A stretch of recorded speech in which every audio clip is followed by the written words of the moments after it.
Chapter 1. A Glitch Journey Through Time. Today I have my favorite instant noodles. I must hurry home to watch Miss Qianrenxue. This was a high school girl returning home after class. That Tang San is truly detestable for treating Miss Qianrenxue this way. If it were me, I would surely cherish her. Suddenly, a flower pot fell from above, striking the girl on the head, leading to her untimely demise. I died just like this, and I didn't even want to. With that, the girl closed her eyes. Yet, to her astonishment, she found herself still alive upon opening them, greeted by the sight of an elderly man who said, "Child, it is fate that I found you. Be my granddaughter. Am I really not dead? Have I been transported to another world? Where exactly have I arrived? And what is this grandfather saying? I can't comprehend." Thus 6 years passed. The girl, now 6 years old, was well loved in her village due to her striking beauty, her round face, eyebrows gracefully arched like willow leaves, delicate and smooth skin, and her blue-violet hair tied in a ponytail, cascading to her shoulders. Most captivating were her eyes, with light blue pupils resembling a starry sky, glimmering with a hint of light. Upon realizing she had traversed into the world of Douluo, her first thought was, "I will finally meet Miss Qianrenxue." However, she soon discovered that she had arrived before the story had even begun at an indeterminate time. "Ah, Miss Qianrenxue, will I ever see you again?" Today marked the day of awakening her martial soul. "Ollie, come out. It's time to awaken your martial soul," called her grandfather, Shangguan. "I'm coming, Grandpa." Shangguan Li responded eagerly, hastily emerging from the house, her own anticipation bubbling over. "I wonder what kind of martial soul you will awaken." Shangguan Li mused nervously. Yet, she believed as a transmigrator, her martial soul would not be subpar, so she felt no real anxiety. Soon, the grandfather and granddaughter arrived at the village's martial soul hall. The village's martial soul hall was merely a modest wooden structure. In addition to the children awakening their martial souls, there was a young man present, appearing quite youthful, adorned with a badge depicting a long sword on his left chest, with 3 crossed swords. Grand Soul Master. "Greetings, esteemed Soul Master. We are in your debt." The village chief addressed the young man with great respect. The young man returned the courtesy with a nonchalant nod. "It is no trouble, it is my duty." The village chief then announced, "Children, this is the battle spirit master from Yuancheng. He will assist you in awakening your martial souls. I hope you will cooperate." "Children, line up." The young man smiled and introduced himself. "My name is Li Yun, a level 25 Grand Soul Master, your guide. I will now awaken your martial souls. Do not be afraid of what may happen." As Li Yun spoke, he produced 6 awakening stones and a crystal ball for testing soul power. He instructed one child to step forward. "Do not be afraid, just feel your martial soul." Suddenly, Li Yun's eyes lit up. Amidst the astonished gazes of the children, he declared, "Wasp possession." Such a dramatic transformation startled the boy at the front. Due to the martial soul's manifestation, Li Yun appeared to be enveloped in a golden hue.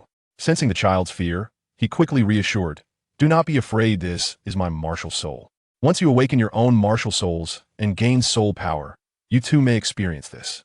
Watching Li Yun's transformation, Shangguan Li felt a surge of curiosity. Was this what martial soul manifestation looked like in Douluo? Due to the small village's circumstances, the initial children failed to awaken any soul power, until finally, it was Shangguan Li's turn. As Li Yun infused his 6 paths of soul power, a soft golden light illuminated the space. Shangguan Li felt the warmth of this golden glow enveloping her. Li Yun was taken aback. The intensity of the golden radiance suggested that a powerful martial soul was about to emerge.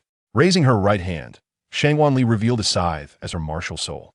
The appearance of the scythe left Li Yun somewhat disheartened, as scythes were mere farming tools and not particularly formidable martial souls. In contrast to Li Yun's disappointment, Shangguan Li was elated, knowing that this martial soul was known as the destruction Demon Scythe's name alone signified immense power. Li Yun, though resigned, proceeded with customary protocol. "Now, let us test your soul power." As Shangguan Li's hand touched the crystal ball, it erupted in a dazzling display of light. Li Yun exclaimed with excitement, "Child, you possess innate full soul power." Yet, he understood that even innate full soul power could not redeem a scythe martial soul. Unbeknownst to anyone, the crystal ball began to develop cracks. Once all the children's martial souls had been awakened, the village chief approached Li Yun and inquired eagerly, "Master, are there any potential soul masters among them?" Li Yun pointed to Shangguan Li, stating, "Indeed, this child possesses innate full soul power, though regrettably, it is merely a scythe martial soul." Upon learning that Shangguan Li had awakened innate full soul power, Shangguan Lin joyfully proclaimed, "Ali, you have awakened innate full soul power. Truly, you are my granddaughter. Today, I shall prepare a feast to celebrate your martial soul awakening." The village chief, too, was elated, for after all these years, Stone Village could finally produce a soul master. Shangguan Li returned home with Shangguan Lin, who quickly set about cooking. Shangguan Li felt that she had awakened more than just one martial soul. Indeed, a dual martial soul is standard for transmigrators, but I wonder what my second martial soul could be. She also sensed that her soul power exceeded level 10. Channeling her soul power into her left hand, she raised it, discovering her martial soul was exceptionally beautiful. A brilliant array of 9-colored light coalesced around her left hand, and in that moment, she learned the name of this martial soul, the Nine Treasures Glazed Tower. Shangguan Li was astounded after all. The Nine Treasures Glazed Tower was the evolution of the 7 Treasure Glazed Tower and could only be possessed by direct descendants of the 7 Treasure Glazed sect. She pondered, could one of my parents be from the 7 Treasure Glazed sect? At that moment, a voice resonated in her mind. At last, I have found the host. Greetings, host. I am your system. Indeed, I knew there would be a system. A dual martial soul is indeed a hallmark of transmigrators. Though my system arrived a bit late, it is not too late, Shangguan Li mused. This system requires some time to install. Please be patient. Installation progress. 1. Unbeknownst to her, night fell, and it was time for bed. At this moment, the system's cool voice echoed in her mind. The system installation is complete. Please bind with the host. Bind. Being well-versed in fan fiction, Shangguan Li instinctively knew how to communicate with the system. Congratulations, host. Binding successful. Chapter 2. A chaotic background. Dear host, greetings. To compensate for the unfortunate incident in your previous life where you were struck by a flowerpot, due to our oversight, we have granted you rebirth in the world of Douluo, which you have longed for. The system's first words elucidated why Shangguan Li had arrived in this world. She understood, for she had long since forgotten that cold, unfeeling home devoid of family. In her past life, her parents had perished in a car accident early on, and it was only through their inheritance that she had managed to survive until the age of 17. Now, with her grandfather by her side, Shangguan Li cherished her current home even more. Can you tell me what time it is now? Shangguan Li inquired of the system. There are still 2 years until Tang San's birth. Shangguan Li was elated to learn that Tang San had yet to be born, and that she would indeed have the chance to meet Miss Qianrenxue again. Detecting the host's joyful sentiment, a beginner's gift pack is being awarded, an epic tenfold draw. Tenfold draw? A lottery? Shangguan Li asked. Soon, a spinning wheel appeared in her mind, though the items on it were obscured. System, what items are on this wheel? Shangguan Li questioned. Rest assured, all items are beneficial to the host. Would you like to commence the draw? Yes. Drawing now. Congratulations, host.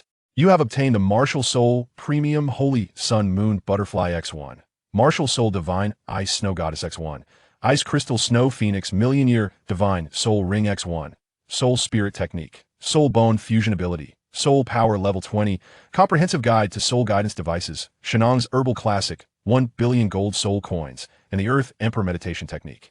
Stunned by the items acquired through the system's draw, Shangguan Li exclaimed, System, can these 2 martial souls be fused?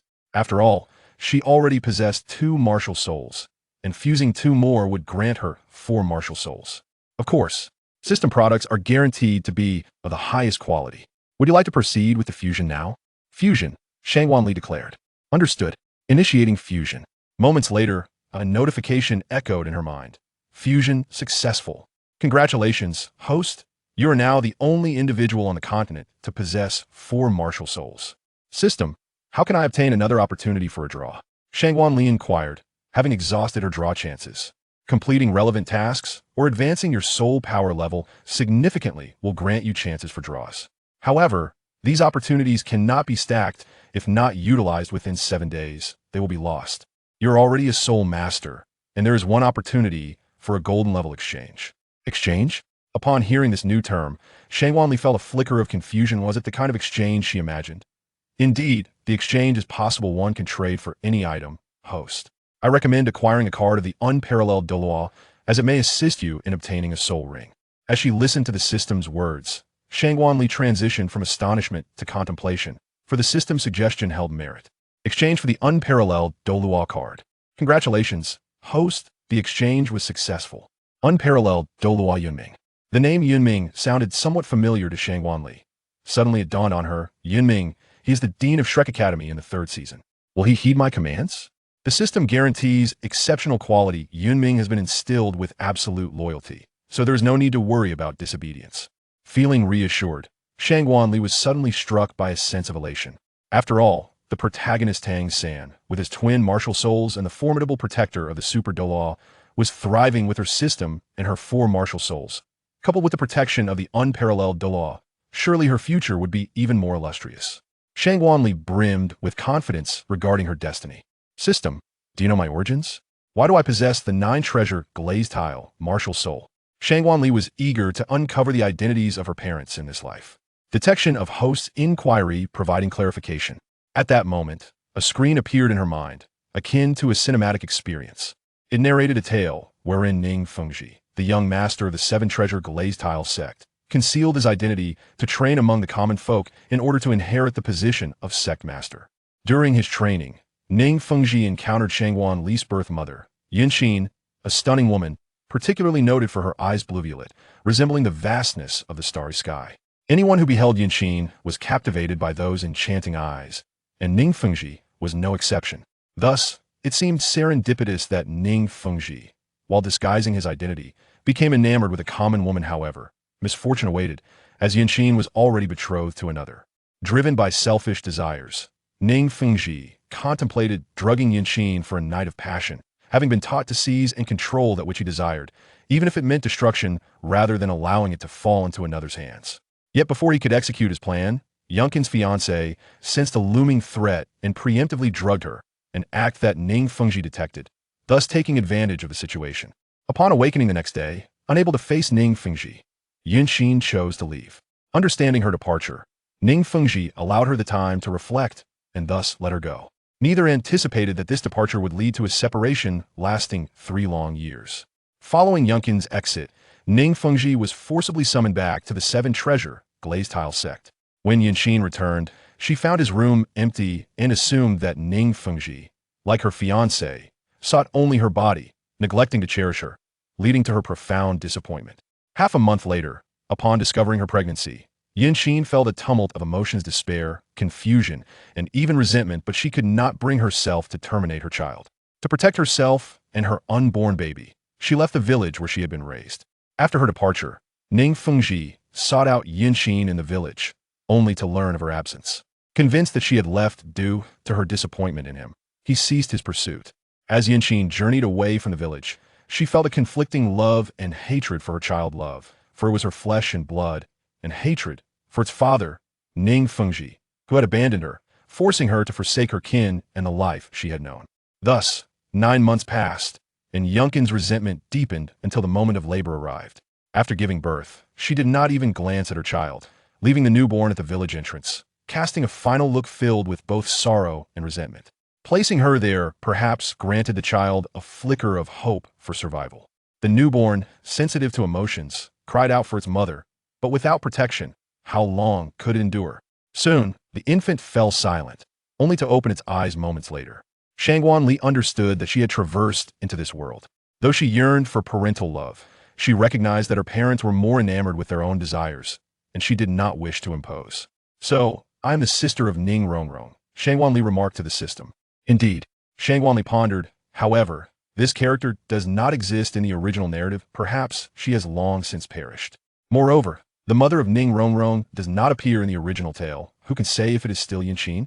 With little affection for these parents, Shangguanli swiftly relinquished the quest for her lineage, for she had Shangguanlin as her kin. Ali, it's time for breakfast. Shangguanlin's voice roused Shangguanli from her reverie, realizing that it was already mealtime. Grandfather, I shall be there shortly, she replied promptly to alleviate his concern. After breakfast, Shangguanli returned to her room. According to the system, she had now reached level 30 and needed to acquire a soul ring. To obtain the soul ring, Shangguanli informed her grandfather that the master from the spirit hall would assist her, but it would require some time. Shangguanlin acknowledged this, preparing sustenance for Shangguanli while reminding her to heed the master's instructions during her journey. On the following day, Shangguanli set out early in the morning, summoning Yunming, instructing him to feign as the master of the spirit hall to deceive Shangguanlin. The two then embarked on their journey to the Stardow Forest. Although Stone Village was somewhat distant from the Stardow Forest, It posed no challenge for the unparalleled Douluo Yunming, who arrived in less than half a day. Upon entering the Stardow Forest, Shangwanli heard a voice that expressed relief at finally discovering a human with a spiritual attribute, lamenting the arduous search. This phrase struck a chord with Shangwanli, prompting him to inquire, "Who are you?" Chapter 3. Acquiring the spirit ring. Yunming also perceived the voice and cautioned, "Master, be vigilant."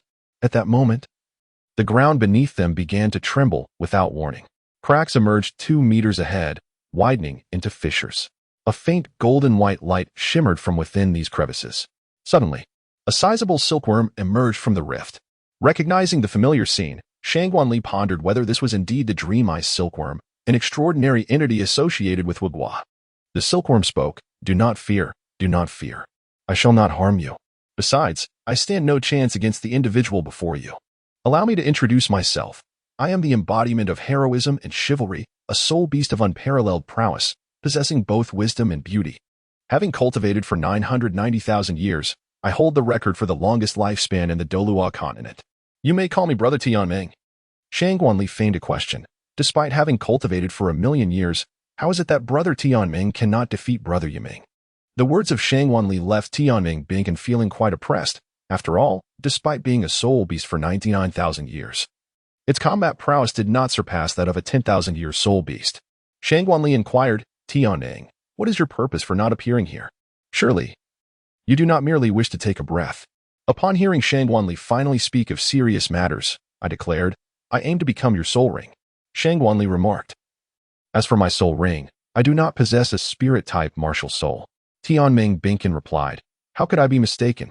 Your scythe martial soul indeed possesses a spiritual attribute. Shangwanli remained oblivious to the fact that his devastating scythe possessed a spiritual attribute. Tianming, in order for you to become my soul ring, I must eliminate you, he declared. With that, Shangwanli hastened towards the direction of the heavenly demise silkworm. As he approached, the heavenly demise silkworm hastily interjected, wait. I aspire to become a ring of wisdom. Shangwanli inquired, a soul spirit technique? I possess a unique method. Perhaps you, Brother Tianming, would care to give it a try. Soul spirit technique? I have never encountered such a term. However, it does sound intriguing, replied Tianming Ice Silkworm. What exactly is this soul spirit technique? Shangwanli remarked, this soul spirit technique entails forging a pact with a soul beast, wherein the soul beast sacrifices its corporeal form to exist within the host sea of consciousness as a spiritual entity. Upon hearing about the soul spirit technique, the heavenly dream ice silkworm found it strikingly aligned with its own thoughts. Hurry, utilize the soul spirit technique on me. But wait a moment. I shall merge with you only after I transcend the 1,000,000-year threshold. As it spoke, the golden patterns adorning the heavenly dream ice silkworm became increasingly radiant, culminating in the stabilization of the 10th golden pattern. The moment is now. Upon understanding the situation, Shangwanli promptly began to wield the soul spirit technique, swiftly achieving the successful absorption of the first soul ring of the demonic scythe, which spanned 1,000,000 years. However, in an instant, the previously clear sky darkened ominously, and a thunderous roar echoed through the heavens. At that moment, the sun's radiant light was entirely eclipsed by encroaching darkness. A staggering pressure, oppressive and suffocating, descended from above. A grayish stream of energy fell from the sky as if caught in a tremendous gravitational pull, and in a fleeting moment, it surged into Shangwanli's mind. A vague silhouette materialized behind him, and an ancient voice, imbued with an indescribable authority, resonated, with hands that grasped the sun and moon and plucked the stars. There exists no other like me in this realm. I never anticipated that a fragment of my lingering soul could endure. The heavenly dream ice silkworm, fearing for Shangwanli's safety, had been relentlessly launching mental assaults since the arrival of this ominous black orb, yet to no avail, leaving it with no choice but to remain passive.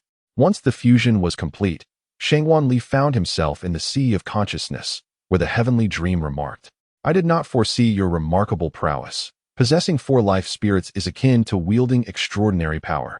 Your physical form rivals that of a century-old soul beast. I believe in you, so keep pushing forward. However, this black orb should pose no significant threat. If danger arises, I shall protect you. Shangwanli nodded, indicating her understanding, and said, I shall take my leave now, dream brother. Tianming waved his tiny hands, signaling that Shangwanli was free to depart. Upon opening her eyes, Shangguanli realized that after absorbing the soul ring of the ice silkworm from Tianming, her skin had become even smoother, transformed from its previous delicate texture to an ethereal, pale complexion. Upon hearing the heavenly dream ice silkworm of the Sea of Spirits, Shangguanli remarked, "Indeed, I possess a cranial soul bone that has already been integrated for you. In total, there are 8 skills stemming from the soul rings and soul bones. Be sure to wield them with utmost care." In her heart, Shangguanli silently acknowledged his response and turned to Yunming, saying, "Please assist me in searching for soul beasts. I can still absorb 2 soul rings." Yunming was somewhat taken aback. It was exceedingly rare to possess innate full soul power, let alone innate transcendent soul power.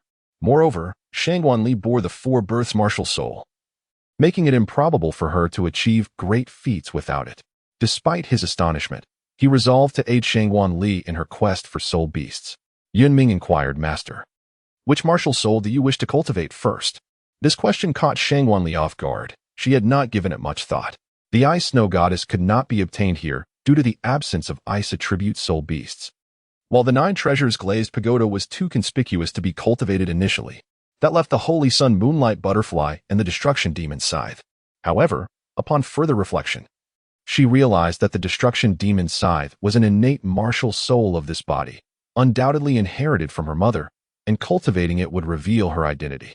After careful consideration, Shangguanli informed Yunming, "I shall cultivate the Holy Sun Moonlight Butterfly martial soul." "Very well, I shall assist you in locating the soul beasts. However, your martial soul is registered as the Scythe martial soul. This will need to be amended," Yunming replied. Shangguanli had never anticipated this aspect. "Very well. Upon our return, infiltrate the spirit hall and assist me in amending the proof," he instructed. Yunming replied, "As you command." Thus, the two officially entered the Star Dough Forest. Upon entering the Star Dough Forest, Yunming began to emit his mental energy, seeking out spirit rings. Shangguanli, too, employed the spirit detection skill granted by the heavenly dream ice silkworm to commence his search, sharing his mental insights with Yunming. Upon sensing the soul skill, Yunming couldn't help but marvel at the prowess of a million-year spirit skill, yet he expressed his confusion. "Master, such a million-year soul skill cannot be so easily obtained. Can it?" Since Yunming was summoned through a system-provided card and held unwavering loyalty to Shangguanli, the latter felt no need to conceal anything from him. Indeed, there are 2 additional skills, Mental Interference Field and Mental Blade. Heavenly Dream also possesses a head spirit bone with 4 skills, Mental Prison, Mental Immunity, Soul Fragmentation, and Foresight.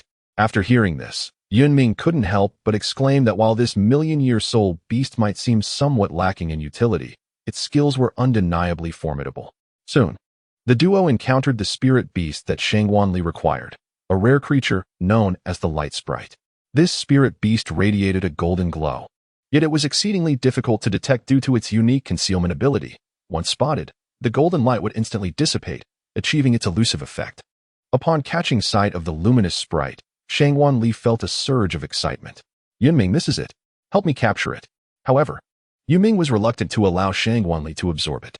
"Master, we are uncertain about how to assess the age of the luminous sprite. I would advise against absorption." Shangguanli remarked, "It matters not. Is this not the art of soul manipulation? There is no necessity for forcible absorption." Yunming had completely forgotten this technique. Thus, while Yunming was conversing with Shangguanli, the light spirit had already concealed itself. However, such tactics were trivial in the presence of the unparalleled Douluo, Yunming. Before long, Yunming discerned the location of the light spirit and swiftly subdued it. Shangguanli stepped forward and said, "Do not be afraid. I desire for you to become my soul ring, yet you shall not perish. Allow me to show you." With that, Shangguanli released the heavenly dream ice silkworm. Understanding Shangguanli's intent within the depths of his spiritual sea, the silkworm spoke, "Fear not, for this girl possesses extraordinary talent. Becoming a part of her may even lead to divinity." Though the light spirit was not fully matured, it grasped the significance of godhood. Observing that the heavenly dream ice silkworm did not vanish upon becoming a soul ring, it decided to take a chance, for the two could easily bring about its demise. "Very well, I shall acquiesce to your request." The light spirit made a sacrifice, granting the Holy Sun Moonlight Butterfly its first soul ring, a nearly 10,000-year-old ring tinged with purple and black. The Holy Sun Moonlight Butterfly also acquired its inaugural soul skill, Moonlight Silk Entanglement, which conjured silken threads of solar and lunar power, capable of ensnaring or binding multiple adversaries. The silk could coalesce into satin, enhancing its formidable control with offensive and defensive capabilities. When constricted to a certain extent, it could even strangle foes. The satin could be woven into garments, rendering the wearer invincible for 4 seconds, doubling all attributes, with each 10 levels adding an additional second, the duration of invincibility aligning with the enhancement of attributes. Soon, with Yunming's assistance, the Holy Sun Moonlight Butterfly swiftly located its second and third soul rings. The second soul ring, derived from a 20,000-year-old starlight, flash butterfly, bestowed the soul skill Sacred Butterfly Dance, which forcibly stunned foes for 4 seconds. In an instant, countless Holy Sun Moonlight Butterflies appeared in a graceful aerial ballet, each unleashing thousands of golden blades, akin to crimson meteors, targeting their enemies with precision. The third soul ring, a 46,000-year-old 7-star dark butterfly, granted the skill Dark Moon Halo, increasing evasion by 60 and enhancing its own resistance and piercing attack effects by 30. It could reflect any skill from opponents whose soul power was no more than 30 levels above its own. Enveloped by the halo, it entered a state of invisibility, concealing all scent and energy fluctuations, rendering its overall strength undetectable to those below its level, including mental-based skills. Upon absorbing the soul rings, Shangwanli ascended to the rank of a 38th level soul master. Thanks to Yunming's aid, only 5 days had passed since leaving Stone Village, and Shangwanli had achieved this progression. Chapter 4. Off to the Academy. Congratulations to the host for successfully advancing to the Great Soul Master rank. Now eligible for Diamond level lottery exchanges. After absorbing the soul ring, Shangwanli heard the voice of the system echoing in his mind. Unsure of his desires, he requested a lottery draw from the system. Commencing the draw. Congratulations, host, you have obtained a Soul Ring Duration Enhancement card, 1,000 years. Soul Ring Duration Enhancement? What is its purpose? Shangwanli inquired. Indeed, host. It is intended to extend the lifespan of a 1,000-year soul ring. However, you need not ponder for long. You possess only 1,000-year soul ring, which can solely be applied to your primary soul ring. Before long, the first soul ring of the Holy Sun Moon Butterfly transformed into a 10,000-year soul ring, elevating his soul power to level 39. Although it was somewhat conspicuous to have 3 10,000-year soul rings, Shangwanli desired to avoid drawing attention. Inwardly, he contemplated whether the system could provide a means to conceal his aura and the colors of his soul rings. Indeed, there is a solution. The host may exchange for the concealment technique or a soul tool designed for aura concealment. I recommend the concealment technique. Then I shall exchange for the concealment technique. He decided. Although soul tools are quite convenient, it is preferable to rely on innate abilities. Understood. The exchange for the concealment technique has been successful. I hope the host can master it swiftly. Thank you, system. Shangwanli expressed his gratitude. No need for thanks, host. We are one entity. Assisting you is also aiding myself. After Shanguli finished speaking with the system, she turned to Yunming and said, let us depart from the Star Do Great Forest, as we have already obtained the soul rings. Certainly, my master, replied Yunming. Shangwanli gazed at Yunming with a composed demeanor and remarked, there is no need to address me as master. Simply call me by my name. Yunming, seemingly taken aback by such perceived disrespect, promptly retorted, that is out of the question. A master is a master. Observing Yunming's steadfastness, Shangwanli sighed in resignation and suggested, then you may refer to me as Miss Shangwan, for I am quite unaccustomed to the title of master. Although their relationship indeed resembled that of a master and servant, Shangwanli harbored a particular aversion to the term master. Very well. Miss Shangwan, Yunming acquiesced. Before long, they returned to Stone Village, where Shangwanli instructed, Yunming, you may conceal yourself for the time being. I shall summon you through the card when I require your presence. Understood, Miss Shangwan, Yunming replied, and with that, he vanished from her sight. Soon after, Shangwanli arrived at her doorstep, exclaiming, Grandfather, I have returned. Upon hearing the voice of Shangwanli, Shangwanlin swiftly emerged from his home. He was overjoyed to see Shangwanli, exclaiming, my dear child, you have finally returned. Your grandfather has been extremely worried. At that moment, the village chief arrived at the Shangwan residence. Ali, he began, I have heard from your grandfather that you went to obtain a soul ring. It turned out that after Shangwanli's departure, the village chief had sought out Shangwanlin's household in search of Shangwanli. Shangwanli inquired, yes, grandfather village chief. What brings you to me? The village chief replied, We have a quota for a work-study student among several villages. And this year you are the only one who has awakened your soul power. The village chiefs have conferred and decided to offer this opportunity to you. Would you be willing to attend the Soul Master Academy? Upon hearing the village chief's words, Qianrenxue felt it was a favorable prospect. He responded, I am willing. Grandfather Village Chief, thank you. The village chief said, no need for thanks, dear child. Prepare well, classes commence in 3 months. With that, the village chief departed from Qianrenxue's home. Upon returning home, Qianrenxue diligently practiced the concealment technique. After a month of tireless effort, he finally mastered it, successfully concealing the color of his soul ring and the aura of his soul power to the level of a soul master, with his soul power reaching level 40. Congratulations. Host, you have attained the soul ancestor realm and received a diamond-level lottery exchange, due to the proximity of the last soul ring acquisition. And in order to spare Qianrenxue from worry, Qianrenxue decided against venturing out to hunt for another soul ring, confident that he could obtain one when he departed in 3 months. System, why are you so quiet? Since the last acquisition of the concealment technique, the system had fallen silent, leading Qianrenxue to wonder if it had been unbound. Host, this system only communicates during task assignments, rewards, or emergencies. It remains dormant during regular times. Qianrenxue mused about the system's laziness. System, let us conduct a lottery. Qianrenxue opted for the lottery. During the lottery, congratulations, host. You have obtained a divine gift soul ring. The soul ring was precisely what Qianrenxue needed. Thank you, esteemed system. You are welcome, host. Now focus on absorbing the soul ring. I shall take my leave for a rest. Indeed, the system was of excellent quality.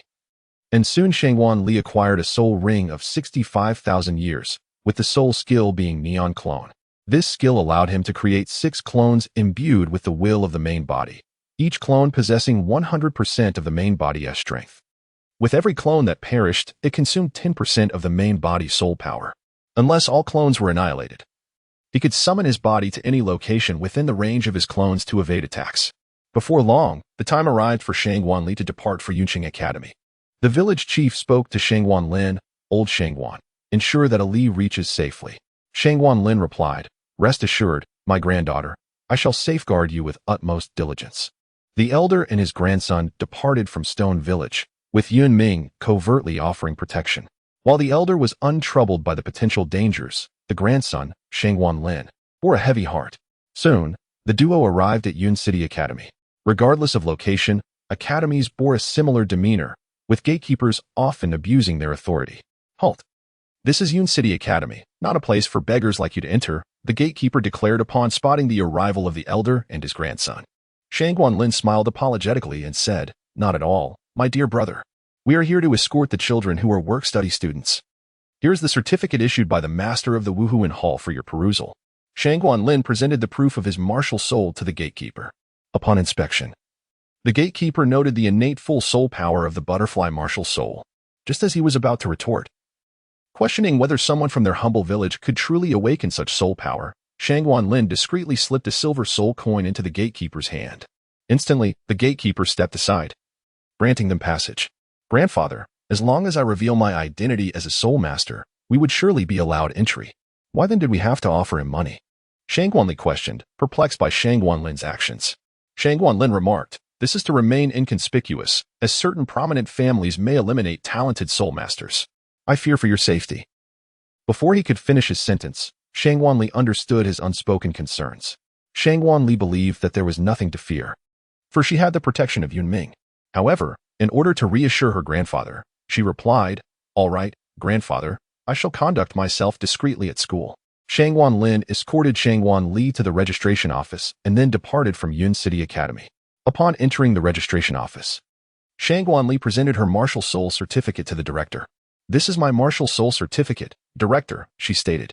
Director Neo examined the certificate, his eyes widening in astonishment. It revealed an innate full soul power, despite the martial soul itself being rather unimpressive. Child, welcome to Yun City Academy. Your enrollment procedures have been completed, and you may proceed to your dormitory. Qianrenxue bowed respectfully to the director and turned to exit the room, making her way towards the dormitory.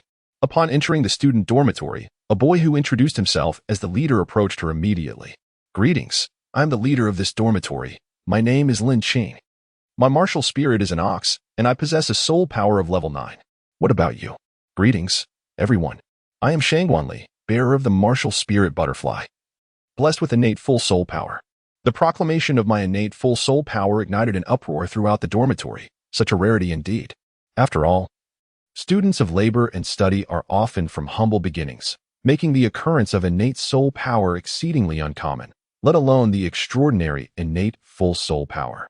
Lin Qing remarked, since your soul power surpasses mine, why not engage in a competition to determine who is the more formidable, and thus, who shall assume the role of leader? Qianrenxue displayed little interest in assuming the role of a leader. No need for that. You can take on the mantle of leadership. My combat experience is lacking and undoubtedly pales in comparison to yours. Qianrenxue spoke with disingenuous bravado, merely 3 months prior. She had been hunting soul beasts in the starry forest, thus possessing ample combat experience, being a level 42 soul master, and surpassing even those of level 9 soul apprentices. Observing Qianrenxue's reluctance, Lin Qing refrained from insisting on a duel, as neither was inclined to engage in combat with a lady. Very well, I shall protect you from now on. Thus began Qianrenxue's 6 years as a work-study student. Chapter 5, Departure from the Academy. Today marked Qianrenxue's inaugural day at school. In a bid to emphasize his leadership status, Lin Qing guided Qianrenxue around the academy, pointing out the location of the cafeteria and classrooms. As the first day of the semester unfolded, the opening ceremony concluded swiftly. Subsequently, Director Niu summoned Qianrenxue to his office and inquired, Qianrenxue, as a student endowed with innate full soul power, have you acquired your soul ring? Qianrenxue expressed his gratitude, saying, Thank you, Director. The esteemed steward of the Spirit Hall assisted me in my hunt. Director Niu replied, That is good to hear. Although my inquiries may seem excessive, I sincerely hope that the absence of a soul ring does not hinder your cultivation. Qianrenxue, fully aware of Director Niu's concern for him, politely acknowledged it before departing from the office. Upon returning to her dormitory, Qianrenxue commenced her training, for she was determined to assist Miss Qianrenxue in averting tragedy. She acknowledged that she might not rival the protagonist, Tang San, who possessed extraordinary prowess. Although she too had her own advantages, she realized that without diligent effort, she would inevitably fall short of Tang San's remarkable abilities. The time spent in the academy was excruciatingly monotonous, until one fateful day, an individual appeared before her. He was Yuan Xing, the son of the city lord of Yuan City, also a student at Yuan City Academy. From the very first day of her enrollment, he had taken notice of her, observing her for several days, ultimately discerning that Qianrenxue followed a routine, traversing between the library, classroom, and dormitory. Having identified her pattern, Yuan Xing intercepted Qianrenxue on her way to the library. Qianrenxue, do you have a moment? I wish to speak with you. Upon hearing his familiar expression and tone, Qianrenxue felt a sense of foreboding. Could this be the legendary confession? Qianrenxue, I like you. Would you be my girlfriend?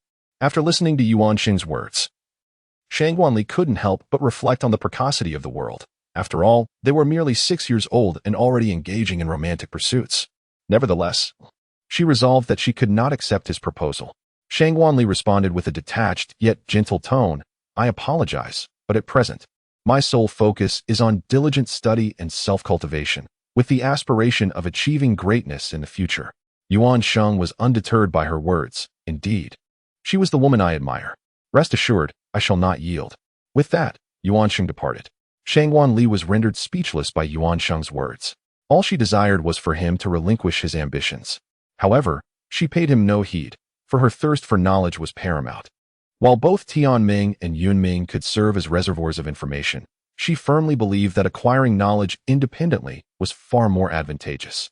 After 6 months of diligent cultivation, Qianrenxue's progress was astonishing, having reached level 49. Yet, she sensed an unsettling instability in her cultivation, which left her feeling anxious. System, why is my cultivation so unstable? Host, the instability arises from your rapid advancement. It is recommended that you cultivate a soul core. Task, cultivate your first soul core. Time frame, 6 months. System, how does one cultivate a soul core? Qianrenxue was unaware of the process. Understood. Detecting the host's inquiry, the method for soul core cultivation has been transmitted. Qianrenxue received the method of soul core cultivation transmitted by the system. To enhance her training, she requested a month-long leave from Director Niu to enter seclusion. The process of cultivating the soul core proved to be more arduous than Qianrenxue had anticipated. As the soul core exists in a solid state, while soul power is gaseous, The transformation between these states was immensely challenging, causing her body to swell painfully. Shangwanli felt as though she might burst. This crisis was sensed by Tianming Bingcan and the guardian outside, Yunming, who collaborated to assist Shangwanli in overcoming this peril. Though she sustained severe injuries, the transition from gas to liquid was already so difficult, let alone transforming into a solid. Shangwanli mused inwardly, resolved to persevere. With merely a day remaining before the month concluded, and with her soul core still incomplete, she asked Yuming to request an additional month of leave on her behalf. After another fortnight, Shangwanli successfully condensed her first soul core, yet her soul power level plummeted from level 49 to level 41. However, this level 41 soul power was still more concentrated than that of many soul sects, even surpassing some soul kings and newly ascended soul emperors. Congratulations, host, for completing the task and receiving 2 epic level lottery draws. As this is the host's first successful task completion, the system grants an additional opportunity. Thank you, system. Shangwanli replied, let us proceed with the draws. Very well, host, commencing the lottery. Congratulations, host. You have obtained a level 9 storage soul guiding device X1 and the ice crystal Qilin skeletal frame, divine level, X1. System, assist me in merging the soul bone. Upon seeing the soul bone provided by the system, Shangwanli was eager to integrate it. Understood. After successfully merging the soul bone, before she could fully comprehend the process, a blue soul ring suddenly appeared. Simultaneously, the system alerted her, host, this is the soul ring granted by the Qilin. Hurry and absorb it. Heeding the system's reminder, Shangwanli swiftly switched to her ice goddess martial soul, completing the absorption of the soul ring within a mere quarter of an hour. The soul ring and soul bone of the ice crystal Qilin bestowed her with 8 skills, akin to those of Tianming Bingcan. Yet the potency of these skills was incomparably superior, indicating that the ice crystal Qilin was distinctly more formidable. After absorbing the soul ring and soul bone, Shangwanli resolved to return to the academy. However, shortly after her return, the academy announced a holiday, allowing her to go home. On the day of the holiday, Shangwanli initially intended to fly back to Shirtu village using her martial soul, but upon arriving at the school gate, she spotted her grandfather, Shangwanlin. Grandfather, are you here to pick me up? Why not hire a carriage? When Shangwanli departed from the village, he entrusted Shangwanlin with a considerable amount of gold soul coins, instructing him to keep them hidden and discreet. Shangwanlin Dao, no, I am more familiar with this. The two slowly departed from Yuansheng on an ox cart. Upon reaching Shirtu village, the villagers gathered around, saying, Ali, you have become a soul master, haven't you? In order to satisfy the villagers' curiosity, Shangwanli released a yellow soul ring, a century-old soul ring that promised great potential for the future. All right, everyone disperse now. Let young Ali return to rest, the village chief's voice resonated, prompting the crowd to depart. Shangwanli said to Shangwanlin, Grandfather, I am hungry. The two returned home, embarking on a month-long holiday. Before long, Shangwanli was back at school, only to have another break, and thus, 6 years passed. Throughout this time, Yuan Sheng never ceased his pursuit of Shangwanli, yet each time was met with a fierce rebuttal from her. Nevertheless, Yuan Sheng remained undeterred. And this unwavering dedication earned Shangwanli's admiration. In the 2.5 year at the academy, Shangwanli's soul power reached level 50. Yunming took Shangwanli once again to the Stardow Forest, where they encountered an 87,000-year-old bright blue butterfly. After forming a contract with the butterfly, she acquired the soul skill Half-Moonlight Slash, which allowed her to unleash 10 crescent-shaped silver blades with a single flap of the butterfly's wings. The trajectory of these blades could be altered at will, rendering physical defenses ineffective and diminishing energy defenses by 60. Once struck, the wound would spread endlessly until the soul power was depleted. As graduation approached, Shangwanli's soul power broke through level 60. But she faced a significant challenge, the need to condense her second soul core. Drawing upon her experience from the first, the process for the second proved less arduous. In preparation for this, Shangwanli used her exchange opportunity to acquire a divine soul ring, obtaining her first 100,000-year soul ring, the Sunfire Sword Array. This ability enabled her to instantaneously summon thousands of swords using her soul power and the ultimate Yang Fire, launching them like arrows or combining them into an enormous sword with formidable offensive capabilities. It could be synergized with the second skill, the Fire Sword Array, which would have the consumption while doubling the power. The Fire Sword Array was synchronized with the Sunfire Sword Array, transforming the ultimate yang fire into ultimate yin fire. After absorbing the soul ring, Shangwanli secluded herself for a month to cultivate her second soul core, thus concluding her academy life at Yuanqing Academy. P.S. At level 50, she received a third-grade alchemy furnace from a lottery draw, and at level 60, she obtained a divine soul ring. Chapter 6. The adventure begins. Having completed her time at the academy, Shangwanli returned home.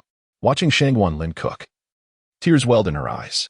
6 years had passed, and Shangwanlin had aged considerably. As Shangwanli contemplated venturing into the Soul Master world, she realized the necessity of bidding a proper farewell to Shangwanlin. However, witnessing her grandfather's gradual decline made her reluctant to leave, as the thought of returning to find his grave haunted her. Determined to grow stronger, Shangwanli resolved to embark on her journey. Having traversed 12 years in this new world, many details of the original story had begun to fade, yet one truth remained clear: she must surpass Tang San.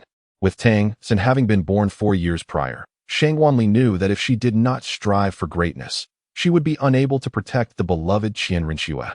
Her desire to grow stronger was not only to safeguard Shangwanlin, but also to rescue Qianrenxue, whom she cherished deeply. Shangwanli said to Shangwanlin, "Grandfather, I wish to venture out and undergo trials to become a more formidable soul master." Upon hearing Shangwanli's heartfelt wish, Shangwanlin expressed a hint of reassurance. "Ali, you aspire to become a formidable soul master, and your grandfather supports you wholeheartedly. However, you must also promise me, dear, to safeguard your life and avoid peril." Shangwanli said, "I promise you, grandfather." Half a month later, with tears streaming down her face, Shangwanli departed from Stone Village, her heart brimming with reluctance for Shangwanlin and yearning for this vast continent. She took her first step toward her own journey. At that moment, a voice echoed in her mind. "Child, do not grieve. Your grandfather still has another 50 or 60 years to live. This time is ample for you to become a true powerhouse." This voice was neither the system nor the heavenly dream-eye silkworm. "Who are you?" Yunming, wary of her surroundings, discerned that no one was present, yet it was undeniable that Shangwanli was conversing with someone. "Child, you need not worry. I harbor no ill intentions towards you. I am not of this world, but perhaps due to the overwhelming strength of my soul, I tore through space before my demise and arrived in this continent. I wield the sun and moon, plucking the stars. There is no one like me in this world. I am known as the god of death, sacred law, the catastrophe of the undead, Ilex. Then I shall call you Elder Ilex. However, Elder, after such a prolonged period of cultivation in my spiritual sea, you have scarcely recovered," Shangwanli remarked, having long realized that the dark sphere represented Ilex. Yet, as time passed, and Ilex remained silent, she eventually forgot about his existence. When he suddenly spoke after 6 years, it startled her. "I was previously stabilizing my consciousness, and now that it is sufficiently anchored, I thought it prudent to inform you of my presence," Ilex stated. "Elder, you are truly formidable," Shangwanli feigned astonishment. Though she had long known of Ilex's prowess, which was leagues above Tang San ascended to divinity through the trials of the sea god, while Ilex achieved demigod status through his own strength. Ilex regarded Shangwanli and said, "The reason I have emerged now is due to your emotional instability. I come to offer you solace. Furthermore, I wish to take you as my disciple, should you be willing. I have observed you over the years. You possess filial piety, compassion, and a commendable character. It is my sincere desire to take you as my apprentice." Shangwanli promptly responded, "I am willing." Disciple Shangwanli pays respects to my teacher. She performed a kneeling salute to Ilex. Ilex, feeling pleased, gently stroked Shangwanli's head and said, "Very well, very well. Ilex, have taken on another disciple. Cultivate diligently, and I shall ensure your protection." Yuming inquired, "Miss Shangwan, whom were you conversing with just now?" Shangwanli, "It's nothing. I merely exchanged a few words with the senior from the Sea of Spirits. I wish to cultivate on my own. You can protect me from the shadows, but there's no need to stay by my side, for that would hinder my training." Yunming comprehended Shangwanli's intentions and thus took his leave. After all, Shangwanli is currently a level 65 Soul Emperor, not considered weak in the Douluo Continent, and concerns for safety are minimal. As days slipped by, Shangwanli traveled during the daylight and practiced diligently at night, utilizing his spare moments to study necromancy under the guidance of Ilex. Unbeknownst to him, he eventually arrived at the Stardow Forest. Shangwanli initially intended to depart for the Grand Soul Arena in town. Yet hunger compelled her to seek sustenance within the Stardow Forest. At that moment, a soul beast unexpectedly leapt forth, a black tiger. With no reason to refrain from combat, Shangguanli engaged in a fierce struggle with the creature. This soul beast turned out to be the dark demon evil god tiger, a formidable being of 60,000 years. Perfectly suited to her scythe martial soul, she was urged to swiftly eliminate it, as the entire forest harbored a disdain for this soul beast. The dark demon evil god tiger thrived by devouring soul masters and soul beasts to enhance its own power. Upon discovering the identity of this soul beast, the heavenly dream ice silkworm experienced a surge of selfish intent, wishing for Shangguanli to vanquish this formidable foe. Shangguanli declared, "Leave it to me, brother Tianming." With a flourish, he unleashed his second soul skill, Sacred Butterfly Dance, followed by his fourth soul skill, Neon Clone. Numerous sacred sun butterflies surged towards the dark demon evil god tiger, while Shangguanli created 6 clones to pursue the fleeing foe. Employing his fifth soul skill, Crescent Moon Slash, 10 crescent moon blades emerged from the wings of the butterflies, hurtling towards the dark demon evil god tiger, inflicting severe injuries upon it. However, the dark demon evil god tiger proved to be a cunning adversary. Just as Shangguanli was about to deliver the final blow, the tiger activated its ability, Life and Death Dual Arena, transporting both combatants into a separate dimension. In this realm, Shangguanli reverted to the appearance of a 6-year-old child, while the dark demon evil god tiger also diminished in size. Tianming Binkin remarked, "This is one of the dark demon evil god tiger's abilities, the Life and Death Dual Arena. As the name suggests, only one shall emerge alive. But worry not, at 6 years old, you already possess soul skills, do you not?" Shangguanli understood. The first soul skill, Moonlight Binding Threads. The dark demon evil god tiger, caught off guard, was completely ensnared, seizing the moment as the threads contracted. Before the dark demon evil god tiger could react, Shangguanli wielded the destruction Demon Scythe to end the life of the dark demon evil god tiger. Shangguanli returned to the realm of reality, having vanquished the dark demon evil god tiger, which left behind a soul ring. As Shangguanli prepared to absorb the soul ring, Yunming appeared to provide protection. After successfully absorbing the soul ring, Shangguanli cast a glance at the decaying body of the dark demon evil god tiger, noticing it was gradually disintegrating into a pearl. Just as the pearl appeared ready to escape, Shangguanli urged Yunming, "Please help me intercept that pearl." With deftness, Yunming reclaimed the pearl. Observing it, Shangguanli contemplated refining it, yet alas, it did not yield a soul bone. Congratulations, host, for seizing the protagonist's opportunity. Torturing Tang San progress. 3. Reward, 1 silver lottery draw. Upon seeing the new content in the system, Shangguanli inquired, "What does this progress in torturing the protagonist entail?" The system explained, "This is based on the host's internally set tasks. The dark demon evil god tiger is the protagonist's martial spirit, and your early acquisition diminishes the protagonist's fortune. When the progress of tormenting a certain individual reaches 100, that person will face eternal downfall. Conversely, as long as it remains below 100, there exists the possibility of resurgence. The higher the progress, the weaker the strength after rising. Thus, the host is encouraged to diligently torment the protagonist's group." The task assigned to Shangguanli resonates profoundly with her inner desires. Who among the protagonists does not yearn to torment the traversers? System, grant me the exchange of gold soul coins. Shangguanli deemed the silver lottery unlikely to yield any significant treasures, thus opting for the exchange. Successful exchange. 50 billion gold soul coins have been credited to the system space. Please retrieve them at your convenience. Host, having successfully refined the evil god pearl, Shangguanli's soul power ascended to level 66. She noted with satisfaction that she experienced no discomfort from absorbing multiple martial souls, prompting her to seize the opportunity to seek soul rings for other martial souls. After wandering through the Stardow forest for several days, Shangguanli stumbled upon a cave, brimming with an electric attribute that was quite peculiar. She utilized her spiritual probing to investigate further, discovering within a plant-type soul beast known as the thunderous Yamavine, astonishingly aged to nearly 100,000 years. Shangguanli took an interest in the soul beast and charged directly into the cave. The thundering hellish vine had already detected Shangguanli's presence. However, as he had not yet entered its territory, it chose to remain indifferent. Yet, now that he had crossed the threshold, he should not blame it for its ruthlessness. Shangguanli inquired, "Can you comprehend my words? I wish to propose a transaction." Due to the presence of the dream-eye silkworm and other soul spirits, Shangguanli was rather reluctant to engage in the senseless slaughter of soul beasts. What sort of transaction is it, if not one that is aimed at acquiring my soul ring? The thunderous hellish vine was unwilling to heed Shangguanli's words. Shangguanli, without any superfluous words, directly released the souls, the 10,000-year and million-year spirit rings shimmering brilliantly. These are my spirit rings, each possessing its own consciousness. And I wish for you to become such an entity as well. Observing the conversation among these soul beasts, thunderous hellvine felt a stirring within. For it was on the brink of breaking through the 10,000-year mark. However, due to its bloodline, its cultivation would inevitably implode before achieving that breakthrough. Thunderous hellvine inquired of Shangguanli, "Can you truly enable me to become such an existence?" Shangguanli remarked, "That is only natural, but it requires your sacrifice.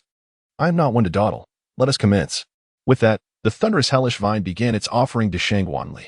Shangguanli's destruction of the 10th soul ring of the demonic scythe marked a milestone of 100,000 years, while the soul bone of the thunderous hellvine constituted the left leg bone. Thus, Shangguanli's expedition to the Star Doe Forest concluded splendidly, with her soul power ascending to the illustrious rank of 69, merely a step away from the coveted level 70. Meanwhile, in the divine realm, the god of destruction noted the absorption of the thunderous hellvine's soul ring and, upon surveying the mortal realm, discovered Shangguanli, igniting the notion of designating her as his successor. Such talent is a rare find, yet further observation is warranted. Do not disappoint me, young girl. Chapter 7.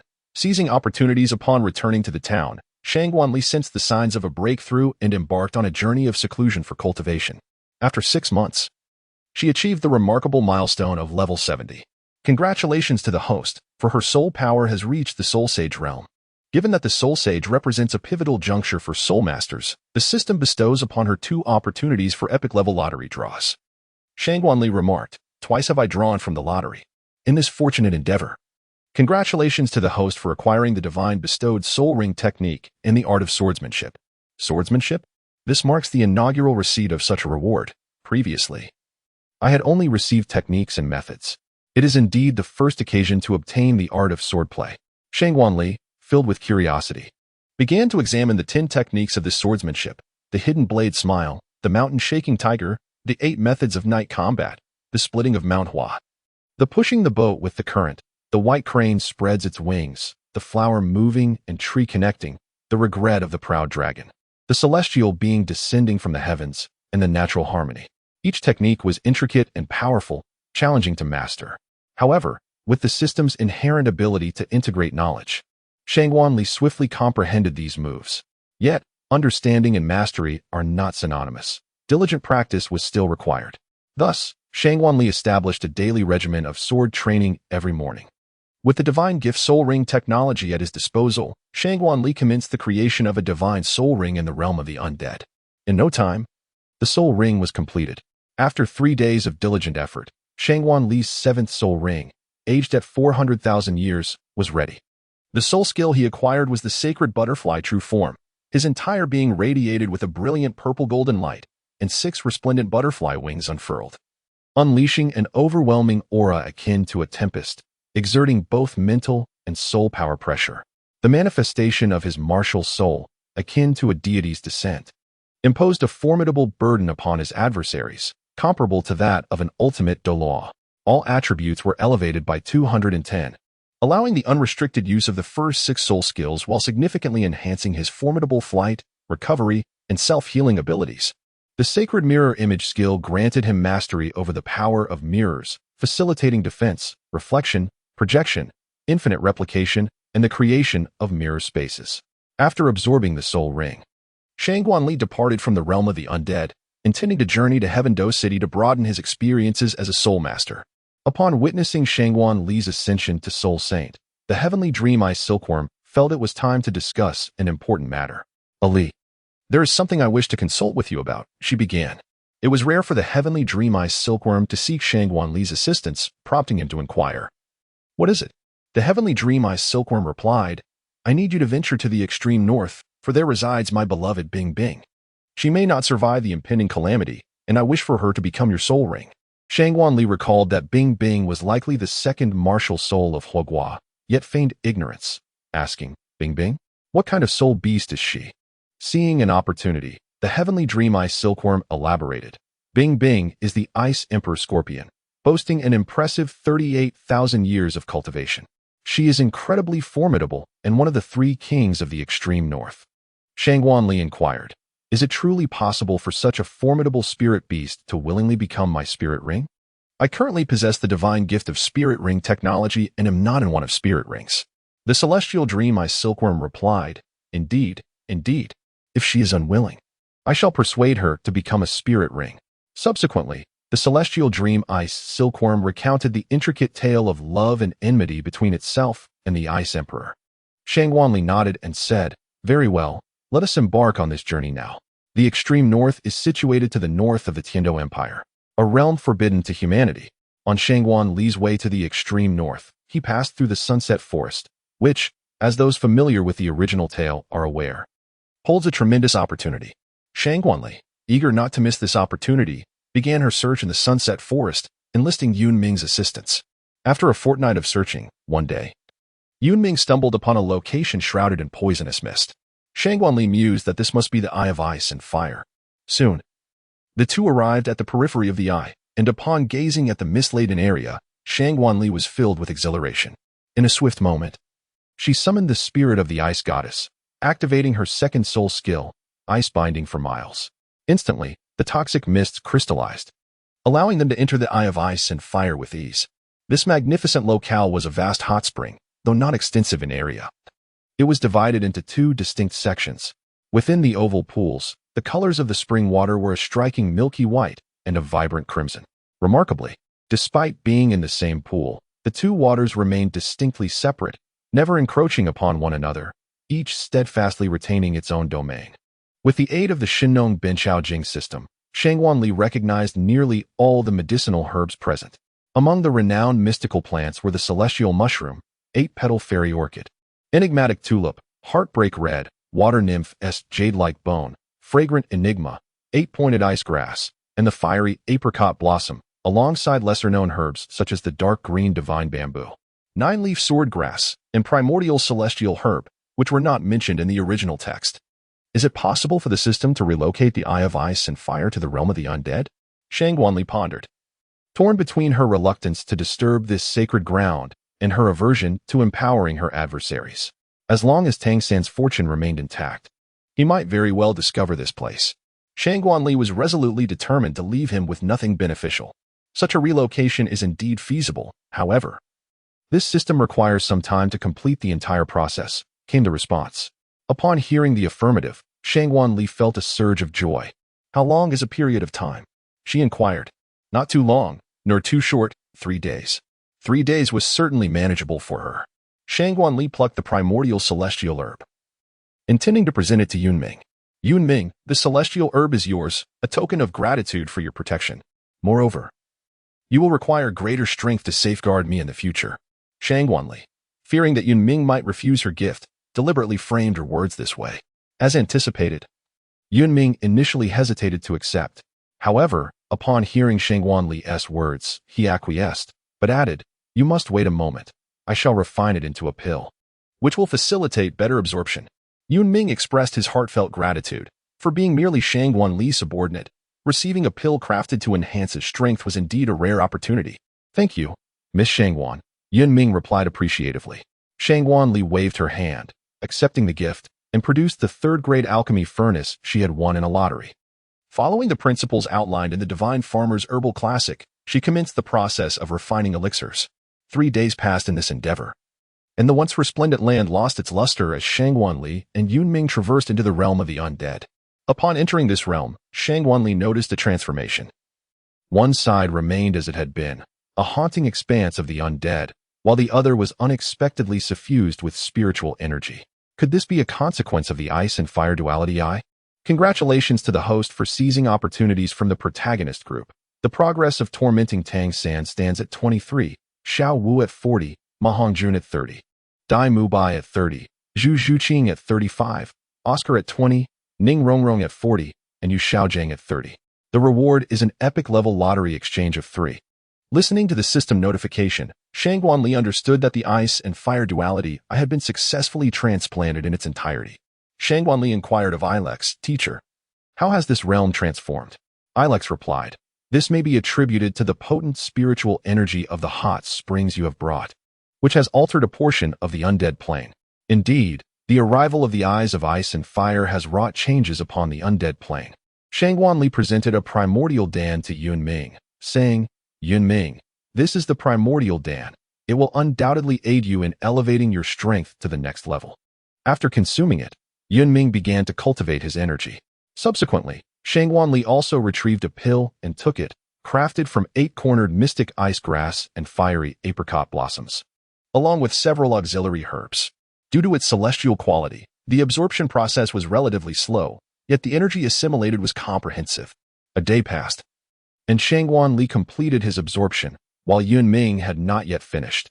His formidable strength rendered the absorption of the medicine more gradual. Shangguanli then recalled that he still had a lottery opportunity remaining. Shangguanli, system, draw the lottery 3 times. Alright, initiating the draw. Congratulations, host. You have acquired the Heavenly Poison skill, a Supreme Duo Summoning Card X1, and the right leg bone of the Radiant Dragon King X1, Divine level. Upon witnessing the emergence of the soul bone, Shangguanli swiftly fused it with the radiant gift of the right leg bone. However, unlike the previous occasion, no soul ring manifested. After absorbing the soul bone, Shangguanli employed the ultimate Douluo summoning card, calling forth none other than Yunming's wife, Yali. Yali respectfully greeted her master. As she appeared, she bowed to Shangguanli, who replied, no need for that. Like Yunming, you may address me as Miss Shangguan, or simply Alai. It was evident that Yali's gaze immediately fell upon Yunming, her eyes welling with tears. Thank you, Alai, for reuniting me with my husband. Not at all. First, let us absorb the elixir, Shangguanli responded, graciously accepting Yali's profound gratitude. Their rekindled romance held little significance to her. Yet it was she who had invoked the ultimate Douluo summoning card to bring Yali into existence. Shangguanli presented Yali with a wood-type elixir known as the Source Condensation Pill, aptly named for its ability to consolidate the essence of life, making it the most suitable remedy for Yali at present. In response, Yali performed a deep bow to Shangguanli before commencing the absorption of the pill. During the time that Yunming and Yali were engaged in their absorption, Shangguanli's attention was drawn to the weeping red of the acacia flower, evoking memories of a poignant legend.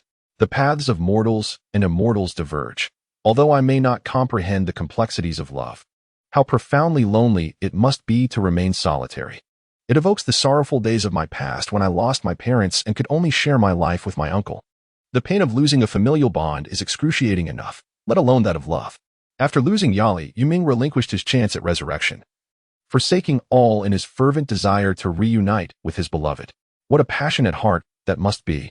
The weeping red of the acacia seemed to sense Shangguanli's sentiments, emanating a vibrant crimson glow that enveloped him, imparting a sense of warmth before he swiftly succumbed to slumber. Upon awakening, Shangguanli discovered that Yunming had also completed his absorption of the elixir. Now, Yunming, with a divine position, was poised to ascend to the 100th level, making him the foremost individual beneath the gods, surpassing even the likes of Qingdao, Lu, and Poseidon of this age. Shangguanli took a moment to regulate her breath, sensing some changes within her body, yet unable to discern their nature. She could only consult the system she was most acquainted with. System. Surely the crimson essence of longing has infused itself into my being, and there must be some change, no? Host. Your Nine Treasures Glazed Tower Martial Soul has undergone a transformation. Upon summoning the Nine Treasures Glazed Tower Martial Soul, Shangguanli found the tower radiating a resplendent pink luminescence. At its pinnacle bloomed a flower of deep affection, aptly named the Heartache Red. As the Heartache Red transformed the martial soul of the Nine Treasures Glazed Tower, it also bestowed upon the Heartache Tower 6 soul rings, while the 7th soul ring was that of the ethereal and fragrant Qi Luo, celestial essence. Chapter 8. The Far North. Upon absorbing the medicinal elixirs, and with the assistance of the Heartbroken Red, Shangguanli has attained an impressive soul power of level 77. As Shangguanli departed from the realm of the undead, a voice resonated, inquiring, "Who are you? And how did you come to my apothecary? What have you done to my shop?" It turned out to be the esteemed Dugu, who had come to suppress the toxins within his body with the aid of the ice and fire duality. Why do you remain silent? He continued. I am a titled Douluo. Since you choose not to respond, you shall meet your demise here. Dugu revealed the 9 soul rings surrounding him.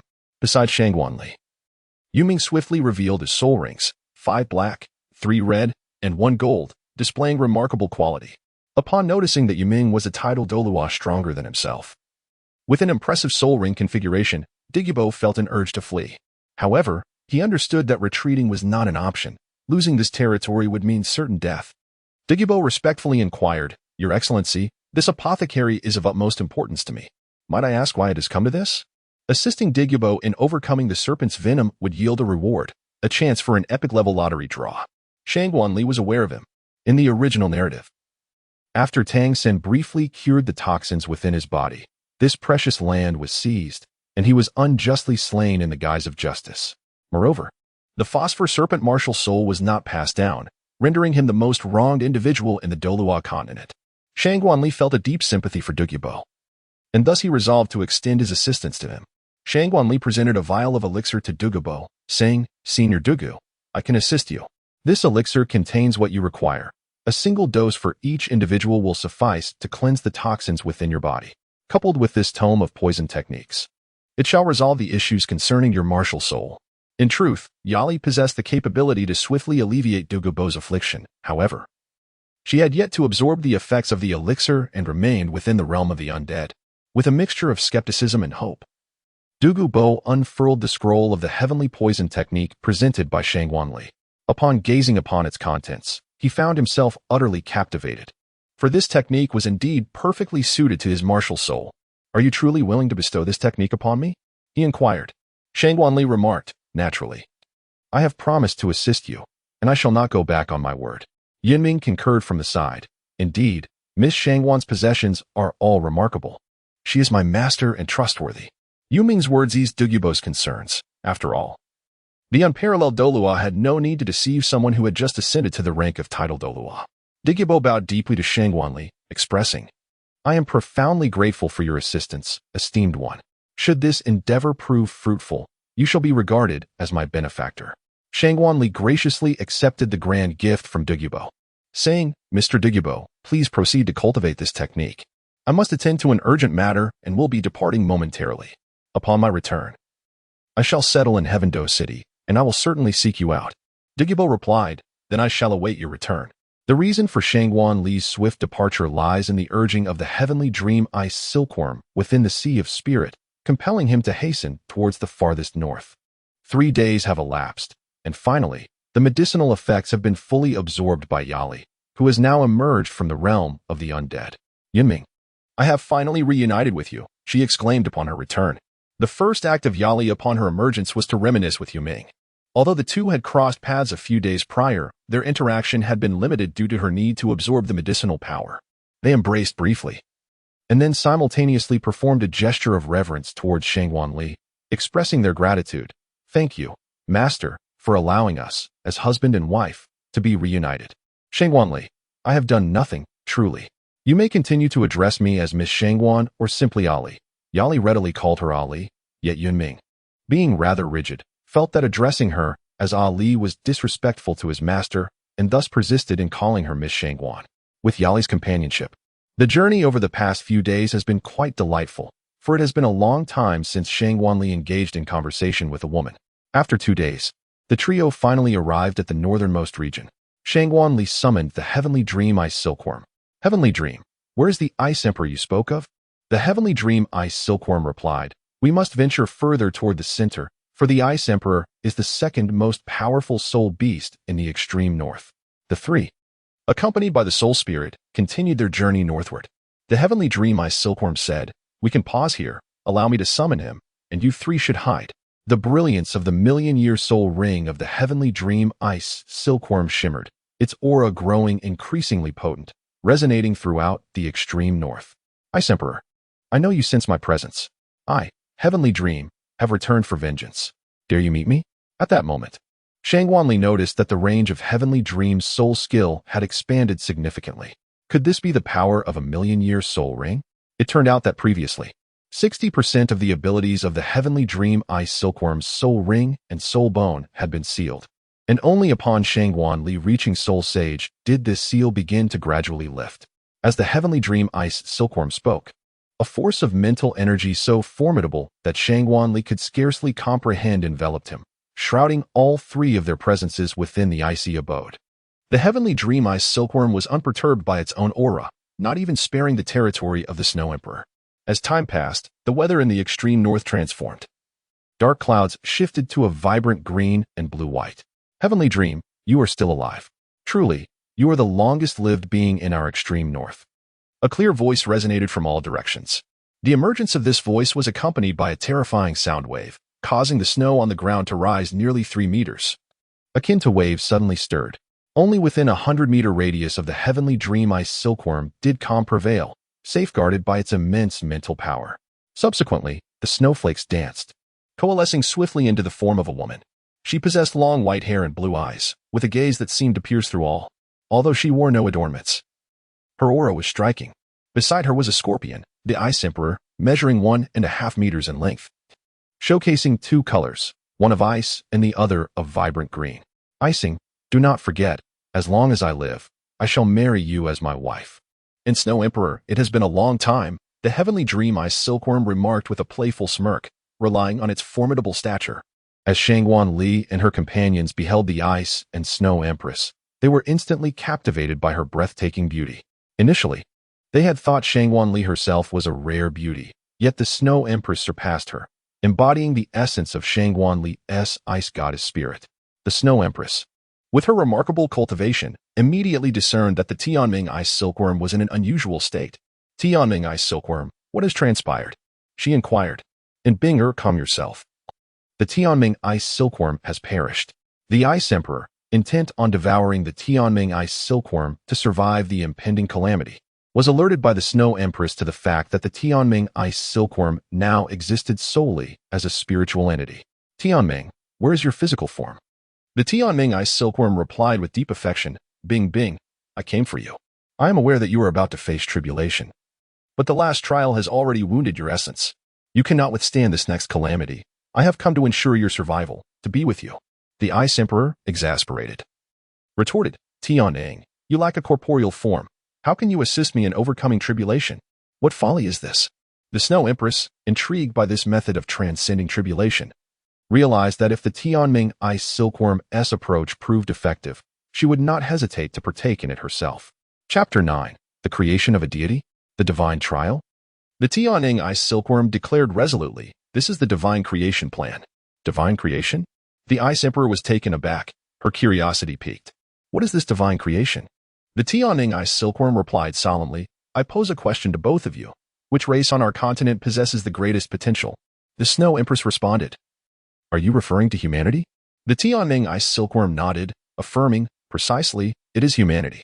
Humans possess formidable innate cultivation abilities, far surpassing those of soul beasts. While we soul beasts may cultivate for millennia, we still cannot compare to humans who cultivate for mere decades. Even among those who transform into human forms, how many can attain divinity? Thus, I have chosen an alternative method to forge a deity, to become a part of this deity and share in the boundless vitality. Now, Ice Emperor and Snow Empress, I extend an invitation to you both. Let us create a deity together. The Tianming ice silkworm's proposition indeed stirred the hearts of the Snow Empress and Ice Emperor. However, the Snow Empress remained composed and inquired, what of the host you have chosen?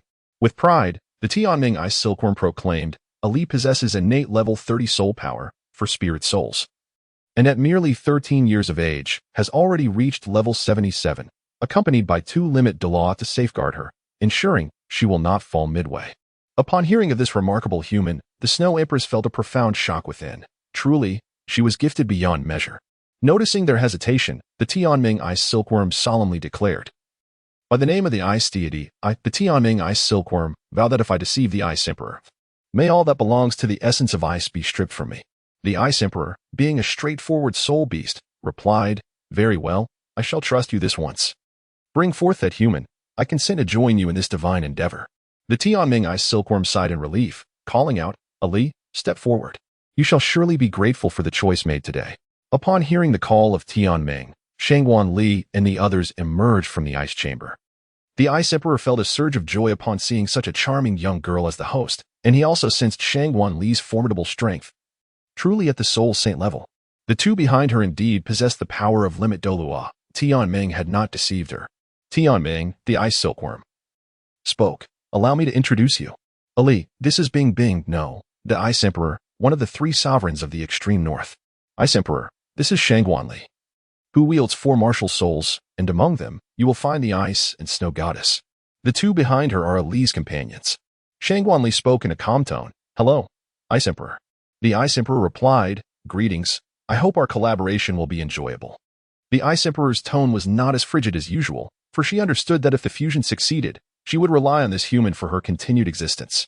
Do you require that soul bone? The Ice Emperor immediately got to the point. After a moment of contemplation, Shangguanli pondered. Is it feasible to possess an external soul bone? The Ice Emperor replied, It is indeed possible, as exemplified by my own tale. However, how can I attain an existence akin to that of the heavenly dream? The Ice Emperor was enveloped in confusion, questioning how such formidable abilities could be harnessed if it were merely a matter of a wise soul ring. Shangguanli proclaimed, This is my unique secret technique, the soul spirit art. Upon uttering these words, he released the soul spirits. The Ice and Snow Emperors observed the former soul beasts, now transformed into soul rings, reveling joyfully within the sea of spirits, alleviating some of the burdens that weighed heavily on their hearts. However, it is imperative that the sacrifice be voluntary. As this is the cornerstone of the soul spirit art, consent from both parties. The Ice Emperor replied, No problem, let us commence. A towering red pillar manifested in the extreme north, signifying the sacrificial phenomenon of a 100,000-year soul beast, swiftly establishing a contract with the Ice Emperor. The Snow Emperor, standing nearby, inquired eagerly of Shangguanli, What of Bingo? How is she faring? The ice goddess Shangguanli Bing has manifested her martial soul. And as the third soul ring illuminates, the figure of the Ice Emperor emerges. Swear, I am unharmed, my spiritual essence remains intact, and the fusion is flawless. Would you care to join me in the creation of a deity? The Ice Empress clearly noted the first two soul rings of the ice goddess Shangguanli, recognizing their formidable age, which could very well reach divine level. Binger, Shangguanli, there is no issue in collaborating to forge a deity. But we must wait for half a day. I need to communicate my succession of the leadership of the extreme north. Shangguanli remarked, Very well. We shall await your arrival here for 3 days. 2 days later, the Snow Emperor arrived as promised, accompanied by a formidable ice bear. The Snow Emperor said, Xiaobai. Allow me to introduce our host, Shangguanli. Ali, this is my son, the Ice Bear King, who has reigned for 280,000 years. And he has also come to partake in the divine creation plan. Shangguanli remarked, Hello, Xiaobai, I am Shangguanli, Xiaobai. Possessing a robust physique yet exuding a comical demeanor, replied, Greetings, I am Xiaobai. The Snow Empress promptly addressed the matter at hand, inquiring, When shall we proceed with the contract? If you are amenable, we could commence immediately. Shangguanli discerned the urgency in the Snow Empress's tone. Is it possible for your soul bone energies to fuse with that of the Ice Emperor? The Snow Empress responded, If Ice Sister consents, it is indeed feasible. Then let us proceed at once. We shall join forces without issue. Shangguanli nodded in agreement, and thus, a soul pact was established among Shangguanli, the Snow Empress, and the Ice Bear King. With a sacrificial display from the 3 soul beasts, Shangguanli's soul power ascended to level 80. Having fulfilled their objective in the extreme north, the trio prepared to depart, when suddenly, a staff materialized before Shangguanli. This purple staff was accompanied by a swirling green seed. Yiming soon stood before Shangguanli. Yet she felt an undeniable call from the staff. Yiming, there is no cause for concern. It seeks me. Standing before the scepter, Shangguanli extended a hand to touch it. Soon, a voice resonated in his mind. The 9 trials of destruction in life have commenced. First trial. Achieve 100 consecutive victories in the hellish arena of slaughter, with a time limit of 2 years. In the spiritual ocean of Shangguanli, Tianming, the Ice Emperor and the Snow Emperor were momentarily taken aback. They were aware that Shangguanli would undoubtedly tread the path to divinity. Yet they were astonished by the swiftness with which she encountered the inheritance of a divine position. The Ice Emperor remarked, Tianming, you possess quite an astute eye for people. The Ice Emperor was elated, for having relinquished everything to gamble for a chance at survival, she had indeed succeeded. The Snow Emperor shared a similar sentiment with the Ice Emperor. Shangguanli inquired of Yiming, Are you aware of the whereabouts of the City of Slaughter? Unfamiliar with the location herself, Shangguanli turned to Yiming, who, equally uninformed, resorted to consulting the system. System, where is the City of Slaughter? The system responded, The location of the City of Slaughter has been marked on the map. Please refer to it, esteemed host. Congratulations, esteemed host. For surpassing the soul Douluo level in soul power, you have earned a diamond lottery exchange opportunity. After a moment of contemplation, Shangguanli realized that in order to venture into the City of Slaughter, protective armor was imperative. System, exchange for a defensive soul guide. Congratulations, host. You have acquired a level 7 defensive soul guide, absolute defense. In the City of Slaughter, both Yunming and Yali were unable to utilize their soul techniques. Although Shangguanli possessed considerable strength, he still sought an assurance of safety for himself. Thus, accompanied by his companions, Shangguanli set forth towards the City of Slaughter. In the midst of a dense forest, they encountered a starlight neon deer, a rare soul beast of indeterminate age. Adorned in a blue-violet hide, it emanated a soft luminescence, resembling the vastness of the starry sky. Its ruby-like eyes sparkled with the brilliance of a rainbow in the night, lending the creature its name.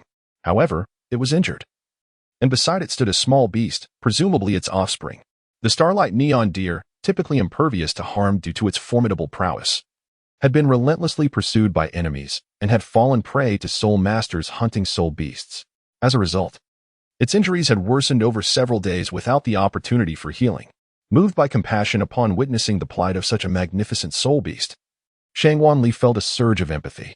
The Snow Emperor also implored Shangguanli to tend to the wounded starlight neon deer. With a determined gesture, Shangguanli raised his left hand, preparing to unleash the Soul Tower Martial Soul. Just as he was about to cast his soul technique, the starlight neon deer spoke. Human, save my child. In gratitude, I am willing to become your soul ring. The starlight neon deer addressed Shangguanli, sensing that he harbored no malice and was intent on using his martial soul to heal it. Shangguanli declared, I shall save your child, and you need not perish.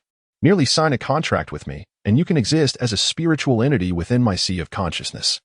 Upon realizing that she would not have to die, and that her child could be rescued, the starlight neon deer readily acquiesced to Shangguanli's proposal. 3 hours later, after absorbing the soul ring, Shangguanli was bestowed with a rare external soul bone, the starlight antlers, culminating in her soul power reaching level 82. The starlight neon deer, having existed for an astonishing 250,000 years, sustained grave injuries while protecting a child who had wandered into enemy territory. Thank you, human, it expressed. Astonished that it could witness its child's growth, feeling immense gratitude towards Shangguanli. Having completed her breakthrough, Shangguanli, alongside Yunming Yali, journeyed to the City of Slaughter. On the way, she unexpectedly condensed her third soul core, resulting in a temporary decrease in her level to 80. Chapter 10. The Scheme of the God of Destruction in the Divine Realm.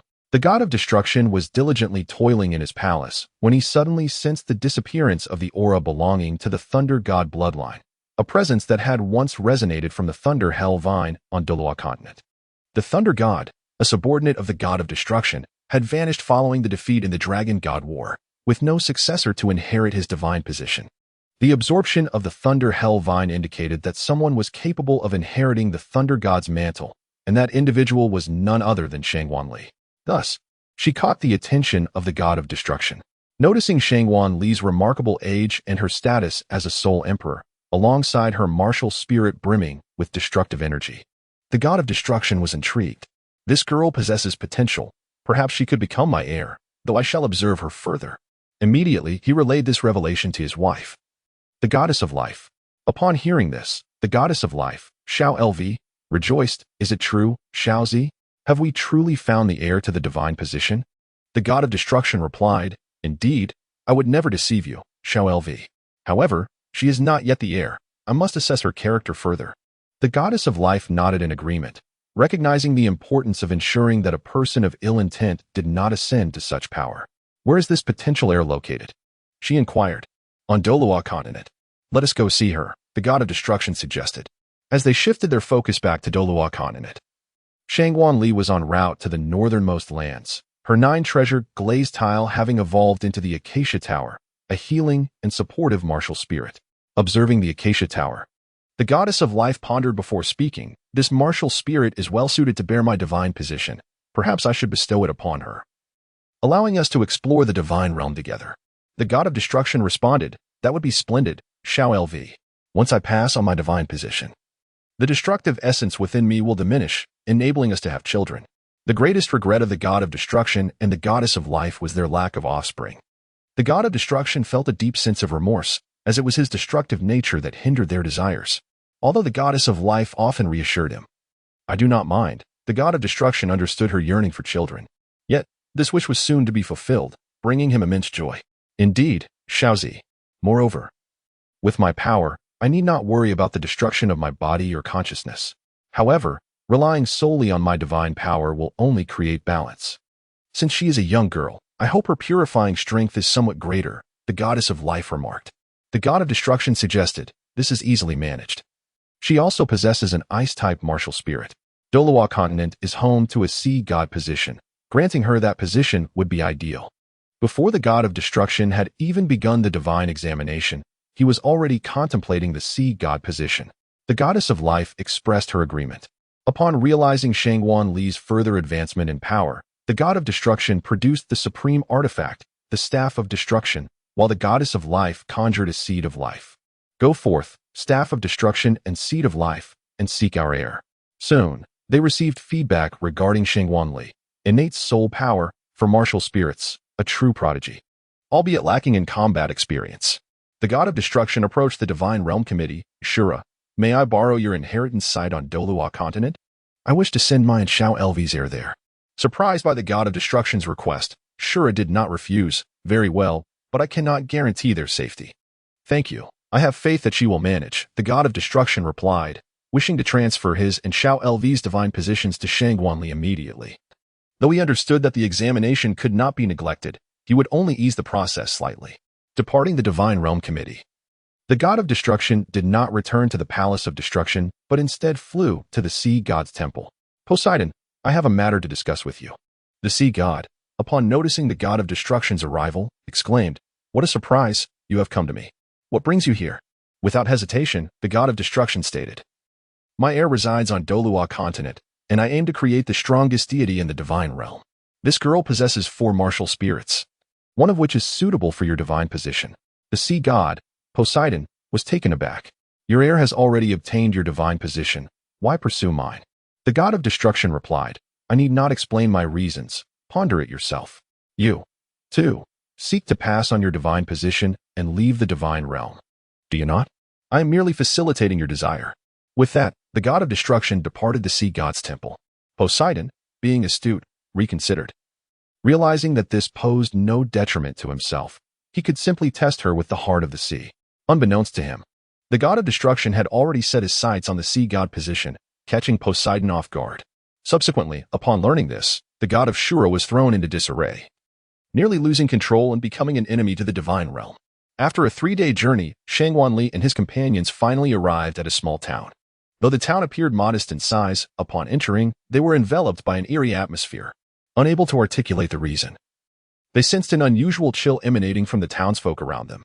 Shangguan Li addressed Yiming and Yali, saying, I shall proceed alone from here. You two may either enjoy yourselves or await my return in the realm of the dead. Yiming and Yali exchanged glances, ultimately deciding that they would wait for him to emerge from the city of slaughter.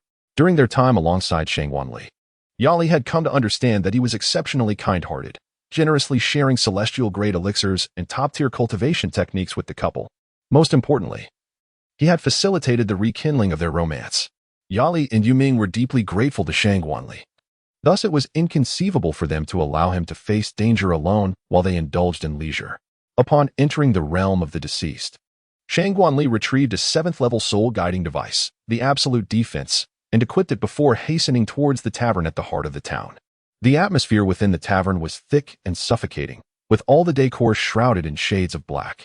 Although it was daylight outside, stepping inside imparted an unsettling chill and an aura of darkness. The arrival of Shangguan Li captured the attention of everyone within the tavern. Such a beautiful girl was indeed a rare sight. The server approached with an air of indifference and inquired, May I ask, fair lady, what would you like to order? Shangguan Li inquired softly, May I ask, where is the city of slaughter? The waiter seemed to comprehend something, and shortly thereafter, a glass of murky liquid was brought forth. The liquid, a deep crimson hue, emanated a pungent, metallic odor reminiscent of fresh blood. Drink this, and I shall reveal to you the location of the city of slaughter. Shangguan Li had no desire to partake in such a beverage. With a swift motion, he grasped his scythe and unleashed his second soul skill, the Dark Demon God Slash, instantly eliminating the waiter. The onlookers, upon witnessing the blood-red hue of Shangguan Li's 3rd soul ring, exclaimed in astonishment, realizing it was a 100,000-year soul ring. This was a trial, a test bestowed upon us by the city of slaughter. By slaying him, we would gain entry into the city of slaughter. Someone shouted, igniting a frenzy. All eyes turned crimson as the crowd surged towards Shangguan with wild abandon. Shangguan unleashed the devastating soul technique, the Annihilation Thunderblade, of the Destruction Demon Scythe, which had been honed over a millennium. In an instant, the scythe manifested numerous thunderous blades, and coupled with the night battle 8-point style. All adversaries were swiftly vanquished. Shangguan instantaneously transported to the tavern's bar, shattering the counter with his scythe and breaking the floor beneath. Even upon entering the tavern, Shangguan had employed his psychic detection soul technique, discerning the unique distinctions between the bar and other areas. Without hesitation, Shangguan leaped down, plunging into the profound darkness of the ground. Soon, her form was enveloped by the inky blackness, completely consumed by it. Before long, she beheld an elongated passage, where a chilling breeze swept around her. After proceeding for a while, a frigid voice suddenly resonated from all directions, proclaiming, "Welcome to the city of slaughter. This is the infernal capital, a realm steeped in bloodshed. Here, you may acquire all that you desire, the price being your very life." Chapter 11. The City of Slaughter. Upon hearing the sound, Shangguan intended to use her spiritual perception to locate its source. However, she forgot that in the realm of slaughter, the use of soul techniques was prohibited. As Shangguan cautiously proceeded, he soon discerned a glimmer of light, revealing an open portal. Beyond this threshold lay a palpable essence of life. Suddenly, 101 figures materialized before him, all clad in black armor. Their entire forms encased in gleaming metal, their faces no exception, each wielding a formidable sword. Among them, one stood apart, seated atop an armored steed. "You have transgressed the rules," a deep voice resonated, chilling and devoid of warmth, seemingly not emanating from human lips. The speaker was the knight astride the horse. "What consequences await for violating the rules?" Shangguan inquired. The knight on the steed replied, "Transgression warrants punishment. Only by defeating me may you gain entry to the City of Carnage. I am Scott, the fearsome knight." With that, the steed surged forward towards Shangguan swiftly. He evaded the charge, aware that while soul techniques were rendered ineffective within the City of Carnage, his soul power and soul bone skills remained intact. In response to the knight's assault, Shangguan executed a fluid maneuver, turning deftly to unseat the fearsome knight from his mount. The horse, caught in the fray, toppled to the ground, gasping for breath. Observing the fall of Scott, the fearsome knight, Shangguan began to stride towards the City of Carnage. At that moment, Scott called out, "Halt." He produced a plaque inscribed with a skull emblem, presenting it to Shangguan. "This plaque serves as your token within the City of Carnage. Within its walls, you shall find guidance." Upon noticing the sign, Shangguan observed a number inscribed beneath it, 9498. Before the gates of the City of Carnage, a woman veiled in black approached him, extending a warm welcome to the City of Carnage with a gesture inviting him to enter. As he stepped into the city, Shangguan found it was not as terrifying as he had anticipated. No one paid heed to his arrival. The atmosphere was somewhat somber, yet it bore little difference to the small town outside. The veiled woman spoke, "I am your guide. Should you have any inquiries, do not hesitate to ask me. Within the span of 12 hours, I will address all your questions. After 12 hours, this will be your dwelling, and you shall officially become a member of the City of Carnage. During these 12 hours, you shall be under a period of trusted protection, and I will ensure your safety at all times, so rest assured." Shangguan inquired, as was customary, what sort of place the land of slaughter was. The girl in the black veil replied, "It is a paradise, a haven of depravity. As long as you are by my side, am I absolutely safe? Indeed. For I am the envoy of the great King of Slaughter. None would dare to assail me or offend the majesty of the great King of Slaughter." Shangguan did not inquire further. In the original text, the City of Slaughter is mentioned but sparingly, ultimately characterized as a perilous locale. Shangguan inquired, "How can one escape the City of Carnage?" The woman in the black veil replied, "One must become the champion of the hellish arena, thereby earning the right to challenge the hellish path in order to break free from the City of Carnage. Those formidable individuals will be bestowed with the title of the God of Slaughter. The City of Carnage has existed for over a millennium, during which only 8 gods of slaughter have emerged, given the extensive duration of existence. The fact that merely 8 have managed to escape the City of Carnage underscores the perilous nature of the hellish path. Take me to the hellish arena, Shangguan insisted. The woman in the black veil was evidently reluctant to permit Shangguan's venture and cautioned, "The odds of survival in the hellish arena are dreadfully slim.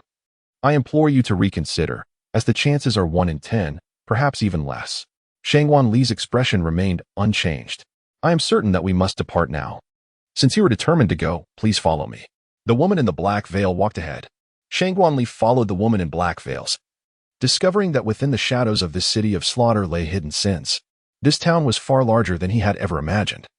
It took them half an hour to reach the inner city.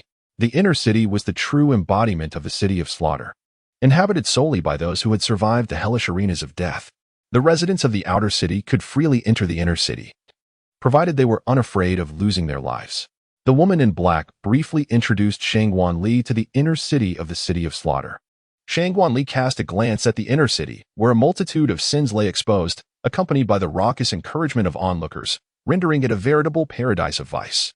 The bloodshed within the inner city was so gruesome that Shangguanli found it unbearable to behold.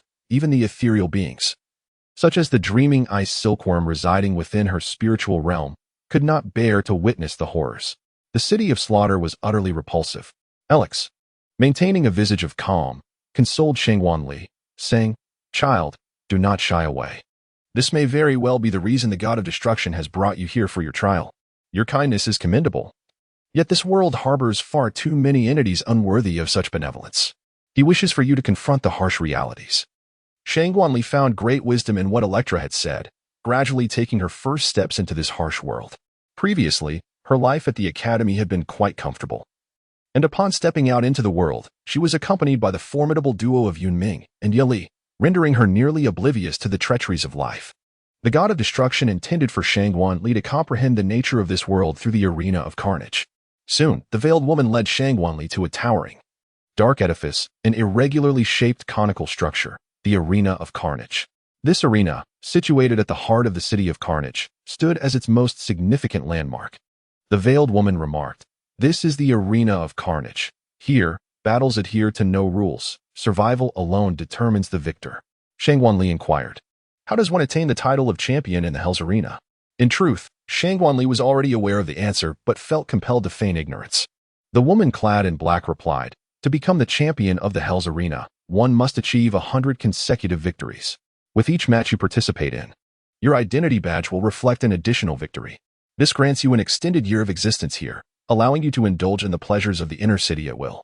However, you must ensure that you survive your revelries. The ticket for entry to spectate the Hell's arena is a single Bloody Mary." Shangguanli declared, "Sign me up. I wish to compete." The woman in the black veil was taken aback, for those who entered before typically opted to observe first. Yet, this individual boldly registered for the competition without hesitation. "Very well, this way, please."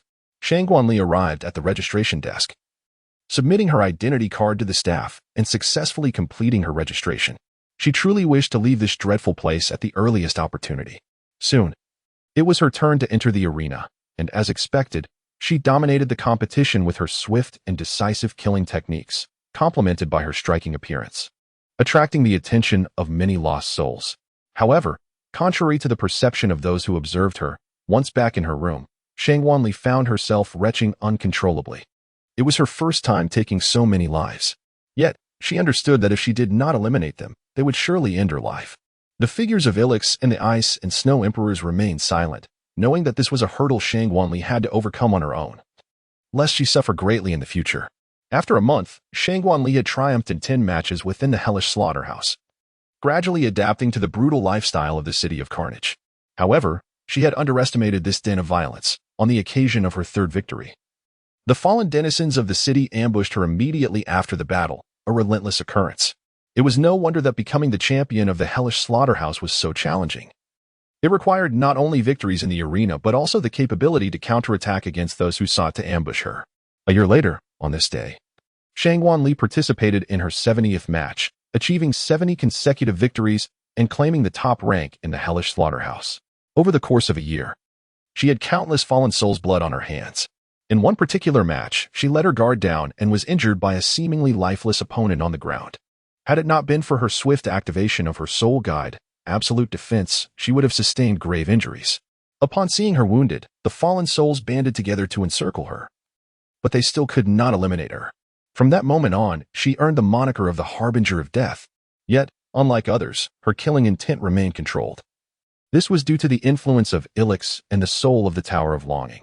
Ilix's necromantic magic could purify the malice within her killing intent, rendering it pure. Meanwhile, The Tower of Longing's spirit cleansed her mind. The combination of these two forces enabled Shangguan to remain unaffected by the corrosive environment of the Slaughter City. If one were to observe her daily matches in the hellish slaughterhouse, it would be hard to fathom that this was the same person who bore the title of Harbinger of Death. For her aura contrasted sharply with the brutality of the Slaughter City, she exuded a gentle and serene presence. 3 months passed, and Shangguan was just one match away from achieving her 100th victory. Chapter 12. Braving the Path of Hell. Shangguan has achieved an impressive 99 consecutive victories, and today marks her pursuit of the centennial triumph. Without a hitch, she has indeed accomplished her 100th victory. Within the vast arena, the audience fervently chants the title of Harbinger of Death. Congratulations, young Harbinger of Death. A deep and piercing voice suddenly reverberates from all directions. As Shangguan feels an overwhelming suppression of her aura, the fallen spectators cry out for the King of Slaughter. Shangguan observes this King of Slaughter, whose presence is formidable, slightly inferior to that of Yunming, yet undoubtedly a powerful super Douluo. I am elated to witness the Harbinger of Death's 100th victory today. To honor your remarkable achievements, I have decided to bestow upon you the extraordinary title of God of Slaughter. From this day forth, you shall have the privilege to enter and exit the city of Slaughter at your discretion, and you will be appointed as a guest elder under my auspices in the city of Slaughter. Shangguan remarked, No need, great King of Slaughter. I wish to rely on my own strength to traverse the path of hell and become a true god of death. The King of Slaughter's gaze was exceedingly perilous. The path of hell was fraught with danger, and it is unlikely that you alone could survive such treacherous terrain. Shangguan politely declined, asserting his own capabilities as the great King of Carnage. Since you have made your decision, I shall not hinder you. I wish you well on your journey through hell, and may you become the new god of slaughter. With that, the King of Carnage soared into the sky.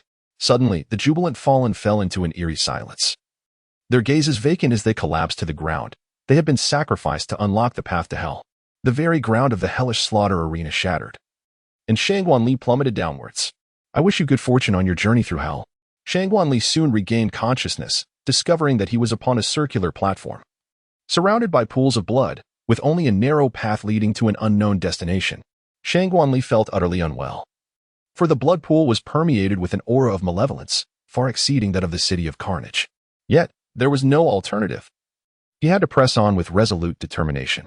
After traversing a distance, Shangguan sensed a rise in the ambient temperature.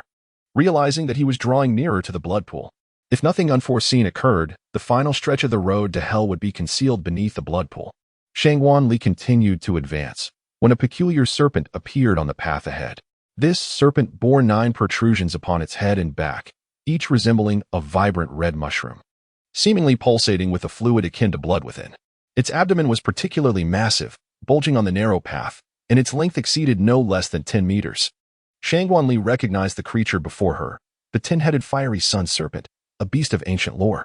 Upon her discovery, the serpent also became aware of her presence. Preemptively, the 10-headed fiery sun serpent unleashed a torrent of flames towards Shangguan. However, she swiftly countered with an icy skill from her scorpion soulbone, the Ice Emperor's Fury, freezing the serpent's fiery assault. Undeterred by the frozen attack, Shangguan charged boldly towards the serpent. At that moment, the serpent abruptly plunged into a pool of blood, seizing the fleeting opportunity during Shangguan brief pause. The 10-headed fiery sun serpent surged forward. In response, she executed a powerful strike reminiscent of the splitting of Mount Hua, her side slicing through the serpent's massive form, astonishingly cleaving it in twain.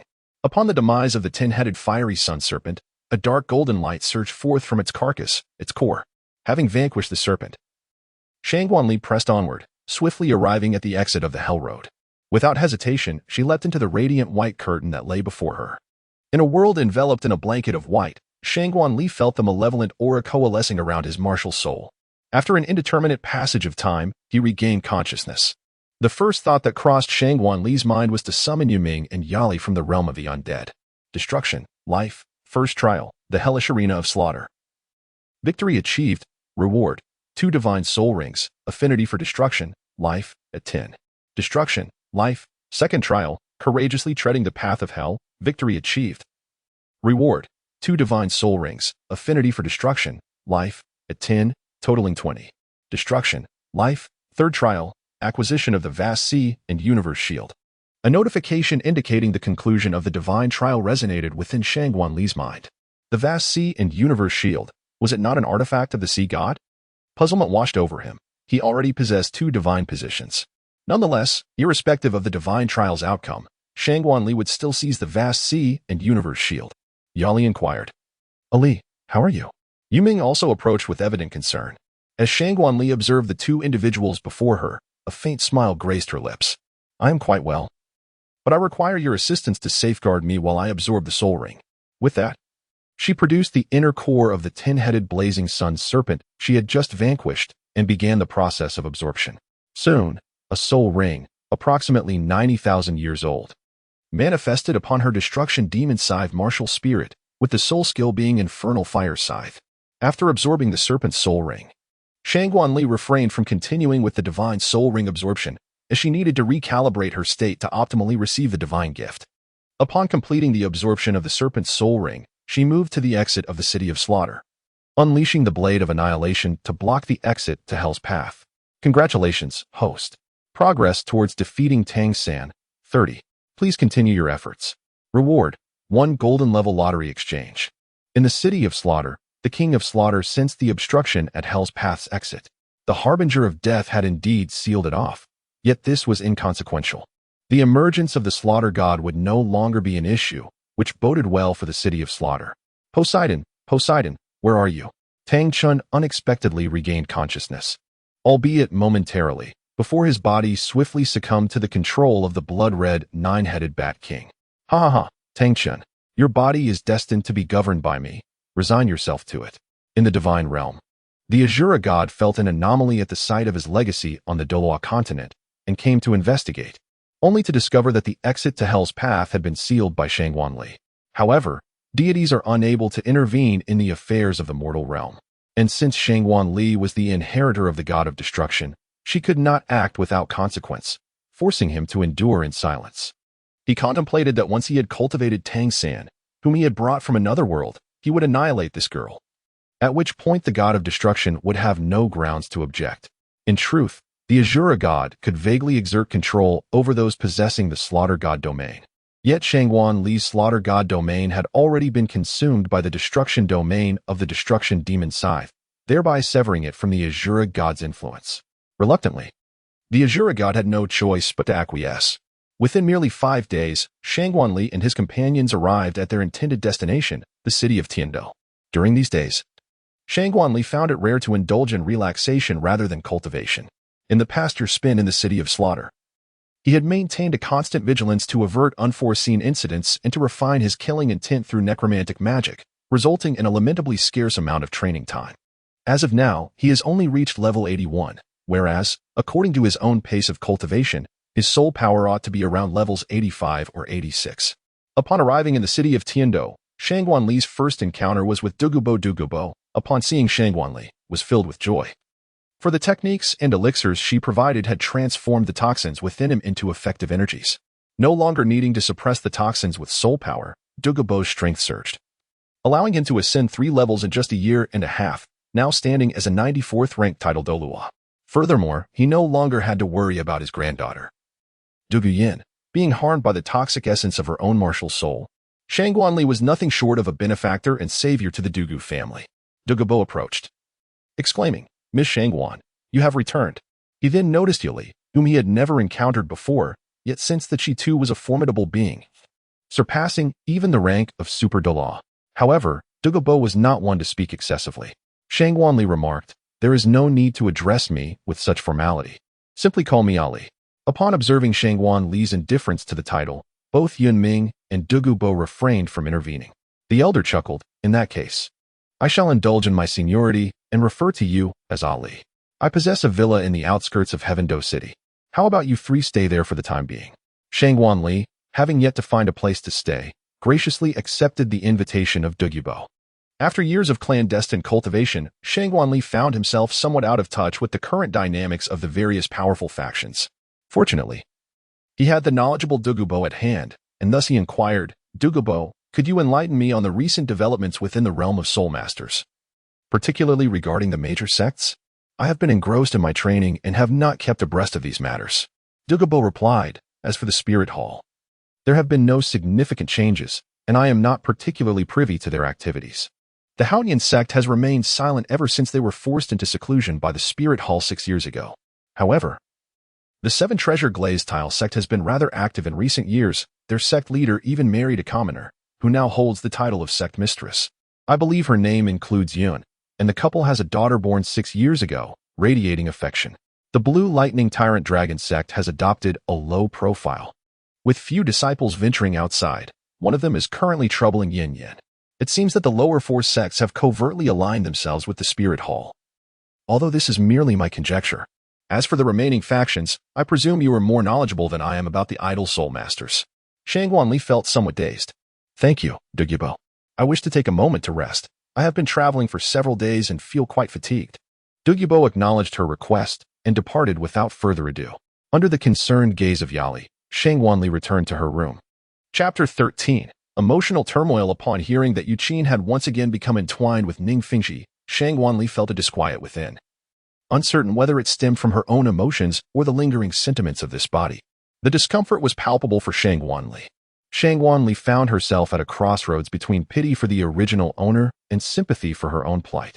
Her mother, who had abandoned her, ultimately ended up with the very man whom her mother had despised, her biological father, leaving Shang Wanli feeling like a mere jest. After returning to her room, Yali, filled with concern, approached the door. Being a woman, she was particularly sensitive to emotions, and after Dugubo's remarks about the Seven Treasures Glazed Tile School, Shang Wanli's demeanor had seemed quite amiss. Ali, may I come in? Yali gently knocked on the door. Her voice not only roused Shang Wanli from her emotional abyss, but also served as a reminder to the spirits dwelling within Shang Wanli's mental realm. Such matters were best addressed by those in the realm of reality. Ali, I'm uncertain of your state. If there are burdens upon your heart, would you share them with me? Upon hearing Yali's voice, Shang Wanli felt the tension within her snap, and with a hint of sorrow in her tone, she uttered, Yali, I don't know what is wrong. My heart feels so heavy. Yali stepped forward and embraced Shang Wanli, softly saying, It's all right, dear child, if you feel like crying, then let it out. After Yali's words, Shang Wanli buried her face in Yali's arms, her faint sobs piercing Yali's heart with empathy. Thank you, Yali, I am all right now. After a considerable time, Shang Wanli finally managed to stifle her tears and began to share the burdens she had concealed within her heart. I am an orphan, raised by my grandfather since childhood.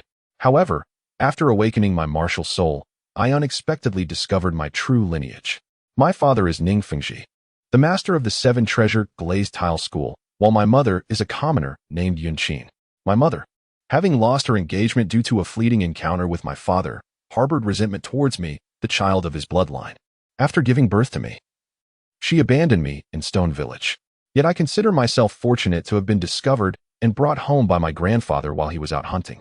But now I learn that my parents are still together, living in harmony, and have a daughter. It pains me deeply. Am I truly a child who should never have existed? They have never sought me out during all this time, even if my father is unaware of my existence. My mother must know. I long for the love of parents. Why does that girl deserve their affection while I do not? I am their child too. In her previous life, Shang Wanli lost her parents at a young age, and in this life, she was raised by her grandfather. She initially believed that her parents were a tragic fate in this existence, only to realize that their reunion was merely a detour, of which she herself was the turning point. Shang Wanli did not disclose the matters regarding the system and the time traveler to Yali, for this was Shang Wanli's most profound secret, one he intended to conceal until his dying breath. Listening to Shang Wanli's words, Yali felt a twinge of resentment towards Yunqin and Ning Fengji, yet her heart ached more for Shang Wanli. Ali, if you do not mind, I would like to adopt you as my daughter. After all, my husband and I are, in a sense, your guardians. Although Yunming and I have never been blessed with children, we hold you in great affection. Would you consider becoming my daughter? Upon hearing Yali's words, Shang Wanli nodded and expressed her willingness. Yali's mother, I have never regarded you both as mere servants. I am truly grateful to you for accepting me as your daughter. Yali replied, It is our privilege to have such an outstanding daughter like you. That night, the mother and daughter embraced each other as they fell asleep. When morning arrived, Shang Wanli awoke to find that Yali was already awake, yet still by her side. Good morning, Mama, she greeted, feeling the warmth of family, which was entirely different from the time spent with her grandfather. Good morning, Ali. Your father has prepared breakfast. Shall we go eat together? Yali asked. Of course. Shang Wanli replied. In the dining room, Yiming had already set the dishes on the table, and there was another person present, Dugu Yali. "Ollie, it's time to eat," he called out. Shangguanli greeted Yuming, "Good morning, father." Unlike before, Yuming responded casually, "Good morning, Ali," perhaps due to the change in status. His tone carried a certain softness. Dugu looked at the three of them in astonishment, wondering when their relationship had transformed in such a manner. He nearly voiced his thoughts, recalling that during their last encounter, Yuming had clearly stated that Shangguanli was his master, yet now their bond had shifted to that of father and daughter. Shangguanli remarked, "Just last night, after all, I have but one relative and no parents. They too have no daughter, so we are together." Shangguanli refrained from uttering any superfluous words, and Dugu wisely chose not to pry further. "Observing that you and Yin Yin are of similar age, I might as well bring her over for you to meet." Dugu harbored a subtle intention, hoping to procure some benefits for his granddaughter. Shangguanli was also aware of the subtle intentions of Dugu. "Your granddaughter is younger than I, but bringing her along would be delightful." "Wonderful. I shall summon Yin Yin at once." "No, let us wait a few days. I must first consolidate my cultivation." Shangguanli deterred Dugu's actions, for the claim of needing to solidify his cultivation was a ruse. Shangguanli intended to absorb the soul rings, and it was prudent to keep such significant matters concealed. "Very well, I shall bring Yin Yin in 5 days." "No problem." With that, Dugu gracefully turned and departed. After enjoying breakfast, Shangguanli resolved to absorb the divine bestowed soul rings. For days later, the 5th, 6th, 7th, and 8th soul rings of the destruction Demon Scythe were successfully absorbed. The 5th soul ring, with a lifespan of 300,000 years, bestowed the skill Demon Scythe chain destruction formation, enabling the control of foes and the absorption of their soul power for self-replenishment. The 6th soul ring, lasting 350,000 years, granted the soul skill Venomous Demon Scythe, which imbued the blade with formidable toxins. The 7th soul ring, with a lifespan of 500,000 years, conferred the soul skill True Form of the Demon Scythe, unleashing a realm of destruction. The 8th soul skill, lasting 700,000 years, was Fate-Severing Strike, allowing the wielder to sever the fate power of those weaker than themselves and capture their destiny energy. Thus, both the Destruction Demon Scythe and the Holy Sun Moon Butterfly soul weapons reached the 8th ring, while the Acacia Tower soul weapon attained the 7th ring and the Ice Snow Goddess soul weapon reached the 5th ring. Shangguanli's soul power also ascended to level 85. The days spent in closed-door cultivation flew by, and today marked the day of Shangguanli's emergence. Shangguanli sensed the presence of an unfamiliar individual within the confines of her home today, uncertain of who it might be. Upon seeing Shangguanli emerge, Yali joyfully greeted her. "Ali, you have emerged from your seclusion. Let me take a good look at you." The long-awaited affection from her mother enveloped Shangguanli in warmth. "Mother, why do I sense the presence of a stranger in the house? Has the granddaughter of Dugu arrived?" Yali replied, "No, today Yuming went out in search of ingredients and stumbled upon an injured individual. Initially, he did not intend to assist this person, but upon realizing that their aura bore a slight resemblance to mine, he decided to bring them back. I have since tended to their wounds. They should be awakening soon." No sooner had Yali spoken than a golden-haired youth appeared before them. "Greetings, I am Xiaoshui. Are you the ones who rescued me?" Yali responded, "It was my husband who brought you back. Now that you have recovered, I kindly ask you to depart." The golden-haired youth, or rather Xiaoshui, noticed that the two enchanting women before him were no ordinary individuals. Furthermore, the one with blue-purple hair emanated a trace of divine aura, piquing Xiaoshui's curiosity about their identities. "Might I stay for just one night? I wish to rest," he implored, eager to discern the backgrounds of these two intriguing figures and feeling compelled to remain within their abode. Yali did not refuse, considering that Xiaoshui was merely at the Soul King level, while their family comprised Soul Douluo and title Douluo, leaving them entirely unperturbed. Upon encountering the young girl, Shangguanli fell into deep contemplation. There was a certain resemblance to Yali, prompting the thought that she might possess an angel martial soul. Could this be the young bearer of the angel martial soul, Qianrenxue? Shangguanli felt a surge of excitement. After years of residing in the Douluo Continent, he had finally come across someone who resembled the elusive Miss Qianrenxue. That evening, when Xiaoshui laid eyes on Yunming, she stood frozen in place. Unlike Yali, whose aura was gentle, Yunming emanated a powerful and assertive presence, yet both shared a common trait, an overwhelming strength. Upon returning to her room, Xiaoshui, no, Qianrenxue, realized that the three individuals in this household were far from ordinary. She mused to herself that her parents were likely titled Douluo-level soul masters. Perhaps even beyond mere title Douluo, potentially being limit Douluo, for Yunming's aura was comparable to that of her grandfather. Shangguanli, too, remained inscrutable, exuding an essence that hinted at divine origins. Was he perhaps a descendant of a deity? Chapter 14. Young lady? Young sir. The evolution of Dugu Yan's martial soul on the very night that Qianrenxue stayed in the residence.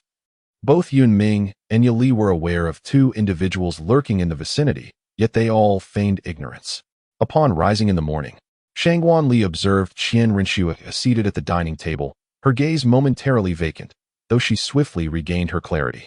Uncle Yun, I wish to accompany you today to assist in the hunt. Yunming paid no heed to Qianrenxue's words, turning instead to Yali and Shangguanli with a slight nod. Very well, you may join me today. Thank you, Uncle Yun. The family of Shangguanli, consisting of 3 members, naturally concealed their identities as soul masters. Furthermore, due to their cultivation of the concealment technique, even ordinary soul masters or low-level titled Douluos could not discern their true abilities. However, they happened to encounter Qianrenxue, growing up under the influence of Qian Douluo. She was well versed in the aura of unparalleled Douluo strength. Even with their disguise, she could perceive some hints. As the chosen successor of the angel god, Qianrenxue was familiar with the presence of divine beings, which is why she noticed the extraordinary characteristics of Shangguanli's family upon their first meeting. In fact, Shangguanli intentionally sought to probe Qianrenxue's true identity, which is why Yunming accompanied her on her outing. As evening fell, the two returned home. Once everyone had retreated to their respective rooms, Yunming and Yali visited Shangguanli's chamber to discuss the events of the day. During their outing, Yunming and Qianrenxue had maintained a silence, which was eventually broken by Qianrenxue, who inquired, Uncle Yun, may I go over there for a moment? This was merely a pretext for her to contact her 2 bodyguards and relay a message. Yunming granted her permission, as this outing was intended to test Qianrenxue. Aware that Yunming was tailing her, she did not directly approach the serpent spear and porcupine dog, but instead wandered around the marketplace for several hours before arriving at the prearranged meeting place with Yunming. As they journeyed home, Shangguanli found this entire situation too normal, almost suspiciously so. Father, let us go observe those 2 tonight, and see what information they acquire. Shangguanli was exceedingly eager to uncover the true identity of Qianrenxue, as she might indeed be the Miss Qianrenxue she had long admired. Yunming concurred, recognizing that having such an enigmatic individual in their midst was less than ideal, despite his own formidable strength. That evening, Shangguanli and Yunming arrived at the marketplace where Qianrenxue had wandered earlier. Soon, 2 figures materialized before them, exchanging knowing glances. They unleashed their first soul technique, moonlight binding. Ethereal threads emerged around Shangguanli's martial spirit, swiftly ensnaring the 2 individuals. Although they were not ordinary beings, they could not break free from this soul skill. The threads multiplied, and for every one they managed to escape, 10 more ensued, continually siphoning their soul power. At that moment, Yunming's heavenly spear struck with his first soul skill, penetration, seriously wounding the 2. As their life force began to wane, Shangguanli, wishing to keep her Osmita Tower martial spirit hidden, decided to take them home for Yali to heal. Upon their return, Yali awaited them in the courtyard. And upon witnessing the injured, she immediately called upon her healing angel martial spirit.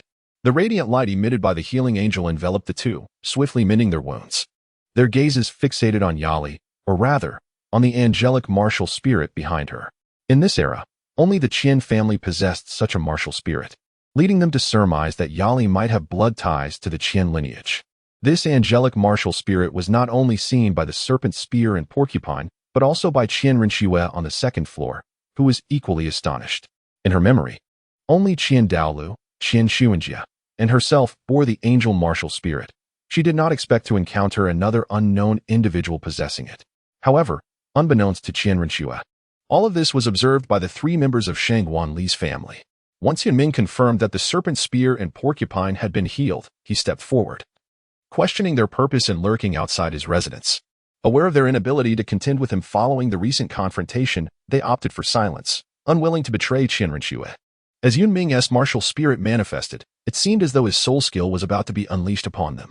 Uncle Yun, they are here for me. Qianrenxue interjected, prioritizing the safety of the porcupine. Yunming cast a glance at Qianrenxue, which filled her with a profound sense of dread, yet she persevered, continuing to speak. Uncle Yun, Aunt Yali, No, esteemed seniors. Thank you for rescuing me when I fainted in the Soul Beast Forest.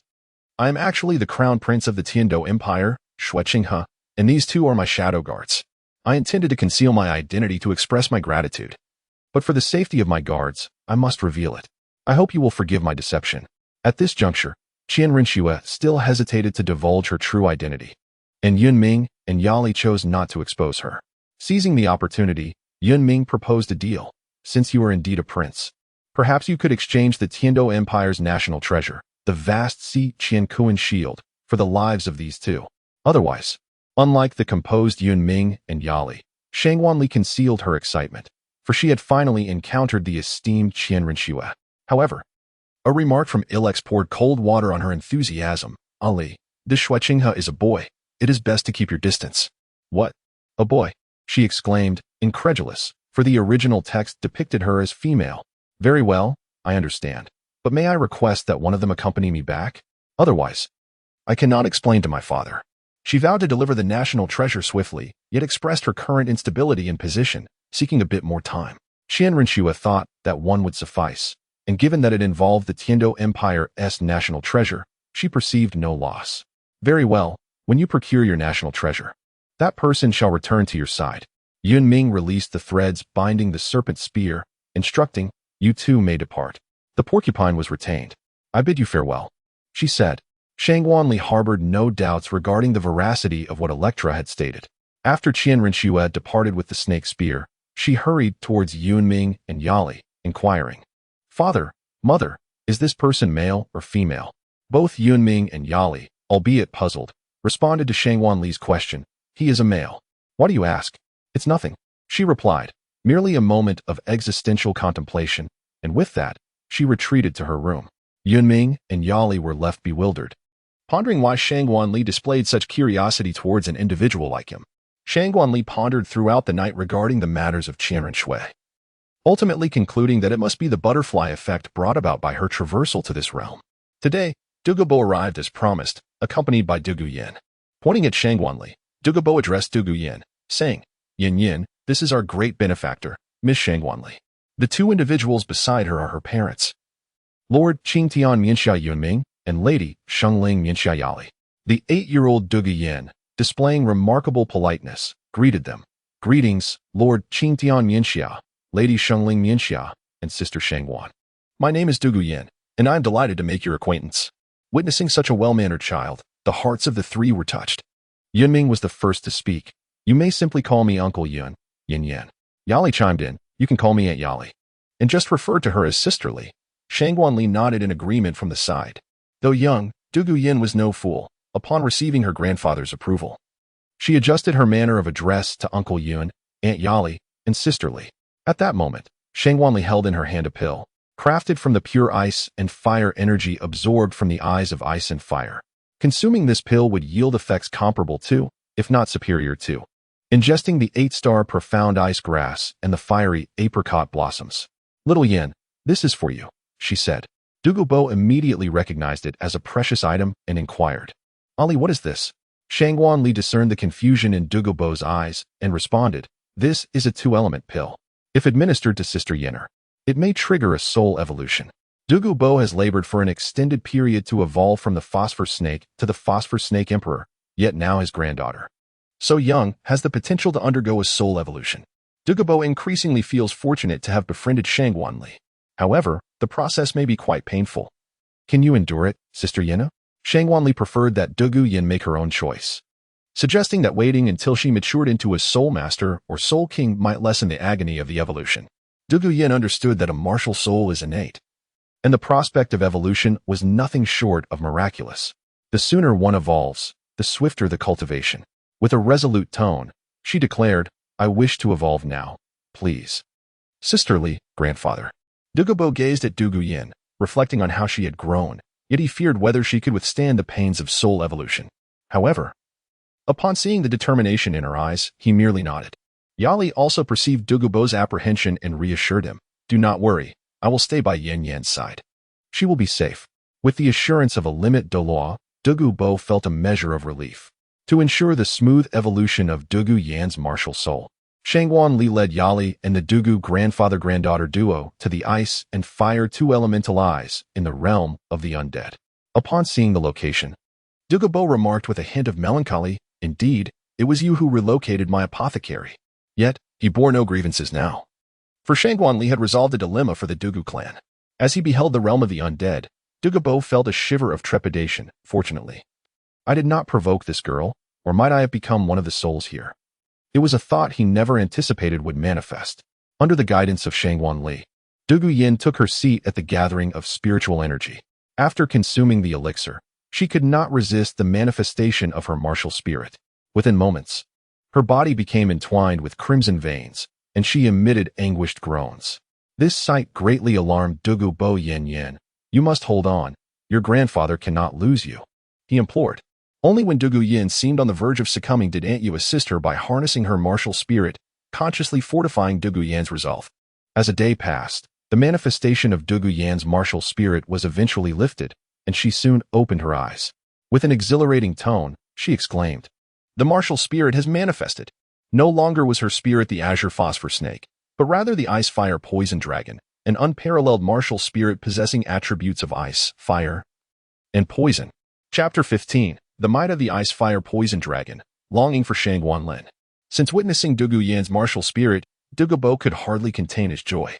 Observing the newfound strength of her spirit, Dugu was overwhelmed with elation. "Aunt Yu, sisterly, thank you." Following this evolution, Dugu reached the esteemed level of 20 in soul power. Soon, the four emerged from the realm of the dead. Upon their appearance, Yunming inquired, "Ali, Yin, Lier, how have you fared?" Completely overlooking Dugu.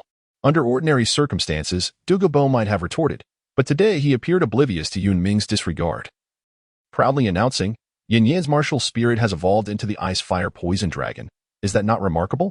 Hearing of Dugu successful evolution, Yunming affectionately ruffled her hair, saying, "Indeed, Yin is truly formidable."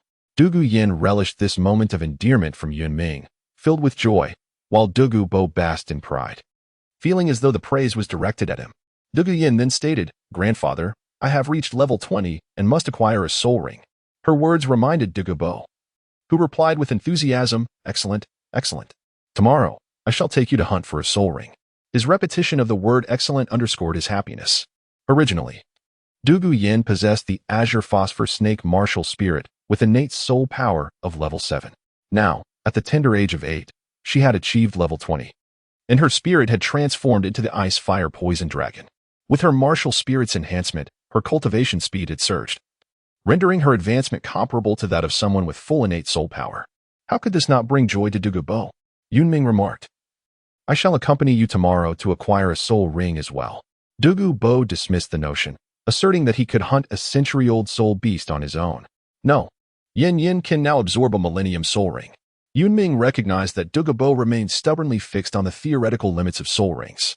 The absorption of a soul ring is determined by one's physical strength and mental fortitude. Now that Yin had endured the agony of martial spirit evolution, her body and spirit had significantly advanced, enabling her to absorb a millennium soul ring. Dugu hesitated to accept Yunming's words, but at that moment, Shangguan stepped forward, stating, "Dugu, I believe it is indeed possible. Observe my soul ring." Shangguan unleashed her holy sun moonlight butterfly martial soul, accompanied by 8 soul rings of an unprecedented configuration: dark, dark, dark, dark, red, red, red. This extraordinary display left both Dugu and Dugu in a state of astonishment.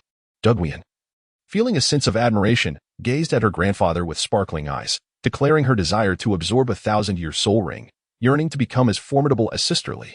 Upon witnessing Shangguan remarkable soul ring arrangement, Dugu consented to Dugu's aspiration of absorbing the second 1,000-year ring. After all, who would not wish for their granddaughter to grow stronger? Furthermore, the brilliance in her eyes was simply irresistible. The following day, Dugu and Shangguan ventured into the sunset forest together, in order to provide Yunming and Yali with a world of their own. Shangguan decided to have Yunming remain at home while she accompanied Dugu in search of soul rings. Throughout the day, Dugu and Shangguan scoured the surroundings. Yet they scarcely encountered any soul beast suitable for Dugu. Shangguan wished to employ the divine soul ring technique to create a soul ring for Dugu, yet faced opposition from the denizens of the Sea of Spirits. Ilex cautioned, Ali, you are currently under the watchful gaze of the divine realm. It is inadvisable to utilize the divine soul technique. Such actions could easily lead to dire consequences, akin to those faced by the anomalous beings of the past. Even the heirs to the throne of the gods are not exempt from this peril. Though they are deities, they are still human in essence. And when confronted with a sense of threat, they may choose to err on the side of caution, preferring to eliminate rather than risk allowing a potential danger to persist. The surrounding spirits echoed their agreement, intent on safeguarding Shangguanli from harm. Shangguanli acknowledged the validity of their words, much like the Azure God in the original narrative, who contravened the rules to assist Tang San in his resurrection and the amalgamation of divine status. Being someone who values life dearly, having already lost it once, he was reluctant to face a second demise. Thus, the endeavor to craft a divine soul ring for Dugu Yin was left unresolved. At that moment, Shangguanli beheld a scale fire flood dragon. This serpentine soul beast, characterized by its fiery attributes, was in the process of evolving into a dragon, despite its serpentine form. It boasted dragon scales, rendering it a fitting companion for Dugu Yin. However, the unfortunate reality was that the scale fire flood dragon was nearing 2,000 years of age, leaving Dugu Yin devoid of the fortune to bond with it. The crux of the matter was that the trio had thoroughly explored the habitat of century-old soul beasts within the Sunset Forest, yet found no suitable soul beast for Dugu Yin. Shangguanli spoke, "Dugu Bo, capture this dragon." Dugu Bo glanced at it and replied, "That is not feasible. Although I consented to Yin Yin absorbing a millennium-old soul ring, this one is nearly 2,000 years old, which is beyond her capacity to absorb." Shangguanli assured, "Rest assured, I have my methods. You first bring that one here." Dugu Bo, somewhat skeptical, flew towards the Linhui Jiaolong. The Linhui Jiaolong, upon noticing Dugu Bo's arrival, swiftly attempted to flee. However, could a mere millennium-old soul beast escape from a rank 94 title Douluo? The Linhui Jiaolong did not relinquish its resistance. It spewed flames from the sky, charging directly at Dugu Bo, yet the attack proved utterly ineffective. Cunning as it was, the Linhui Jiaolong began its escape while simultaneously unleashing fire. Observing its flight, Shangguanli activated her Holy Sun Moonlight Butterfly Martial Soul, her second soul ring illuminating as she unleashed her second soul skill, Holy Butterfly Dance. Countless Holy Sun Moonlight Butterflies surged towards the Linhui Jiaolong, quickly inflicting severe injuries upon it. Girls are often drawn to beauty, and upon witnessing Shangguanli's martial soul, Dugu Yin felt an overwhelming admiration for her, thinking, "Sisterly, not only are you beautiful, but your strength and martial soul are equally exquisite." At that moment, Shangguanli approached the Linhui Jiaolong and said, "Linhui Jiaolong, if you agree to sign a contract with Miss Dugu Yin, you may live. After all, even if we were to kill you, we could still obtain your soul ring. If you consent, simply nod your head." Upon hearing the possibility of survival, the Linhui Jiaolong nodded without hesitation. "Yin Yin, come here," Shangguanli called to Dugu Yin as she approached the Linhui Jiaolong. "Let us begin." A shimmering light enveloped both Dugu Yin and the Linhui Jiaolong, and soon a purple soul ring appeared around Dugu Yin. As the Linhui Jiaolong had volunteered, she absorbed the soul ring effortlessly, discovering it to be an astonishing 2,000-year-old ring. After successfully absorbing the soul ring, Dugu Yin's soul power surged to level 24. With the successful absorption, the weight of worry lifted from Dugu Bo's heart. "What soul skill do you possess?" Both Shangguanli and Dugu Bo inquired in unison. Dugu Yin, brimming with pride, declared, "My second soul skill is the Roar of the Ice Fire Poison Dragon, which releases a roar and unleashes flames from the sky. However, it is not merely a fire attack. Within the searing flames lies an icy attribute and poison. The range is a diameter of 20 meters. Not only has my second soul skill evolved, but my first has as well, the Blessing of the Ice Fire Poison Dragon, an auxiliary soul skill that enhances allies by 20 and itself by 15, while weakening enemies by 30 within the skill's range for 10 minutes. This skill is extraordinary." Dugu Bo, taken aback for a moment, soon erupted into hearty laughter. Shangguanli, though less astonished, wore a radiant smile. After resting for a night in the Sunset Forest, the trio set off to return to the villa at dawn. Upon hearing of Dugu Yin's remarkable soul skill, Yun Ming and Yali were equally delighted. Enthusiastically, Dugu Yin said to Dugu Bo, "Grandfather, let me show you my second soul skill." "Let us head to the courtyard then," Dugu Bo replied, not dampening Dugu Yin's spirits. As Dugu Yin's second soul ring illuminated, the Linhui Jiaolong appeared beside her, startling her to the point of tears, a sight that tugged at one's heartstrings. Shang Guanli stepped forward to explain. This is a soul spirit, a part of your soul ring. In times of dire need, you can summon it to assist you. Upon hearing this, Dugu realized that this was indeed a readily available ally. Literally, could it be that all the soul rings you possess are soul spirits? Before he could finish his thought, Shang Guanli nodded. Dugu felt fortunate for having befriended her that day. Duguian also understood that this was a part of her being, and she gently caressed the scale fire flood dragon with her trembling frame. Hello, may I call you little scale? The dragon nodded and affectionately nudged Duguian with its head before retreating back into her soul ring. Witnessing the dragon's disappearance, Duguian became anxious and wept. Grandpa, little scale has vanished. Do not cry, Yin Yin. Little scale is within your soul ring. It has not disappeared. Really? Doubting her, Duguian summoned the scale fire flood dragon once more. Upon seeing it still there, she finally ceased her tears in relief. This poignant moment resonated with Shang Guanli, as she too had been raised by her grandfather, stirring her longing for him. Having been away for over 2 years, it is time to return and see Grandpa. Chapter 16. The true countenance of Qianrenxue, the vastness of the sea and the universe in hand on the outskirts of Tiando City, after Dugu and his granddaughter departed. Shang Guanli turned to Yun Ming and Yali, saying, Mom and Dad, I wish to return to Shitu village. I have been away for over 2 years and long to see Grandpa. In truth, Shang Guanli had another undisclosed reason for returning to the village. Tang San was about to awaken his martial soul and embark on his extraordinary journey, and she wished to witness, or perhaps meddle in, Tang San's developments. Both Yun Ming and Yali, doting as they were on Shang Guanli, readily consented. The following day, Shang Guanli informed Duguian of her impending departure. Upon learning this, Duguian clung to her and wept, pleading, Sisterly, please don't leave me. Unable to bear the sight of Duguian's tears, Shang Guanli reluctantly agreed to stay for a while longer to comfort her, which brought an end to Duguian's sobbing.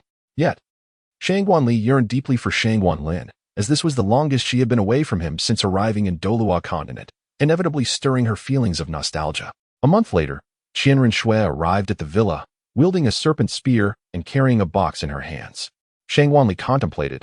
This must be the Hanhai Qianquan shield. Qianrenxue remarked, Senior, as per our agreement, I have brought the national treasure of the Tiando Empire to exchange for another dark guard. That night, upon returning to the Crown Prince's palace, Qianrenxue instructed Xi Miao to inform Qian Daolu of the news regarding the angel martial soul of Yali, while also inquiring about Yuming, Yali, and Shang Guanli. 3 days later, Xi Miao returned from the spirit hall, accompanied by both the demon-subduing Douluo and the Qianjin Douluo, as well as a message from Qian Daolu. Qian Daolu had never heard of Yali, assuming her to be a branch of the Qian family.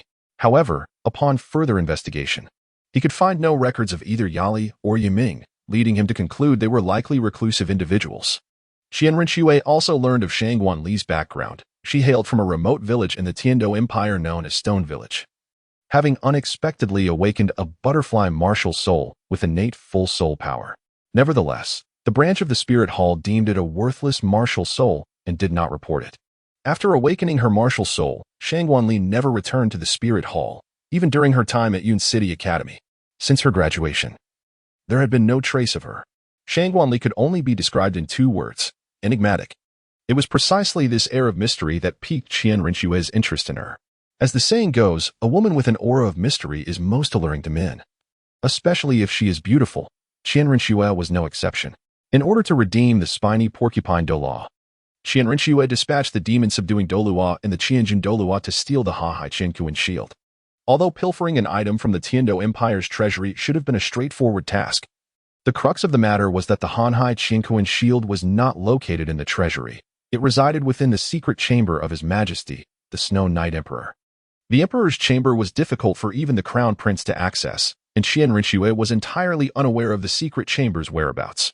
Thus, during the day when the Snow Knight Emperor was absent, Qianrenxue could only send someone to search for the secret chamber's location, which indeed proved to be well concealed, taking several days to uncover. However, the disappearance of the Tiando Empire's national treasure would undoubtedly be detected by the Snow Knight Emperor. To mask the theft of the Hanhai Qianquan shield, considerable effort was expended in crafting a counterfeit. Once inside the secret chamber, the duo followed orders and removed the Hanhai Qianquan shield, leaving behind a luminescent blue triangular prism in its place to create an illusion of authenticity. This replica would appear genuine as long as no soul power or mental energy was infused into it. Upon first laying eyes on the Hanhai Qinquan shield, Qianrenxue immediately recognized it as an extraordinary item. Yet, for the sake of the spiny porcupine Douluo's life, she had no choice but to relinquish this treasure. Nevertheless, Qianrenxue felt no aversion to parting with the item, after all. Offering it not only promised the redemption of the spiny porcupine Douluo, but also the opportunity to forge alliances with two unparalleled Douluo living in seclusion and a potential inheritor of divine lineage, an endeavor that seemed advantageous in every regard.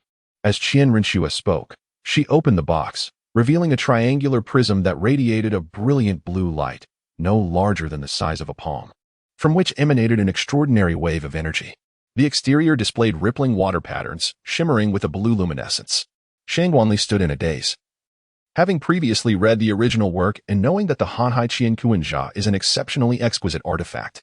However, witnessing its beauty in person revealed to him that the description in the original text merely scratches the surface. This object possessed an undeniable allure for Shangwanli. Yunming remarked, "I extend my gratitude to His Highness Xue Qinghe for delivering the item. As per our agreement, you may take this individual with you." Understanding Yunming's intent, Shangwanli followed his gesture and released the, bound by the threads of the moonlight in the realm of the deceased. Upon witnessing Yunming's manipulation of spatial power, Qianrenxue found herself utterly astonished. After all, within the Douluo Continent, the only title Douluo capable of controlling spatial forces was the Bone Douluo of the Seven Treasure Glazed Tile School. Yet his spatial abilities paled in comparison to what Yunming exhibited, thus explaining Qianrenxue's momentary bewilderment. "I appreciate your understanding, esteemed senior. This token is my personal insignia, and I wish to cultivate a friendship with you," Qianrenxue offered, presenting the prince's token to Yunming. However, Yunming declined, stating, "I have no desire to involve myself in the troubles of the empire." Seeing Yunming's refusal, Qianrenxue turned to Shangwanli and asked, "Miss Shangwan, would you accept this token?" Before Shangwanli could respond, Yunming interjected, his voice tinged with anger. "You dare not reveal your true identity and yet wish to befriend my daughter?" Without hesitation, Yunming exposed Qianrenxue's disguise.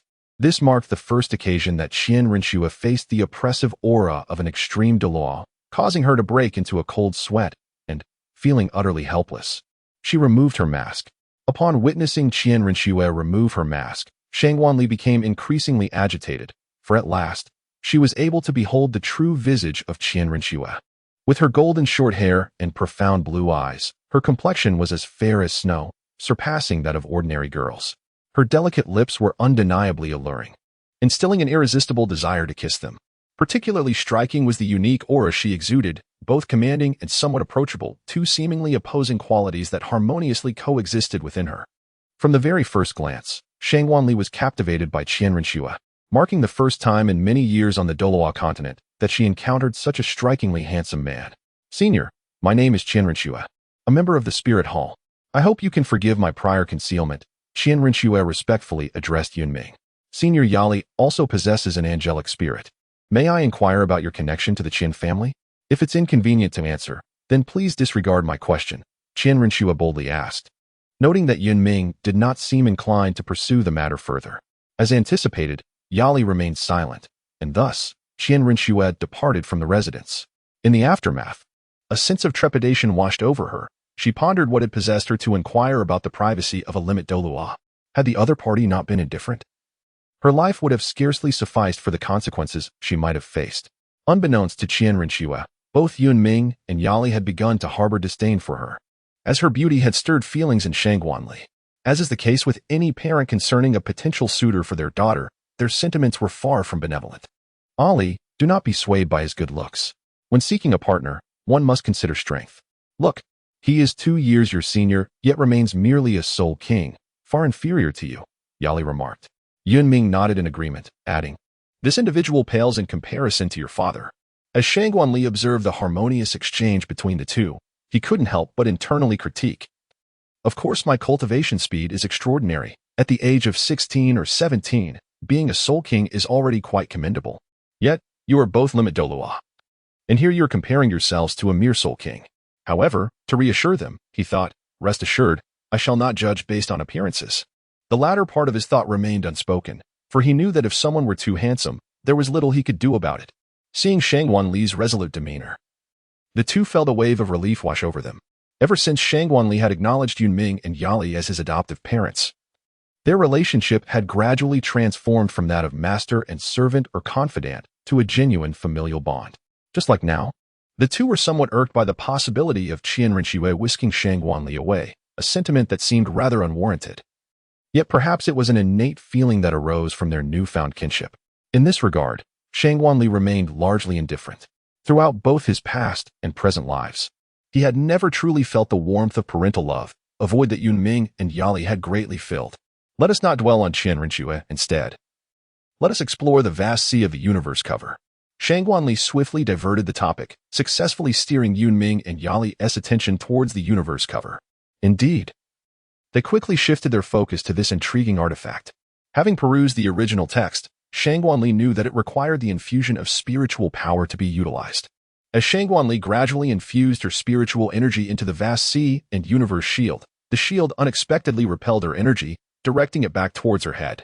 The sharp tip struck her forehead, creating a small wound, from which her blood was absorbed by the shield. Chapter 17, completing the third trial. Ascension to the undead plane. Shortly after the sea and universe shield began to absorb her blood, a voice resonated, revealing that after all this time, it had finally discovered a physique capable of withstanding the power of the sea. Upon hearing this voice, Shang Wanli recognized it as that of the sea god. Yet, she pondered whether she could inherit the sea god's position, despite already holding the titles of the god of destruction and the goddess of life. The third trial of destruction life, acquiring the sea and universe shield, was deemed complete, granting her a reward of a 10-point affinity for destruction life, bringing her total to 30. The fourth trial of destruction life required her to reach Sea God Island to participate in the Sea God's assessment. The notification regarding the completion of the divine trial echoed within Shang Wanli's mind, leading her to wonder, is this divine trial truly a gift? It was no surprise that she thought so, for the trial appeared exceedingly simple. With a progress rate of 52 for the torturous Tang San, and having surpassed 50, the host was awarded a legendary level lottery exchange. In the divine realm, the sea god sensed the activation of the heart of the sea god. Upon observing the individual, he noted the presence of both the god of destruction and the goddess of life within her. Realizing she was the inheritor spoken of by the god of destruction, he decided to bestow this divine position upon her. The sea god was weary of remaining in the divine realm. While it was beautiful, prolonged exposure became tiresome. He hoped this girl would successfully and safely inherit the divine position. Aware of the animosity between the god of Shura and the god of destruction, he feared that the god of Shura might interfere with the unformed Shang Wanli, Douluo Continent, suburbs of Tiando City. Shang Wanli meticulously comprehends the four abilities of the vast sea and universe shield. The first ability is named the Vast Sea Protective Shield. The second is the Universe Stabilizing Shield. The third ability is termed the Vast Sea Raging Waves, while the fourth is known as the Universe Demon Breaking Strike. The Vast Sea Protective Shield requires minimal soul power, yet it boasts prolonged duration, excellent concealment, and formidable defensive capabilities. Although Shang Wanli's third soul skill, the Dark Moon Halo, also offers invisibility, it pales in comparison to the practicality of the Vast Sea Protective Shield. The Universe Stabilizing Shield can immobilize anyone whose spiritual power is less than 3 times that of the user. However, it cannot attack but merely restrains, allowing control over the Vast Sea and Universe Shield to return to the user. The Vast Sea Raging Wave serves as a group attack skill, while the Universe Demon Breaking Strike is designed for single-target assaults. The soul power required for these two skills can vary significantly, with their attack potency determined by the amount of soul power expended.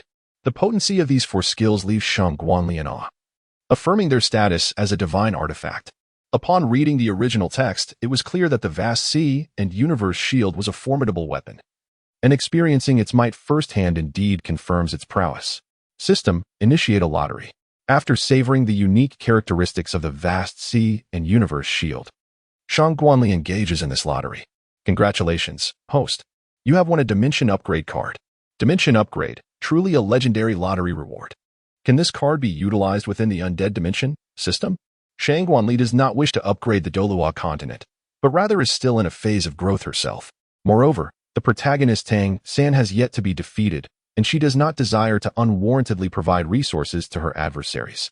While it is certainly feasible, are you truly not considering upgrading the Douluo Continent, host?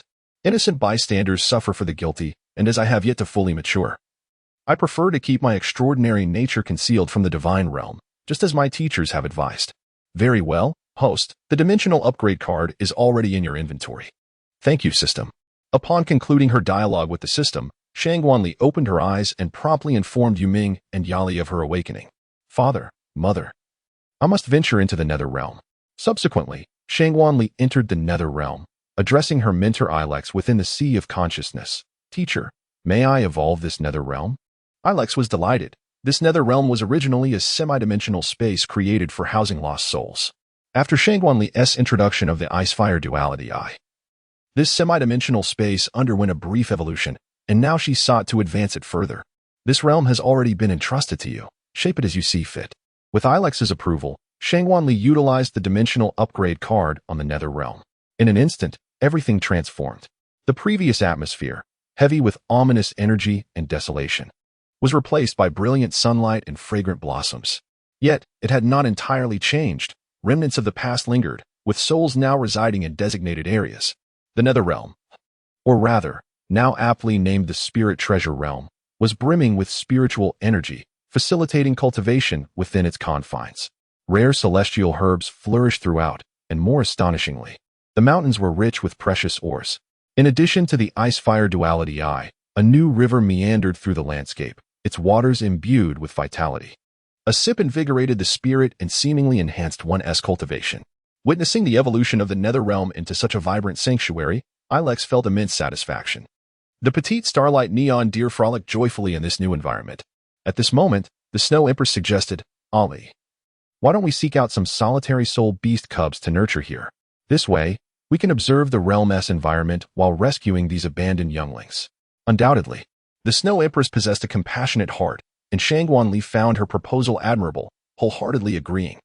Shangguanli and the souls he commands are immensely fond of this spiritual treasure realm, where they frolic and revel upon the verdant grasslands, liberating their spirits. While the sea of consciousness within Shangguanli is indeed pleasant, it pales in comparison to the joy found here. Once the final transformation is complete and the evolution of the spiritual treasure realm is finalized, Shangguanli and the myriad souls discern the extraordinary nature of this place. Upon investigation, Shangguanli detected the presence of dragon essence within, and not in small quantities. Additionally, there were numerous treasures to be found. However, the multitude of skeletal remains left one pondering the identities of those soul beasts that had met their demise. Shangguanli pondered over something elusive, a notion that seemed akin to a certain resource related to Douluo San. What could it be? This is Longu, or perhaps more aptly referred to as the Dragon Tomb. The Dragon Tomb, imbued with the gentle yet potent essence of the spiritual treasure realm, yearned to devour this realm to amplify its own strength. Yet, such an endeavor was futile. In the very moment of its fusion with the Dragon Tomb, its consciousness was obliterated by the system. At that juncture, an object emerged from the Dragon Tomb, a slender, pyramidal shape no longer than a finger, radiating a resplendent nine-colored luminescence. This vibrant light swiftly illuminated the spiritual treasure realm, causing the flora touched by its brilliance to flourish at an accelerated pace, while the spiritual essence in the atmosphere grew more abundant. The heavenly dream ice silkworm and other spiritual entities sensed a bloodline suppression emanating from this object. Yet curiously, it bore no ill effects upon them. Rather, it catalyzed their cultivation to greater heights. Shangguanli approached to examine, and the system informed her that this item bore the name Heart of the Dragon God, yet revealed nothing further. Shangguanli did not ponder much, nor did she take it away. Instead, she allowed it to continue floating upon the mountain. Had Shangguanli scrutinized Douluo San, she would have realized the enormity of this mountain's significance. Tianming Binkin curiously inquired, "What is this, Ali?" Shangguanli remarked, "It is called the Heart of the Dragon God. Beyond that, I am unaware." As the longest living Snow Empress in this realm, she too is oblivious to the nature of the Dragon God as a soul beast. The Snow Empress then spoke, "Ali, I wish to remain here to cultivate. This radiant light greatly enhances my progress and training." Shangguanli was somewhat perplexed. "Since you have become my soul spirit, how can you still cultivate?" The Snow Empress replied, "I am unsure. Initially, it seemed impossible, but after being illuminated by the multicolored light just now, I find myself able to cultivate once more. Surely, the others feel the same?" The Snow Empress then inquired with the other soul spirits, who concurred. The Ice Emperor remarked, Shuej is correct. It is indeed possible to cultivate now. Meanwhile, the heavenly dream-eyed silkworm was lost in admiration, exclaiming, Bing Bing is right. Bing Bing is the most beautiful. Ultimately, she was knocked down by a swift kick from the Ice Emperor. Upon a moment's reflection, Shangguanli pondered whether the duration of your soul rings would indeed alter should you persist in your cultivation. The Starlight Neon Deer replied, It is quite possible. My cultivation was already on the verge of surpassing 260,000 years. Just now, having absorbed the 9-colored radiance, my cultivation has reached 260,000 years. You may observe if there are any changes in my soul rings. Upon hearing this, Shangguanli unleashed the 8th soul ring of the Holy Sun Moonlight Butterfly, which indeed reached an astonishing age of 260,000 years. Shangguanli thought to herself, Am I not experiencing an extraordinary phenomenon? Even the soul rings can cultivate on their own. The dream-eyed silkworm rose and remarked, If we all exert ourselves in our training, in due course, Ali's strength will significantly enhance, greatly increasing the likelihood of her ascension to divinity. The other soul spirits concurred, for their association with Shangguanli stemmed from a desire for immortality. Initially, they may have felt somewhat compelled.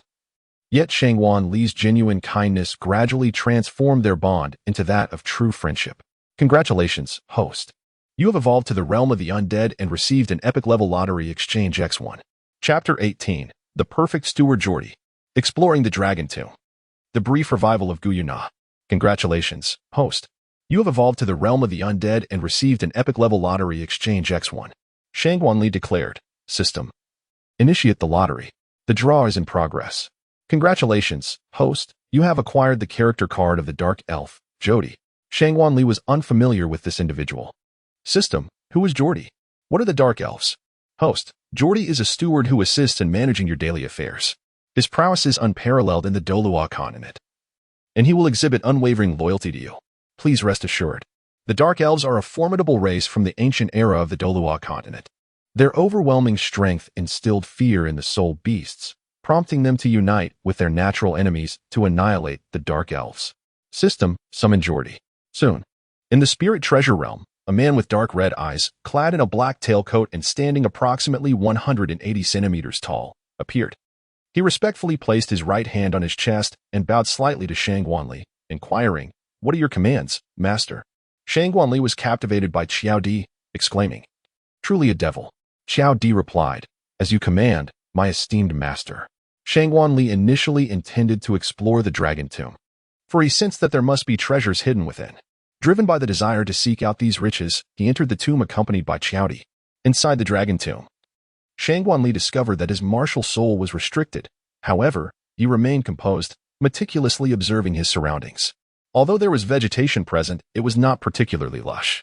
Suddenly, a colorful mist infused with unique energy enveloped the area, its swirling tendrils vaguely resembling dragon forms.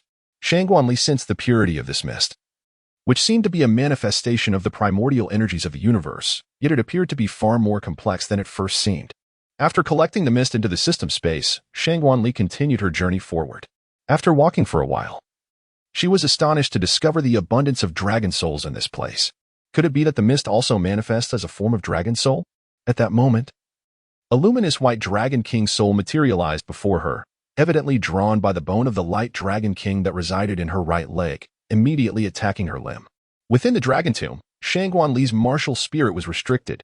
Even as the master of this realm, she lacked the power to command the Dragon Tomb. Without the assistance of her martial spirit, her only option was to flee. Yet the White Dragon King relentlessly pursued her. Observing that the dragon's soul had no intention of retreating, Shangguanli resolved to confront it. Drawing forth her crafted blade, she unleashed the Conglong Yui technique, and the sword surged forth like a dragon towards the White Dragon King, catching it off guard. Coupled with Jodi's attack, they surprisingly repelled the White Dragon King. Soon, Shangguanli found herself in a vast basin, where the horizon seemed endless, shrouded in mist. In the depths of a canyon, 1,000 meters down, countless enormous bones littered every corner of the valley. This sight stirred a deep sense of compassion within her, as she reflected, this is indeed a dragon graveyard. It is truly tragic that the dragon race has been slaughtered to such an extent by the divine realm. Indeed, following the Dragon God War, the divine realm, fearing retaliation from the dragon race, exterminated all higher dragons. to prevent the resurgence of such conflict. The divine realm imposed a divine prohibition on soul beasts and curtailed the emergence of high-tier soul beasts. Jody remarked, "Humans are indeed greedy, willing to annihilate an entire race for their selfish desires." This sentiment resonated with Qianrenxue, though she refrained from voicing that her own kind shared a similar fate. Jody was correct. Yet, as the saying goes, when not of my kind, their hearts must differ. The human deities sought merely to carve out a portion of the divine realm under the dominion of the dragon god. But their insatiable greed led them to aspire to rule the entire divine realm, igniting the dragon god war. As Qianrenxue and Xiao Di leaped into the valley, they discovered an abundance of dragon bones within. As they ventured deeper, the size of the bones increased dramatically. To their astonishment, they stumbled upon a hidden gorge, emanating a potent aura. Upon entering, Qianrenxue beheld a dragon soul radiating with a kaleidoscope of colors. Gazing at this extraordinary dragon soul, Qianrenxue pondered. Could this be the soul of the dragon god? The dragon soul, sensing the intrusion, unleashed a resounding roar that reverberated throughout the entire spirit treasure realm. Meanwhile, on the Douluo Continent, in the Star Doe Forest, the slumbering silver dragon awoke, its eyes fluttering open. This feels like the presence of the dragon god. It then cast its gaze toward an unknown direction. Upon witnessing the awakening of the Silver Dragon King, Emperor Tian and the others were filled with elation. "My lord, you have awakened," spoke Yuna, the Silver Dragon King. "My wounds have yet to heal, yet I can sense the aura of the dragon god, though I am uncertain of its location. Emperor Tian, I command you to mobilize the entire Soul Beast clan to search for any news regarding the dragon god on the Douluo Continent." Kneeling, Emperor Tian replied, "As you command." "My lord." After issuing the command, Yuna fell back into slumber. Emperor Tian appeared above the Lake of Life, where the sky blue bull python addressed him. "My lord, what is your command?" Although the sky blue bull python was the emperor of the forest, it paled in comparison to Emperor Tian and the others. "Sky blue bull python, I have detected the aura of the dragon god, likely on the Douluo Continent. I instruct you to exert all efforts in seeking the whereabouts of the dragon god." As Emperor Tian was unable to act directly, he entrusted the task to the sky blue bull python. "Understood, my lord." In the divine realm, within the forbidden grounds, the golden dragon king turned its gaze toward the Douluo Continent. The dragon god has awakened? In the spirit treasure realm, upon hearing the roar of the dragon god, Qianrenxue and Xiao Di were transported out of the Dragon Valley. Due to Qianrenxue's lack of dragon bloodline, he had only entered the valley because of his status as the local master, and he had not been expelled even deeper within. Xiao Di had entered solely because of Qianrenxue. Once outside the Dragon Valley, Qianrenxue was surrounded by the soul spirits. "Ali, are you alright?" inquired Tianming. "Was it dangerous inside?" "We heard that dragon roar," said the Ice Emperor. "That roar seemed to exert a suppression over me. Yet it also evoked a profound sense of sorrow," remarked the Snow Emperor. The other soul spirits expressed their concern as well. Qianrenxue reassured them, "I am fine. That place is a dragon's burial ground, housing the soul of the dragon god. Furthermore, there exists a wealth of elemental spiritual energy, of which I managed to collect a portion." The soul spirits were wary of Xiao Di, as the dark aura surrounding him was overwhelmingly potent. It was no wonder, considering he was a dark elf practicing dark energy. Qianrenxue made her way towards the direction of the ice and fire Tuinai, recounting the perilous experiences from the dragon tomb to the spirits accompanying her, all of whom were filled with an overwhelming sense of thrill. Qianrenxue withdrew the colorful mist from the system space, or rather, the unconscious dragon soul, embodying the ice snow goddess. With the invocation of the first soul skill, ice descends upon the world. The mist swiftly transformed into delicate strands of boiling water, gradually cascading toward the ground. At that moment, Qianrenxue summoned the river's waters, merging the two to unexpectedly create a resplendent lake of myriad colors. The spiritual energy concentration of this lake rivaled that of the ice and fire duality. Qianrenxue proclaimed, "This place is abundant in elemental essence, composed of various elemental dragon souls. Let us name it the Elemental Spirit Lake." The waters of this lake surpassed even those of celestial-grade herbs, perhaps even exceeding them in quality. Tianming, Xingxing, Xiaoling, Ming'er, Xiaolan, Laming, Ice Emperor, Snow Emperor, Xiaobai, and Xiaolu. While you cultivate here, feel free to immerse yourselves in this lake. It may prove immensely beneficial. Jody, you may also utilize this for your training. By the way, practice the concealment technique to mask your aura, Qianrenxue suggested, subtly aiding Jody, for should his identity be revealed, it could attract relentless pursuers. Tian Ming voiced the collective curiosity. Ollie, why do you not immerse yourself as well? Jody maintained his flawless demeanor, accepting the concealment technique as he replied, I understand, Master. I do not wish to at this moment. Besides, entering this hot spring would lead me into deep meditation, and I still wish to return to Stone Village. The others were puzzled, wondering why he would choose to return at such a time, when enhancing one's strength was readily available. Shangguanli could hardly reveal that his return to the countryside was motivated by a desire to torment the 6-year-old Tang San, without inflicting suffering upon Tang San. How could he be deemed a transmigrator? He had long held disdain for Tang San and the other protagonists from his past life, with the exception of Zhu Qing. And the system had assigned him a mission to torment the main characters. Jody possessed exceptional talent and swiftly mastered the art of seclusion, enabling him to significantly conceal his dark aura. Amidst the bewildered gazes of the assembled spirits, Shangguanli departed the spirit treasure realm, accompanied by Qiao Di. Shangguanli felt as though he had only spent a few hours in the spirit treasure realm, yet upon his emergence, Yali informed him that a fortnight had already elapsed. Shangguanli exclaimed with a hint of urgency, Ah, has so much time truly passed? I thought it was less than a day. Time has slipped away. And we must not delay any further. Let us return to see Grandpa, Mother and Father. Observing Shangguanli's anxious demeanor, Yali assured her, Do not worry. We shall reach Stone Village within a day. There is no need to rush.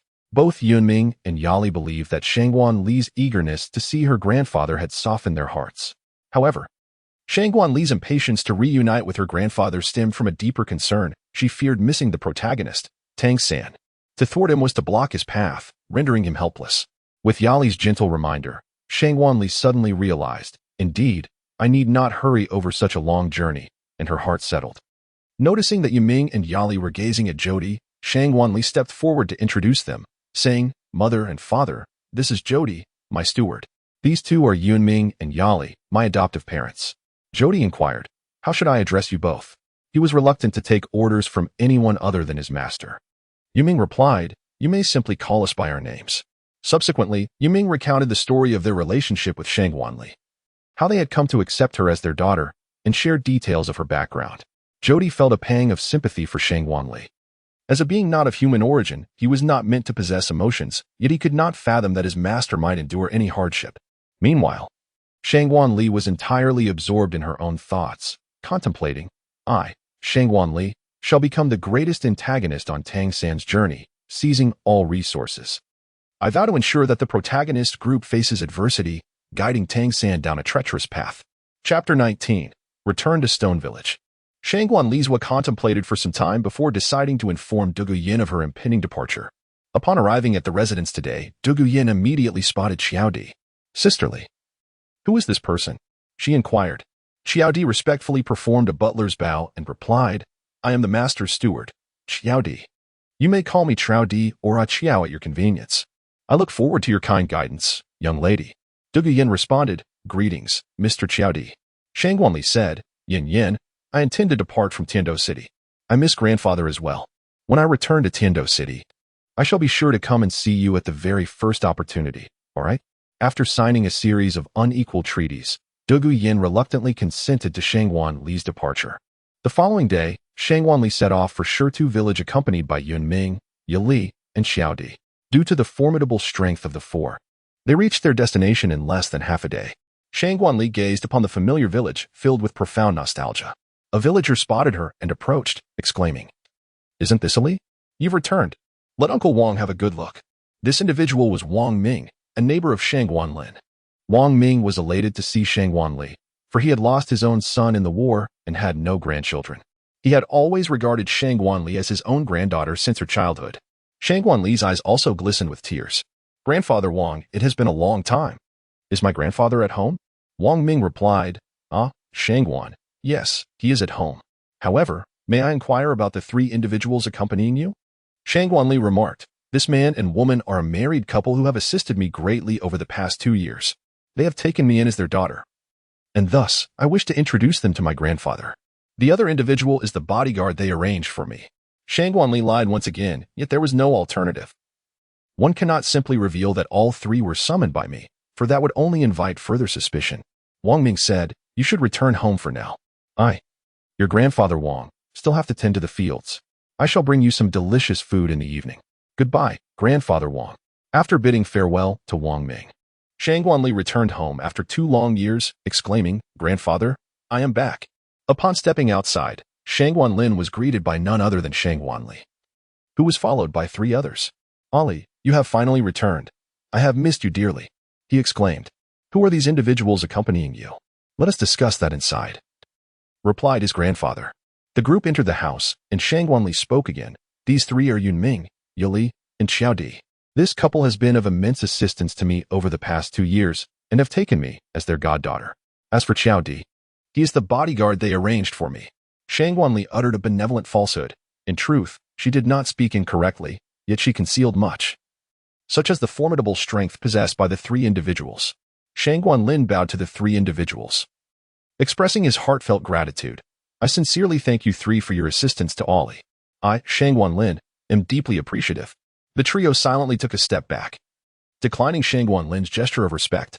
For a moment, the atmosphere was enveloped in silence until Yali's voice shattered it. "We also hold great affection for this child, Ali. As my husband and I have no children of our own, we have taken her as our adopted daughter.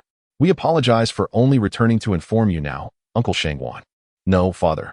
Upon hearing the address from Yali, Shang Guanlin shook his head and replied, "It is nothing. It must be that Ali is undergoing training. And you are not in a position to return, are you?" "This young lady, there is no need to call me father, for Ali is not my biological granddaughter," Yunming asserted with great conviction. "How can that be? Since we have already embraced the role of Ali's parents, we naturally must also assume the place of your children. Father, we implore you to accept us." Yuming and Yali then performed a deep bow to Shang Guanlin. Shang Guanli was taken aback. These 2 were unparalleled beings, limit Douluo. Yet they bowed deeply to someone devoid of cultivation. Nevertheless, Shang Guanli felt a profound sense of gratitude. For Yuming and Yali's actions reflected the deep familial affection they held for him, to the extent that they lowered their esteemed heads. Shang Guanlin was moved to tears, saying, "Well then, you shall be the children of this old man today." Shang Guanlin, having lost his son in midlife, found a long-lost warmth upon discovering Shang Guanli in his later years, yet a slight void still lingered within him. Yun Ming and Yuli perfectly filled this emptiness. The 4 of them, Yun Ming, Yuli, Shang Guanlin, and Shang Guanli, embraced one another, and Shang Guanli thought to himself, "We are family, and we shall always be together." Shang Guanli suggested, "Grandfather, we possess a residence in Heaven-Do City. Why not consider relocating there together?" Shang Guanlin shook his head, expressing that he had already acclimatized to the village life. He believed that he would struggle to adapt to the bustling city, especially since all his old friends resided nearby. Hence, he had no desire to depart. Shang Guanli remained undeterred. "Grandfather, is it truly impossible for us to go? Life in Heaven-Do City is splendid." Yali seized the opportunity to persuade, "Indeed, father, let us journey to Heaven-Do City together." Shang Guanlin's resolve was unwavering. She had no desire to venture to Tiando City. Shang Guanli, finding herself without alternative, could only acquiesce to Shang Guanlin's wishes. Shang Guanli said, "Grandfather, we shall stay at home to accompany you for a while." Shang Guanlin laughed heartily and said, "All right, you all settle in first. Today, we shall prepare a delightful feast, as both my children and grandchildren have returned." Shang Guanli prevented Shang Guanlin from cooking, suggesting that Achia would prepare today's meal, as he is quite skilled in the culinary arts. Shang Guanlin Dao, "There is no need to trouble Mr. Jody. I can prepare the meal myself." Jody replied, "I have received the master's assistance and employment. It is only fitting to aid the master in his tasks, and there is no need to mention any inconvenience." With that, Jody set off before Shang Guanlin could make a move. True to his swift nature, Jody soon presented a table laden with dishes. At this moment, Wang Ming returned home after tending to the fields, and shortly thereafter, a knock echoed at the door. Shang Guanlin called out, "Who is it?" "It is I, Ali." "Old Shang Guan, are you at home?" Jody opened the door and said, "The masters are at home. Please follow me." Upon seeing Shang Guanli, Wang Ming exclaimed, "Ali, Grandpa Wang has brought you your favorite grapes. Mr. Yun, Miss Ya, and Mr. Jody, do join in as well. Old Shang Guan, you may only have a little, for these are freshly picked for Ali." Yun Ming remarked, "There is no need for us to be addressed with honorifics. Simply calling us by our names will suffice." Miss Ya nodded in agreement. Wang Ming spoke without formality, and Shang Guanlin laughed heartily, not taking his threat seriously, indicating a close relationship between the two. "Grandpa Wang, we are just about to dine. You should join us." Seeing Wang Ming unceremoniously take a seat at the table, Shang Guanli felt a sense of relief. The five of them gathered around the table, and Shang Guanlin noticed that Jody had not joined them. He inquired, Jody, why are you not at the table? Just as Jody was about to decline Shang Guanlin's kindness, he caught the disapproving gaze of Shang Guanli. I will join you shortly. There is still one dish yet to be served. This dinner was a joyous occasion for Shang Guanli, filled with delectable food and the warmth of family. A true moment of happiness. As evening approached, Shang Guanli instructed Jody, Jody, please look around the vicinity to see if there are any remarkable children. Inform me once you find any. Although Jody was unaware of Shang Guanli's intentions, he complied and began to observe whether there were any extraordinary children in the neighboring villages. 3 days later, Jody appeared before Shang Guanli once more after a long absence. Master, I followed your instructions and discovered a remarkable child. This child ascends to the mountaintop before dawn, seemingly practicing some form of cultivation. I observed for 3 days, and this has been the routine each day. Shang Guanli pondered. Could this child be Tang San? Tomorrow, accompany me to meet this child, he said with a mischievous grin. As you command, Master. Chapter 20. The first encounter with Tang San. The mist awakening ceremony the following day. In the dim light of dawn, Shang Guanli and Xiao Di appeared atop the mountain. Yun Ming intended to follow, but Shang Guanli reassured him and excused him from accompanying them to protect Shang Guanlin. Before long, a figure appeared at the summit, a boy with a wheat-colored complexion and short black hair, approximately 5 or 6 years old. Upon first glance, Shang Guanli found the child rather unattractive. The boy, brimming with excitement, settled on the mountaintop, his gaze fixed on the white light emerging from the east, his steady breaths forming a rhythmic cycle. Suddenly, he opened his eyes, noticing a hint of purple within the white glow, then slowly closed them again, exhaling deeply. At this moment, Shang Guanli was convinced that this was undoubtedly Tang San. Such a young child practicing cultivation, unremarkable in appearance, clad in tattered garments, and seemingly possessing the purple extreme demon eye. However, Shang Guanli sought final confirmation. The boy spoke, expressing his frustration. Still, I cannot break through the first level of my Xiantian skill. It has been 3 whole months. What could be the reason? Even the purple extreme demon eye, which relies on the morning's purple energy for practice, has shown progress. Yet, my Xiantian skill remains at an impasse, and my Xian Jade hand cannot advance further. When I was cultivating before, I encountered no such difficulties between the first and second levels. The Xiantian skill has 9 levels. Why is the first level proving so troublesome? Could it be that this world differs from my original one? Shang Guanli confirmed that it was undoubtedly Tang San. At this moment, Shang Guanli found himself engulfed in doubt. Pondering, it turns out that Sacred Soul Village is not so far from Stone Village. Sacred Soul Village is right nearby. And I have failed to notice it all these years. By the time Shang Guanli regained his composure, Tang San had already departed. Jordy, where has he gone? Shang Guanli inquired. This way, my master. Please follow me, Jordy replied. Jordy led Shang Guanli to Tang San's residence. As they were about to enter, Shang Guanli unleashed the vast sea and sky shield, enveloping both of them within its protective barrier. Upon entering, they discovered Tang San busily preparing a meal at the stove. Shang Guanli could not help but remark, is Tang Hao truly a father? Does he not realize that this Tang San is not his son? Which is why he neglects him so. Indeed, Tang Hao is undeniably a poor father. He had ceased to care for his child after he learned to walk. Had it not been for Tang San's memories from his previous life, he might have starved long ago. Moreover, it was peculiar that Tang San treated the cruel Tang Hao with such kindness.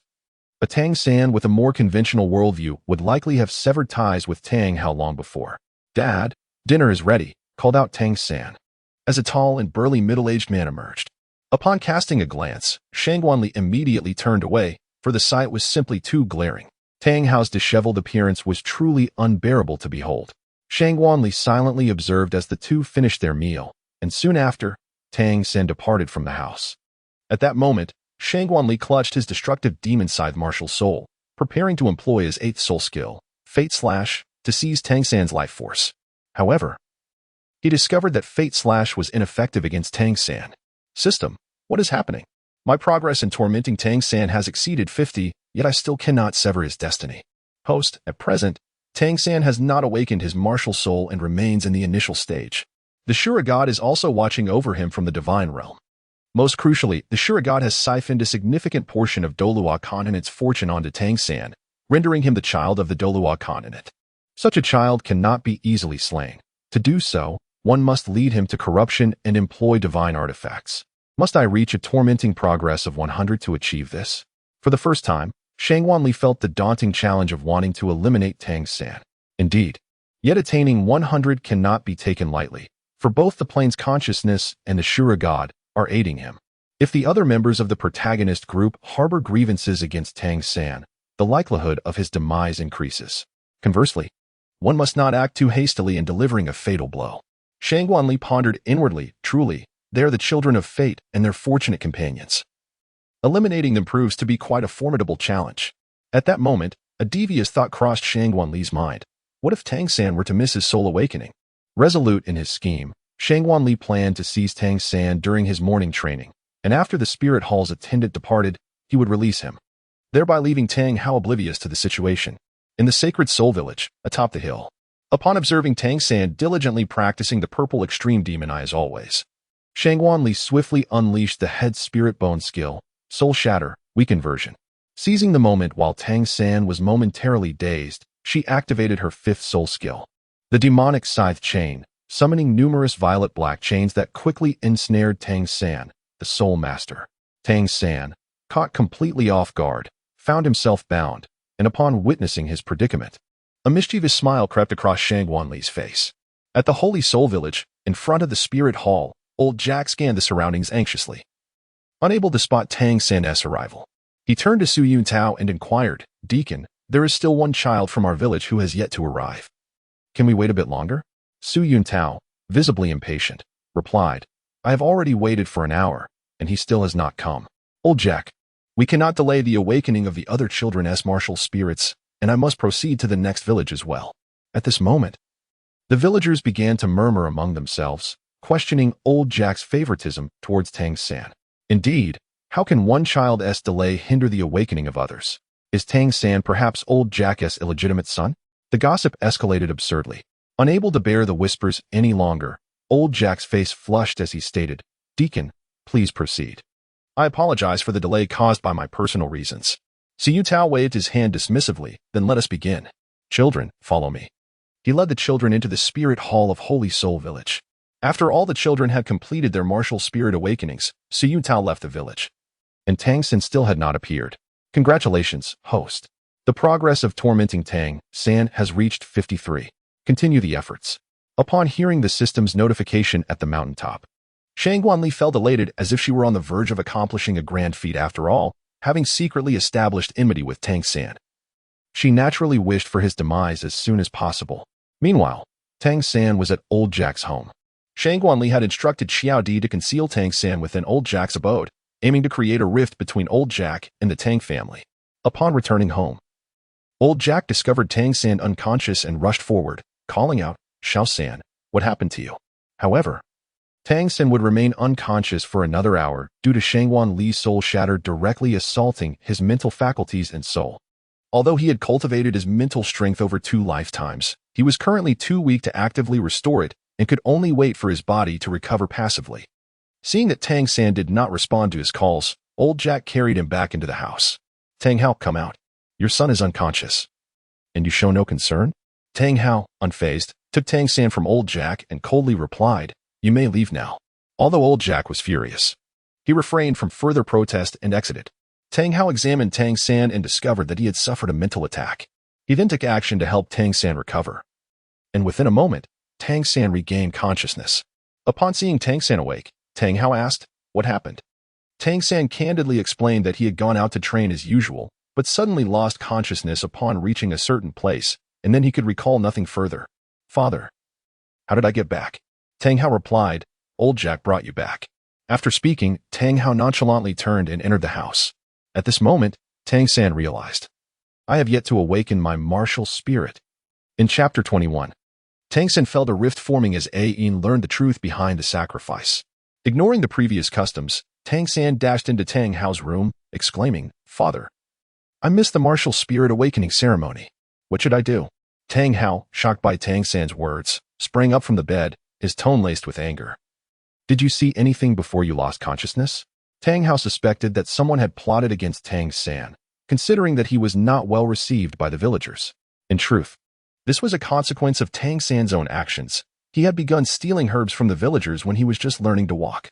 The villagers had long since realized his misdeeds, yet out of pity for his family's plight, they refrained from exposing him. However, things had escalated as the supply of toxic herbs at the pharmacy dwindled, which led the owner to vent his frustrations to the neighbors. Consequently, it became known that Tang San had pilfered from nearly every household, from grains to copper soul coins. Thus, the tales of his mischief spread, and Tang San became increasingly ostracized within Holy Soul Village. I vaguely saw a shadow, but I could not discern who it was, someone young. This was a memory deliberately imprinted by Shangguanli, intended to incite animosity between Tang San's family and Holy Soul Village. Tang San began to piece together the possibility that it was a prank played by the village children. Lacking evidence, he could not confront Tang Hao, who was not one to reason with. He abruptly donned his coat and headed outside, warning Tang San, "Stay home and watch the shop." Soon, Tang Hao arrived at Old Jack's residence, unceremoniously kicking open the door and demanding, "Old Jack, did you send the village children to sabotage Xiao San, preventing him from participating in the martial spirit awakening ceremony?" Old Jack, flustered, replied, "Tang Hao, what are you saying? I even asked the spirit hall deacon to wait for Xiao San, but he also has no time. He must go to awaken spirits in other villages." Tang Hao, seemingly ignoring Old Jack's words, delivered a punch, which, though simple, was immensely powerful, as Tang Hao was a super Douluo while Old Jack was an untrained elder. This blow left Old Jack gravely injured. In his daze, Old Jack heard Tang Hao declare, "My son, Tang San, is not someone you can conspire against. You are unworthy to speak to us." Tang Hao inadvertently revealed his feelings from recent years, and this statement pierced Old Jack's heart deeply.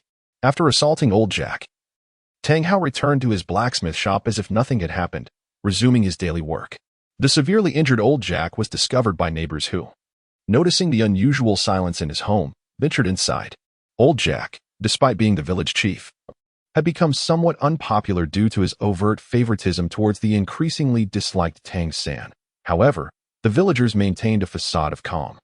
Old Jack was quickly taken care of by the villagers, but due to the severity of his injuries and the lack of proper medicine in the village, he was left with lasting afflictions. Upon awakening, Old Jack was filled with regret, contemplating, "Why did I help the Tang family?"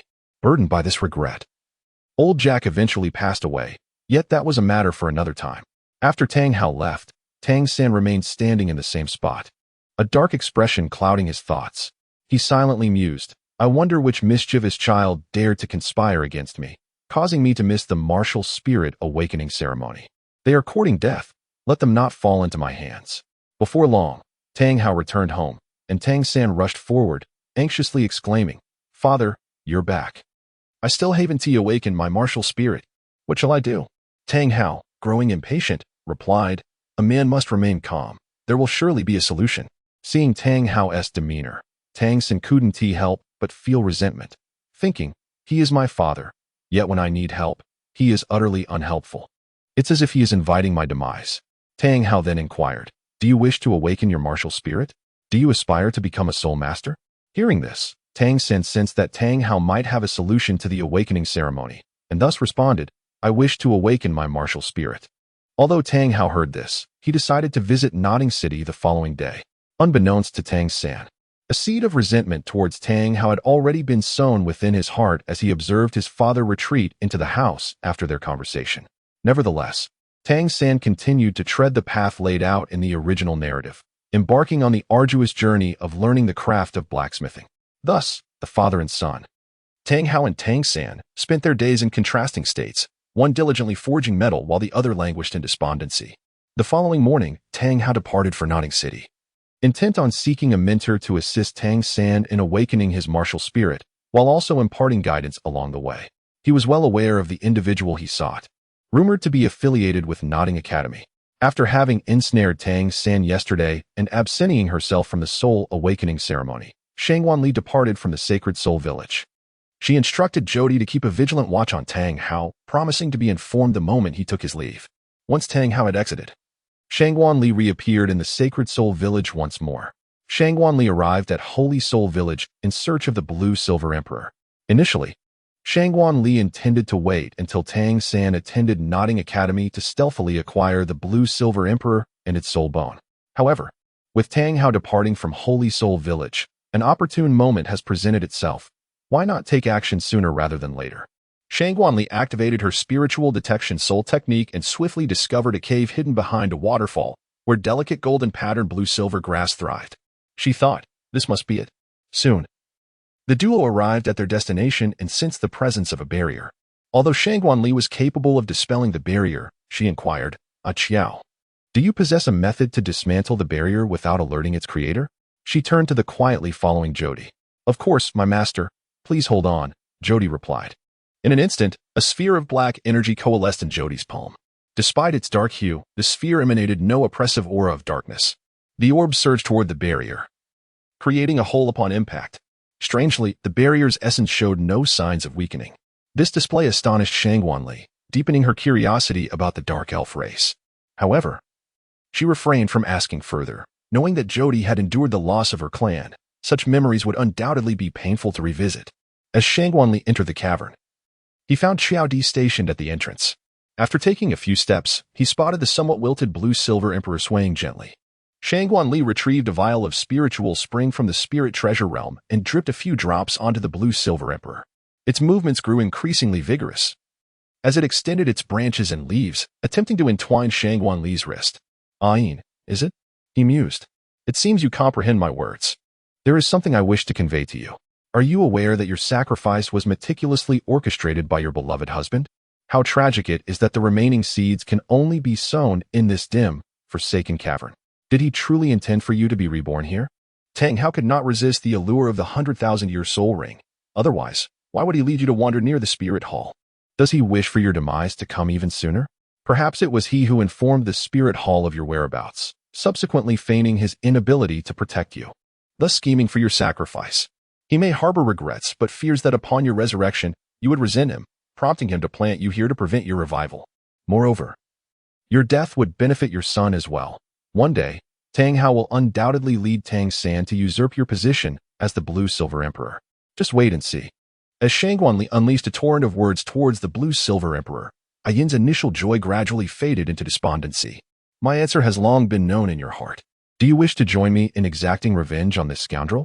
Shangguanli inquired of Ayin. In Chapter 22, Ayin's doubts and plans.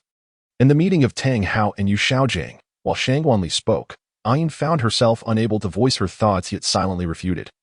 Brother Hao is not such a person. However, as Shangguanli continued to speak, the steadfast convictions in Ayin's heart began to waver. She could not help but ponder. Brother Hao, could it truly be intentional? Knowing full well that I am a plant-type spirit beast, you chose to place me in a dark cave devoid of water and sunlight. Did you genuinely wish for my demise? Upon learning of my identity as a soul beast, you still wandered around the spirit hall city under the guise of training. Was it truly for the sake of training? Knowing that once I entered the Stardow forest, I would not be discovered, you led me far away from it. What could possibly be the reason behind this? On the day I gave birth, when my body was frail, it was precisely then that the spirit hall sent people to ambush us. Could it really be that Brother Hao tipped them off? Ayin found herself in utter confusion. Shangguanli's words held a measure of reason in possessing such a treasure. What purpose would there be in deceiving a weak and pitiable soul beast like her? Yet it was precisely because of this that Ayin felt even more lost, as the one she loved had become the very source of her torment. Anyone would feel their heart torn asunder upon receiving betrayal from a beloved, let alone Ayin, who was nearly deprived of her life by the one she cherished. As Ayin quietly contemplated, Shangguanli reiterated, my answer has long been known in your heart. Do you wish to join me in exacting revenge on this scoundrel? Although doubt lingered in Ayin's heart, a flicker of hope remained, hoping that all of this was merely Shangguanli's conjecture, and she wished to believe in the love that transcended their races. However, reality proved harsh, as Ayin's subconscious acknowledged the validity of Shangguanli's statements. At this moment, in the city of Notting, Tang Hao had arrived at Notting Academy but did not immediately reveal himself. Instead, he remained in the shadows, observing Yu Xiaojiang. Tang Hao had no intention of seeking Yu Xiaojiang's assistance. He simply felt it inappropriate to approach himself, as he had no desire to enter the spirit hall. And if he did, he would wish to wreak havoc. When Yu Xiaojiang returned to his quarters, Tang Hao did not appear before him right away but continued to watch, assessing whether Yu Xiaojiang possessed the qualifications to assist him and his son. Yu Xiaojiang had risen early, sensing that something significant was destined to occur that day. though he could not discern what it might be. Yet the BB Dong in my dreams is truly inferior to Enrolling, he mused, clearly relishing in his sordid and unrealistic dreams. This was not the first time Yu Xiaojing had dreamt such things, yet he found enjoyment in it, revealing himself to be a man of base character. Indeed, as was customary, he strolled through the academy, basking in the admiration of the students and faculty alike. The adoring gazes of so many satisfied his vanity immensely. Seeing such a Yu Xiaojing filled Tang Hao with disdain, were it not for his son. He would never have returned to seek the company of such a man. After Yu Xiaojing returned to his dormitory, he feigned reading, but in truth, he was lost in a world of chaotic thoughts. The spirit hall's Qianrenxue has been dead for 6 years. Donger must have taken control of the spirit hall's power by now. If I were to return and seek her out, would she not think of me as one who craves power? Regrettably, no one can validate my 10 core competitive theories. If someone could prove my theories to be correct, I would surely be revered by all soul masters upon my return to the spirit hall. The title of the Pope's beloved is a most noble one. If the elders of the spirit hall obstruct me, I shall seek out Enrolling. Our spiritual romance from years past is truly regrettable.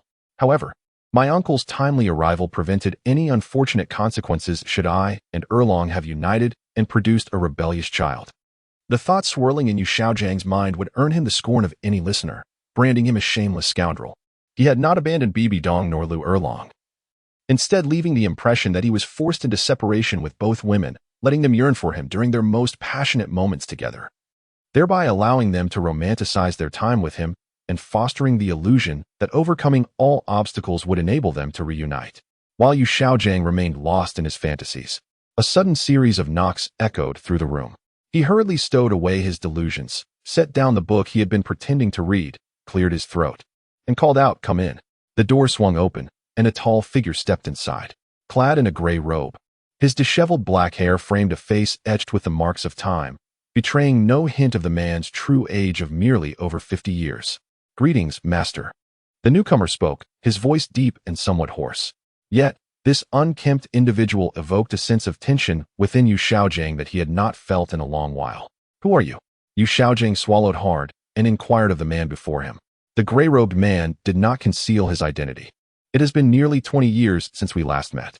It is a pleasure to see you again, master. I am Tang Hao." Tang Hao? Yu Xiaojing recognized this name. He was the youngest title Douluo in history, having defeated 3 title Douluo level experts upon his ascension, and was renowned for possessing a 100,000-year soul ring, among other accolades. Moreover, Tang Hao was Yu Xiaojing's idol.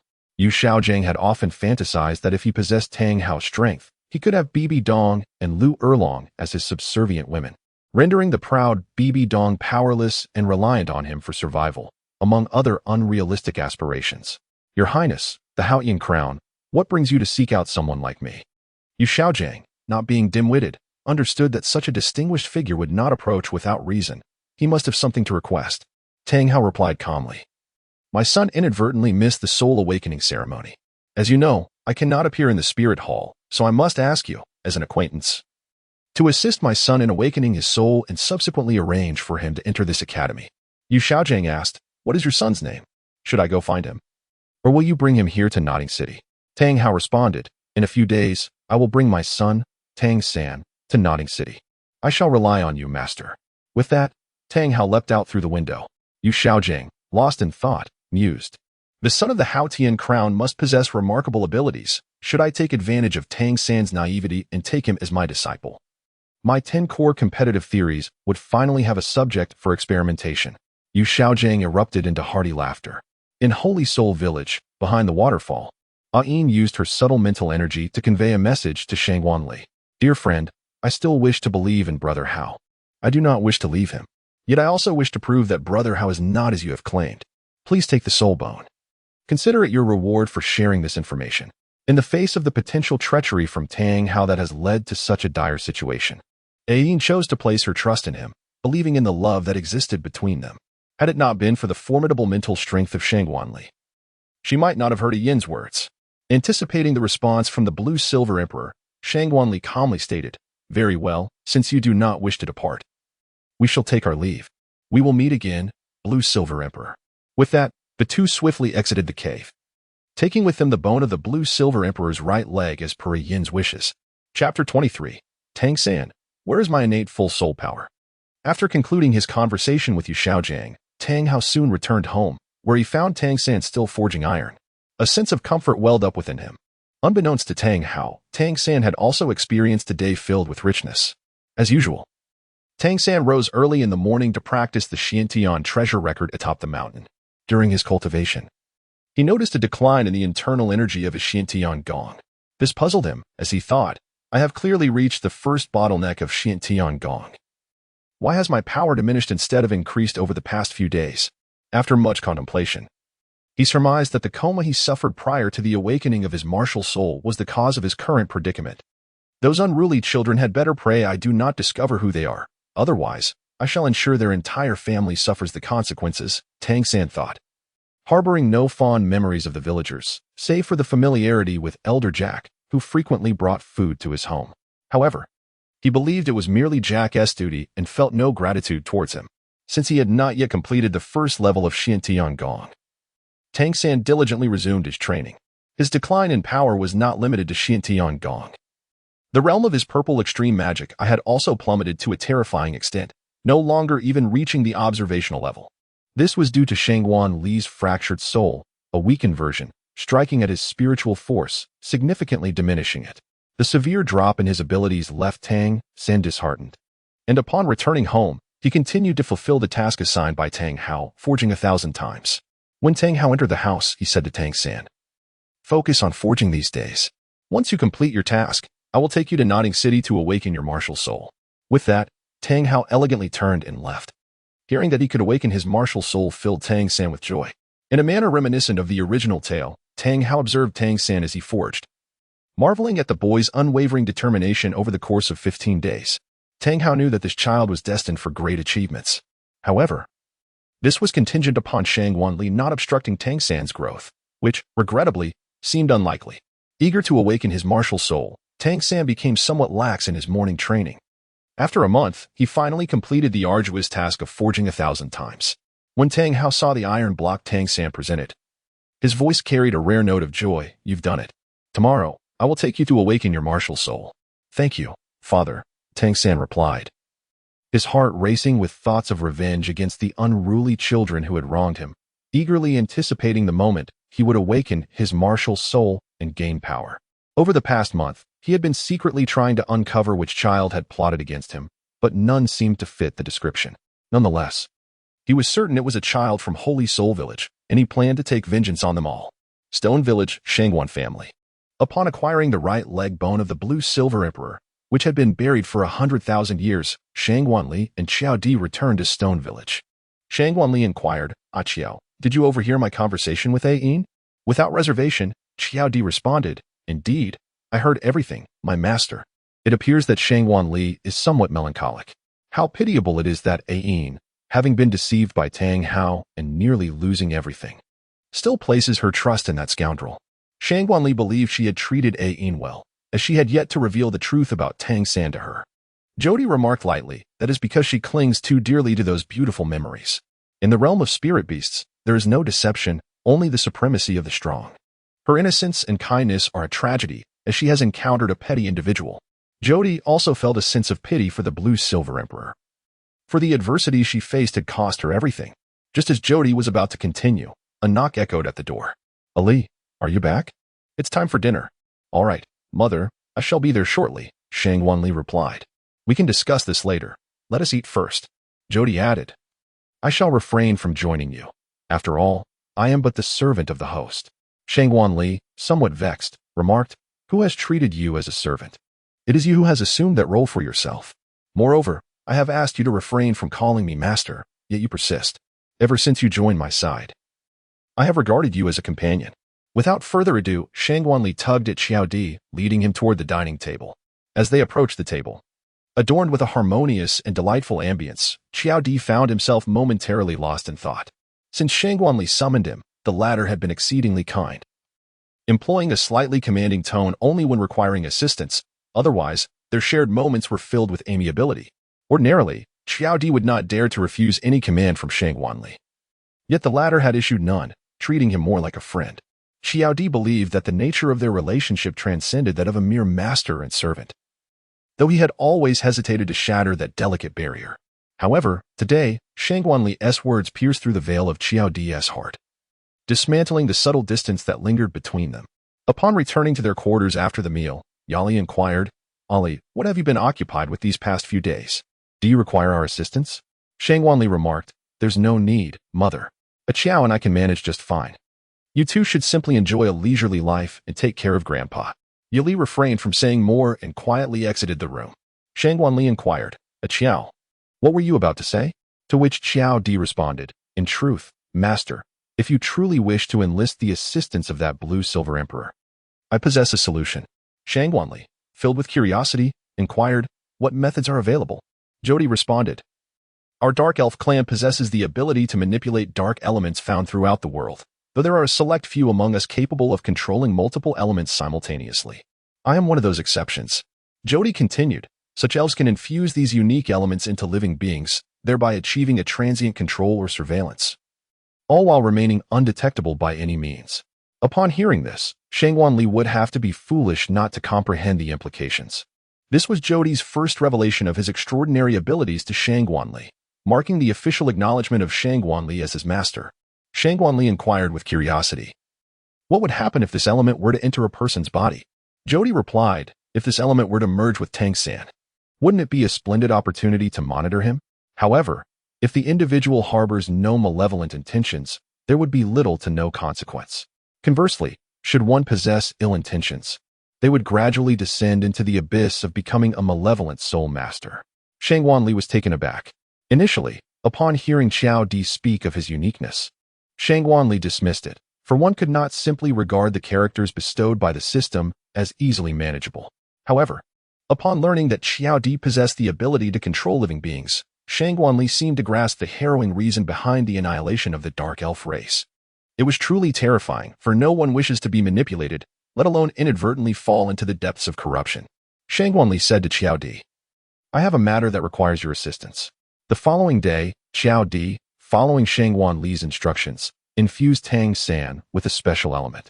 As expected of a child of fortune, the power of this element was significantly diminished upon being implanted, rendering it almost ineffective, which left Shangguanli somewhat impressed. Later, as Tang San's fortune waned, the element's capabilities began to manifest, becoming one of the reasons for his eventual downfall. On this day, Tang Hao and his son, Tang San, arrived in Notting City, where soon after, Yu Xiaojiang approached Tang Hao. Tang Hao remarked, "This is someone I know. Let him guide you." With that, Tang Hao vanished from sight. Unfazed, Yu Xiaojiang turned to Tang San and said, "Tang San, right? Your father has informed me of your situation. Let us proceed to awaken your martial soul." Yu Xiaojiang escorted Tang San to the branch of the Martial Soul Hall in Notting City. Addressing the soldiers at the entrance, "I am here to facilitate this child's martial soul awakening." The soldiers promptly allowed their entry, and Tang San was soon taken to the awakening chamber. As in the original narrative, numerous golden light points appeared, leading the Martial Soul Hall attendant to believe that a powerful martial soul was about to emerge. Tang San raised his right hand, and as expected, the blue-silver grass martial soul manifested. "Let us test your soul power," the attendant said weakly, which was understandable given that the blue-silver grass martial soul possessed nearly no soul power. When Tang San placed his palm on the crystal ball, it emitted a radiant glow. Observing this light, the attendant was astonished and exclaimed, "Child, you possess innate soul power at level 7. During the month that followed, Tang San diligently endeavored to complete the tasks assigned by Tang Hao while searching for the reason behind the misfortune that caused him to miss the awakening ceremony. Consequently, he had little time to train in the Xiantian Gong. Although blacksmithing could effectively aid his training, Tang San found himself inexplicably disinclined to pursue it. This indicated that the special element had indeed affected him, resulting in minimal progress in the Xiantian Gong. During the martial soul awakening, Tang San felt a warmth as the Xiantian Gong within him was drawn forth, while simultaneously, he sensed something stirring in his left hand, which he promptly suppressed. "Let us test your soul power." Tang San quickly extended his hand toward the crystal ball, which began to draw in his inner energy. Before long, the attendant announced, "Child, you possess innate soul power at level 7. Tang San, unfamiliar with the concept of innate soul power, expressed his gratitude and departed the martial soul hall with Yu Xiaojiang. Yu Xiaojiang, somewhat anxious, inquired, "Little San, what is your martial soul? What level of soul power do you possess?" Tang San, not understanding Yu Xiaojiang's urgency, simply replied, Blue silvergrass, level 7 soul power. Sir, may I ask what innate soul power means? Upon hearing Tang San's question, Yu Xiaojiang feigned superiority, explaining. When one awakens their martial soul, the strength of the martial soul is paramount, but innate soul power is equally crucial. The higher one's innate soul power, the faster their cultivation speed and the greater their talent. The highest soul power produced during a martial soul awakening is known as innate full soul power, which is level 10. As Tang San listened to Yu Xiaojiang's extensive knowledge of martial souls, his gaze towards him filled with respect. Yu Xiaojiang, pleased with Tang San's reaction, continued, there are several major realms of soul master cultivation: soul scholar, soul master, great soul master, soul venerable, soul sect, soul king, soul emperor, soul sage, soul de law. Entitled Douluo, 10 titles in total, and you are currently a level 7 soul scholar. While Yu Xiaojiang confidently shared the widely known knowledge of Douluo Continent, Tang San pondered, it seems that soul power is related to inner strength. Thus, my father's tasks this month must have hindered my training. Indeed, if it were not for him, I would be a genius. Thus, the seeds of resentment towards Tang Hao began to take root in Tang San's heart. Before long, the two arrived at the gates of Nodding City, where Tang Hao awaited. He looked at Tang San and asked, how did it go? What martial soul did you awaken? Although Tang San harbored some resentment towards Tang Hao, he recognized him as his father in this world and answered honestly, blue silvergrass, level 7 soul power. Upon hearing that Tang San had awakened the blue silvergrass, Tang Hao trembled visibly. Show me your martial soul, he commanded. Tang San complied, releasing his blue silvergrass martial soul, which was indeed the same as Tang Hao's. Tang Hao, through this blue silvergrass, seemed to perceive someone else. Soon, he reverted to his former despondent demeanor and said, Little San, let us return home. At that moment, Yu Xiaojiang interjected, Little San, come to the Nodding Primary Soul Master Academy in 2 months. I will assist you with the arrangements. Tang San recognized the importance of acquiring knowledge and replied, very well. Sir, I will arrive on time. Thus, Tang San departed Nodding City with Tang Hao. However, unbeknownst to them, another individual had been observing closely. The night before Tang San's martial soul awakening, Xiao Di had reported the matter to Shang Wanli. Shang Wanli remarked, I never anticipated that missing the martial soul awakening ceremony would actually lead Tang San to awaken his martial soul. However, this works to my advantage. Without practicing, how could I continue to deceive you? Jodi voiced her inner curiosity, Master. It seems you harbor a strong disdain for this Tang San fellow. Why not simply eliminate him? Shang Wanli patiently elucidated. I previously refrained from employing my 8th soul skill to strike down Tang San, only to discover that my soul skill was ineffective against him.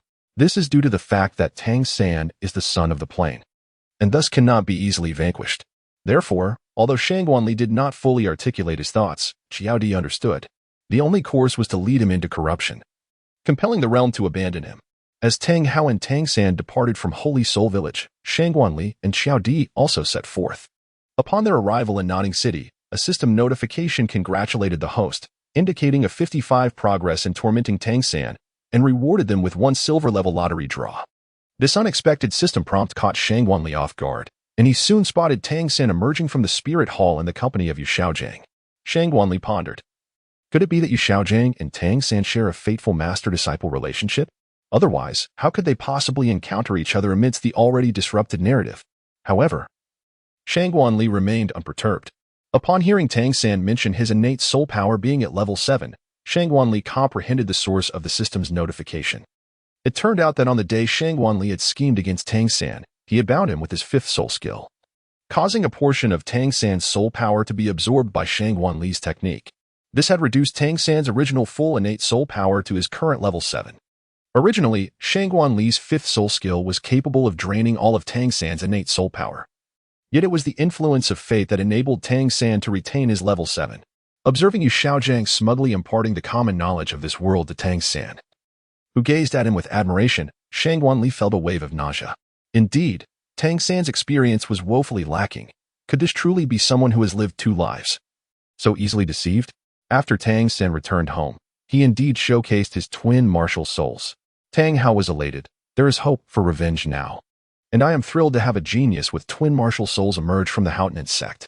Tang San also radiated joy. This is the first time my father has held me. He must really like this hammer martial soul. Although their thoughts diverged, they embraced each other in happiness.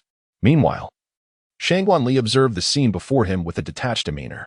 Shangguanli found it utterly uninteresting and had no intention of continuing, swiftly returning to Shirtu village alongside Xiao Di.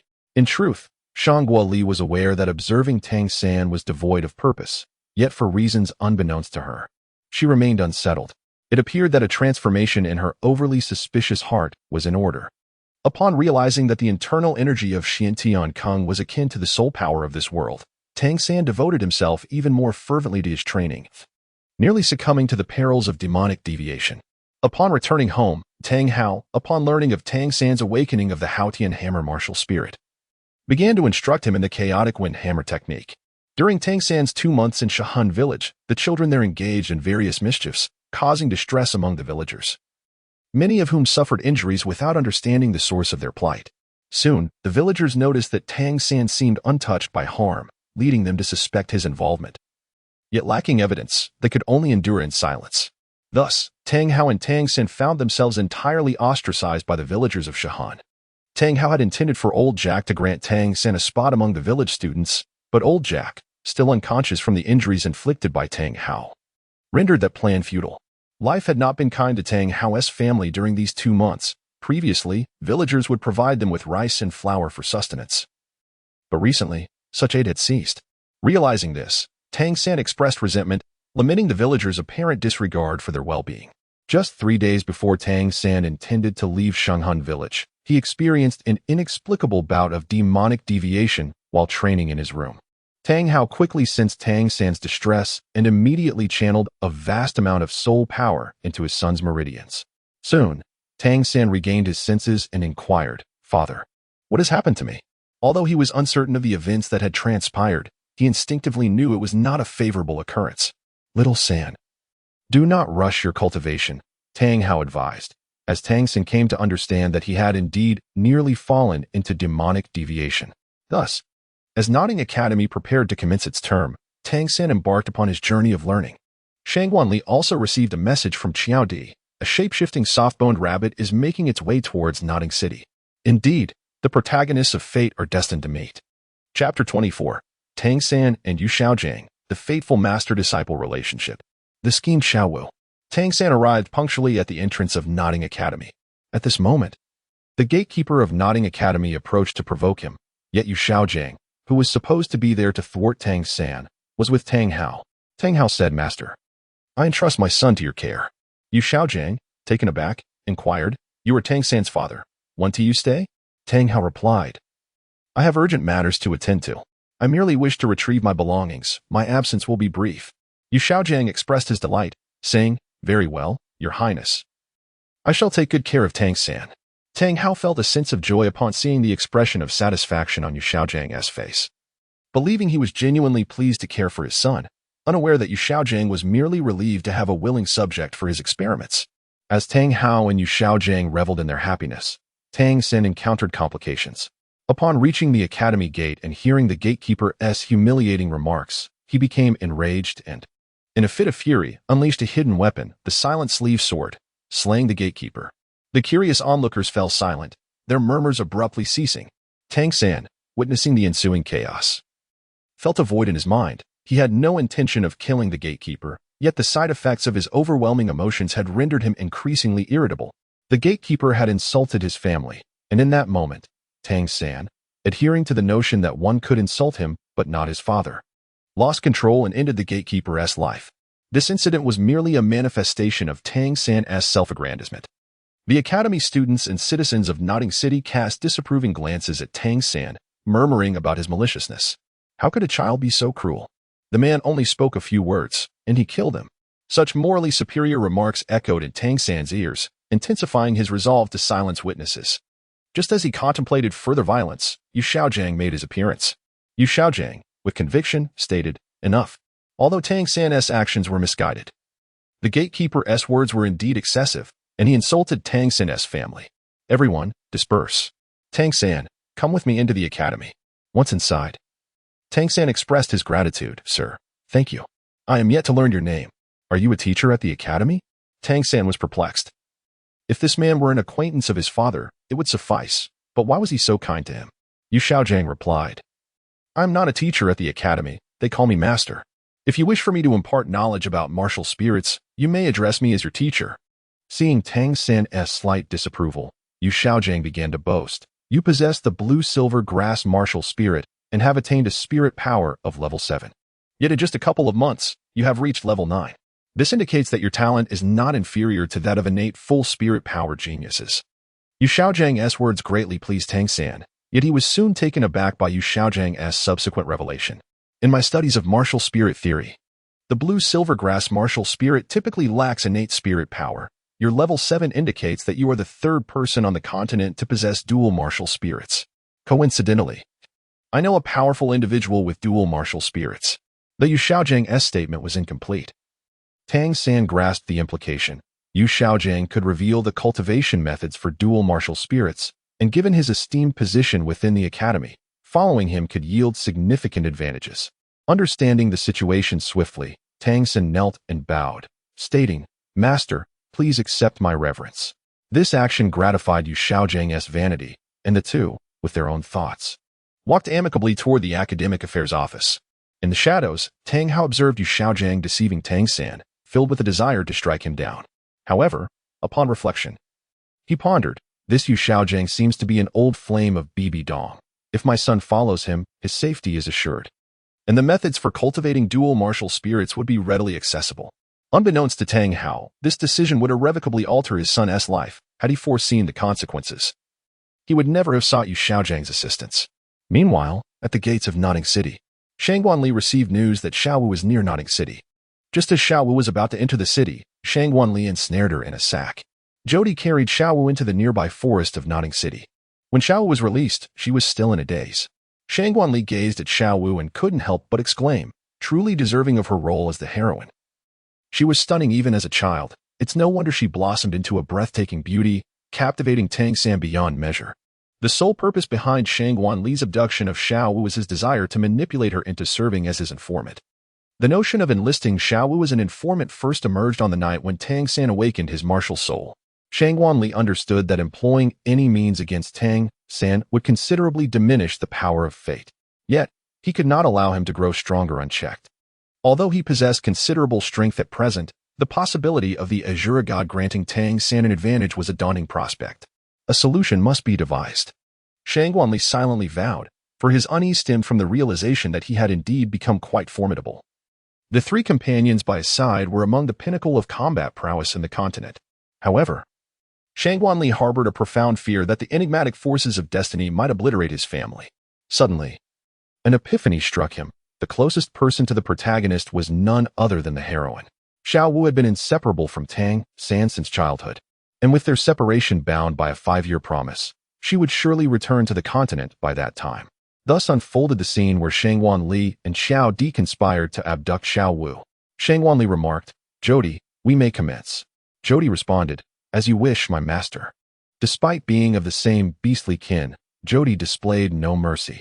With a delicate touch, Jody gradually formed a transparent orb of energy at the tips of her fingers. It was the first time Shangguanli witnessed Jody employ an element beyond the dark, igniting a profound curiosity within him as he watched intently. Sensing Shangguanli's ardent gaze, Jody smiled warmly, and as she observed the unmistakable stirrings of emotion on Shangguanli's face, her smile deepened, in stark contrast to the tender atmosphere shared by the two. Xiaowu, upon receiving Jody's transparent orb, furrowed her brow, her surroundings reshaped by her distress. Soon, Xiaowu's expression returned to tranquility, everything returning to normal. Yet she remained in a state of disorientation. Shangguanli furrowed her brow and inquired, "Ah Qiao, what is the matter?" Xiao Di replied, "There are some after effects. This little rabbit is not yet capable of withstanding such power and needs to slumber to assimilate the energy here. Master, this is for you." With that, Xiao Di produced a small mirror, stating, "This mirror has been crafted through a special method, and it can be activated by channeling soul energy. Through it, you can observe this little rabbit. However, controlling her presents a certain degree of difficulty, as she possesses a considerable amount of destiny energy." After gazing into the mirror, Shangguanli mused, "This must be the protagonist. Naturally, she possesses great destiny." 3 days later, Xiaowu awakened in the woods, perplexed by her surroundings. How did I end up here? Wasn't I supposed to be in Notting City? With little time to ponder, Xiaowu hurried to report to the Soul Master Academy, fearing she would be late. Unbeknownst to her, Within her body lay a terrifying energy sphere that could control her, leading to countless unintentional misfortunes for her beloved Tang San. Chapter 25, The Second Transmigrator, Tang San's Toxic Admirer. Greetings, everyone. My name is Li Pei. You may find it hard to believe, but I have transmigrated. This plot twist feels eerily familiar. I was once a mere bricklayer, resigned to a mundane existence, until one day I stumbled upon a website featuring a questionnaire. The question was, if you could transmigrate, to which world would you choose? Without hesitation, I selected Douluo Continent. At a low point in my life, I discovered Douluo Continent, where the male protagonist captivated me deeply. The supporting cast hardly measured up to him, and I found myself critiquing them at every turn. When I witnessed Xiaowu's sacrifice, I was relieved, though I felt it was her due. After all, would Tang San have endured such grievous injuries had it not been for her actions? As I watched Xiaowu's resurrection, I lamented how this seemingly fragile vase had caused Tang San such pain. How much had he sacrificed to bring her back to life? I observed Ning Rongrong's affections for Tang San with disdain. How could she be so frivolous with him yet still be involved with Oscar? Truly despicable. I also considered Dai Mubai to be nothing more than a lecher, Oscar a mere tool, and Ma Hongjun a lovesick fool, while Zhu Shuqing appeared to be a seductress. Only the likes of Master Yu Xiaojing and Ain Tang Hao seemed worthy of being Tang San's true family. The main cast was utterly undeserving of his kindness. When I regained my senses, a blinding light emanated from the computer screen, and upon awakening again, I realized I had become younger. The realization struck me it must be the legendary transmigration. Yet, it seemed I had answered a questionnaire before my arrival. With a child's limited mental capacity, I soon fell into a deep slumber. Upon awakening, thoughts of the questionnaire flooded my mind. Had I truly transmigrated to Douluo Continent?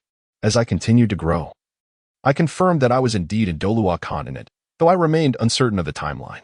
I pondered whether Tang San had not yet transmigrated or had already departed. Oh, please, no. When I awakened my martial soul, I discovered that the Soul Hall's soul masters had arrived in the village, and I breathed a sigh of relief. The Soul Hall still existed, indicating that Tang San had not yet risen to prominence. I resolved that if Tang San had not yet transmigrated, I would diligently train in anticipation of his arrival. My martial soul was a vine, and I possessed a soul power of level 4. Eagerly, I inquired of Su Yu Tao. Master, are there any other villages with soul power? Su Yu Tao, understanding my urgency, realized that several villages shared a single student quota and assumed I was concerned about my chances of enrollment. In truth, I was far more interested in whether Tang San had been born and awakened his martial soul. Su Yu now replied, rest assured. You are the only one with soul power here. Unfortunately, your martial soul is rather lacking. While I had mentally prepared for this, his words struck me, and I swiftly exited the Soul Hall. Su Yu now watched my retreat with confusion before leaving the village. My heart was tumultuous as I ran. I had expected I might not share the same birth year as Tang San, yet the reality was profoundly disheartening and difficult to accept. With no one else in the nearby villages awakening their soul power, the student quota naturally fell to me. I paid little heed to my parents' concern and expectations to me. Tang San was of utmost importance. Though they cared for me, they were merely the parents of this body, not my true family. Upon my transmigration, this body was nearly 2 years old. Since then, my thoughts had solely revolved around how to win over Tang San, with no consideration for my parents, taking their kindness for granted. Thus, I followed my father along the path to Notting Academy. Soon, I witnessed a classic scene at the entrance, Yu Xiaojing shielding a child. My heart raced, for I recognized the seemingly ordinary boy as my long-desired Tang San. I share the same age as Tang San. This is a divine opportunity. I must seize the chance to win his heart while he is still young, to protect him through my efforts and training. Ignoring my father's calls, I resolutely marched towards Notting Academy. Observing my departing figure, my father sighed heavily. In truth, he and my mother had long suspected that I might not be their daughter.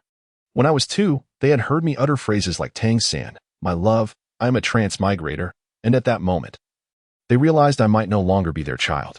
Nevertheless, they continued to care for me, even as they sensed my growing distance. My father felt as though he had expended 10 years of his life in a single breath. I swiftly completed my enrollment procedures and settled into Dormitory 7. Delighted at the prospect of finally being close to Tang San, I felt a rush of excitement. However, I needed to find a way to remove Xiaowu, as she was Tang San's love interest in the original story, and I would be better off without her presence. Little did I know, I need not worry. Xiaowu had already fallen under Shangwan Li's control, currently in a state of unconsciousness. and would remain so until I became well acquainted with Tang San. At that moment, I reveled in the future I envisioned with him. Growing up together, surely our bond would surpass that with Xiaowu.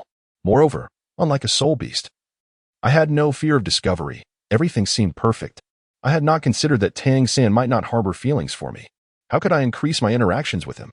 Perhaps I could also seek to study under Master Yu Xiaojiang, becoming Tang San's junior sister, which would allow me to be by his side in a rightful manner.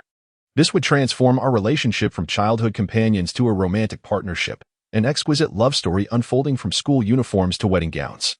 How delightful it would be to share tales of our children in the future. My thoughts were indeed comprehensive. As I indulged in my fantasies, Tang San was attending Yu Xiaojiang's introductory lesson.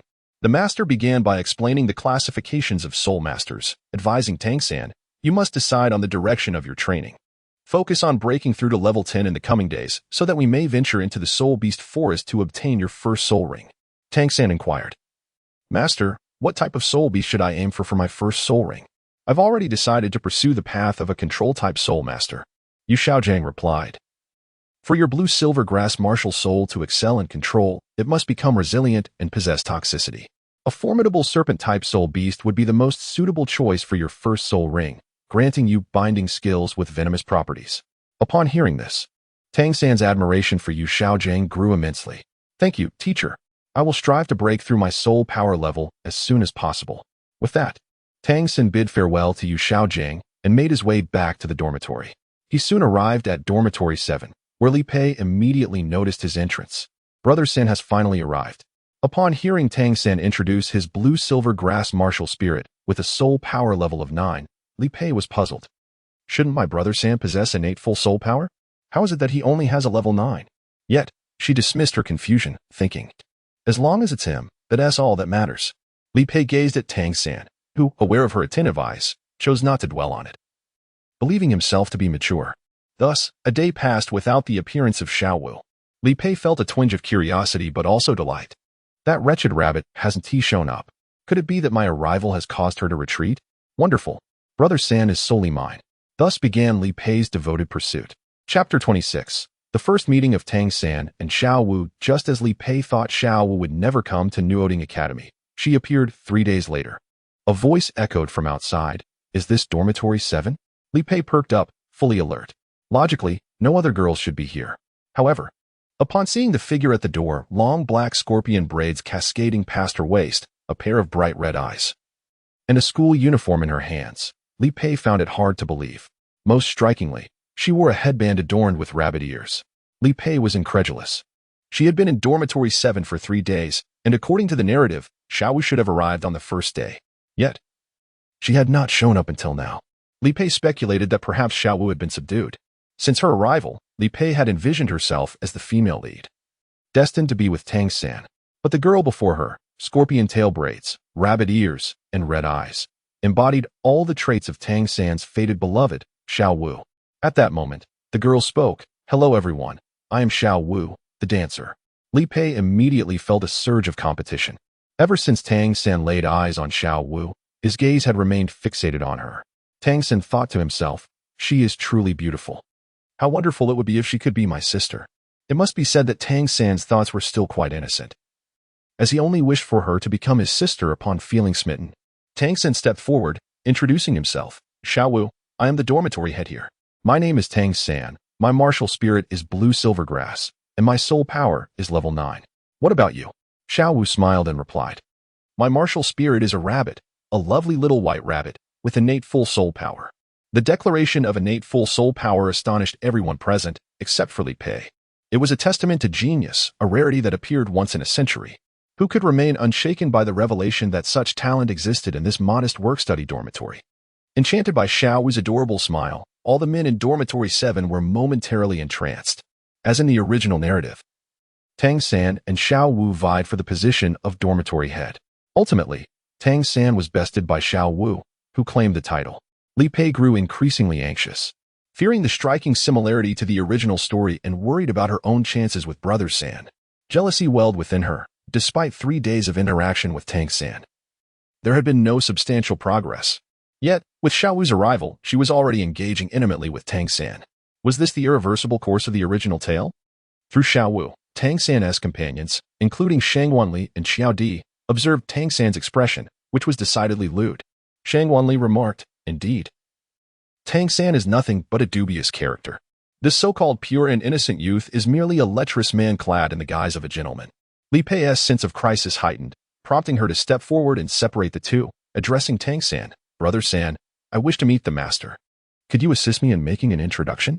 As Li Pei intervened between Tang San and Xiao Wu, Tang San's gaze toward her bore a hint of reproach. However, upon hearing that this concerned his teacher, he refrained from further chastising Li Pei. "Very well, Li Pei, follow me," he replied. Upon noticing the disappointment in Tang San's eyes, Li Pei felt a tinge of despondency, but her spirits lifted when Tang San called her to follow. "Indeed, Brother San cares for me," she thought joyfully. The two arrived at the door of Yu Xiaozhang's chamber. Tang San knocked and inquired, "Master, may I enter?" A deep voice from within responded, "Please, come in." Yu Xiaozhang asked, "Little San, what brings you here today?" Tang San replied, "Master, I do have matters to discuss, but my classmate here wishes to ask you something." Li Pei quickly chimed in, "Greetings, Master. I am Li Pei, and I hold you in great admiration. I wish to become your disciple." Upon hearing her words, Yu Xiaozhang furrowed his brow. He had no intention of taking on Li Pei as a disciple and responded solemnly, "I am sorry, Li Pei, but I currently wish to focus solely on teaching Tang San and lack the energy to dedicate to others." Li Pei understood and decided to exit the room, saying, "Then I shall take my leave." With the sound of the door closing, Tang San spoke again, "Master, a new student has arrived today, and she possesses innate full soul power." "Innate full soul power? Are you certain?" Yu Xiaozhang asked, astonished. He could hardly believe that such a talent could emerge from the small town of Notting. Tang San affirmed, "Yes, Master, I am certain. I battled her and discovered her soul power exceeds mine." Yu Xiaozhang was overjoyed. Innate full soul power. She is destined to reach the level of soul Douluo. If I take her as a disciple, I shall be known as the teacher of a soul Douluo, or even a title Douluo. The entire continent will come to admire me. His voice trembled with excitement as he instructed, "Little San, bring her here quietly. She will need to obtain her first soul ring, and as her soul power is on the verge of a breakthrough, I will accompany both of you to hunt for the soul ring." Tang San thought to himself, "The master is so kind, wishing to assist another student in acquiring a soul ring." "Understood, Master. I shall return shortly with Xiao Wu."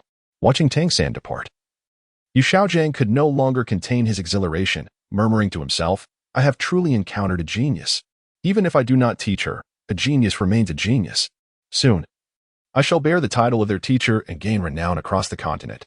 Upon returning to the 7th dormitory, Tang San approached Xiao Wu, a blush creeping onto his face as he said, "Xiao Wu, my teacher wishes to meet you. Would you accompany me?" Without hesitation, Xiao Wu nodded, "Sure, Little San. Let us go." As they walked side by side, the flames of jealousy within Shang Wanli grew ever hotter.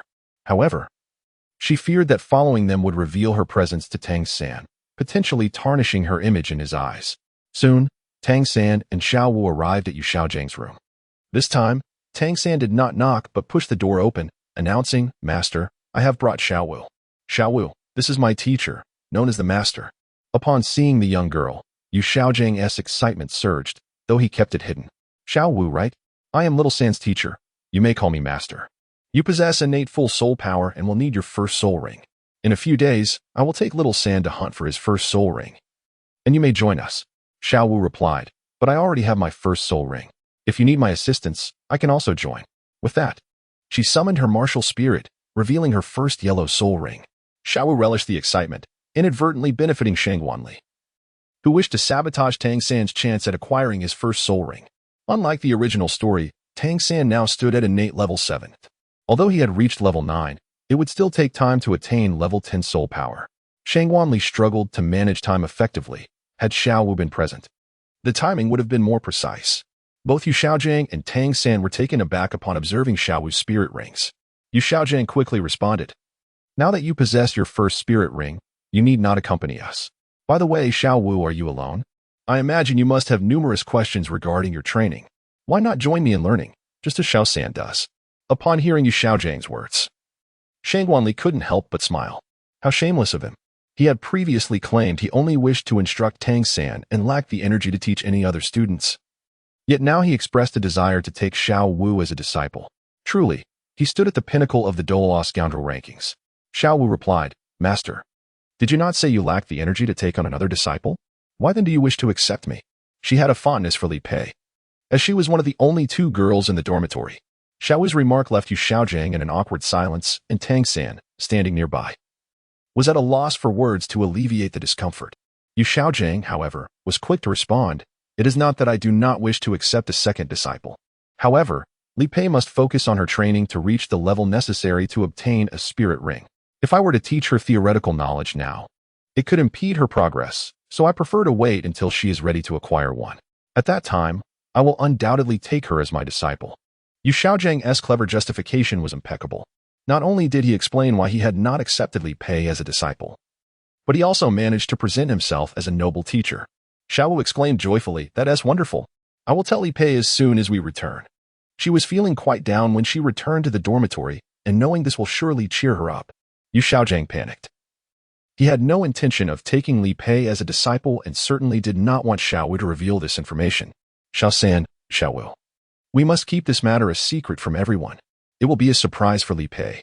In truth, Yu Xiaojing believed that with Li Pei's innate spirit power of level 4, it would take at least 3 to 4 years before she was ready for a spirit ring. By then, if Tang San and Xiao Wu had become exceptional talents, they could lead them away from the Nuoding Primary Academy. Moreover, children often have poor memories. Perhaps in a few years, they would forget this incident entirely. Tang San replied, Of course, Master. You are truly considerate, even thinking of Li Pei. Over the past few days, Li Pei had treated him well, and thus Tang San regarded her as a good girl, despite her plain appearance. However, he did not hold the same regard for Yu Xiaojing, seeing him merely as a teacher he had met once, and yet he was already considering Li Pei's future. Tang San thought Yu Xiaojing was quite kind-hearted. Xiao Wu nodded in agreement. Observing the expressions of Tang San and Xiao Wu, Yu Xiaojing's vanity began to resurface. Indeed, children are so easily deceived. Xiao Wu said, Very well, Master. Allow me to ponder this matter. While Yu Xiaojing feigned understanding, his thoughts were fixated on the notion that once Xiao San acquires his first spirit ring and becomes formidable, you shall surely delight in coming under my tutelage. Soon after, Tang San and Xiao Wu departed from Yu Xiaojing's chamber, bringing this matter of apprenticeship to a close. All seemed well until Xiao Wu's chattiness intervened. Upon returning to the dormitory, Xiao Wu ran over to Li Pei, who harbored a dislike for Xiao Wu. However, due to Tang San's fondness for Xiao Wu, Li Pei refrained from expressing her disdain too openly, as it might affect Tang San's feelings toward her. Overall, their relationship remained amicable. Li Pei inquired, Xiao Wu, what is the matter? You seem quite cheerful. She was eager to learn what had transpired after Xiao Wu left with Tang San. Xiao Wu, with a radiant smile, shared. Li Pei, you won't believe it. The master said he wants to take me as his disciple. What should I do? Upon hearing this, Li Pei was consumed with jealousy. She had approached Yu Xiaojing herself, seeking to become his disciple, only to be politely declined.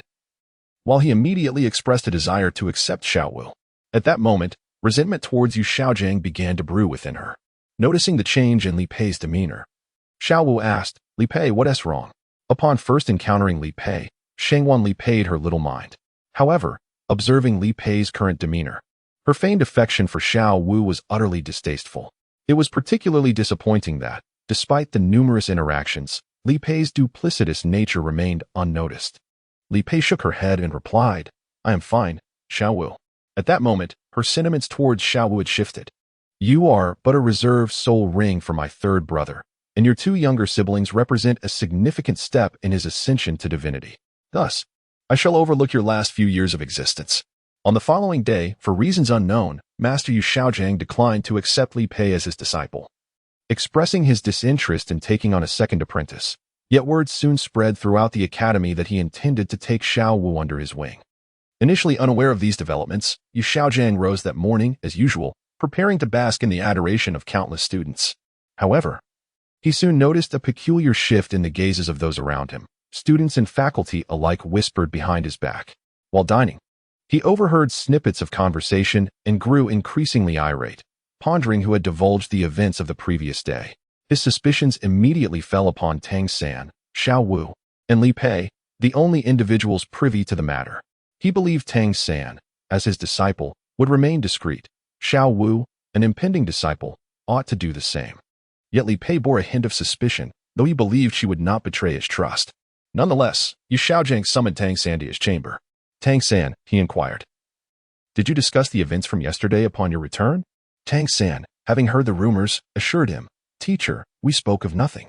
He knew that Xiaowu had mentioned it, but he would never disclose such information. The most likely culprit behind the gossip was Li Pei, however. After conversing with Xiaowu, she had remained in the dormitory without leaving any evidence. Moreover, Li Pei had treated him well. And Tang San did not wish to jeopardize that kindness by implicating her. Yu Xiaojiang accepted Tang San's words without doubt, instructing him, You may return. And do not heed the gossip circulating outside. Tang San understood Yu Xiaojiang's intent to keep a watchful eye on Li Pei. Yu Xiaojiang resolved to investigate the source of the rumors in Nuoding City. Upon his arrival, the townsfolk began to chatter animatedly upon spotting him. Look, there is Yu Xiaojiang, the so-called master. They remarked on his exceptional reputation for only accepting gifted students. He seeks to take on a student with innate full soul power. Yet it is a pity that he is interested in a child with merely innate fourth-level power. They noted that within the Master's 10 core competitive theories, there existed no useless martial souls, only inept soul masters. Thus, he should indeed accept students with lower innate soul power, for such power held little significance before the master. The irony was not lost on them. He himself was considered a failure, aspiring to be the teacher of prodigious soul masters. There was a hope that the student with full innate soul power had yet to become his disciple. Otherwise, the master would turn a generation of talent into failures. If Yu Xiaojiang only accepted geniuses while brandishing the title of one who believes in the absence of useless soul masters, he ought to welcome a disciple of lesser ability to validate his theory. As these disparaging remarks about Yu Xiaojiang circulated through the streets of Nuoding City, he initially tolerated the slander. However, as a week passed and the rumors only grew in volume and reach, the master, compelled by the incessant gossip, could no longer endure it. He ultimately summoned Tang San, Li Pei, and Xiaowu to his chamber once more. Upon seeing Yu Xiaojiang's haggard visage, Shangwan Li felt an overwhelming sense of satisfaction. She had never liked his hypocritical demeanor in her past life. Yu Xiaojiang said, Li Pei, would you consider becoming my disciple? My intention to accept you is not merely due to the rumors, but rather to assist you in cultivating your soul power. When the time comes for you to obtain a soul ring, I had already planned to take you as my pupil. Li Pei, with disbelief etched on her face, turned to Tang San and asked, Brother San, is this true? Tang San replied, Indeed, it is true. My master has always intended to take you under his wing. He thought to himself, Li Pei, I apologize, but my brother will treat you well in due time. Tang San understood that now was not an opportune moment for accepting disciples, and he was aware that having Li Pei as a student would serve as a shield for her. Yet, to quell the rumors surrounding his master, he felt compelled to acquiesce to Yu Xiaojiang's wishes. Feeling deeply moved, Li Pei said, Master, I beseech you to accept my bow. She did not kneel before Yu Xiaojiang, which left him slightly displeased, but for the sake of propriety, he had no choice but to accept her. Lift your head, he commanded. Yu Xiaojiang had anticipated that by taking Li Pei as his disciple, the rumors would dissipate. In reality, they did vanish for a brief period. Yet the tongues of men are notoriously difficult to restrain. Unbeknownst to Tang San and Yu Xiaojiang, this incident would only mark the beginning of Yu Xiaojiang's further decline in reputation. In the 28th chapter, Tang San declared, I have broken through. Let us venture forth to hunt for soul rings. Yu Xiaojiang was acutely aware that if Li Pei failed to achieve any noteworthy accomplishments in the coming years, his own reputation would suffer. Consequently, he had been diligently searching for ways to strengthen Li Pei. Tang San, understanding Yu Xiaojiang's predicament, wished to alleviate his burdens. However, the only means to expedite Li Pei's growth would be to have her study the Xiantian treasure record. Yet, as a disciple of the Tang sect, Tang San could not reveal such knowledge. Observing Yu Xiaojiang's growing impatience over the days, Tang San found himself increasingly distressed, contemplating whether he should teach Li Pei the Xiantian technique. After a month of inner turmoil, Tang San finally reached level 10 soul power. Overjoyed, he rushed to Yu Xiaojiang's chamber. Master, I have broken through to level 10. Yu Xiaojiang responded with delight. Excellent, Xiao San. Prepare yourself. Tomorrow I shall take you to acquire a soul ring. Tang San was elated, for he was finally on the brink of obtaining a soul ring and advancing to the first realm of the Xiantian technique. The atmosphere between the master and disciple was warm and cordial. Upon returning to the dormitory, Tang San informed Xiaowu, I will be hunting for soul beasts tomorrow, so I wanted to let you know and request a leave of absence. Since becoming the leader, Xiaowu had faced provocations from Xiao Qinyu. After a victorious battle of 1 against 11, she earned the respect of her peers and became the head of their dormitory. Thus, it was only natural for Tang San to inform her of his plans. Xiao Wu playfully urged, "Xiao San, why not let me accompany you? It's dreadfully dull staying at school." Upon hearing Xiao Wu's desire to join, and adhering to her principle of not allowing Tang San and Xiao Wu to be together, Li Pei stepped forward, saying, "Brother San, I wish to go as well. I have yet to visit the Soul Beast Forest, and it would be beneficial to prepare in advance." Xiao Wu added, "Yes, Xiao San, let us both go and learn something beforehand." Tang San found himself at a loss and could only reply, "Let me consult with the master. If he agrees, then you may join us." After discussing the matter with Yu Xiaojing, the latter frowned. Yu Xiaojing wished for Xiao Wu to accompany them, hoping she would witness his prowess. However, it was clear that Xiao Wu intended for Li Pei to join as well. Reluctantly, Yu Xiaojing stated, "The soul-hunting forest is perilous. It is best if only the two of us go. I am doing this for your own good." Tang San responded, "Understood, master. I will inform them of your decision." Upon returning to the dormitory and conveying the news to Xiao Wu and Li Pei, both felt a sense of disappointment, though Li Pei was somewhat relieved. Soon, Tang San and Yu Xiaojing set forth on their journey to the soul-hunting forest, while Shangguanli and Xiao Di departed from Stone Village. Making their way to the same destination, Shangguanli has been contemplating how to outsmart Tang San along the way. Upon realizing that Tang San required the first soul ring, Shangguanli contemplated ways to prevent him from obtaining the mandala snake's soul ring. When Shangguanli and Xiao Di arrived at the soul-hunting forest, Tang San and Yu Xiao had only traversed halfway along their path. Shangguanli arrived at the soul-hunting forest ahead of time with the intention of locating Tang San's soul ring, specifically the dwelling place of the mandala snake. Soon, Shangguanli and Xiao Di discovered the mandala snake, which was 419 years old.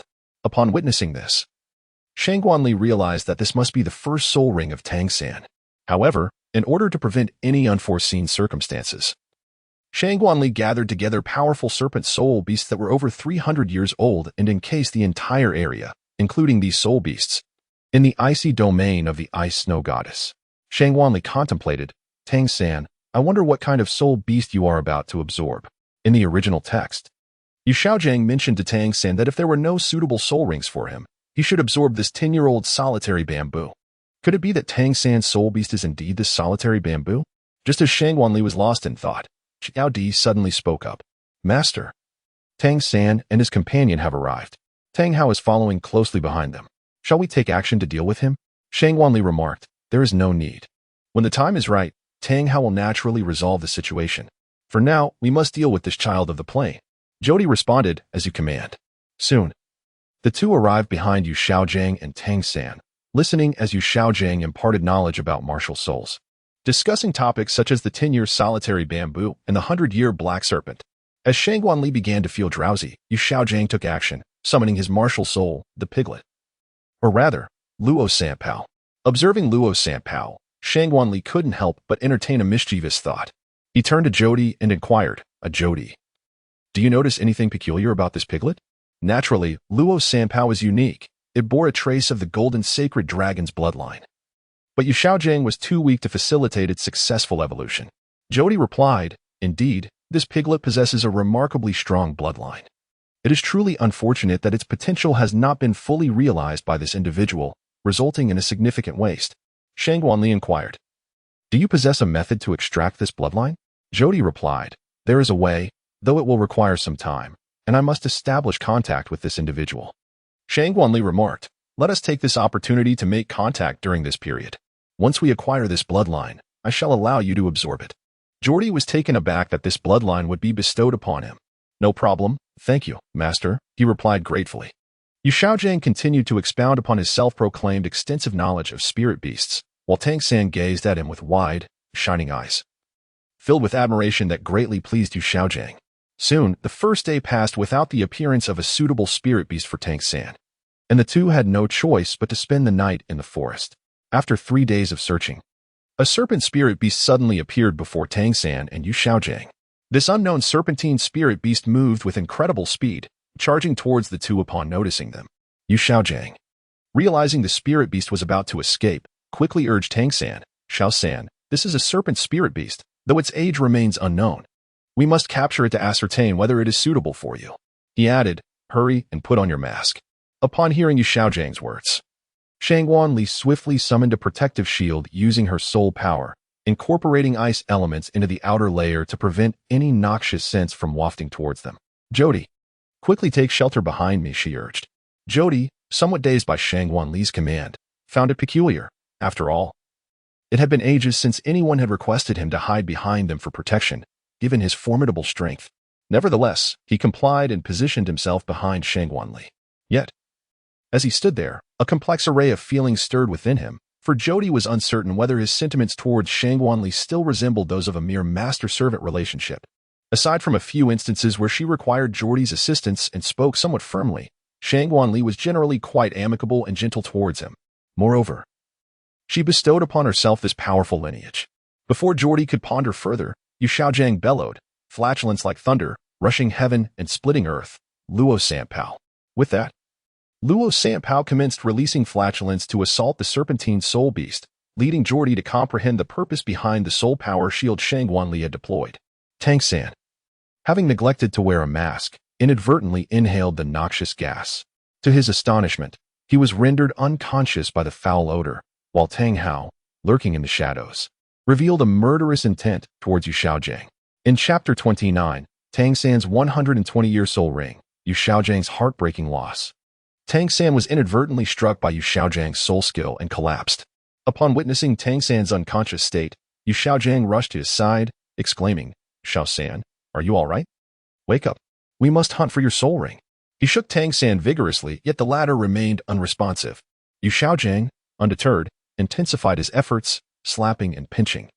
Actions that Tang Hao interpreted as a path to death. Tang San's face bore the marks of Yu Xiaozhang's slaps, but just then, he regained consciousness, feeling a burning sensation on his face.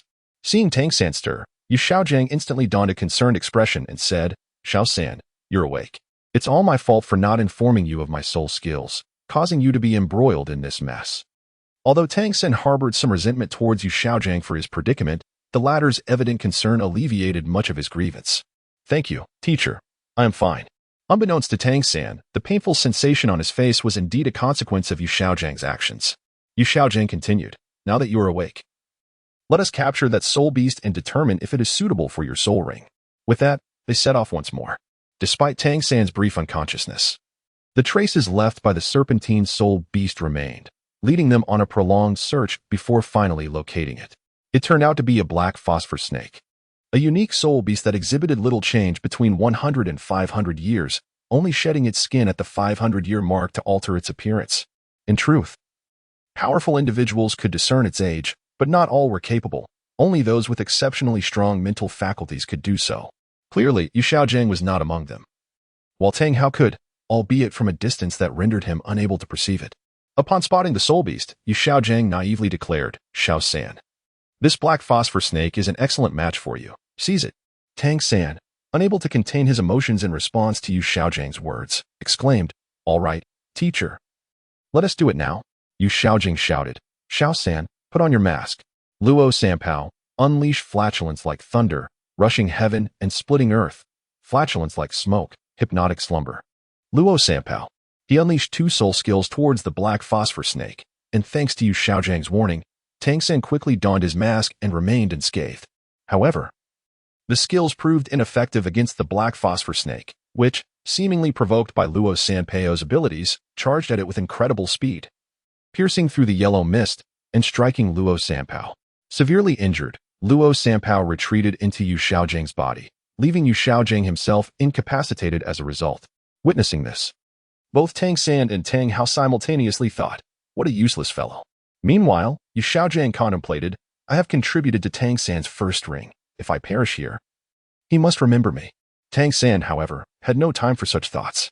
Driven by the need for his soul ring, he launched an offensive using the Xian Jade Hand and the purple Extreme Demon Eye, deploying a concealed weapon he had forged over the past month, which struck the black phosphor snake squarely at its vital spot.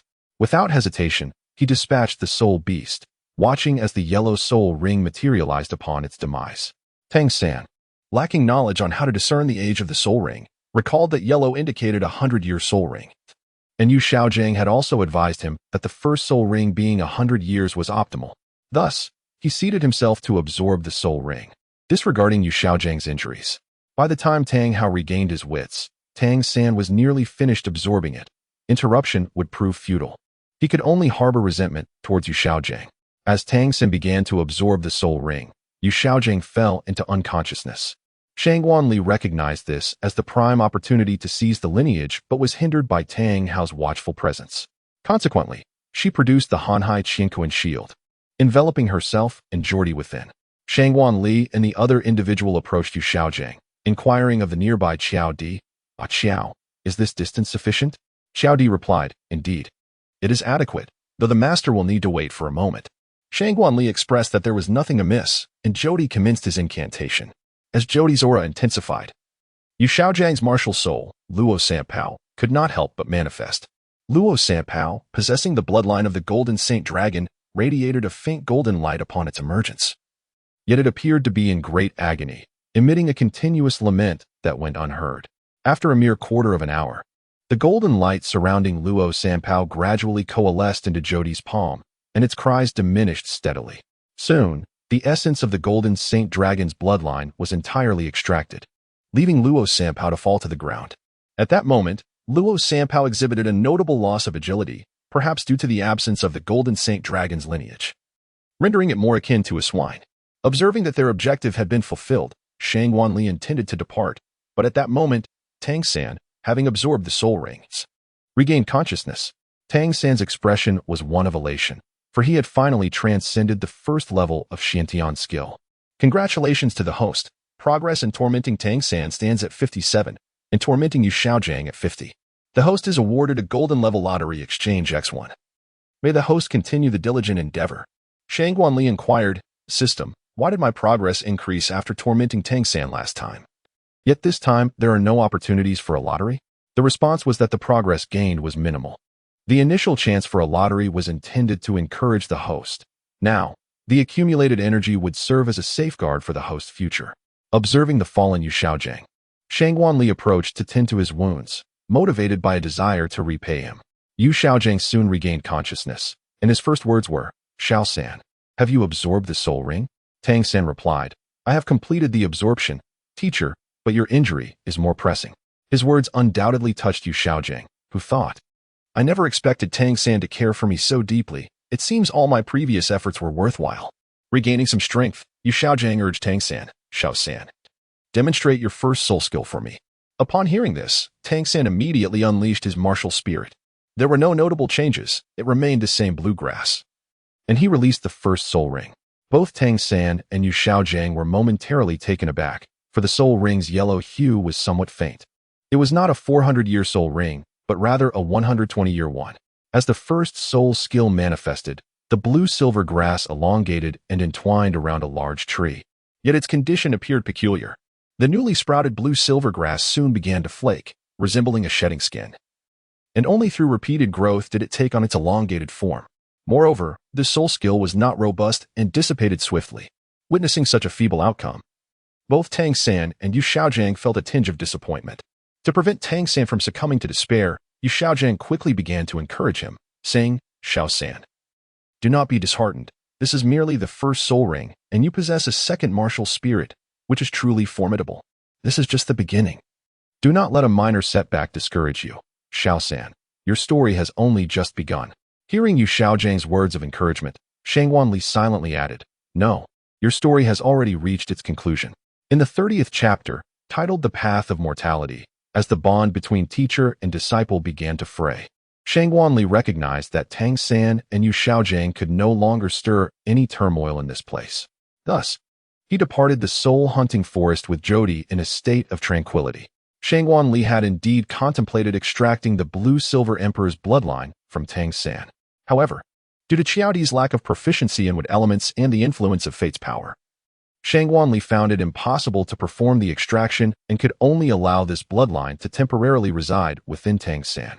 Shang Wanli returned home with a heart full of joy, yet within the forest, Yu Xiaojiang and Tang San were enveloped in discontent. Although Tang San had heeded Yu Xiaojiang's advice, he could not shake off the profound disappointment that lingered within him, as his soul skills were far inferior to what he had envisioned. Thus, the master and disciple returned to Nodding City, burdened by their disappointment. Tang Hao, following behind, felt an overwhelming urge to harm Yu Xiaojiang. How could he choose such a meager soul ring for his own son? Yu Xiaojiang was indeed on a path to ruin. Were it not for the desire to acquire the cultivation method for the twin martial souls from Bibi Dong, he would have sought another mentor for Tang San. At the Nodding Academy, in Yu Xiaojiang's dormitory, after assisting him inside, Tang San said, "Teacher, please rest and recuperate. I shall take my leave." After Yu Xiaojiang nodded in acknowledgement, Tang San departed. In the 7th dormitory, Xiao Wu and Wang Xing had gone out to play, leaving only Li Pei waiting inside. Upon seeing Tang San return, she approached him with a bright smile. "Third brother, you're back. Did you get hurt? Did you manage to obtain a powerful soul ring?" Tang San felt a twinge of embarrassment at her words, for his first soul skill was, in truth, rather disappointing, yet he could not express that sentiment. "Thank you, junior sister. My soul ring is fine. There is no need to worry. When you require a soul ring, I will accompany you to hunt soul beasts." Where did Xiao Wu and the others go? Li Pei, feeling relieved by Tang San's response, mused, "Third brother is truly humble. He obtained the divine skill blue-silver binding yet remains modest. I didn't expect him to consider his soul ring. He is so kind, truly the perfect gentleman. However, the first thing he asks is about Xiao Wu, which must be due to their absence from the dormitory." It must be said that Li Pei, as Tang San's devoted fan, managed to embellish even his reluctance to show concern for her. Just then, Xiao Wu returned. "Little San, you're back. Did you obtain your soul ring?" Upon seeing Xiao Wu, Tang San's demeanor shifted from awkwardness with Li Pei to a more affectionate one. "Xiao Wu, I have obtained my soul ring. Thank you for your concern." Witnessing the joyful exchange between Tang San and Xiao Wu, Li Pei felt a surge of irritation, though she could not reveal it, lest it tarnish her carefully crafted image. Wang Sheng then interjected, "Let me tell you, Tang San, to acquire a powerful soul ring, you need a formidable soul master to accompany you in the hunt.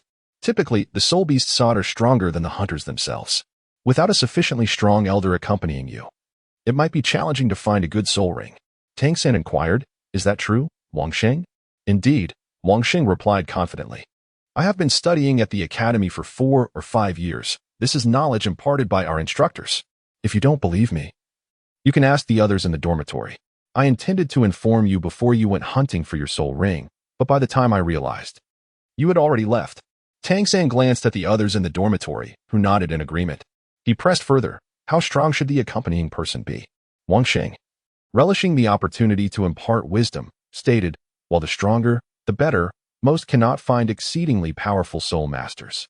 It is best to find someone 2 major ranks above you. Our academy's principal is a soul zone. Surely Master sought the principal's assistance in your soul ring hunt. How fortunate." Every word from Wang Xing struck a blow to Tang San's spirits. Did Yu Xiaojiang not understand the peril of soul beasts? What could a mere soul master and a novice hope to achieve? Even facing a soul beast that had merely surpassed a century in age had proven an arduous task. How would they manage against a soul beast with an optimal age of 423 years? If only Yu Xiaojiang had brought the principal along. Perhaps his first soul ring would have been the best possible rather than the current disappointment. The more he pondered, the more resentment Tang San felt towards Yu Xiaojiang. In his mind, Yu Xiaojiang had already embarked on a path of self-destruction. Yet, he could not eliminate him, as he needed the method for cultivating the twin martial souls. Tang San was aware that in the past century, only 3 twin martial souls had emerged on the continent, one of which had perished explosively, while another had become a formidable force. Yu Xiaojiang was acquainted with that strong individual. If Tang San were to recklessly pursue the cultivation of the twin martial souls without guidance, he risked a similar fate. For the sake of his own path to cultivation, Tang San resolved to spare Yu Xiaojiang's life for the time being. The others in the dormitory, seeing Tang San's somber silence, hesitated to be the first to approach him. Only Xiao Wu, with boldness, spoke up, "Little San, what troubles you? Shouldn't you be celebrating after obtaining your soul ring? You ought to treat us." Xiao Wu's voice snapped Tang San back to reality. He addressed everyone in the 7th dormitory.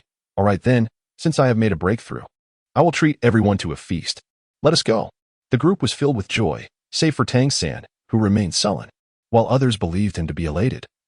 Only he understood the truth. His first soul ring was a failure, yet he could not voice his grievances. Some pains remain unspoken. Upon observing Xiao Wu, Shang Wanli couldn't help but feel an indescribable joy at witnessing Tang San's predicament. After all, a true reincarnator is one who can put the protagonist in a tight spot. However, another reincarnator had a different perspective. Li Pei scrutinized Tang San closely and noticed his discontent. She quietly approached him and said, "Senior brother, I have something to discuss with you. Could you step outside for a moment?" Tang San, bewildered, stepped out, and Li Pei inquired, "Brother San, are you unhappy?" Tang San was taken aback. He believed he had concealed his emotions well, and it should not have been apparent, especially to someone as young as Li Pei. "Junior sister, I am fine. Thank you for your concern." He gently patted her head, marking the moment he truly accepted Li Pei as his younger sister. Li Pei, delighted by his gesture, thought, "Brother San has patted my head. He must indeed like me." Thus, dinner passed uneventfully. Later that night in the dormitory, Tang San resolved a significant matter. Chapter 31, The Rumored Qiantian Skill. The previous night, Tang San had come to a decision. He had sincerely accepted Li Pei as a person. Previously, he viewed her merely as an ordinary individual passing through his life. Even though she had become Yu Xiaojing's disciple, he believed she would never surpass him. Yet, the events of yesterday made Tang San realize he had underestimated Li Pei. She had seen through his disguise. Originally, Tang San thought Li Pei was only being friendly due to her admiration for his strength, but her actions proved her genuine intentions. This prompted Tang San to contemplate throughout the night how to help Li Pei grow stronger. Initially, he was motivated by his teacher's reputation, but now he wished to treat this good junior sister kindly. Tang San considered imparting the Qiantian skill to Li Pei, but since it was a Tang sect technique, it was forbidden to be shared without justification. Moreover, he harbored concerns about revealing his greatest secret, fearing he might be deemed an outcast and subsequently hunted down, just as in his past life. Therefore, Tang San spent the following days observing Li Pei, searching for any undesirable habits that would justify withholding the Qiantian skill from her. Yet, aside from being somewhat ordinary, she appeared nearly perfect. Li Pei had long sensed Tang San's covert glances as a devoted fan of her elder brother. She certainly did not want him to see any flaws in her character, fearing it might affect their future together. Thus, Tang San resolutely decided to pass on the Qiantian skill to Li Pei. However, he concluded that other techniques from the Qiantian treasure record could not be shared. And since he would be teaching an outer sect technique, it likely wouldn't violate Tang sect's regulations. That evening, Tang San approached Li Pei, saying, "Junior sister, the teacher has summoned us for a matter. Would you accompany me?" Upon hearing Tang San's invitation, Li Pei felt as if the air around her had transformed into a rosy hue. This was the first time he had asked her out alone. Could this be the beginning of love? Li Pei thought, unable to suppress her fantasies of having children with him. Finding a quiet place, Tang San began, "Junior sister, there is no matter that the teacher needs us for. Rather, I wish to speak with you privately. I felt that calling you out in front of everyone would tarnish your reputation, so I had to use the teacher as an excuse. I hope you understand." In truth, Tang San wanted to prevent Xiaowu from misinterpreting his relationship with Li Pei. Yet, Li Pei, interpreting his words differently, thought, "Brother San must indeed have something special to discuss with me. Could this be what they call a date? He even considered my reputation. He is so gentle and courteous. No wonder I have chosen him." Noticing Li Pei's dreamy expression, Tang San asked, "Junior sister, are you listening?" His voice brought her back to reality. "Brother San, I am listening. What do you wish to say?" Tang San continued, "I have been thinking, since we are now siblings, I do not wish to keep anything from you. I possess a set of cultivation techniques that differ from the meditation method taught by the teacher. It is a unique training method. I would like to impart this technique to you, so you may become stronger. Would you be willing to accept it?" Li Pei was taken aback with joy. Having read the original work, she recognized that the technique Tang San held was his greatest secret, the Qiantian treasure record. The fact that he was willing to share it with her made her wonder if he had indeed fallen for her. Before she could respond, Tang San added, "However, if you wish to learn this technique, I hope you will agree to one condition." Ecstatic, Li Pei exclaimed, "Brother San, are you truly going to share this technique with me? I am so happy you wish to share your secret. I promise to agree to whatever you ask." Tang San sighed in relief and explained, "I intend to establish a sect called the Tang sect. This technique is the foundation of the Tang sect. So if you wish to learn it, you must join my sect. Would you be willing to join me?" Li Pei beamed, thinking, "Brother San does not see me as an outsider. He even shares the Tang sect and Qiantian treasure record with me." In the original work, Xiaowu was unaware of how to cultivate the Qiantian treasure record at this time, yet Li Pei now possessed this knowledge, making it hard for her not to overthink. With a lovesick expression, she replied, "I am willing, Brother San. But I must say thank you. If my strength were as formidable as yours, I could assist you. But I am still too weak. Li Pei's words surprised Tang San, but amidst his astonishment, he felt a sense of satisfaction, realizing that she was already thinking of ways to help him. Soon, Tang San imparted the outer sect techniques of the Tang sect to Li Pei, who was thrilled, believing it to be merely the Qiantian skill from the Qiantian treasure record. She thought that Tang San had withheld the other 5 techniques for her well-being. In truth, Tang San simply did not wish to teach her the one technique that could protect him in the Douluo Continent. As in the original narrative, when the Tang sect was founded, the Qiantian treasure record was left as mere fragments. Thus, Hui Yuhao could not compare to Tang San's prowess. For could one who cultivated a fragmented technique surpass one who mastered a complete method? Hui Yuhao was fortunate not to have fallen into madness. Since accepting Tang San's teachings, Li Pei's demeanor transformed into a rosy ambience. Whenever she spotted Tang San approaching, she would eagerly rush to his side, calling out, "Senior brother, Brother San." Noticing the change in Li Pei, Tang San felt a twinge of annoyance. Indeed, it was irritation. Li Pei was too clingy. He found himself regretting teaching her the outer sect technique. However, once a deed is done, it cannot be undone, and once a path is chosen, there is no retreat. One can only continue onward. Yet, Li Pei was perceptive and quickly sensed Tang San's weariness towards her, promptly keeping her distance, which improved Tang San's perception of her considerably. Meanwhile, in the shadows, Tang Hao, upon discovering Tang San's well-being, decided to return to Holy Soul Village to accompany Ayin. Before departing, however, he made a trip to meet Yu Xiaojiang, not for a conversation, but to give him a stern lesson. Tang Hao believed that Yu Xiaojiang had wronged his child.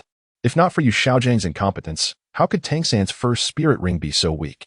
It was a pity that his exceptionally gifted son had his first step into spirit mastery undermined by Yu Xiaojiang. Had Tang San not needed the dual spirit cultivation method, Yu Xiaojiang would have faced dire consequences. Truly, like father, like son, the thoughts were eerily similar. The following day, Tang San visited Yu Xiaojiang's dormitory and, upon discovering the injured Yu Xiaojiang, felt a twinge of schadenfreude. Yet, adhering to the principles of respecting his teacher, he summoned a healing spirit master to tend to Yu Xiaojiang. However, the healer's level was insufficient, leaving Yu Xiaojiang with severe internal injuries. Chapter 32. The Wrath of Tang Hao. Ayin's heartache after chastising Yu Xiaojiang, Tang Hao returned to Holy Spirit Village, only to find that his house had been dismantled by the villagers. Dismantled seemed an understatement. It was utterly ruined. Enraged, Tang Hao sought out the village chief to seek retribution. Upon arriving at Old Jack's residence, he burst through the door, only to find it empty. Nearby villagers informed him that village chief Jack had passed away 3 days prior. Expecting a flicker of remorse from Tang Hao, the villagers were surprised when he left Holy Spirit Village without a change in expression, heading instead to Ayin's cave. Observing Tang Hao's indifference to village chief Jack's demise, the villagers shook their heads, thinking, indeed, dismantling his house was justified. His lack of concern for the village chief and the villagers is evident. Ever since he and his son left, nothing has gone missing from the village. They were surely the thieves, yet they refused to acknowledge it. It is best to inform the next village chief to expel them from the village to avoid further trouble. Tang Hao soon arrived at Ayin's cave, his keen senses quickly detecting that someone had been there. Ayin, are you all right? If you were dead, what would I do? Or would I feel relieved? Yet, he had little time for contemplation and swiftly ventured deeper into the cave, where he found Ayin unharmed, prompting a sigh of relief, though a hint of disappointment lingered in his heart. Ayin, I have come to see you. Little San has successfully become a spirit master, but I entrusted him to the wrong person, resulting in his first spirit ring being wasted. However, with your assistance, we can surely rectify this flaw. Tang Hao then recounted many recent events concerning Tang San, including matters regarding Li Pei, Xiao Wu, and Yu Xiaojiang. He mentioned that Li Pei had feelings for Tang San, while Tang San was enamored with a 10,000-year-old soft-boned rabbit named Xiao Wu. He spoke of Tang San's diligent training and his talent as a twin martial soul genius. Ayin was overjoyed to hear Tang Hao speak of their son, her small blue-silver grass swaying in delight, spreading joy to all who beheld it. In her heart, Ayin thought, indeed, Haogu is not the heartless person that Shang Wanli claimed. He cares for me and for our son. How could he be so unfeeling? However, as Tang Hao's actions unfolded, Ayin began to consider that perhaps she was still naive. After reminiscing with Ayin, Tang Hao inspected the location of the spirit bone, only to discover that the 10,000-year-old blue-silver emperor's right leg bone was missing. He was devastated. This spirit bone had been meant for his son. Turning to Ayin, he inquired. Ain, while I was away, did anyone come here? Ain knew who had visited but was reluctant to reveal it. Tang Hao, perceptive and cunning, noticed the tremors of Yin's leaves and deduced that she was aware of the intruder's identity but was unwilling to disclose it. Ain, tell me who that person is and where they are. This spirit bone was meant for our son. It cannot fall into the hands of another. Hearing Tang Hao's fervent declaration, Ain was on the verge of revealing Qianrenxue's name but faltered. This was because Qiao Di had placed a restriction on her, preventing her from uttering the name of her master, Qianrenxue. Seeing Yin's distress, Tang Hao became furious and exclaimed, "This is not just for me. It is for our son. Do you not understand? Speak the name of that thief so I can eliminate them. If you remain silent, I will scour every village until I find that spirit bone. And as for how I will search, it will be through slaughtering villages." Tang Hao resolved to begin his search at nearby villages. But as he was about to leave the cave, Ain grasped his arm, unwilling to allow him to commit mass murder. Sensing her protest, Tang Hao's anger surged, and he blurted out, "Is that thief your illegitimate child? So, you have taken another man behind my back? You unfaithful woman! I should never have spared you." Taking your spirit ring and spirit bone was the right decision. Without awaiting Yin's response, Tang Hao stormed out of the cave and headed toward Holy Spirit Village. Though his feelings for Ain had once been sincere, the knowledge of her being a spirit beast had intertwined those feelings with ulterior motives. After all, which human would not covet a 10,000-year spirit bone? Quickly, Tang Hao contacted Hao Yin's sect, orchestrating a series of events to compel Ain to sacrifice herself to obtain the 10,000-year spirit ring and spirit bone. Moreover, he exploited Ain to the fullest, not only acquiring her spirit ring and spirit bone, but also ensuring that their offspring inherited the powerful bloodline of the Blue-Silver Emperor. Originally, Tang Hao did not intend to treat Ain so harshly, but the loss of the 10,000-year spirit bone made him view her as obsolete and potentially treacherous, leading to his current tirade. After Tang Hao's departure, Ain was engulfed in despair, pondering, could it be true that Hao Gu is the despicable person Qianrenxue described? Ain found herself unable to refute Qianrenxue's claims, for with the loss of the spirit bone, Tang Hao's demeanor toward her had drastically changed. Yet, she could not comprehend why he had not killed her. Perhaps it was due to guilt, or some other reason.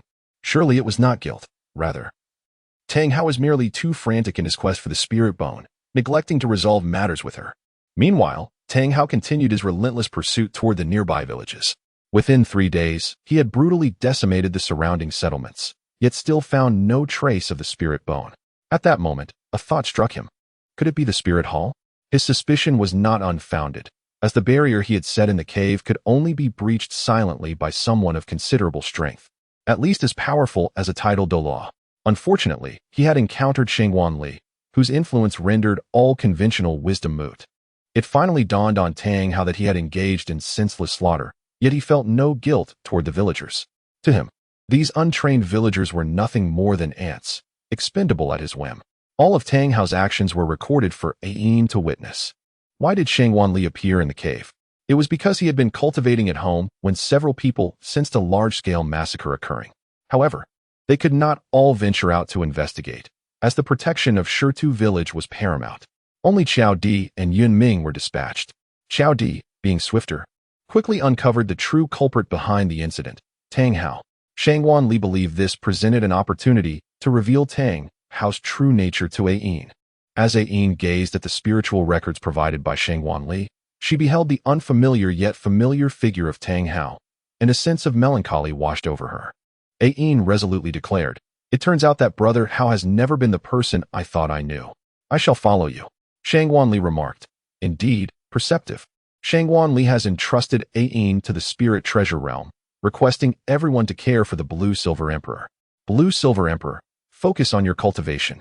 The abundant spiritual energy here, coupled with the assistance of my soul spirits, should enable you to swiftly regain your power. When time allows, I shall escort you to your domain, where they will aid in your restoration, and ultimately, you shall seek vengeance yourself." Ain remained silent, wholly devoted to her cultivation, undistracted by anything else. Remarkably, within a mere 5 years, Ain astonishingly transformed into human form. Congratulations, host. The progress in tormenting Tang San stands at 59. Please continue your efforts. The host also has a golden lottery that is set to expire in a quarter of an hour. Please make use of it promptly. Chapter 33. Tang Hao Provokes? the involvement of the Haotian sect. At this moment, Shangguanli suddenly recalled that she still had one opportunity for a lottery draw remaining. System. Initiate the lottery. As the draw commenced, a notification chimed. Congratulations, host, you have obtained 10 spirit concentration liquids. What is spirit concentration liquid? Shangguanli inquired, intrigued by the unfamiliar term.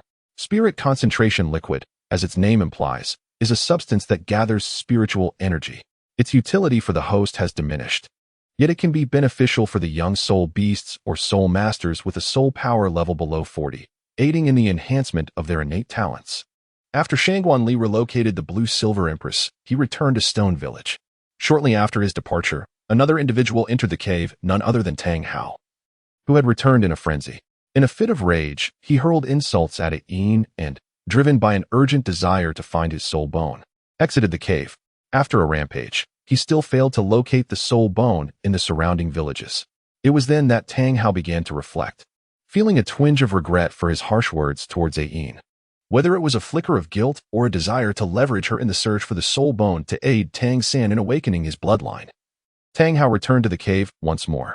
Upon sensing the presence of a stranger within the cave, he rushed to Yin's location, only to discover that she had been uprooted from the ground. Overcome with remorse, he wept bitterly. Yin, I should not have lost my temper with you. My anger clouded my judgment. Forgive me. Do not leave me. I have searched every village nearby and found no trace of your soul bone. It must be that those from the spirit hall have taken you along with it. I will find you. Wiping away his tears of sorrow, Tang Hao made his way directly to the spirit hall's branch. In a fervent quest for vengeance, he wreaked havoc upon every spirit hall branch he encountered, starting with small villages and towns. As the chaos escalated, the spirit hall could no longer ignore the situation. In the hall of the Pope, Douluo remarked, Your Holiness, if this continues, it will not end well. Tang Hao is rampaging through our branches. If we allow this to persist, the reputation of the spirit hall will be at stake. Douluo concurred, saying, Indeed, Your Holiness, Douluo is correct. We must take measures against Tang Hao promptly to uphold the spirit hall's prestige. At the highest seat in the Pope's chamber sat a woman of noble elegance, striking beauty, and a demeanor that belied her appearance with an air of sharpness. Despite her years, the passage of time had left no mark upon her. This was Bibi Dong, the Pope of the spirit hall. With a languid tone, she inquired, Do either of you have proposals for dealing with Tang Hao? Instantly, the two elders lost their earlier zeal for confronting him, having been intimidated by Tang Hao's might. Douluo suggested, Your Holiness, perhaps we should take a different approach. Since we cannot locate Tang Hao or threaten him, we could target his sect, the Haotian sect. This might compel him to retreat. Bibi Dong agreed. Your suggestion is astute. Let us proceed as you recommend. Swiftly, the spirit hall issued a proclamation, declaring that their branches had been attacked by the titled Douluos of the Haotian sect. They warned that if this individual were not handed over, they would consider all soul masters as enemies. The proclamation positioned the spirit hall as the moral high ground, casting the Haotian sect in a negative light. Within the Haotian sect, the elders were incensed, particularly the seventh elder, Tang Lai, who exclaimed, Tang Hao is a scourge. Having been expelled from the sect, he continues to tarnish our reputation. The fourth elder chimed in, Seventh brother is correct. Sectmaster, we must issue a public statement declaring Tang Hao's expulsion from the sect. The fifth elder added, Yes. We must inform the world that Tang Hao has no ties to the Haotian sect to prevent further damage to our honor. Listening to the elders chastise Tang Hao, Tang Xiao felt a pang of discomfort, for he was his own brother. It pained him to sever ties, but the reality of Tang Hao's actions weighed heavily. Enough, he said. He is still my brother. I cannot bring myself to renounce him. I am the sect master, and I will not entertain this topic further. With that, Tang Xiao exited the hall, ignoring the murmurs of the elders, who shook their heads in disapproval. They feared that the Haotian sect would perish due to the actions of these two brothers. The inactivity of the Haotian sect led many soul masters and common folk to believe that they were sheltering a criminal, and soon, the sect's reputation was irreparably tarnished. Tang Hao continued his rampage, having destroyed yet another spirit hall branch. Upon hearing the spirit hall's proclamation, his fury surged, nearly provoking the resurgence of old wounds. The spirit hall knows I am responsible, yet seeks to implicate the Haotian sect. Brother, I am sorry. I have wronged both you and our sect. Yet the spirit hall has taken Attaining and the soul bone. I must reclaim her. Please endure for now. Though Tang Hao did not wish to implicate the sect, The allure of retrieving the millennia-old soul bone compelled him to act. When he learned of the Haotian sect's deteriorating reputation, his anger flared, leading him to slaughter everyone present. Rumors spread, claiming that the Haotian sect had dispatched powerful individuals to eliminate those who spoke ill of them. Unbeknownst to him, Tang Hao inadvertently amplified the Haotian sect's infamy. Realizing that he might have pursued the wrong course, he found the sect's reputation irreparably damaged. In a bid for redemption, Tang Hao stormed the spirit city. He appeared at the entrance of the Pope's chamber, declaring, "Bibi Dong, the attacks on the branches are my doing, and have nothing to do with the Haotian sect. If you have any sense, revoke the proclamation." It was remarkable how resolute Tang Hao sounded in this dire moment. Bibi Dong, unwilling to relinquish the opportunity to weaken the Haotian sect, feigned ignorance, asking, "Pray tell, which title Douluo of the Haotian sect are you? You claim responsibility. But is it truly you?" Tang Hao, no fool, recognized Bibi Dong's stubbornness and unleashed his third soul skill, Whirlwind Dance. Bibi Dong retaliated without hesitation, employing her third soul skill, Death Spider Web, which swiftly ensnared Tang Hao. Stunned, Tang Hao realized how formidable Bibi Dong had become over the years, and that there were other terrifying entities within the spirit hall. If this continued, he would surely be apprehended. "Bibi Dong, I only seek my wife. Have you moved her? If so, return her to me." Bibi Dong frowned, stating, "The Blue Silver Empress is dead. Where do you expect me to find her? If she were in my possession, she would be dead already." Tang Hao believed Bibi Dong had no reason to deceive him. He could not afford to perish. He had to protect Xiao San. In a desperate bid for escape, he activated his explosive ring, utilizing its power to flee from the spirit hall, though he was left poisoned by Bibi Dong's attack, his life hanging by a thread.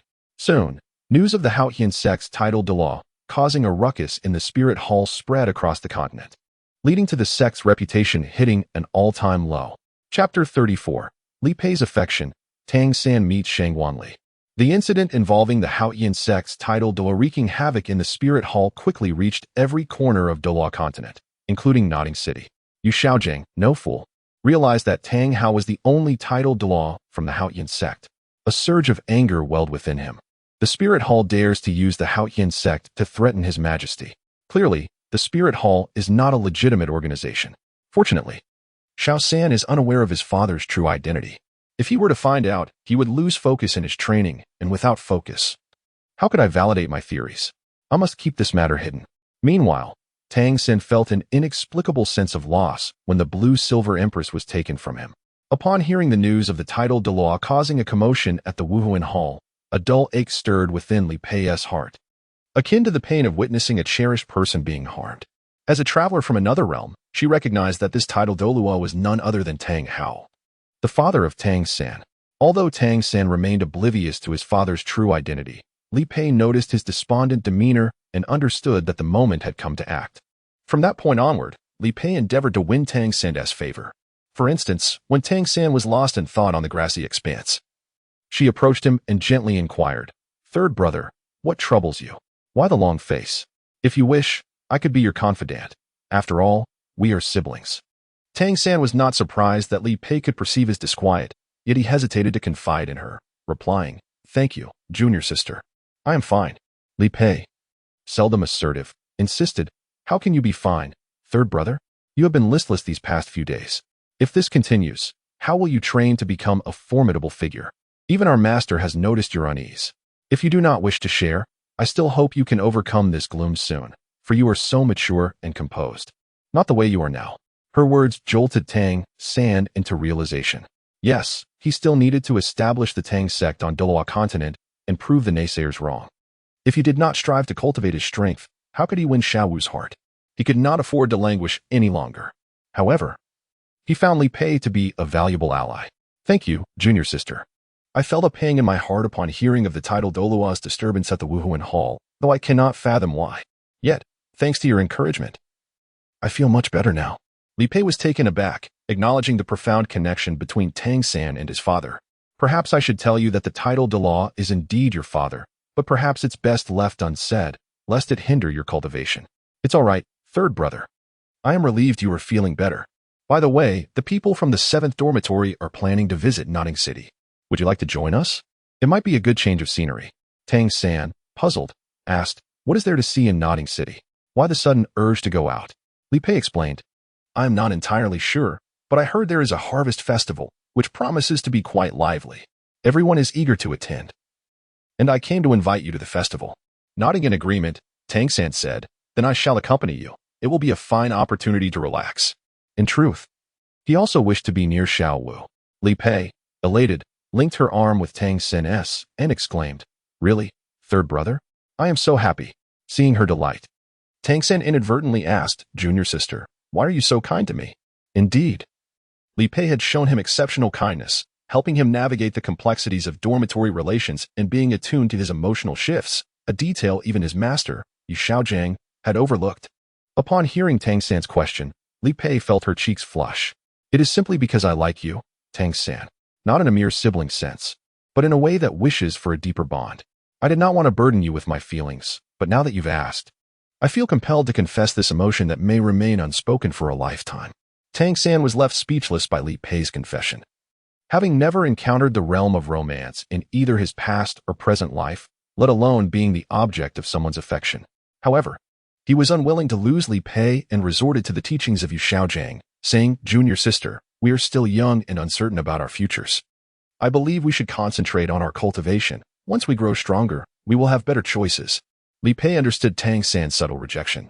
Third brother, I believe there is no better choice. I consider you the finest man in the world, bar none. If you do not harbor feelings for me now, that is all right. I will strive to earn your affection. Thus began Li Pei's relentless pursuit of love. Meanwhile, Tang San found himself perplexed, while Li Pei's actions affected him. They ultimately proved beneficial. Most importantly, he was reluctant to lose her as an ally in his quest to win Xiao Wu's heart. To Tang San, Li Pei was merely a tool in his pursuit of Xiao Wu. Yet, in Li Pei's eyes, Tang San's acceptance of her affections led her to believe that he reciprocated her feelings, creating a deepening misunderstanding between them. After her confession, Li Pei blushed and hurried away, leaving Tang San alone on the lawn. However, he did not pursue her, instead turning towards Nodding City in search of Xiao Wu. Upon arriving at the bustling Nodding City, Tang San realized that Li Pei's description was indeed accurate. The lively atmosphere promised that Xiao Wu would certainly emerge with their dormitory companions. Following the crowd, he soon heard Xiao Wu's sweet voice exclaim, Oh, these carrots are so expensive. Can't you sell them for less? Her tone, reminiscent of a playful pout, caused Tang San's heart to leap. The vendor remained obstinate, prompting Xiao Wu to stomp her foot in frustration before purchasing the few carrots. After the transaction, her rabbit ears drooped in disappointment, evoking a sense of pity in Tang San. Upon noticing him, Xiao Wu brightened. Tang San, you're out too. What a rare sight. Tang San, pleased to converse with her, replied, I came out to relax. What about you? You seem a bit down. He refrained from revealing that he had witnessed the entire exchange, opting instead to feign ignorance about the earlier incident. Xiao Wu, visibly upset, said, that vendor was infuriating. Just for a few carrots, he charged such a high price. Tang San comforted her, gently patting her head and saying, It's all right, Xiao Wu. They need to make a profit too. In reality, he thought, Xiao Wu's hair is so smooth, it feels wonderful. Such thoughts were rather peculiar.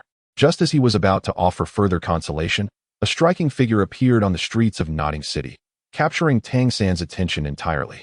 The figure was a stunning woman, with a delicate visage and long, violet hair cascading behind her.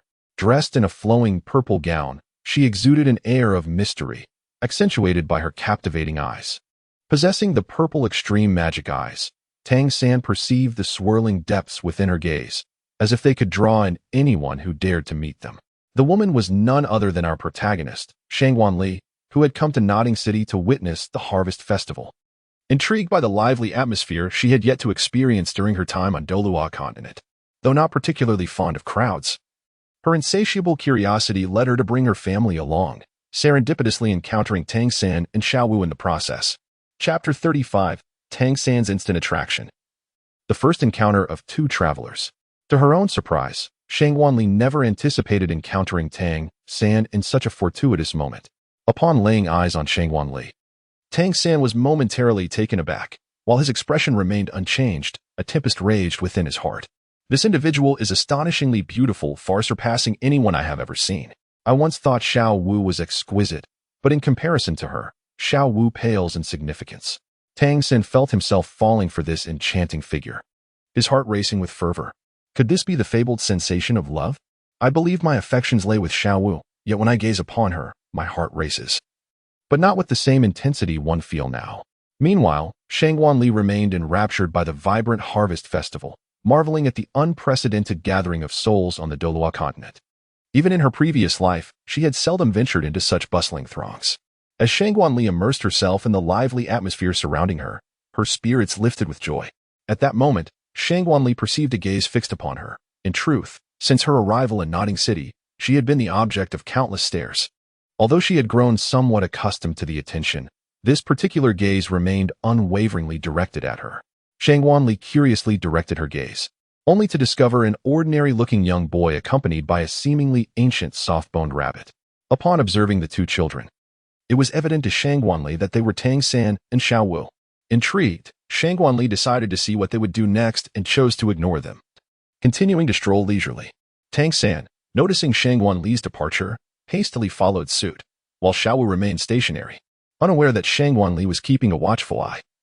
Xiaowu felt an inexplicable sense of dread towards her. This fear stemmed not merely from their master-servant relationship, but also from Shangguanli's formidable strength. As she was merely a juvenile spirit beast of 100,000 years, terrified of being captured to serve as a soul ring or bone. After countless moments of steeling his resolve, Tang San approached Shangguanli, uncertain of how to confront him, given the terrifying actions of his father. Shangguanli harbored a faint desire for retribution against Tang San. Shangguanli inquired, "Little friend, have you lost your way? Judging by your attire, you must be a student of Nodding Academy."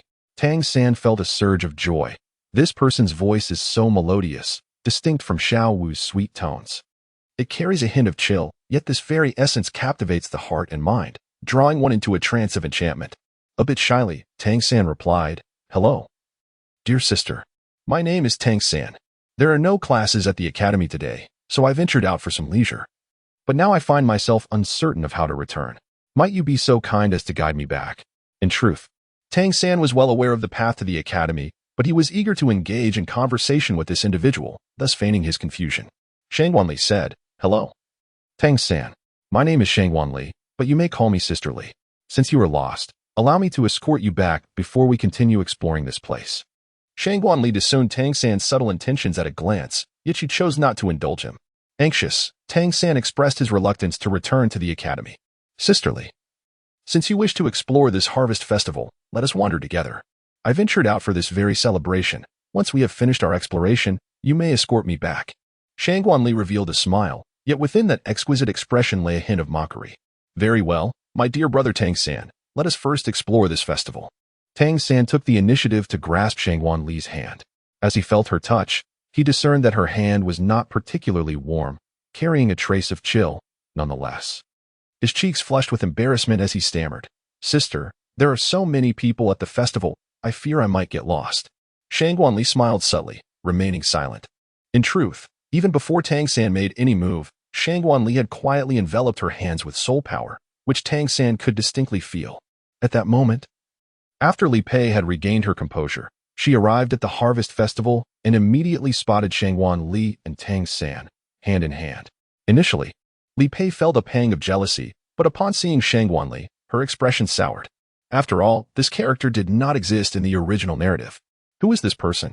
She wondered, recalling that the original story featured very few characters at this point, and notably, the past 6 years had not elaborated on this individual. However, this girl with bluish-purple hair was entirely absent from the original text. Most troubling of all was the sight of Sanga holding this woman's hand.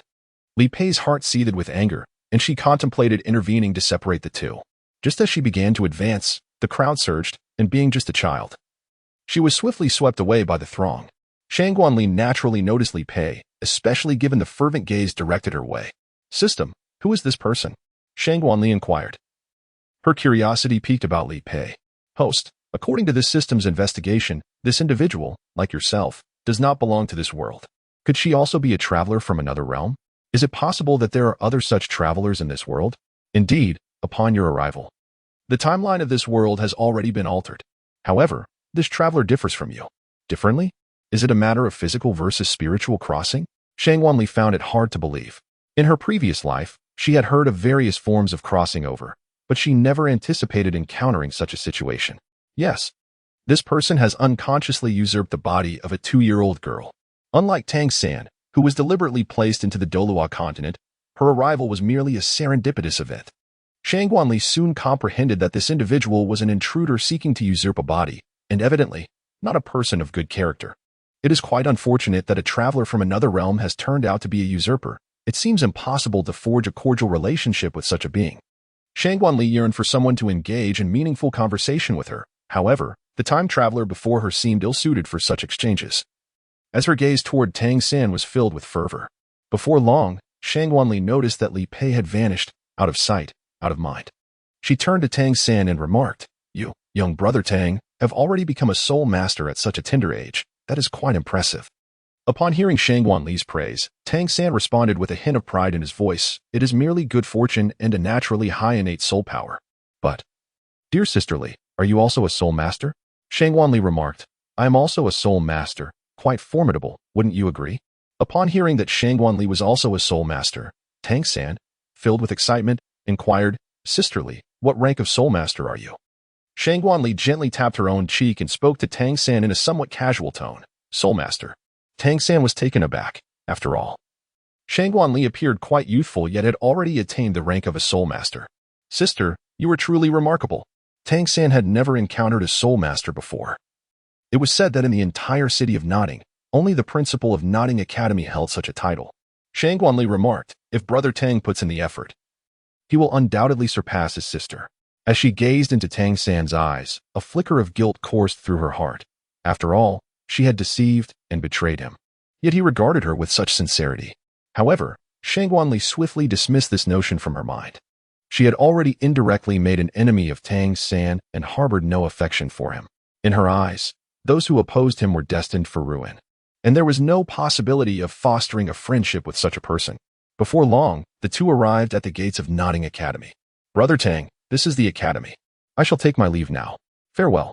As Shangguanli waved her hand, preparing to depart, Tang San inquired, "Sister, will I have the chance to see you again?" Shangguanli remarked, "I will be in Notting City for the next few days. If you wish to find me, feel free to come out and play. Perhaps we shall chance upon each other." Tang San gazed at Shangguanli's departing figure, resolutely deciding in his heart, "I, Tang San, shall certainly marry Shangguanli." Chapter 36. The astute Yu Xiaojiang. The master and apprentice accelerate towards ruin. Upon returning to his dormitory, Tang San found himself preoccupied with thoughts of Shangguanli, whom he had encountered earlier that day. Unbeknownst to him, Shangguanli had been playfully teasing him throughout their meeting, deriving great joy from it. Shortly after arriving back at the academy, Tang San sought out Yu Xiaojiang. He knocked on the door, and Yu Xiaojiang's voice called from within, "Come in." Tang San entered and said, "Teacher, I have come to see you." Seeing Tang San, Yu Xiaojiang's face lit up with joy. "Xiao San, I am delighted to see you in such high spirits. How was your outing today?" As Tang San recalled his encounter with Shangguanli, he felt a flutter of excitement. "Teacher, today I met a girl who appeared to be around 14 or 15, yet she claimed to possess the abilities of a soul sect practitioner." Yu Xiaojiang, initially prepared to dismiss Tang San's trivial musings, was taken aback by his words. A 14 or 15-year-old soul sect practitioner. Such a talent would be exceptional in any sect. Is it possible that heaven has sent such a prodigy to aid me in my misfortunes? With urgency, Yu Xiaojiang inquired, "Where is this individual? Could I possibly meet her?" Detecting the anxious tone in his teacher's voice, Tang San felt a surge of indignation. Is the teacher attempting to compete with me for Shangguanli? That cannot be allowed. "Teacher, I do not know her whereabouts, but should I encounter her again, I will certainly inform you." Though Tang San displayed maturity, he could not withstand Yu Xiaojiang's cunning. The teacher immediately discerned the youthful infatuation brewing within Tang San. "Xiao San, you do not harbor feelings for her, do you?" Tang San's face flushed crimson, his neck warming in response. "Teacher, how did you know?" With a smile, Yu Xiaojiang replied, "Of course, I can guide you in courting a young lady. Allow me to meet her. I am merely curious about how she has cultivated such strength." After a series of persuasive exchanges, Tang San ultimately consented to introduce Yu Xiaojiang to Shangguanli should he encounter her again. Meanwhile, upon returning to the dormitory, Li Pei observed Tang San's infatuated demeanor and felt a wave of displeasure wash over her. It was understandable. It was her first time witnessing Tang San so captivated by someone, even surpassing his feelings for Xiao Wu. Feigning ignorance, Li Pei approached, "Brother San, what troubles you? Is there a joyful event you would care to share with your junior sister?" Upon hearing her voice, Tang San's love-struck expression softened into one of warmth. Junior sister. I am well. Did you enjoy the harvest festival? Seeing that Tang San would not reveal the truth, Li Pei felt a twinge of disappointment but responded candidly. I did not wonder much. I was swept away by the crowd as soon as I entered. Perhaps, brother, you could accompany me tomorrow? Tang San shook his head, replying. Junior sister, I must seek out the teacher tomorrow and cannot partake in festivities. However, I hope you enjoy yourself. Xiao will be out tomorrow. Why not join her? Li Pei departed, feeling disheartened. Tang San's character typically inclined him to offer comfort, yet he was so entranced by Shang Wanli that he scarcely considered Li Pei's feelings. Unbeknownst to them all, Xiao Wu had returned to the dormitory after encountering Shang Wanli and was now cocooned in her blankets. Everyone assumed she was asleep, but in truth, she lay there, hugging her knees and trembling slightly. Muttering to herself, Xiao Wu pondered, how can such a terrifying presence exist in this remote town? Should I leave this place? After all, that girl is merely a soul sect practitioner. Why do I feel such an inexplicable sense of dread towards her? Had Li Pei overheard this, she would have rejoiced, but she was currently immersed in her sorrow over Tang San's potential infatuation with another. The following day, Tang San, eager for another serendipitous encounter with Shang Wanli, set out early from the academy. After a relentless morning of searching, he finally spotted her once more. Sister, we meet again, Tang San exclaimed, running towards Shang Wanli. Shang Wanli, upon noticing Tang San's arrival, remarked without the slightest hint of surprise, Indeed, younger brother Tang, we meet again. You wouldn't have come specifically to seek out your elder sister, would you?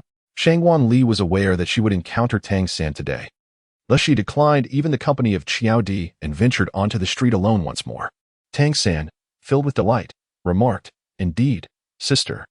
I came specifically to find you. There is something I wish to discuss with you. Although Shang Wanli wore a smile, her thoughts were quite intricate. Perhaps it was something along the lines of that scoundrel Yu Xiaojiang seeking me out. Indeed, Shang Wanli's intuition proved accurate. For what Tang San intended to discuss was precisely this matter. Tang San stated, Sister, my teacher has heard about your situation and wishes to meet you. He feigned submission initially, aiming to present himself as harmless before Shang Wanli. However, she had already seen through his facade and planned to turn the tables on him. Shang Wanli remarked, Then you may return and summon your teacher. I am rather reluctant to enter Notting Academy. Perhaps I shall wait for you at the wonton shop.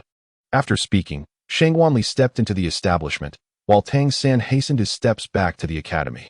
It wasn't long before Tang San arrived at Yu Xiaojiang's dormitory. Teacher, the girl we spoke of yesterday has consented to your request and is now awaiting us at the wonton shop. We must hurry. Tang San quickly conveyed his message, eager to reunite with Shang Wanli. Upon hearing Tang San's words, Yu Xiaojiang replied, Is that so? Little San, let us make haste.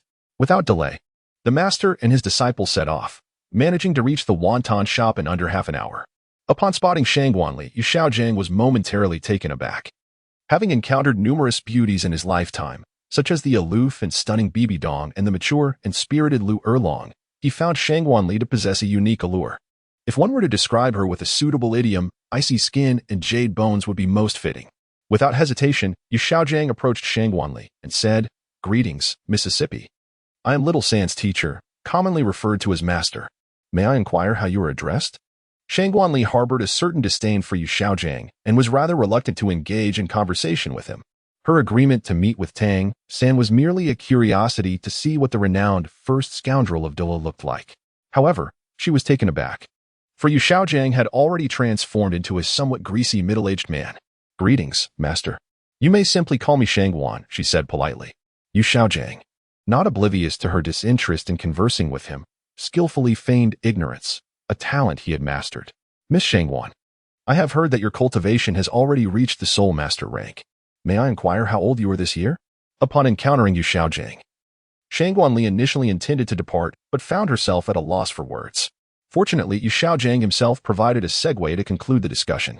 Adopting a feigned expression of irritation, she gazed across and, with a hint of urgency in her tone, remarked, Sir, I am curious as to where you acquired your information about me. However, is it not rather inappropriate to inquire about a woman's age? After uttering these words, Shang Wanli cast a fleeting glance at Tang San before swiftly averting her gaze. Observing Shang Wanli's displeasure, Tang San felt a twinge of resentment towards Yu Xiaojiang and, in a somewhat pitiful tone, implored, Sister, I did not mean to do it. As Shang Wanli departed, she seemed oblivious to Tang San's presence. Upon witnessing her departure, Tang San disregarded the stationary Yu Xiaojiang and promptly pursued her.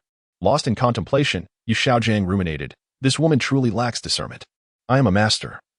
Aiding her in her cultivation is indeed her fortune, yet she dares to express anger. Nevertheless, Miss Qianrenxue is a prodigy. Should I succeed in taking her as my disciple, my theories would be rendered even more exquisite. The renown of Master Yu Xiaojiang would undoubtedly spread far and wide, garnering the admiration of all across the Douluo Continent." While Yu Xiaojiang continued to fantasize about his future fame, the very disciple pivotal to his acclaim, Tang San, had already begun to distance himself from him. Chapter 37. The Useless Eunuch Yu Xiaojiang. Shangguanli intentionally left the wonton shop in a fit of anger, as she had originally wished to engage in conversation with Tang San, given the rarity of such opportunities to tease him in person. Afterward, she departed from Notting City, returning to Shitu village, where she began secluding herself in preparation for her journey to see God Island. When Shangguanli turned to leave, Tang San pursued her. Yet he was unable to catch up. He believed that with persistent effort over the coming days, he would surely have another chance to meet her. However, he could never have anticipated that their next encounter would not occur until 7 years later. Days passed, and Tang San did not see Shangguanli again. He felt increasingly despondent, his demeanor markedly diminished compared to earlier days. Yu Xiaojiang, having failed to locate Shangguanli during this time, incessantly spoke ill of her. Meanwhile, Tang San felt that it was Yu Xiaojiang who had driven Shangguanli away, preventing him from reuniting with his beloved Shangguanli, thereby widening the rift between master and disciple. With Yu Xiaojiang's reputation tarnished, few believed his words. Nevertheless, the rumors about Shangguanli's character still circulated, eventually reaching her ears. Upon hearing the rumors, Shangguanli had already discerned the source, and thus felt no anger. However, the other three were quite incensed. Yunming remarked, "Who is disseminating these slanders? Although they do not name names, the surname Shangguan and the violet hair can only refer to my daughter. Who dares tarnish her reputation? I, Yunming, shall not let this slide." Yili interjected, "Calm down, brother Yunming. You are right. We shall not let this person go unpunished. Yet, it would be unwise for the two of us to venture out now. Could we entrust a Qiao to investigate?" Since Shangguan Lin had accepted Yunming and Yili as his adopted children, he had grown increasingly attached to them. Perhaps due to the long absence of familial affection, the elderly Shangguan Lin found comfort in their company. Therefore, whenever Shangguanli was occupied, they would remain at home with him. Yunming and Yili did not mind this, for after having devoted their youth to cultivation, they had lost their parents early on and had never truly experienced the love and reverence due to them. Thus, whether motivated by their own sentiments or by Shangguanli's request, they willingly stayed by Shangguan Lin's side. "Very well, brother Yun and sister Ya, leave this matter to me," a Qiao affirmed, before disappearing without a trace. However, the very subject of the rumors, Shangguanli, was engrossed in her seclusion and remained oblivious to this clandestine meeting. By the time she learned of it, Yu Xiaojiang had already faced a dreadful punishment. A Qiao, an expert in intelligence gathering, uncovered the entire situation within half a day, and felt a surge of anger. Yu Xiaojiang had been utterly unreasonable, spreading malicious rumors despite having crossed into forbidden territory himself. Upon returning home with the information, Yunming and Yili were equally furious. "How can Yu Xiaojiang be so unreasonable? Such villainy deserves retribution," Yili exclaimed. Yunming suggested, "Shall I take matters into my own hands and eliminate him?" A Qiao intervened, "Brother Yun, that is not the solution. Allow me to teach him a lesson. I assure you, he will wish he were dead." Yunming, still unsatisfied, retorted angrily, "A Qiao, how can you think this way? We must eradicate any threat to Ali. Yu Xiaojiang has been so despicable, he must be dealt with decisively." A Qiao, with a wicked glint in her eye, proposed, "Yu Xiaojiang is a man who highly values his reputation, placing it above all else. Perhaps we should exploit this aspect?" Curiosity sparked in Yunming, and Yili's eyes as a Qiao swiftly laid out her plan, and the three began to conspire for revenge. The next day, a Qiao infiltrated Notting Academy and headed directly to Yu Xiaojiang's dormitory. However, fortune was not on her side, and she found it empty. Soon, she discovered Yu Xiaojiang's whereabouts. But alas, he was not alone, prompting her to wait for the opportune moment to strike. According to her investigations, Tang Hao had previously beaten Yu Xiaojiang once. If this incident were also pinned on him, could the master-student relationship remain as it once was? No, it had already been strained, as Tang San had created a rift unbeknownst to a Qiao. The rumors had significantly reduced Yu Xiaojiang's time spent outside his dormitory. A Qiao quickly disguised herself, declaring, "Yu Xiaojiang, you dare harm my son. I, Tang Hao, shall not spare you. As Yu Xiaojing returned to his dorm, a Qiao, posing as Tang Hao, confronted him. Under the Haoyan crown, I was unaware that my son absorbed a soul ring while I lay unconscious. This is not my fault. Blame only Tang San. Yu Xiaojing, still unaware of the true Tang Hao's earlier confrontation, dismissed a Qiao's accusations. Listening to Yu Xiaojing's incessant excuses, a Qiao inwardly cursed him for his shamelessness and retorted, my son could not possibly be at fault. The blame lies solely with you, Yu Xiaojing. You dare deflect responsibility? Watch as I ruin you. As her words fell, a formidable surge of soul power erupted from her palms and surged into Yu Xiaojing's body. The overwhelming force compelled him to kneel. And soon his meridians could withstand no more, resulting in the complete loss of his cultivation. As Yu Xiaojing realized his powers had vanished, a wave of fury surged within him, but his diminished strength forced him to endure. A Qiao spoke with a grave tone, this is but a minor reprimand. Should there be a next time, do not blame my ruthlessness. Do not even think of complaining to your little lover. For the harm done to you is by soul power, not my martial soul, and no one will believe you. Just a mere freeloader, master. A Qiao deliberately left such demeaning words to sow discord between Yu Xiaojing and Tang San. Should Shangwanli learn of this, she would undoubtedly commend a Qiao's actions. As a Qiao departed, the room was left with the remnants of a powerless Yu Xiaojing, who seethed in resentment. That Tang Hao, whom I once idolized, has treated me with such cruelty despite my role as his son's teacher. I shall remember this grudge. Yet, he was conflicted about how to confront Tang San. Oscillating between love and hatred. Should I eliminate Tang San? No, what if Tang Hao returns? But I cannot neglect his training. If Tang Hao believes himself to be of no value, he may dispose of himself. After much contemplation, Yu Xiaojing devised what he believed to be the perfect solution. I shall continue to cultivate Tang San. If I can have Bibi Dong eliminate Tang Hao before Tang San becomes a true powerhouse, all the glory will be mine to share. A sinister smile crept across Yu Xiaojing's face, a smile filled with malice, as the night passed swiftly. Upon waking the next morning, Yu Xiaojing felt something was amiss in his body, though he could not pinpoint the issue. When he went to the restroom, he discovered his manhood had vanished. Enraged, he bellowed, Tang Hao, I, Yu Xiaojing, will not rest until we settle this score. However, lacking soul power, his voice barely traveled beyond the confines of the room, yet it was clearly heard by a Qiao lurking outside the window. Pleased with her handiwork, a Qiao returned to Stone Village and relayed the events to Yun Ming and Yuli, resulting in their collective joy. That very evening, the Shangwan household was graced with an unprecedented feast of exquisite delicacies. Chapter 38. The Delusions of Tang San and the Early Recognition of a Sister Xiao Wu. A 10,000-year-old soft-boned rabbit, though formidable as a soul beast, belonged to a vulnerable species, and she had already transformed. In recent days, she had found it impossible to sleep at night, her fear of Shangwanli still lingering. Meanwhile, Tang San was also restless. But his turmoil stemmed from the absence of Shangwanli. The two unexpectedly encountered each other atop the roof of Nodding Academy one night. Xiao Wu, startled to find others present, nearly lost her balance. Tang San, noticing her peril, swiftly caught her. Xiao Wu, are you all right? Once safely on the ground, Xiao Wu sighed in relief and replied, thank you, Xiao San. I'm fine. Why are you still awake at this hour? Tang San countered, aren't you also awake? Their eyes met, and they both exhaled deeply. In such moments, sharing one's burdens is most comforting, yet neither intended to divulge their troubles. One fears the exposure of identity, while the other dreads the revelation of their innermost thoughts. Tang San gazed at Xiao Wu's charming profile, and his mind wandered to a remark made by Yu Xiaojing just days prior. Little San, in this world, the strong can possess more than one woman, as women are invariably drawn to powerful men. In the Douluo Continent, if you become a formidable figure, what harm is there in having several wives? Tang San mused to himself, Xiao Wu is quite lovely, and Sua Guli must be married. Let Sua Guli be the primary, while Xiao Wu can reluctantly take the second position. After all, I am destined to become an unparalleled powerhouse, and having a few wives should not be deemed excessive. Thus, Tang San began to console Xiao Wu, saying, Xiao Wu, do not be disheartened.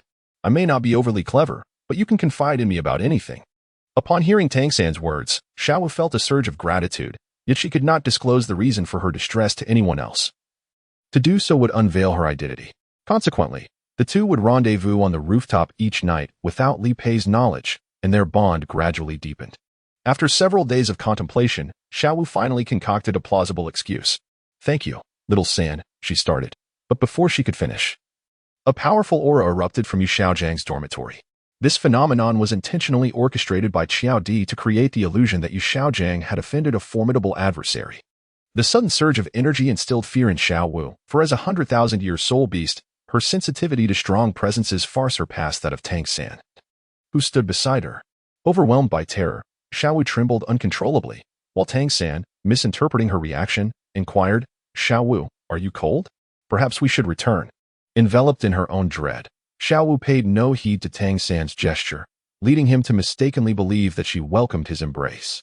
Yet Xiao Wu continued to shiver, prompting Tang San to express his concern. "Xiao Wu, what troubles you? Are you afraid of that powerful aura?" "Fear not, we are but humble soul masters. That strong individual would not deign to trouble us." Upon hearing Tang San's reassurances, Xiao Wu felt an increasing sense of despair. Though the strong may not pursue insignificant soul masters, I am not merely a soul master. I am a treasure of the soul master realm. A walking 100,000-year soul ring and soul bone, coveted by every soul master, even titled Douluo. Soon, the oppressive aura dissipated. After lingering on the rooftop for a while and realizing no one was searching for her, Xiao Wu exhaled in relief. Only then noticing that Tang San had been holding her. She promptly struck Tang San's arm, exclaiming, "You creep! What are you doing holding me?" Yet she quickly recognized that Tang San had merely been comforting her. "I apologize, little San. I overreacted," she said, helping him up. Tang San, ever magnanimous, replied, "I am unscathed, Xiao Wu. Just return to your normal self. However, I must ask, what was troubling you? You seem quite frightened." At the mention of her earlier distress, Xiao Wu involuntarily shivered once more. To avoid raising Tang San's suspicions, she steeled herself and replied, "What could possibly trouble me, Xiao Wu? Worrying will only frighten me." Tang San discerned the hint of fear in Xiao Wu's tone but refrained from pressing further. He then shared a poignant reflection. "Xiao Wu, I understand your feelings. However, I wish to convey something. My household consists solely of my father, who departed our village when I began my studies. I am uncertain if he remains there, but I plan to return home during the holidays. For now, I am alone. I must ask you, would you consider being my sister?" Xiao Wu appeared taken aback by Tang San's proposition, questioning, "What about Li Pei? Isn't she your junior?" "A junior can also be a sister." "Why then do you wish to designate me as your sister? Besides, I prefer to be an elder sister, not a younger one." Tang San had evidently prepared his response. "While Li Pei is indeed my junior, my relationship with her is purely academic, and I shall care for her. However, I would much rather you be my sister." Noticing a flicker of indecision in Xiao Wu's demeanor, Tang San continued, "I vow to protect my sister always, ensuring she suffers no harm, whether you or Li Pei. I will safeguard both of you." Xiao Wu hesitated, then cautiously posed a question. "What if one day many come to harm me, and those individuals are beyond your power to defeat? What then?" Tang San, with utmost seriousness, delivered a line destined to win her heart. "Then let them first tread over my corpse. Otherwise, they shall not succeed in harming you." Xiao Wu fell silent, and Tang San too ceased speaking, rendering the atmosphere tense. Time slipped away, stretching into the early dawn, and just as Tang San feared his efforts had failed, Xiao Wu broke the stillness with a simple, "Brother?" "Little sister," Tang San responded joyfully, grasping her hand. Xiao Wu continued, "May I not call you brother? After all, I am the queen bee of Nodding Academy. Calling you brother would diminish my stature." Tang San's expression remained unchanged. "Call me whatever you wish, as long as I know you are my sister." He then presented her with a silent sleeve sword as a token of their newfound sibling bond. The following day, as Tang San and Xiao Wu returned to Dormitory 7, their affection for one another deepened. While none noticed the shift, Li Pei did. After relentless probing, Li Pei finally gleaned the truth. Unbeknownst to her, Tang San and Xiao Wu had already forged a sibling bond, perhaps due to accepting Xiao Wu as his sister. Tang San's sorrow over being unable to meet Su Uguli diminished significantly. Li Pei's frustration mounted, but a sense of urgency quickly followed. In the original narrative, Tang San and Xiao Wu were to acknowledge one another as siblings a year later. Their bond had thus formed prematurely. This indicated that Tang San had come to terms with his feelings for Xiao Wu. Additionally, an unrecorded potential interloper loomed, leaving Li Pei apprehensive about events spiraling beyond her control. Unbeknownst to her, this world had long since diverged from the original tale. Witnessing the growing intimacy between Tang San and Xiao Wu, Li Pei resolved to act. She could not sit idly by while her beloved brother was taken from her. "Xiao Wu, I am sorry. she thought, preparing to intervene. Chapter 39. Pitifully Charming. Li Pei, Xiao Wu, and the attack following Li Pei's decision to take action. Her rapport with Xiao Wu flourished. They became inseparable, not merely to foster their friendship, but to diminish the moments Tang San and Xiao Wu spent alone together. For instance, when Xiao Wu planned an outing, Li Pei quickly interjected, "Xiao Wu, I too wish to play outside. Shall we go together?" Delighted by Li Pei's suggestion, Xiao Wu readily agreed, and the pair set off hand in hand. Though initially a joyful occasion, it soon became apparent that Li Pei had ulterior motives. In a faint gentle tone, she addressed Xiao Wu, "Could you refrain from being too close to Sangu? I am aware you've become siblings, but I harbor feelings for him. Please do not encroach upon my territory." Despite her extensive experience as a 100,000-year soul beast, Xiao Wu had spent many years in the forest and was oblivious to the treachery of the human realm. Thus, she failed to recognize the subtle threat in Li Pei's words and replied breezily, "Rest assured, Li Pei, I shall not vie for Tang San." Xiao Wu was unaware of how much reluctance her words conveyed, yet Li Pei discerned it immediately. Li Pei's tone turned somewhat venomous as she declared, "This is what you said, Xiao Wu. If you wish to compete with me for Sangu in the future, I shall not spare you. After all, I consider you a good friend, and I hope you will not covet the man I adore." Xiao Wu nodded sadly. After this incident, both of them lost their desire to play and quickly returned to the academy. Upon seeing Xiao Wu and Li Pei return, Tang San approached them without delay, inquiring, "Xiao Wu, junior sister, did you enjoy yourselves?" Initially, Xiao Wu felt elated at the sight of Tang San, but the memory of Li Pei's earlier words dampened her spirits, prompting her to run away from him without a glance. Tang San, perplexed, wondered why Xiao Wu, who had always been so cheerful in his presence, was now so distant after her outing with Li Pei. Had Li Pei said something to her? Tang San's suspicions proved to be accurate. He turned to Li Pei and asked, "Junior sister, what is wrong with Xiao Wu? Why is she so upset?" Li Pei, initially pleased by Tang San's attention, felt somewhat disheartened by the question. "How would I know?" she replied, turning away from the dormitory. Tang San was left in confusion, pondering why both Xiao Wu and Li Pei appeared to be in such a foul mood. Days passed, and after school one day, Xiao Wu walked alone, contemplating Li Pei's words from a few days prior. Li Pei truly likes Tang San. Should I still stay by his side? Yet, it is only by being near him that I feel happiness. Perhaps I should clarify things with Li Pei today. I have no intention of competing for Tang San. I merely wish to remain by his side. With a determined nod, Xiao Wu resolved to seek out Li Pei. However, lost in her thoughts, she inadvertently wandered into a secluded alley, where she was soon cornered. 5 individuals awaited her, one of whom, a lecherous man in his 40s, leered, "Little sister, you are truly adorable. Why not come out to play with us? I'll buy you some candy." His companions echoed, "Yes, little sister, come with us. You will surely have fun." Another added, "My older brother has a terrible temper. You should just come along quietly." Although they feigned persuasion, their sinister tones and expressions made their ill intentions unmistakable, especially in such a desolate corner where no one could hear her cries for help. Xiao Wu softly replied, "Thank you, but I don't need anything from you." Yet, the leader was relentless. "How could you not want to? Little sister, candy is quite delicious." He licked his lips, further unsettling her. Unable to contain her fear any longer, Xiao Wu was about to summon her spirit ring when Li Pei's voice rang out. "Xiao Wu, where are you? It's time to eat." Xiao Wu felt a pang of dread at the thought of involving Li Pei, who, being a mere novice spirit master, had no means of protecting herself. Yet there was a glimmer of hope. Perhaps Li Pei could summon help.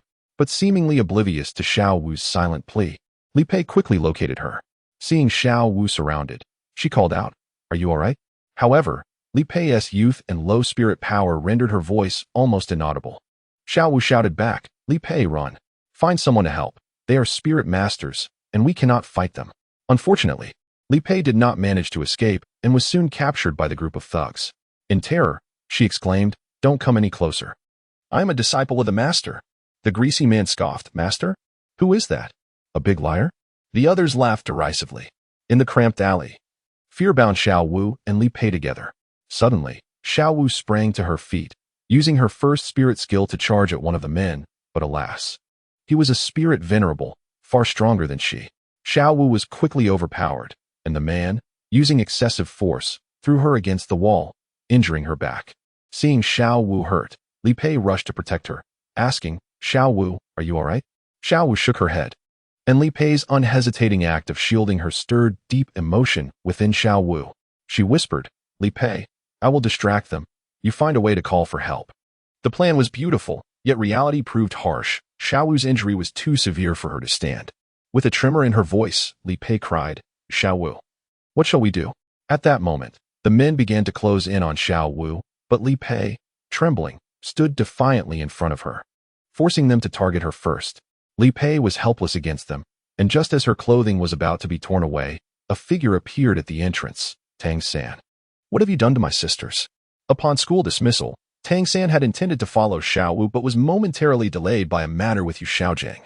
After a while, Li Pei had rushed to him, exclaiming, "San Ge, Xiao Wu is missing. She hasn't shown up for dinner. Something must have happened." Although Tang San felt anxious, he could only comfort Li Pei, who was in tears, saying, "Junior sister, calm down. Let's split up and search. We will find her." Li Pei wiped her eyes and replied, "All right, I'll go now." Tang San headed in the opposite direction. After searching extensively without success, he realized that Li Pei too was in trouble. He hurried back to her, leading to the scene described above. Tang San unsheathed his silent sleeve sword, concealed within the 24 bridges on a moonlit night, and swiftly dealt with 2 of the assailants without a sound. Yet 3 remained, formidable spirit masters and venerables, far more challenging than the previous 2. The trio seemed oblivious to Tang San's presence, continuing their nefarious actions. However, Tang San had not come alone. He had previously enlisted other students to fetch the teachers. "Aren't you going to leave? The Soul Sect will be here soon. Aren't you afraid?" The 3 exchanged glances, and soon they perceived that their cover was blown and hastily fled. After their departure, Li Pei collapsed to the ground, sobbing loudly. While Xiao Wu's heart shattered at the sight of her friend's distress, Li Pei covered her face, and both Xiao Wu and Tang San assumed she was trying to hide her tears, unaware that beneath her hands, her lips were curving into a faint smile. Chapter 40. White Lotus Li Pei, Good Friend Li Pei, and Xiao Wu. Witnessing Li Pei in such a state, Tang San draped his coat over her shoulders and approached to assess Xiao Wu's injuries.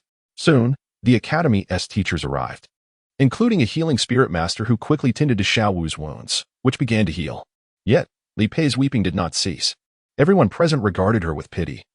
And once Xiao Wu's injuries were treated, she immediately embraced Li Pei, stroking her back as tears streamed down her face.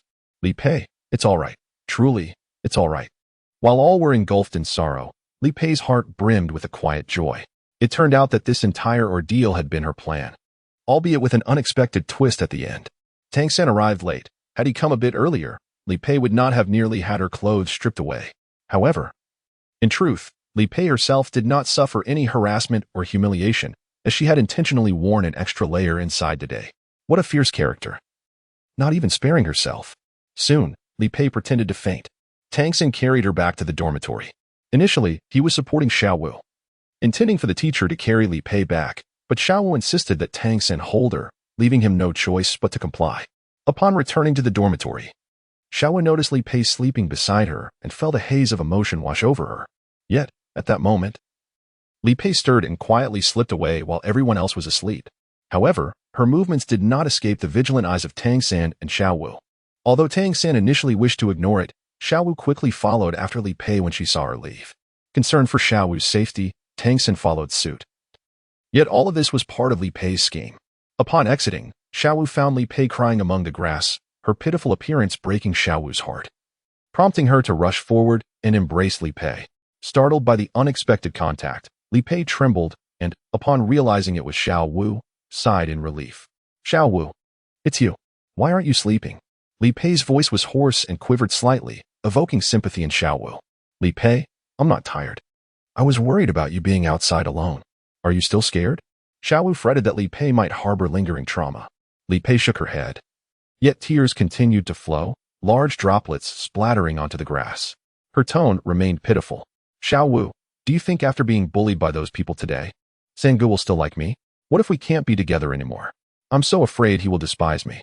Realizing the gravity of the situation, Xiao Wu recalled what she had intended to say earlier. "Li Pei, don't worry. I won't compete with you for Tang San. If he dares to disdain you, just watch me teach him a lesson." The Xiao Wu spoke with resolve. Her heart ached as she harbored deep feelings for Tang San, feeling a connection that straddled the line between friendship and something more.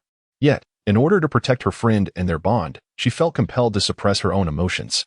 From the shadows, Tang San felt a pang of anxiety, but Li Pei interjected, Xiaowu, you don't have to force yourself. I know you also care for Sangu, and he cares for you too. If you leave, he will be unhappy. Though her words were somewhat selfish, Li Pei hoped both of them could remain by her side. It took immense courage for her to voice this, knowing Tang San was watching from afar. Should Xiaowu depart, her own future would be bleak. Upon hearing this, Xiaowu's eyes brimmed with tears. Li Pei is so understanding. She suppresses her feelings for my sake. She must truly see me as a good friend.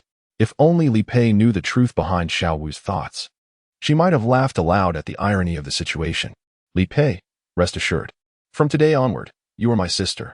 I will ensure Tang San acknowledges you as family, so the three of you can remain together, and I will support you and Tang San.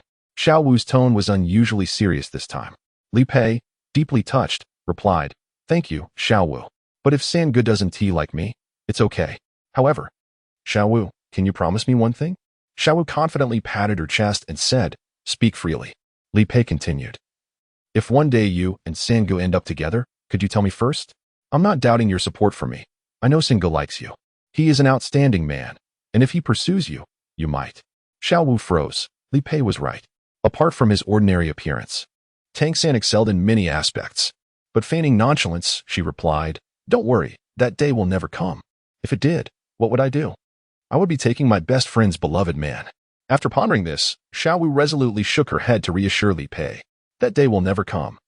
And I have no romantic feelings for Tang San now, so you needn't worry. Xiaowu's voice trembled slightly, causing her to avoid direct eye contact with Li Pei, thereby missing the resentment that flickered in Li Pei's gaze. As Xiaowu wrestled with guilt, Li Pei said, Thank you, Xiaowu. I believe you won't betray me. Right? To mask her inner turmoil, Xiaowu nodded vigorously.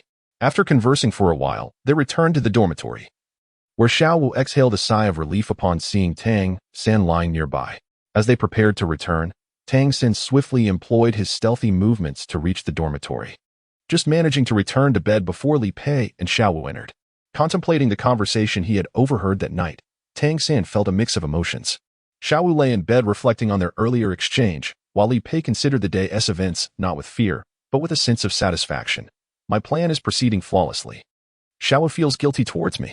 After all, it is nearly impossible for me to actively push Sangu away from her. I can only wait for her to distance herself from Tang San. Next, thus, the three of them spent the night lost in their thoughts, arriving at class the next day, feeling dispirited.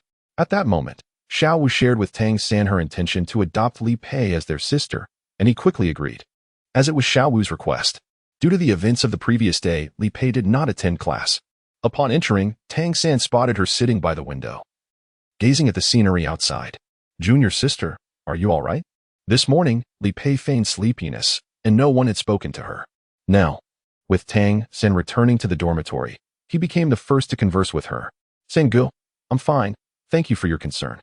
Noticing Li Pei's pale face and recalling her words from the night before, Tang San felt a softening in his heart. Xiaowu soon entered the dormitory. But as Tang San turned to look at her, Li Pei made a small noise of discontent and smiled at Xiaowu, saying, Xiaowu, you're back. Xiaowu cheerfully replied, Yes, Li Pei. Are you okay today? I've already told Sangu about our agreement last night, and he agreed. Li Pei's eyes lit up as she looked at Tang San, excitedly asking, Really, Sangu? Tang San nodded, a hint of affection in his voice as he said, Yes. Li Pei, from now on, you are my and Xiaowu's sister. Though this statement was directed at Li Pei, Tang San's gaze was fixed on Xiaowu, who was, in turn, focused on Li Pei. Li Pei rushed forward to embrace them both, exclaiming, That's wonderful. Sangu, Xiaowu, from today onwards, we are family. Tang San was momentarily taken aback. This marked his second time embracing a girl. The sensation was different from Xiaowu's soft and fragrant presence. Li Pei's form was somewhat frail, carrying a faint scent of fresh grass. Xiaowu, delighted, reciprocated the embrace, while unseen by both. Li Pei's gaze toward Xiaowu grew increasingly filled with malice. Chapter 41. The Forging of Tang San, Departure of Shangguanli. Thus, Tang San, Xiaowu, and Li Pei became siblings, yet Tang San's treatment of Xiaowu differed from that of Li Pei, as one might be a future partner, while the other remained a mere tool. The differential treatment bestowed upon Tang San incited a growing disdain within Li Pei towards Xiaowu. prompting Li Pei to devise a series of schemes against her. Strangely, Xiaowu seemed to evade every trap laid for her. Observing these developments, Tang San sensed that Xiaowu had unwittingly offended someone, thus he resolved to remain ever vigilant by her side. Li Pei, feeling a mix of frustration and helplessness, found her attempts to separate Tang San and Xiaowu thwarted, leading her to cease her petty acts of retaliation. Once Tang San was assured of Xiaowu's safety, he found himself at a loss for what to do next when a familiar sound reached his ears, the rhythmic clanging of metal. He discovered a blacksmith shop, marked by a prominent hammer insignia. An idea sparked within him to seek employment there, as working at the forge would not only hone the hammer techniques his father had imparted, but also allow him to craft the hidden weapons of the Tang sect. The following day, Tang San arrived at the entrance of a blacksmith shop, which was significantly larger than his own home and boasted a diverse array of ironworks, including agricultural tools, armor, and weaponry. He mused that if he were to establish a blacksmith shop to forge Tang sect's concealed weapons, he could very well become wealthy. Little boy, what brings you here? If you wish to purchase something, fetch your guardian. Leave quickly. This place is dangerous. A booming voice interrupted Tang San's thoughts. The speaker was a robust blacksmith, wielding a forging hammer, with sweat dripping steadily onto the ground. Hello, sir. I wish to apply for an apprenticeship here. I am unsure if you would accept me. Tang San replied, his youthful voice sounding too juvenile for the task at hand, prompting laughter from those around him who dismissed his inquiry as a jest. Only the burly man responded, Youngster, you wish to become a blacksmith, but you are too young. We do not hire children.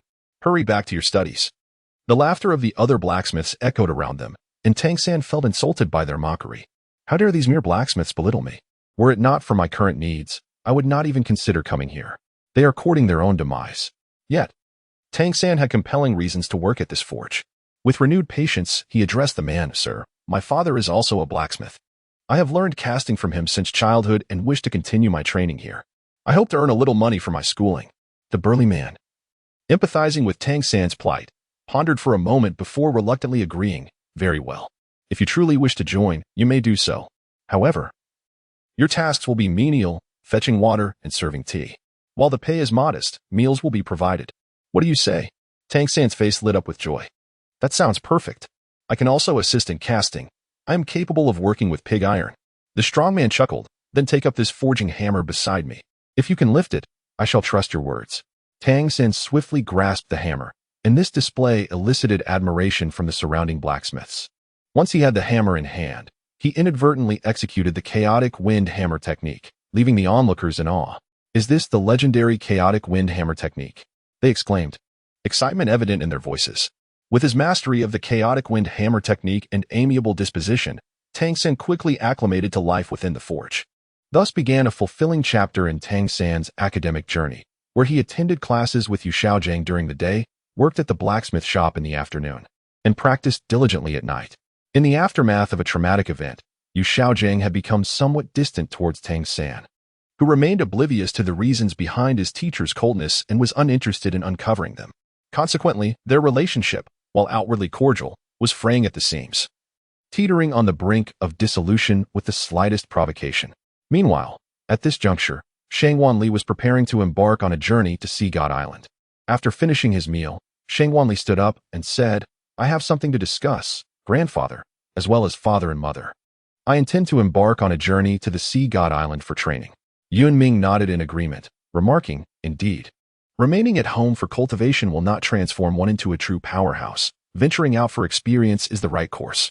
Although Yali concurred, she expressed her concerns, saying, Ali, please exercise caution. While the three of us will protect you, I still worry about your safety. Shangwan Li resolutely declared, this journey to the Sea God Island, I intend to undertake alone. It is not merely a quest for experience, but also an opportunity for exploration. The words of Shangwan Li met with vehement opposition from her family. No, Ali, it is far too dangerous for you to go alone. Indeed, master, it would be wise to select a companion for your journey. We cannot be at ease knowing you venture forth alone. The voices of Yun Ming, Yali, and Xiao Di echoed incessantly, causing a throbbing ache in Shangwan Li's head.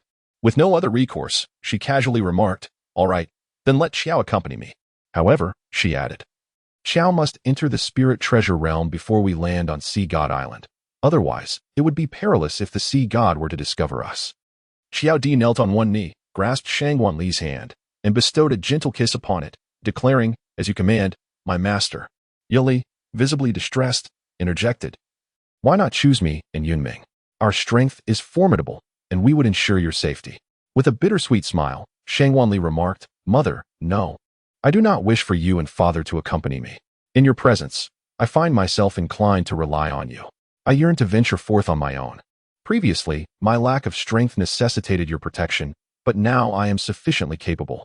Ali, somewhat touched, replied, Ali, you are our daughter, and of course, you can depend on us. However, your perspective is commendable. It is indeed time for you to explore on your own. We shall remain here with your father. And when you return from your training, remember to inform us with the Soul Guide communicator. Your father and I will prepare a gift for you. During this period, Yiming, having some leisure time, delved into the comprehensive guide on Soul Guide creation authored by Shangwanli and crafted a Soul Guide communication bracelet. This bracelet, enhanced by Yunming, not only possessed communication capabilities but also the ability to store both living and deceased entities, all while being aesthetically pleasing. Ali presented this bracelet to Shangwanli. As she examined it, she noticed that the bracelet was adorned with various butterflies and a blue lotus. Each butterfly was of a distinct hue: blue, cyan, red, brown, purple, pale gold, black, silver, and gray, symbolizing the 9 elements: water, wind, fire, earth, lightning, light, darkness, space, and the undead. The blue lotus represented the wood attribute. With this bracelet, one could manipulate the forces of nature for a brief period, though not as seamlessly as an elf like Chowdy.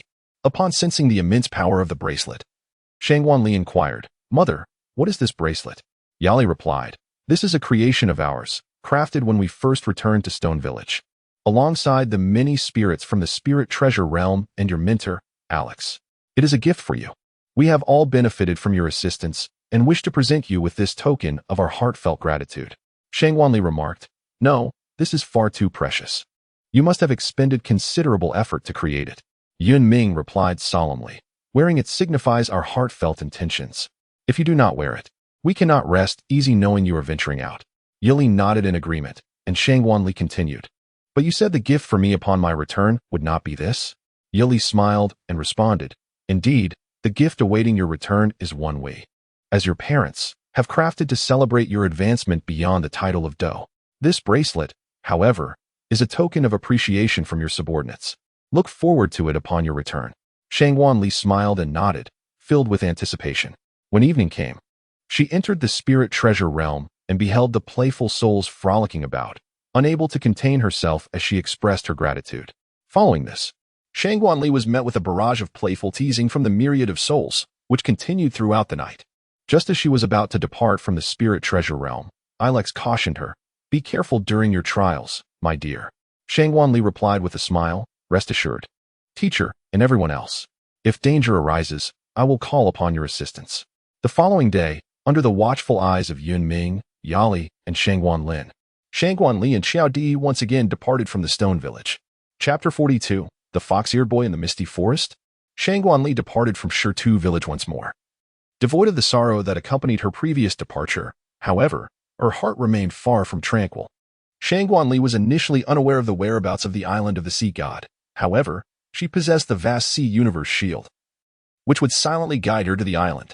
Shortly after leaving Stone Village, Shangwanli turned to her companion, Qiaodi, and said, Qiao, should you require me in the Spirit Treasure Realm, I shall summon you.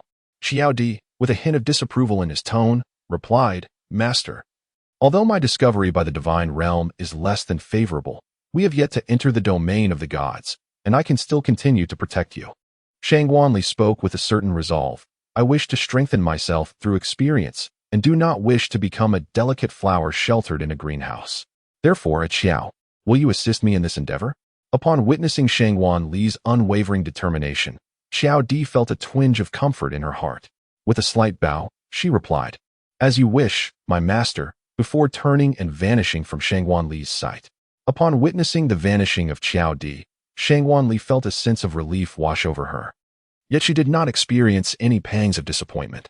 After all, she was acutely aware that whenever she found herself in need, assistance would invariably manifest itself. Shangwanli followed the faint sense of direction provided by the vast expanse of the Hanhai Qianquan, wandering for an indeterminate number of days. Eventually, he stumbled upon a forest. Shrouded in mist, which exuded an aura of mystery unlike that of the starry great forest. This woodland emanated a formidable power, drawing Shangwan Li in with an irresistible allure, compelling him to step into its depths. Shangwan Li's consciousness regained clarity rapidly, yet she yielded to the desires of her subconscious and ventured into the forest, as she sensed an enigmatic force beckoning her from within. This forest, known as the Misty Forest, is shrouded in obscurity, lying at the border between the Tiando Empire and the Xinglua Empire. Rarely seen by human eyes, it is often enveloped in thick mist, rendering it nearly invisible to passers-by. After traversing an indeterminate distance, a child materialized before Shangwan Li, unmistakably non-human, for he possessed 2 fox ears atop his head.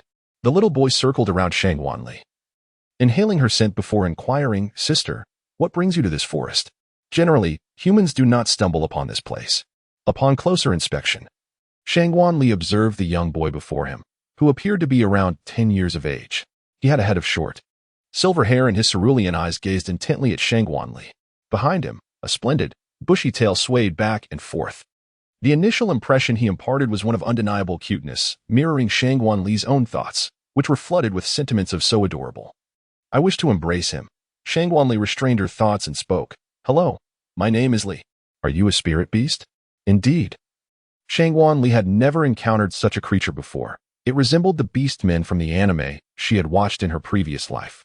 Initially, Shangwan Li believed that the Douluo Continent was inhabited solely by humans and spirit beasts, yet she was astonished to discover the existence of beastmen.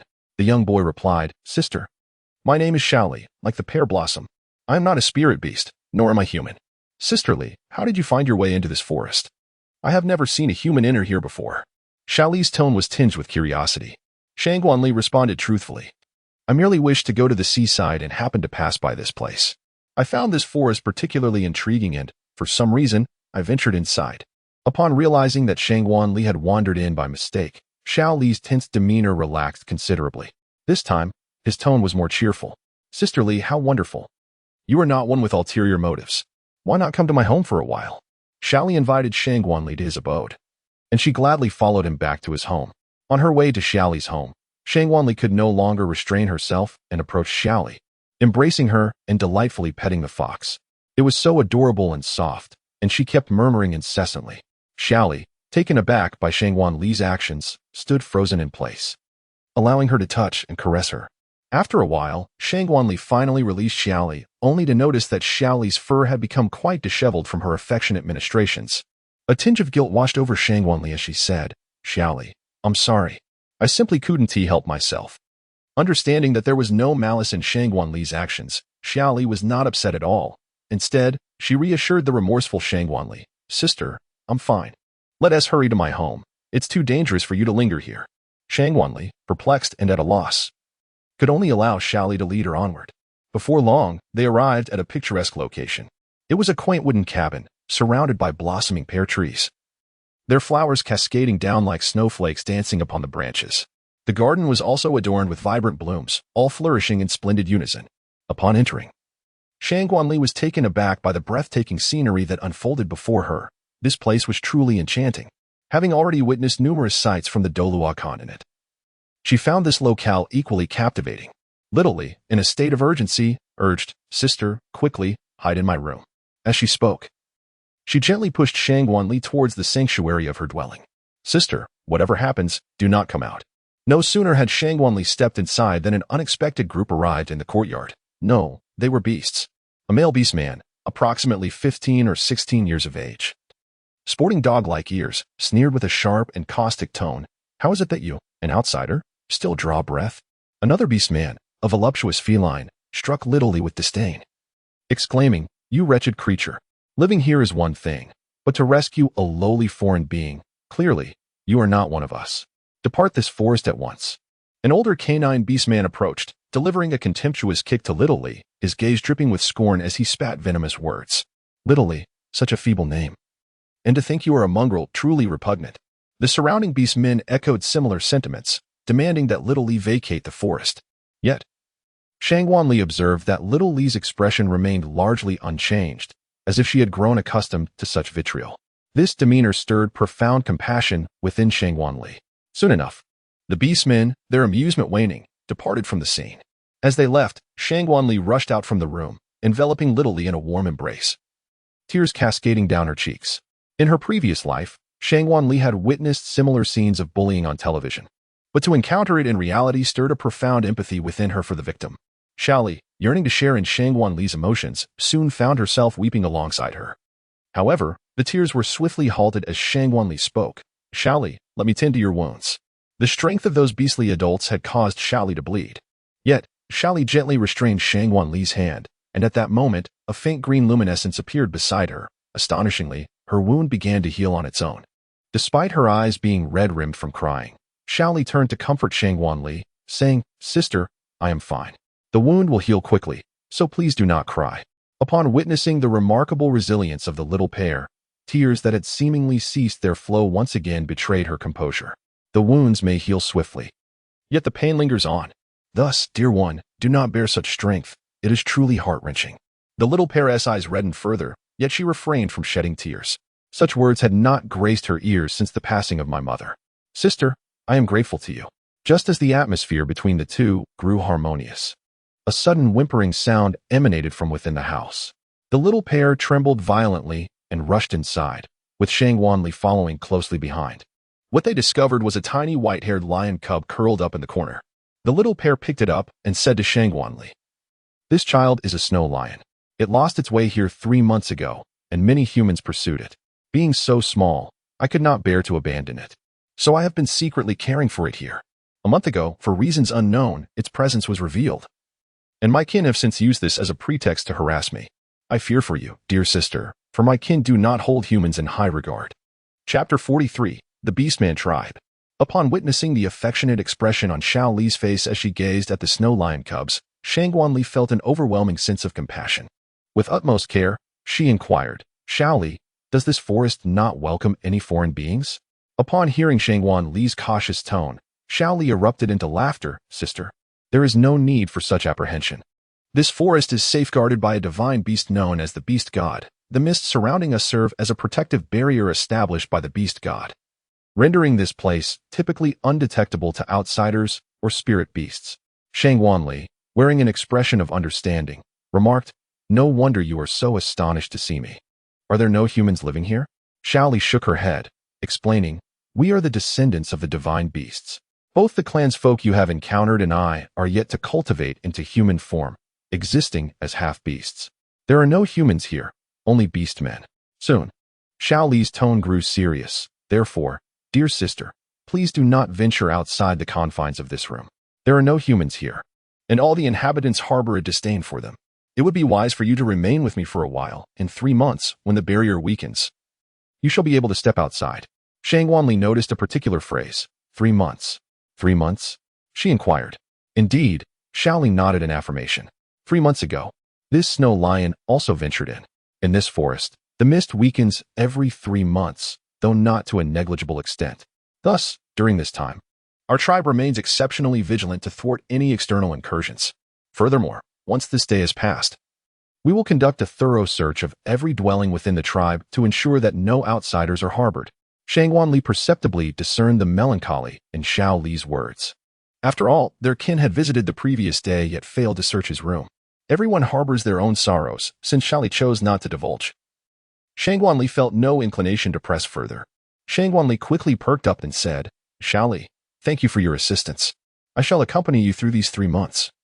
I hope you do not harbor any disdain for me, as I can see you have been quite unhappy. A smile soon graced Xiao Li's face as she replied, Sister, how could I ever disdain you? Your company brings me immense joy. Thus, the two engaged in a lengthy conversation. Shangguanli recounted her experiences in the Douluo Continent, describing the vast and perilous Star Do Forest, the populous yet intricate Tian Do City, the frigid and desolate extreme north, and the blood-soaked, nefarious city of Slaughter.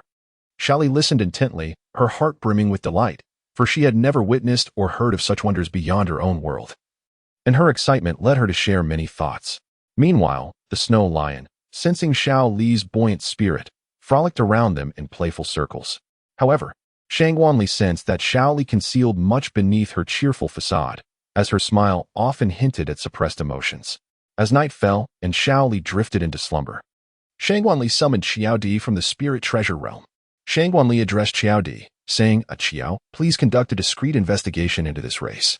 It is rather inconvenient for me to venture outside at present, although Shangguanli possessed the ability to conceal her form.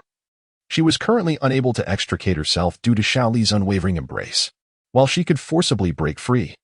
Shangguanli feared harming the little one and thus remained rooted in place. Qiao Di, observing Xiaoli, felt a surge of indignation. I have never embraced my master in such a manner, yet you do so freely. Though you possess the appearance of a mere child, your age must surely surpass a century. With a desire to impart a lesson to Xiaoli, Qiao Di nevertheless resolved to fulfill Shangguanli's request. As you wish, my master. With that, Qiao Di vanished from Shangguanli's sight. Throughout the night, Shangguanli struggled to find rest, eagerly awaiting Qiao Di's return.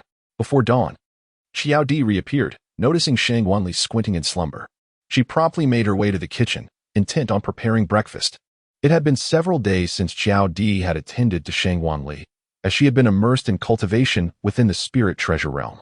Although she found relief in the absence of caretaking, a sense of boredom and emptiness lingered within her. Therefore, when Shangguanli summoned Qiao Di once more, she felt genuine joy in the opportunity to assist and care for her master again. When Shangguanli and Xiaoli finally arose, they were greeted by the sight of Qiao Di, who had prepared a lavish breakfast spread. As Shangguanli gazed upon the long-awaited sumptuous feast, a wave of nostalgia washed over her. However, it was swiftly replaced by a sense of exasperation. Qiao, you have prepared far too much food. In contrast to Shangguanli's frustration, Xiaoli's vigilance heightened. Her drooping ears perked up, the fur on her tail bristled, and her pupils transformed into slits, resembling a wild beast. Who are you? How did you come to be here? Xiaoli positioned herself protectively behind Shangguanli, while Qiao Di remained silent. Locking eyes with Xiaoli, Shangguanli swiftly interposed herself between the two, stating, This is Jody, my friend, and this is Xiaoli, a companion who sheltered me in the forest. They are all my friends, so let us refrain from hostility. Jody felt a twinge of regret and politely remarked, Hello, Xiaoli. I am the servant of the master and also a friend. Thank you for providing refuge to our master yesterday. I shall ensure your well-being henceforth. However, Jody's words were laced with veiled malice, a nuance that Shangguanli, somewhat oblivious, failed to perceive. Conversely, Xiaoli discerned the undertone and replied with a smile, Ah, so you are a friend. However, my sister is under my care. Jody retorted with a cold smirk, With your meager strength, how dare you boast in my presence? Throughout Shangguanli's breakfast, the tension between Xiaoli and Jody escalated silently, each exchanging veiled barbs unbeknownst to her. Shangguanli addressed Xiaoli, saying, Xiaoli, could you share with me the tales of this forest? After all, I must reside here for 3 months. Xiaoli nodded and began to recount. We are descendants of the beast god. We are not originally creatures of the Douluo Continent, but were brought here by an unforeseen event. At birth, we take on beastly forms, and upon reaching the age of 3, the elders of our clan instruct us on how to cultivate into human form. Our racial aptitude is not insignificant. Typically, one can attain human form after 5 or 6 years of cultivation. However, it took me 50 years to become a half-beast, which indicates my inadequacy. Upon transforming into human form, we receive gifts from our elders. Our clan is further divided into various subraces based on the differences in our ears and tails, each receiving unique bestowals. Only after receiving these gifts do we truly mature as members of the beast kin. Yet, even as we become remarkable beasts, we are forbidden from leaving this forest due to ancestral reasons, the specifics of which elude me. After finishing this statement, Xiaoli's ears drooped, and he appeared somewhat despondent. It was then that Shangguanli recalled that his mother had already passed away, leaving him without an elder to bestow gifts upon him. Shangguanli gently stroked Xiaoli's head, and Xiaoli nuzzled against Shangguanli's hand, her spirits seemingly lifted. Xiaoli then spoke once more. My mother passed away when I was 10, so I am not well versed in the gifts bestowed by our elders. However, 3 days before her demise, she imparted to me the words, What is meant for you resides within. Utilize it wisely, my dear Xiaoli. After uttering this, she departed from this world. Chapter 44. The Contract with the Ten-Tailed Fox Spirit. Xiaoli continued to share her story in a slow and measured tone. From the moment of my birth, I was met with the disappointment of my kin, for while they each possessed a single tail, I was endowed with multiple. My hair, too, shone a silvery hue, a stark contrast to the dark tresses of my relatives, marking me as an outsider. Thus began their rejection, not only of me, but also of my mother. Unlike the others, she did not shun me. Instead, she took me to this remote land to survive. My mother imparted a wealth of knowledge to me, including the very tales I just recounted to my sister. She bore no resentment towards her kin for their exclusion and instilled in me the importance of not harboring bitterness. As she spoke, her tone was flat, akin to that of a storyteller, devoid of the emotional weight one might expect when recounting personal trials. In time, my mother taught me the ways of magic and shared her wisdom. Yet, once I had grasped the fundamentals of sorcery, she appeared to age significantly, as if she had accomplished some monumental task. A mere few days later, she passed away. Bereft of her protection, the younger members of my clan began to bully me. Initially, I would resist, but in my youth, my blows were uncalibrated, resulting in severe injuries to them. To my surprise, their parents intervened, punishing me. After several such encounters, I ceased to retaliate, resigned to the fact that they would only need to strike me a few times before retreating. Shangwanli turned her face to glance at Xiao Di, who nodded in affirmation, thereby validating the truthfulness of Xiao Li's words. Shangwanli remained somewhat perplexed. Thus, she ventured to inquire, "Is it merely for this reason that your kin would not mistreat you? Surely there must be additional justification." Xiao Li's body momentarily stilled, revealing the unspoken words lingering within. "Please, confide in us. We shall not divulge your secrets. In 3 months, we shall depart, perhaps never to return. Worry not. I will not convey your unfortunate tidings to the clan." Xiao Li shook her head and replied, "It is not that I wish to withhold my thoughts from you, dear sister. In truth, our clan is forbidden from leaving the forest. Yet, the younger members are often captivated by the allure of the outside world. After achieving a certain level of cultivation, they wait for the barrier to weaken, seeking to escape the confines of the forest. We all witnessed one such individual who ventured beyond the barrier, only to disintegrate into ashes merely half a meter outside. I can still vividly recall that scene, where a living being was instantaneously reduced to nothingness. It instilled within me a profound fear of leaving the forest. On one occasion, a tormentor pushed me beyond the barrier. Yet strangely, I did not succumb to ash. Overcome with terror, I fled back into the forest. Such an occurrence had never before transpired. I could only deceive them, claiming I had merely approached the edge of the barrier and had not truly exited. However, they remained unconvinced, firmly believing I was an anomaly. Subsequently, I attempted several times to breach the barrier, yet I did not meet the same fate of disintegration, thereby proving my divergence from my kin. I am indeed an outlier. Nevertheless, this place holds cherished memories for my mother and me, and I have no desire to leave it behind." Shangwanli said with a hint of joy, "Xiao Li, why not wait for 3 months and leave this place with us? Surely, your life here has not been very pleasant." Xiao Li appeared somewhat swayed by the suggestion, yet soon lowered her head, revealing an expression that invited scorn from the two. However, Shangwanli pressed on, "Xiao Li, do you despise your sister?" Xiao Li quickly lifted her head, clenching her fists as she declared, "No, sister, I hold you in great affection." Shangwanli spoke with an enticing tone, "Sister, in 3 months, I will depart, and after that, we shall never meet again. Will you not feel sorrow? It would surely sadden you, for you would no longer see the adorable little Li." After pondering for a moment, Xiao Li finally voiced her thoughts. "I wish to accompany you, dear sister. Yet I cannot bear to leave this place. It is imbued with memories of our mother, thus." Shangwanli inquired, "If this place could be taken away as well, could little Li accompany me?" Little Li joyfully responded, "Can we truly take this place with us? If so, both Xiao Xue and I will leave with you." "Thank you, sister." Shangwanli inquired, "Who is Xiao Xue?" Xiao Li, cradling the snow lion cub, replied, "This is Xiao Xue, that is his name." Shangwanli smiled gently, caressing the heads of the 2 little beasts. He crouched down and extended his hand toward Xiao Li, saying, "Then shall you and Xiao Xue accompany me?" Xiao Li grasped Shangwanli's hand, revealing the first unclouded smile he had shown since arriving here. "I would love to, sister," she replied. At this moment, Shangwanli inquired, "Xiao Li, how old are you?" Xiao Li replied, "I have lived for over 100 years. Yet our method of age calculation differs from that of humans. If measured by human standards, I would be merely in my teenage years." Shangwanli let out a sigh of relief. "Fortunately, I am still relatively young, but it is rather embarrassing to be called sister." She intended to utilize her spatial abilities to relocate the house and its surrounding flora into the spirit treasure realm. However, it proved impossible as the forest's mist seemingly hindered the use of such powers. Thus, the plants could only be moved manually. Over the course of 3 months, Shangguan and her companions busied themselves with the task of transporting flowers and plants, their laughter echoing through the fleeting moments. 3 days later marked their departure. And on that evening, Xiaoli grasped Shangguan hand, saying, "Sister, I have something I wish to discuss with you." Shangguan knelt down to face Xiaoli and inquired, "Xiaoli, is there something on your mind?" Blushing with a hint of shyness, Xiaoli replied, "Sister, could you please sign a contract with me?" After speaking, Xiaoli performed a gesture of deep respect towards Shangguan. The sincerity in Xiaoli's tone and actions moved Shangguan, who responded, "Xiaoli, I am willing to enter into a contract with you. However, you must remember that we are friends, not master and servant." With a smile, Xiaoli affirmed, "All right." As she spoke, a mark appeared on her forehead, resembling a silver-white fox with 10 tails. The mark soon manifested between the two.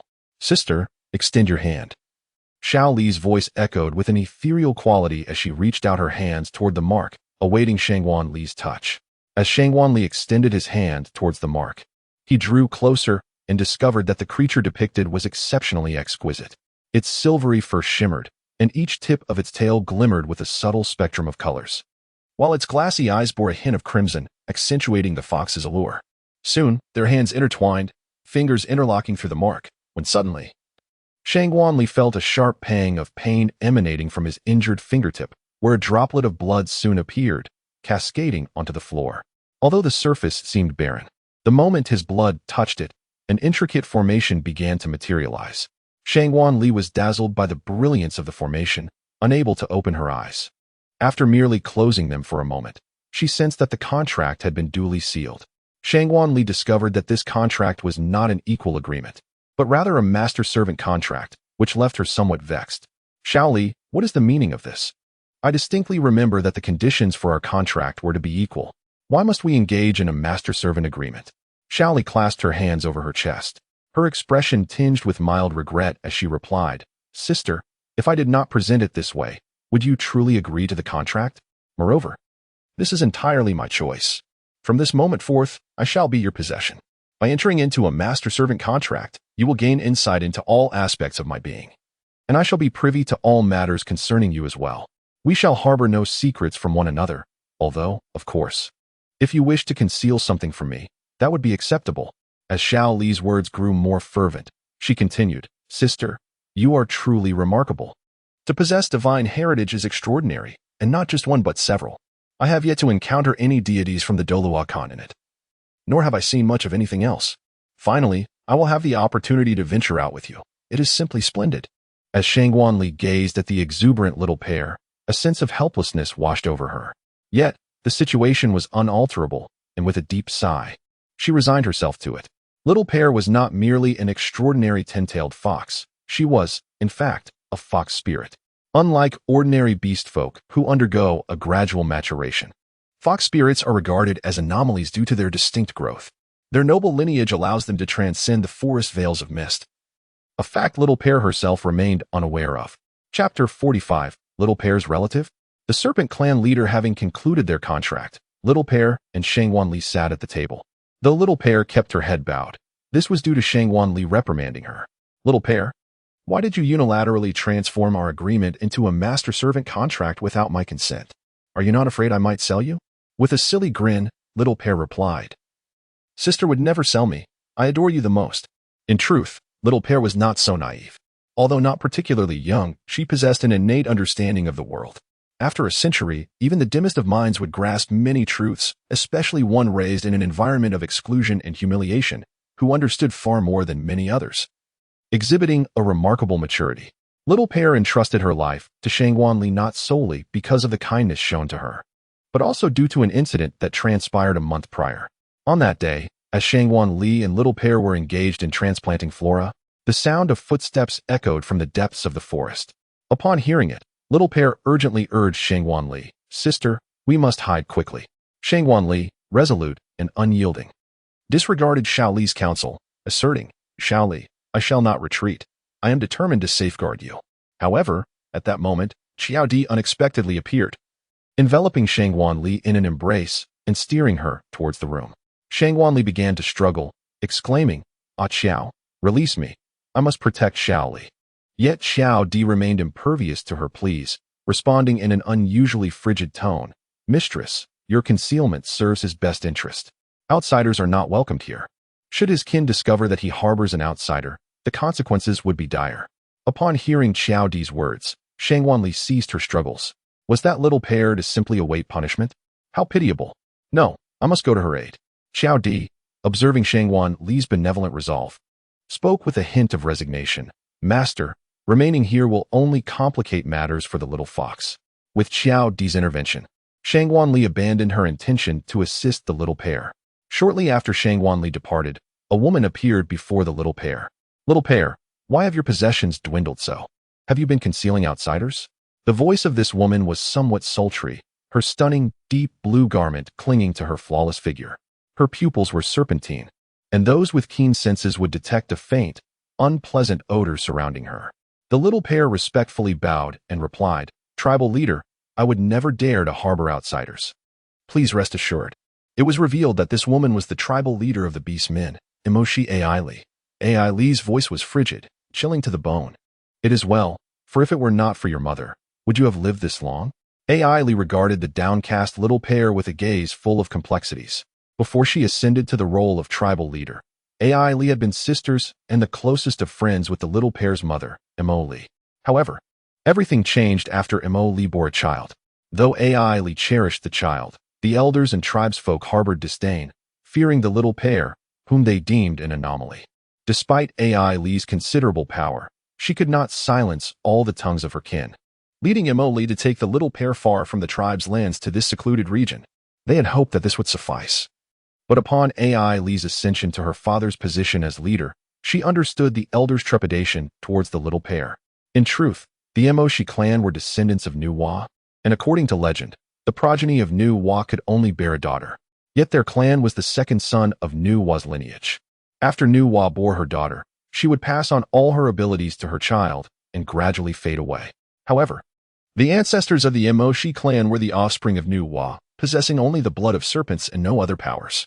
Yet, despite being deemed an illegitimate lineage, they held a considerable standing among the beast men. Perhaps due to their Nu Wa blood, they were significantly stronger than other tribes.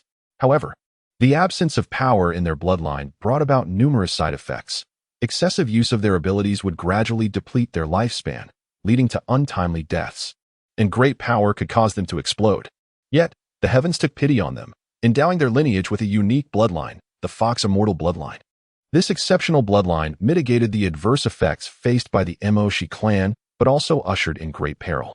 It was said that the Fox Immortal clan harbored resentment towards the Emoshi clan for seizing their bloodline, cursing that when the Fox Immortal bloodline re-emerged, the Emoshi clan would face annihilation.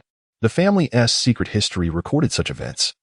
But it was only upon Ai Li's qualification to inherit the chieftainship that she could delve into the clan's history and grasp the elders' concerns. At that time, Ai Li felt assured about her sister's child, believing the little pair to be kind-hearted and unlikely to seek revenge against her kin. However, when Ai Li finally assumed the role of chieftain, everything changed. To inherit the position of chieftain meant to uncover the secrets passed down through generations, revealing that the Fox Immortal bloodline was not a gift from the heavens, but rather the result of the sixth-generation ancestor of the Emoshi clan capturing a contemporary Fox Immortal to resolve their own shortcomings. Only a few tribesfolk survived alongside the chieftain, and before the Fox Immortal, whose bloodline was extracted, perished, she laid a curse upon them. When my clan's bloodline reappears, it shall be the end of your tribe. Ai Li's emotions were tumultuous. Her sister's child could potentially spell doom for the Emoshi clan. Yet, Ai Li wished to trust in the little pair's innate goodness. Nevertheless, Mo Li had taken the little pair to the forest's remote region not only to shield her childhood but also to protect her life. After Mo Li's demise, the elders of the Emoshi clan plotted to eliminate the little pair, yet the barrier left by Mo Li was too formidable, ensuring the little pair's safety. Thus, the clan proposed to unite in their efforts against the little pair, extinguishing her before she could mature. As the chieftain, Ai Li knew she should address the threat within the clan, yet she could not bring herself to extinguish the legacy of her sister. Ai Li remained reluctant to treat the little pair with coldness, merely advising her, be cautious in these times. The little pair bowed toward Ai Li's departing figure.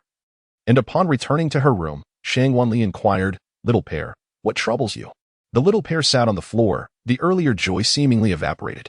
After a while, when Shangwanli presumed the little pair would remain silent, She finally spoke. That sister just now is my aunt. Shang Guanli was taken aback by this revelation and turned to look at Xiao Di, who also appeared quite astonished. Although Xiao Di was adept at gathering intelligence, even he was unaware of such family secrets. She is my mother's sister, yet she departed from our lives before I turned 2. My mother had told me that my aunt left out of necessity, but as a child, I could not comprehend the reasons. Even as I grew older, the reasons remained elusive. My aunt has never returned to visit me, leaving me to feign ignorance of her existence. Xiaoli's voice was heavy with melancholy, and she spent the following days enveloped in a cloud of despair. Observing the sorrowful demeanor of Xiaoli, Shang Guanli felt compelled to alleviate her inner turmoil. Thus, he resolved to infiltrate the Serpent Clan that very evening in search of Ai Li, hoping to assist Xiao Li in unraveling her emotional knot. Chapter 46. A Night Visit to the Serpent Clan. Upon noticing that Xiao Li had fallen asleep, Shang Guanli was just about to step outside when suddenly, Jodi's voice echoed. Master, where are you heading at this late hour? It turned out that Jodi had perceived Shang Guanli's unusual behavior during the day and, as she was about to take action, called out to her. Jodi said, Master, I am aware of your intentions. Please allow me to accompany you. After a moment of contemplation, Shang Guanli concluded that having Xiao Di by her side would provide a vital sense of security during critical moments. Thus, she spoke, Qiao, you may accompany me, however, I have a request. Xiao Di responded with a slight bow, inquiring, what is your request? It must be to refrain from taking action, correct? Shang Guanli nodded and took out the Hanhai Qianquan shield, enveloping the two of them as they followed Xiao Di's directions to the territory of the orc tribe. This region was a small village akin to Stone Village, yet it boasted greater stability, with an emphasis on cultivating medicinal herbs rather than vegetables. Almost every household was devoted to growing these herbs, with hardly anyone tending to vegetables. Observing closely, Shang Guanli noted that the orc tribe seemed to require herbs rather than regular meals, which explained their herb cultivation. However, ever since Xiao Li had tasted Xiao Di's cooking, she could not forget it, rendering their initial rivalry somewhat feigned. Xiao Di adored fluffy creatures, yet Shang Guanli's spiritual realm lacked such endearing beings, while Xiao Li had developed a fondness for Xiao Di's culinary creations. Thus, the two harmoniously bonded, and their relationship flourished remarkably.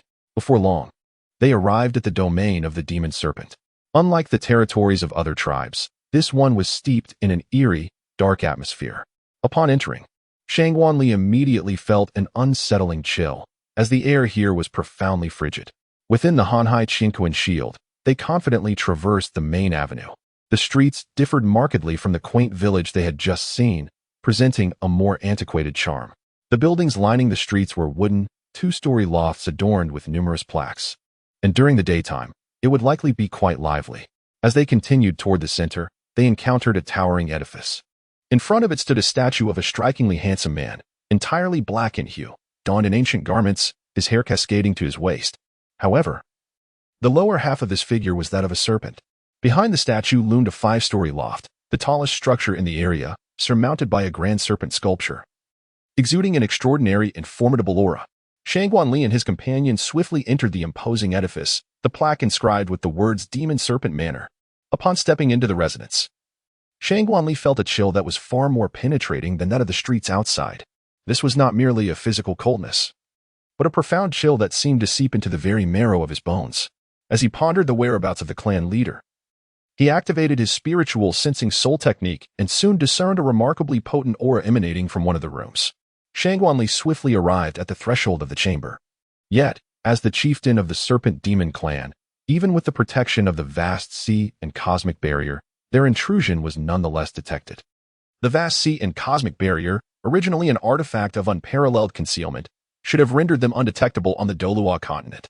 However, the chieftain of the Serpent Demon clan possessed the bloodlines of Enwa and the Fox Spirit, along with the mightiest strength of their lineage, rivaling the third-tier deities of the divine realm. Eli coldly remarked, "Who dares to intrude upon this estate? Reveal yourselves at once." Shang Guanli playfully transmitted, "If you simply let me leave, wouldn't that be rather undignified? What if I manage to resolve matters for you once I step outside?" The chamber was almost devoid of decoration, stark and empty, clearly not a dormitory, as it lacked even the most basic bedding, save for a solitary chair. This chair loomed high, encircled by a massive serpent, upon which Ai Li sat. She inquired once more, "What is your purpose for entering my clan? Speak swiftly." and I may yet spare your life. Shang Wanli still refrained from revealing Xiao Li's whereabouts. I harbor no ulterior motives. I merely wish to converse with you. Ailey scoffed, her tone laced with disdain. What could possibly compel me to speak with you? Show yourself promptly. If you do not reveal yourself, I shall force your hand. Shang Wanli remarked, I have a transaction I wish to propose to the clan leader. I wonder if you might be inclined to entertain my request. Ellie appeared intrigued, as a faint smile graced her features. What transaction do you speak of? Pray, speak so that I may listen. I seek your esteemed assistance in a matter of vengeance, and in return, I shall present you with this. Upon finishing, Shang Wanli produced a meticulously prepared herb, radiating a golden luminescence, adorned with fruits resembling melons. This was the celestial herb, Earth Dragon Golden Melon, which Shang Wanli had prepared specifically for an encounter with the leader of the Serpent Demon clan. Anticipating a situation such as this with Ellie. As anticipated, Ellie was captivated by the sight of the herb, her eyes gleaming with desire as she rushed forward, intent on seizing it. Hand that over to me. However, Shang Wanli swiftly retracted his hand, along with the Earth Dragon Golden Melon, retreating into the protective barrier of the Qianrenxue.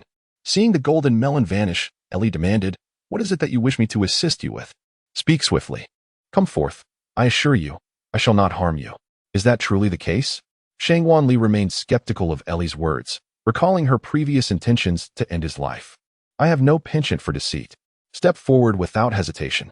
As his words fell, Shang Wanli emerged from the protective barrier. Greetings, Ellie, I am Ali. Ellie regarded him with a hint of amusement, stating, You possess a scent that is familiar to me. This was due to Shang Wanli employing the Earth Sovereign meditation technique.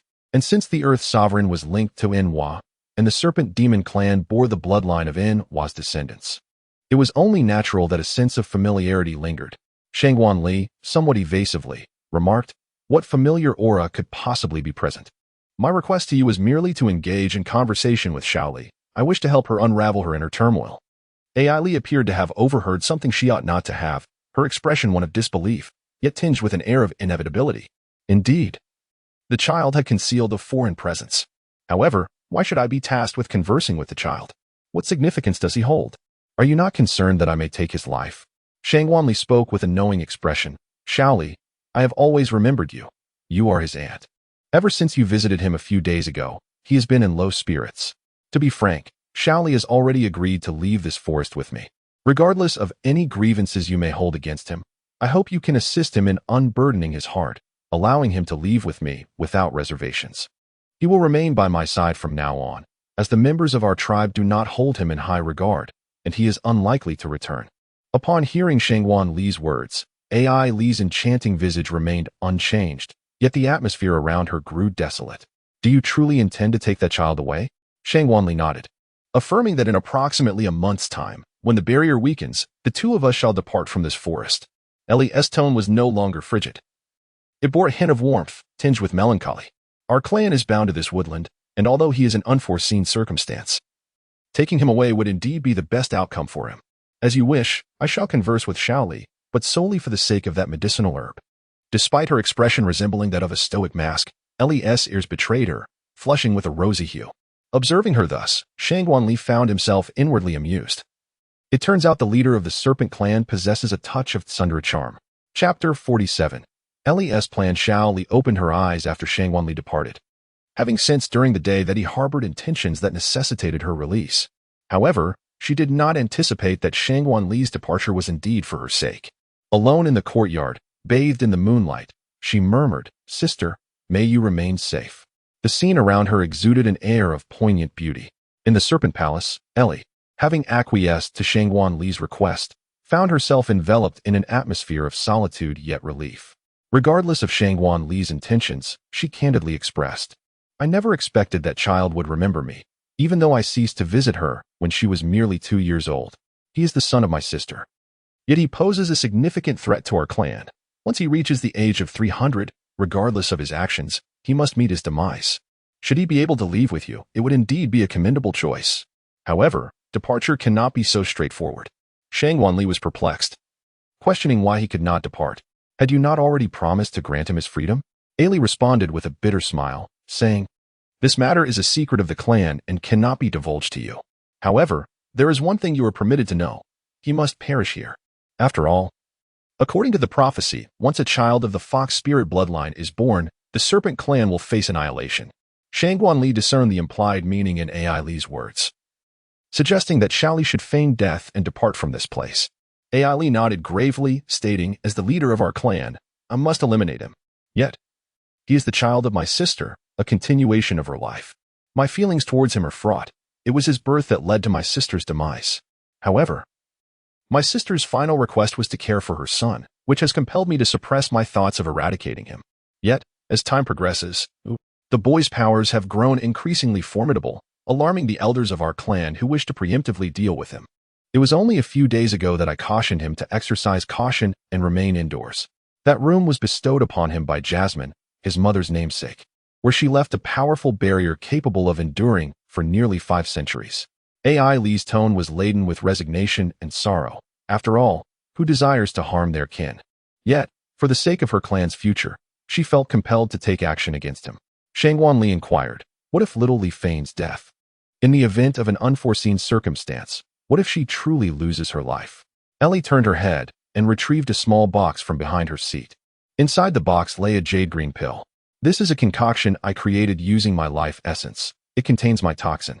When the time comes, I will have someone administer this to her, and she shall die within 3 days. Shangguan Li outright refused, exclaiming, if you were truly to administer your poison to Xiao Li, would that not result in his demise? It would be better for us to simply depart at that moment. AI Li, comprehending Shangguan Li's urgency, bore no resentment towards his interjection and continued, I understand your concern, Shangguan. Please do not be hasty. Allow me to finish. Once his feigned death is successfully achieved, I will confirm the child's passing and relay the news to the elders. Only then shall you administer this elixir to him. Shangguan Li remained resolute against this perilous approach, contemplating the grave danger it entailed. What if death truly befell them? The thought of putting Xiao Li's life at risk was unbearable. Li, observing Shangguan Li's stubbornness, felt a pang of frustration. Shangguan, listen to me. Even if you manage to escape during a moment of vulnerability in the barrier, the relentless pursuit will still follow you.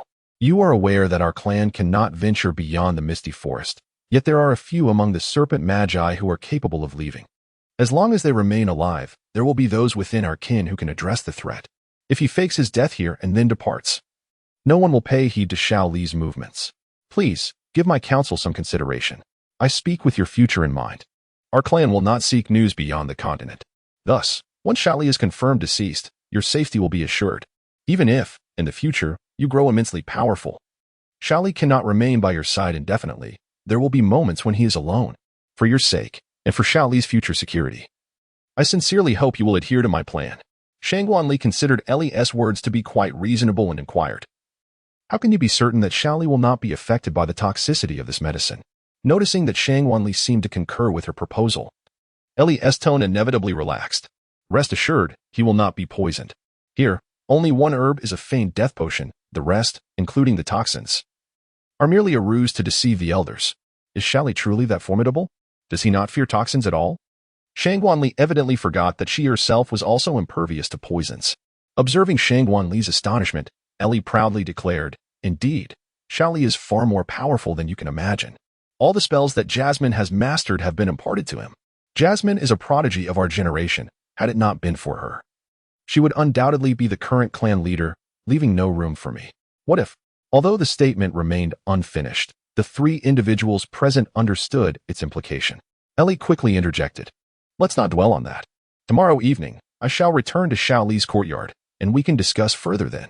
Shangguan, you should depart swiftly. If you linger too long, even with your magical artifacts, it will be challenging to mask the scent that clings to you. If discovered, it would spell disaster. It was only then that Shangguan Li realized she had been away from the Han Haiqian Kuan Dome for far too long, a fact that could easily leave a trace of her presence. Thank you for the reminder. I shall take my leave now. I will await you in the courtyard tomorrow. With that, Shangguan Li entered the Han Haiqian Kuan Dome and swiftly departed from the territory of the beast men. After observing for several days, I was astonished to discover that the lifestyle of the beast men is not so different from that of humans. I had anticipated it would resemble that of wild beasts. Before long, the two re-entered the courtyard of Xiao Li. Upon entering the room and seeing the peacefully slumbering Xiao Li, Shangguan Li let out a sigh of relief. Once Shangguan Li lay down, Xiao Li opened her eyes and quietly regarded her sister. Sister, I am unaware of your endeavors, but do not forget our promise. We must leave this place together. That night, Xiaoli remained awake, her gaze fixed upon Shangguanli. Although Shangguanli noticed Xiaoli's watchful eyes, she chose not to address it, and the two passed the night in tranquil coexistence. In the morning, Shangguanli said to Xiaoli, Xiaoli, we shall have guests this evening, so do not retire to bed too early. Xiaoli felt somewhat perplexed, for there were hardly any kinfolk who would visit this place. Who could it be that her sister was expecting? Shangguanli smiled gently and asked her sister to keep it a secret, assuring her that she would indeed enjoy it. When evening fell and Ai Li appeared in the courtyard, Xiaoli trembled slightly and addressed her with reverence, saying, Clan leader, what brings you here? After all, Shangguanli had mentioned that there would be guests tonight, and Xiaoli wished to prevent Ai Li from seeing Shangguanli and her visitors. At that moment, Shangguanli emerged from the house. Upon seeing her, Xiaoli quickly knelt before Ai Li, pleading, My sister has wandered into the forest by mistake. She will leave at once. I implore you, chief, I beseech you not to take her life. Shangguanli approached Xiaoli, gently placing a hand on her shoulder as she spoke. Xiaoli, this is my esteemed guest, Chief Ai Li. Chapter 48, A Nocturnal Discourse. Oh, the chief is actually a guest of my sister. Confusion washed over Xiaoli as she struggled to comprehend the situation. Sister, when did you become acquainted with the chief? The unfolding events left Xiaoli in a state of disbelief, profoundly impacted, as she remained kneeling before Ai Li, paralyzed by astonishment. Shangguanli and Ellie couldn't help but laugh at the sight of the small pair. Shangguanli spoke, Little pair, you may rise now. However, Little pair hesitated, glancing at Ellie, who nodded encouragingly, prompting Little pair to finally stand up. Ellie then said, Little pair, Shangguan came to see me yesterday and revealed everything to me. I never imagined you still remembered me. I am truly sorry for the suffering you have endured over the years. Yet, as the clan leader, I cannot be overly indulgent with you. I cannot ask for your forgiveness, but I sincerely wish for your future happiness. This was the first time in nearly a century that Ellie had expressed her innermost feelings. Molly had entrusted her to take good care of Little pair. Yet Ellie's tone grew increasingly fervent, almost to the point of tears. Observing Ellie in such a state, Little pair felt as if something within her had been liberated. And her heart felt light. And, I do not blame you. You have your own responsibilities. My mother told me it is not your fault.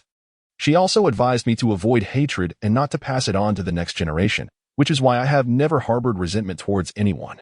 Seeing such a remarkable and virtuous little pair, Ellie's sense of guilt deepened. You have grown so splendidly, it brings me comfort. I am truly sorry. But I find myself helpless.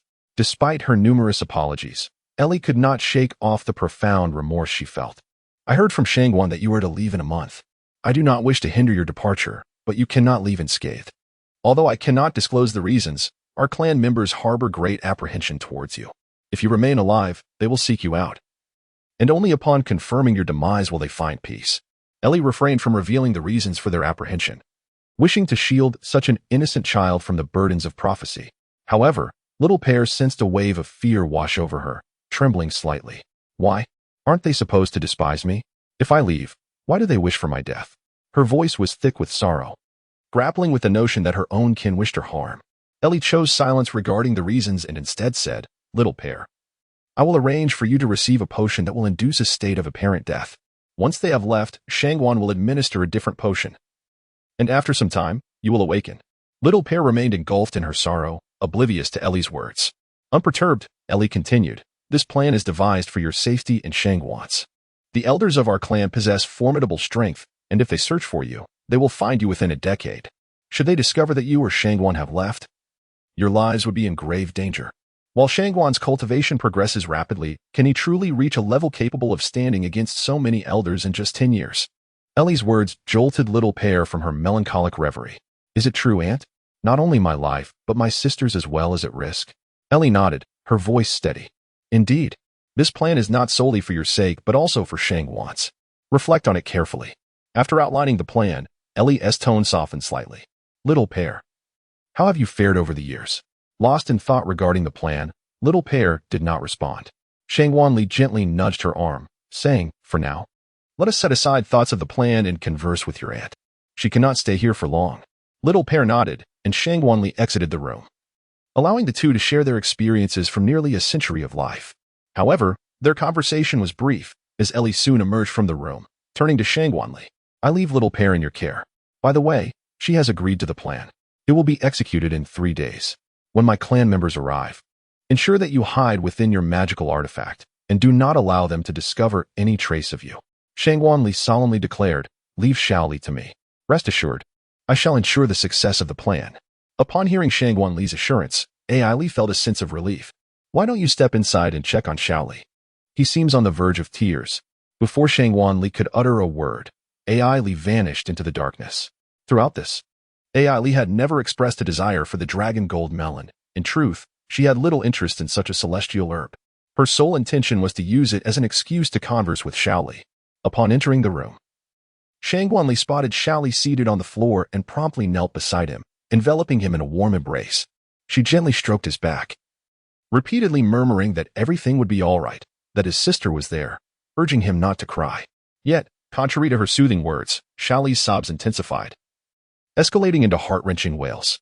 When Xiaoli came to his senses, he realized he was nestled against Shangguanli's chest, his face flushed with embarrassment.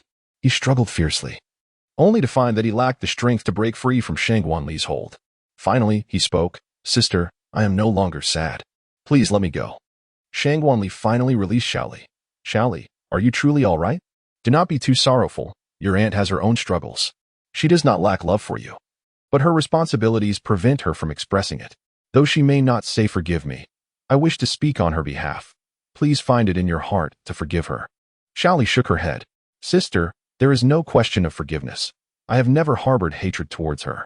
In fact, I feel fortunate to have family still alive in this world. I am also glad that this family member loves me. That is enough. Observing Xiaoli's remarkable maturity, Shangguanli felt a twinge of complexity in her emotions. After all, there were times when she herself lacked the composure exhibited by the seemingly innocent child, whose maturity seemed to grow unnaturally, like a plant hastily forced to bloom. Shangguanli wished for Xiaoli to embrace her childhood, to voice her grievances regarding Li's lack of affection. Rest assured, Xiaoli, our plan will undoubtedly succeed. When the time comes to leave this place, you may never see your only family member again. Do you still wish to depart with me?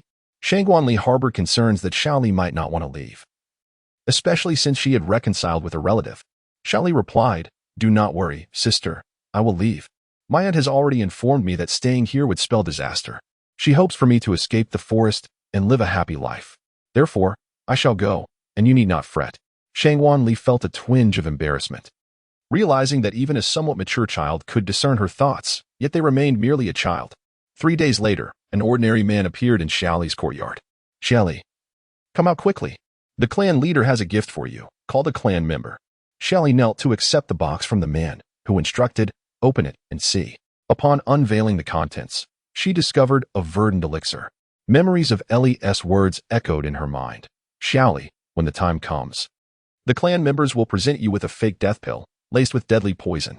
However, you are immune to the toxin, so it will merely induce a state of apparent death. Thus, consuming it will mark the first step of the plan. Chapter 49, Xiaoli's departure, Li's heartfelt concern. Without hesitation, Xiaoli swallowed the potion. Shortly after ingesting it, a radiant green aura enveloped her, and she began to scream in agony as the surrounding flora wilted. Before long, Xiaoli collapsed to the ground. Standing beside, Shangguanli could not quell the anxiety gnawing at her heart, despite knowing that there was little cause for concern regarding Xiaoli. She remained vigilantly watchful.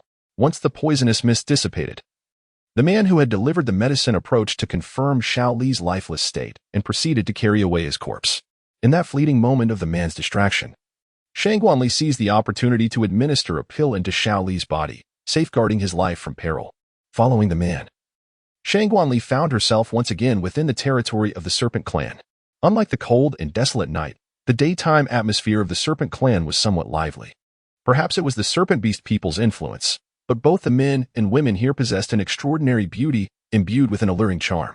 As numerous individuals strolled along the streets, their attention was drawn to the man cradling Xiaoli, provoking a flurry of whispers. Suddenly, a bold woman stepped forward to address the man, inquiring, "My lord, is this the calamity foretold by prophecy?" The envoy replied, "Indeed, this is the harbinger of doom foretold by the prophecy. However, there is no need for alarm. This individual has already been condemned to death by the clan leader. Rest assured, I am on my way to present the sinner's remains before the leader." Upon hearing this, the crowd erupted with joy. One vendor shouted, "Today, the sinner is dead. All goods are half price." Not to be outdone, a neighboring shopkeeper chimed in, "My wares are available at a 30% discount today." Amidst the revelry, someone proposed, "Since the sinner has met his end, why not establish a day of commemoration?" A chorus of agreement followed. As Qianrenxue gazed upon the fearful and self-preserving individuals, her heart grew cold. She felt a profound sense of injustice for Shaoli, realizing that regardless of the race, there were always those who clung desperately to life. Soon, Qianrenxue followed the envoy into the Serpent Demon Hall. However, upon entering, she diverged from the envoy's path and made her way directly to Ali's chamber. Ali sensed Qianrenxue's arrival and said, "Please wait a moment. Once the clan meeting concludes, I will proceed to cremate Shaoli's false body. At that time, you may take him away." The atmosphere surrounding Ali as she spoke was tinged with melancholy. She had not anticipated that the elders would not even spare the body, necessitating the hasty preparation of a dummy. Before long, the meeting came to a close, likely due to the unanimous agreement among the attendees. Ali entered the room, cradling a small box, and said, "Qianrenxue, you may reveal yourself now." Qianrenxue appeared in Ellie's room and inquired, "How goes the plan?" "It is quite successful. Take him away," Ellie responded. After speaking, she produced the small pair's body and cautioned, "Remember, do not leave this room for the next month. When the day arrives, depart swiftly and never return. This is what I promise to give you. I, Qianrenxue, shall never go back on my word." Qianrenxue then presented the Earth Dragon Golden Melon to Ellie. Although she hesitated momentarily, she ultimately accepted it. Unperturbed, Qianrenxue cradled the body of Shaoli and returned to the small courtyard. Upon sensing that Qianrenxue had departed, Ellie's gaze was far from one of relief. Instead, it harbored a complex blend of emotions, tinged with a faint sense of solace. However, upon their arrival at the courtyard, Shaoli remained in a state of unconsciousness.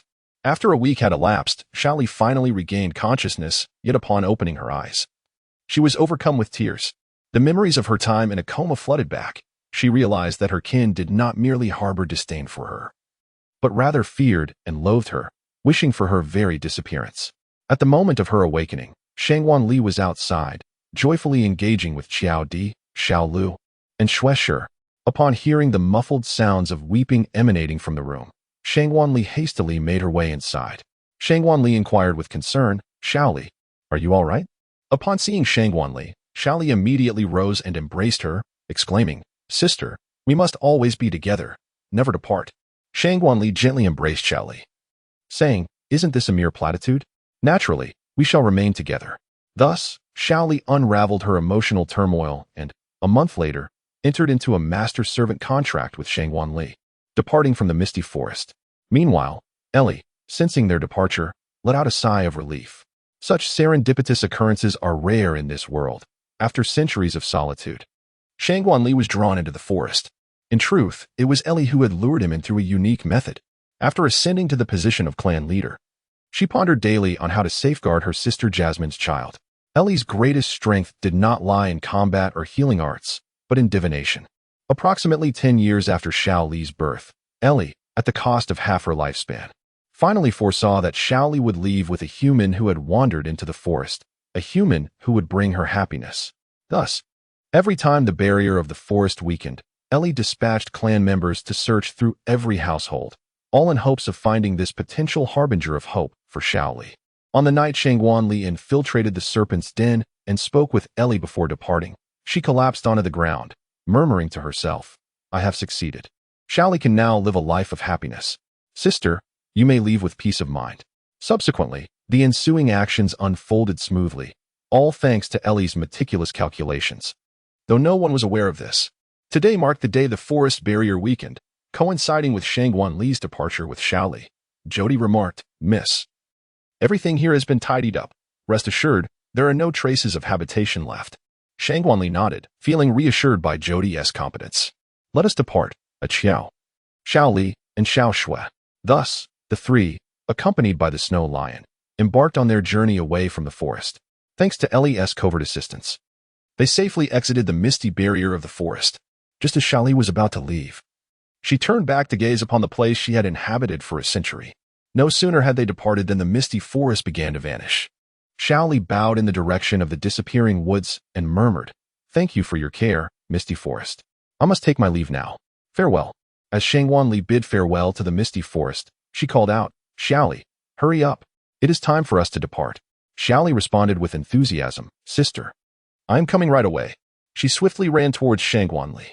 "Though this place has only bestowed upon me painful memories, my mother's passing, the disdain of my kin, the bullying from my peers, and the indifference of my family, I believe no memory is truly forgettable.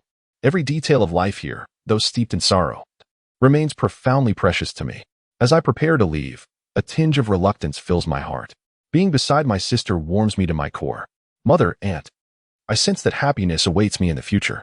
Xiaoli gazed at Shangwanli, who walked beside her, and embraced her arm, exclaiming, "Sister, you are my guiding light. How wonderful it is." Shangwanli gently patted Xiaoli's head, feeling a deep sense of gratitude that Xiaoli was willing to accompany her, for she held a genuine fondness for the girl. Xiaoli released Shangwanli and, taking her hand, inquired, "Sister, where are you headed? 3 months ago, you mentioned a trip to the seaside. Is that true? I have yet to see the ocean." Shangwanli remarked, "Indeed, we must visit the seaside. I have never seen it before, so let us go and take a look." In Chapter 50, the initial manifestation of necromancy unfolds as they arrive at Hanhai City. The seaside? How delightful it is to anticipate. Little Li's excitement escalated. After emerging from the forest, she inundated Shangwanli with countless questions daily, resembling an insatiable curiosity akin to 100,000 inquiries. Yet, one cannot fault Little Li, for she had never encountered such wonders. Meanwhile, Jody, yearning for attention, observed Little Li's daily merriment outdoors while he remained confined within the spiritual treasure realm. He joined Shangwanli in protest, thus transforming their duo into a trio. Just as Shangwanli envisioned a joyful arrival at the seaside, Little Li suddenly exclaimed, "Sister, there is a strong scent of blood ahead. It is perilous. Let us steer clear of that area." Jody, with a grave expression, affirmed, "Indeed, miss, the aura ahead is quite foreboding." After a moment of contemplation, Shangwanli suggested, "Perhaps we should circumvent the area and assess the situation ahead. If there are any survivors, we might yet have the chance to rescue them." However, Jody and Xiaoli vehemently opposed this idea, expressing their concerns about the inherent dangers and their desire to protect Shangwanli from any potential threat. Shangwanli observed the two individuals, who were so deeply concerned and excited, and smiled as she reassured them, "Do not worry. We shall enter using the vast sea and sky barrier, thus remaining undetected by anyone." Only then did Xiao Di relinquish her insistence on preventing Shangwanli from going. However, Xiaoli clutched Shangwanli's sleeve tightly, pleading, "Sister, please do not go. It remains perilous." Shangwanli gently touched the hand of Xiaoli on her sleeve and said, "Xiaoli, there is no need for concern. A Qiao is quite formidable, and the crucial factor is that if we remain hidden within the treasure, no one will discover our presence. Rest assured, dear sister, I assure you of our safety. If you feel anxious, you may enter the spirit treasure realm first." Xiaoli shook her head and replied, "Sister, I am not afraid. I wish to stay by your side." Shangwanli gently stroked Xiaoli's head and said, "Our Xiaoli is truly a brave child. A Qiao, let us take our leave." With that, Shangwanli summoned the vast ocean of spiritual energy, enveloping the three of them within the protective barrier. Upon arriving at the village, Shangwanli was taken aback. The place was rife with corpses, the ground stained crimson, resembling a scene from hell. Furthermore, many of the bodies were dismembered, some missing their intestines, others their arms, legs, or even their heads. Upon witnessing the scene, Shangwanli instinctively covered Xiao Li's eyes and gently spoke, "Xiao Li, you should return to the Lingbao realm. This place is not suitable for you." Xiao Li, though aware of the heavy stench of blood in the air, was not truly frightened. Rather, he wished to conceal this from Shangwanli. Thus, he complied and returned to the Lingbao realm. It was understandable for Shangwanli to send Xiao Li away. Even someone who had endured the trials of the City of Slaughter, like Shangwanli, found this place to be equally harrowing. Had she not experienced the tribulations of the City of Slaughter, she would have undoubtedly been unable to bear the sights before her. Noticing the pallor on Shangwanli's face, Xiao Di inquired with concern, "Miss, are you all right?" The complexion of Shangwanli was pale, yet she responded calmly, "Xiao, I am fine. I apologize for causing you concern. Let us depart from this place swiftly." Even though Shangwanli wished to save the villagers, she found herself powerless. Those who remained in the village were already deceased, and their killers had long since vanished. All she could do was assist in constructing simple burial mounds for them, granting them peace in their departure. O spirits of the slain, I, in the name of the calamity of the departed, purify you and liberate your tormented souls. Soon, the dark mist surrounding the corpses dissipated, and the souls were set free.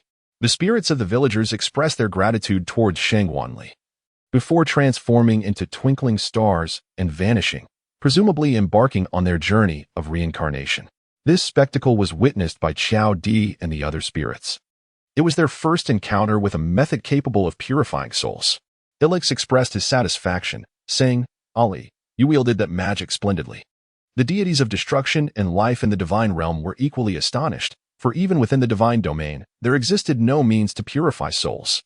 However, amidst their astonishment, there was also joy. Possessing the power of destruction while harboring a compassionate heart truly exemplified the ideal heir to both divine positions.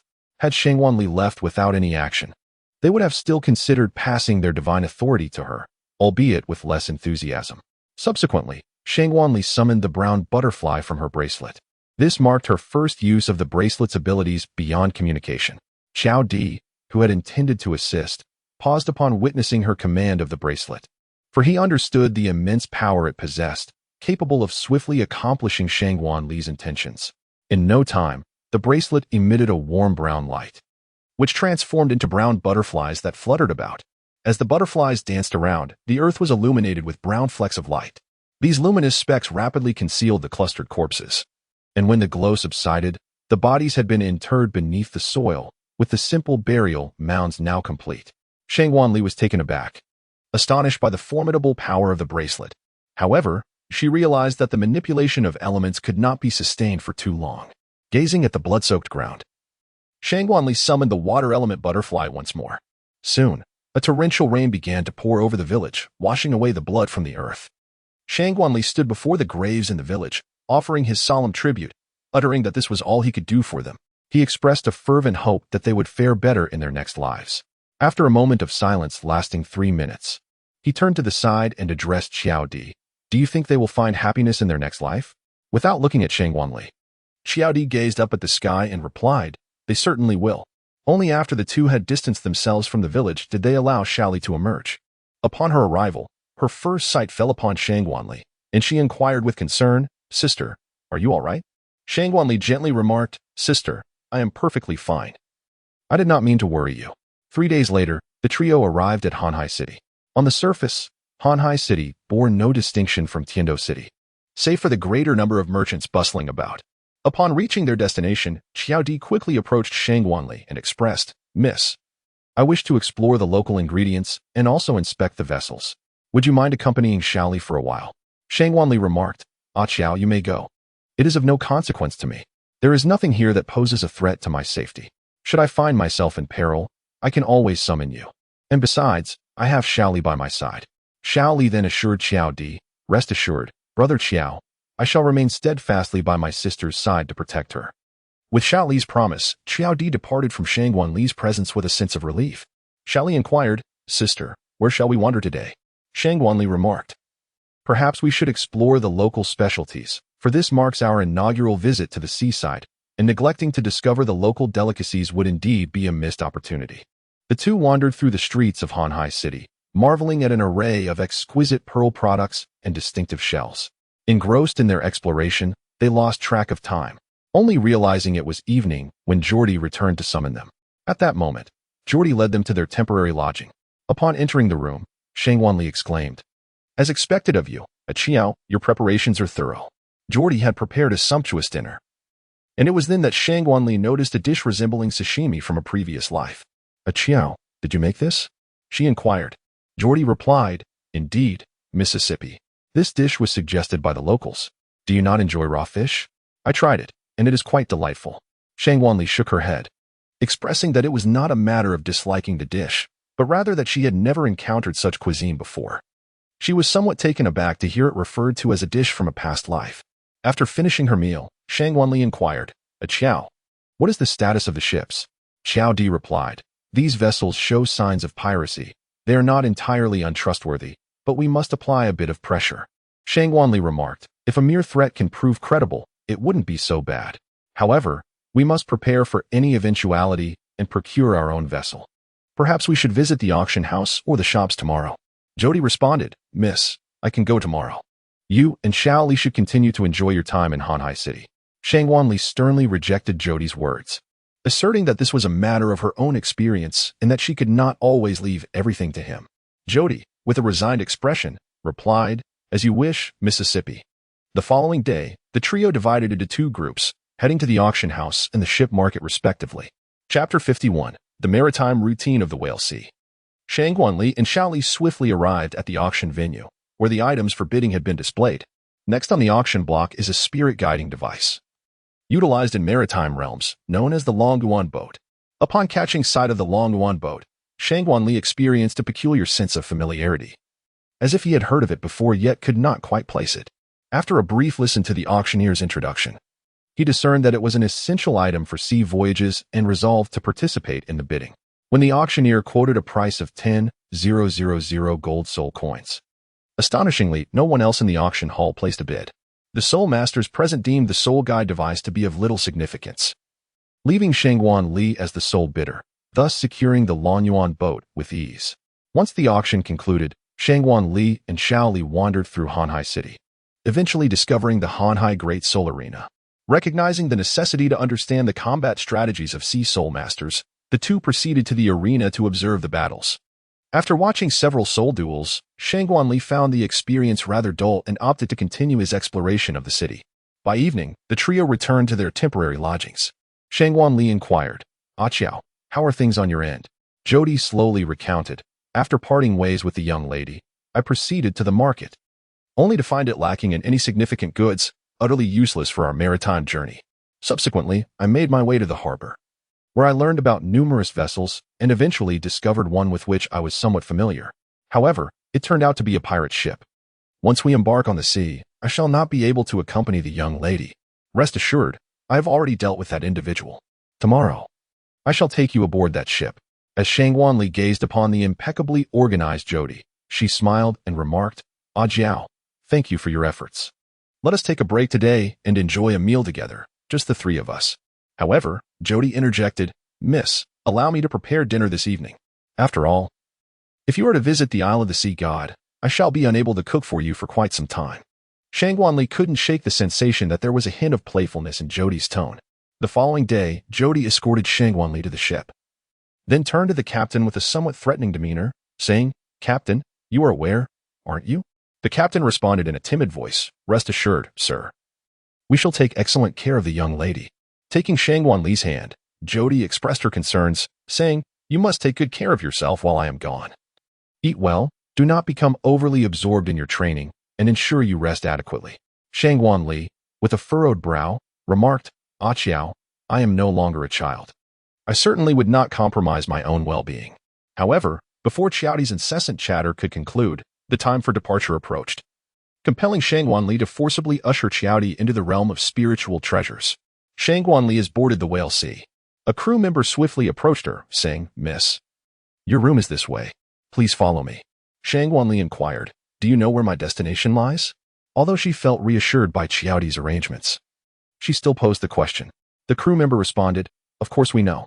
Yesterday, Sir informed us that your destination is Ocean God Island. Please rest assured, we shall ensure your safe arrival at Ocean God Island. Shangwan Li nodded slightly and, without uttering a word, entered the room. However, she noticed that the crew's demeanor changed markedly upon her arrival. Jody had come aboard the Whale Song the previous day, issuing threats to everyone on the ship, which had instilled a slight resentment among them. Nevertheless, they harbored no intentions of retaliation, for Jody's formidable strength was well recognized. Today, however, a young girl had boarded alone, provoking unwelcome thoughts among the crew. When mealtime arrived, the crew served dishes to Shangwan Li. She immediately sensed that something was amiss with the food, yet, in order to avoid raising suspicion, she consumed it, as she was immune to any poison. After finishing her meal, Shangwan Li waited an entire day and night without witnessing any actions from the crew. Just as she began to question her instincts, the following day, they sprang into action. Upon sensing the presence of numerous individuals at her doorstep, Shangwan Li feigned unconsciousness induced by a potion. The crew, upon realizing the eerie silence emanating from her chamber, forcefully breached the door. Swiftly, they encircled Shangguanli's bed, only to find a solitary woman daring enough to board their pirate vessel, a remarkable display of courage. The crew emitted ominous sounds, yet Shangguanli could no longer contain herself. Channeling the essence of the ice goddess, she unleashed her second soul skill, Frozen Expanse.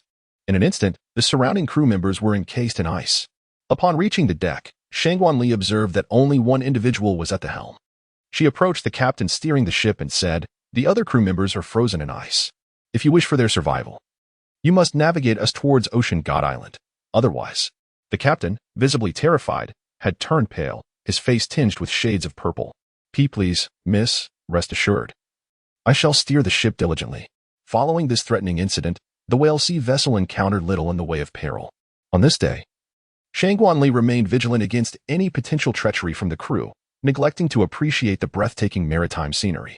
As the festive atmosphere continued to unfold, the sea remained serene, showcasing the stunning beauty of the vast ocean, where water and sky seamlessly converged on the horizon. Shangguanli permitted Xiaoli to join her.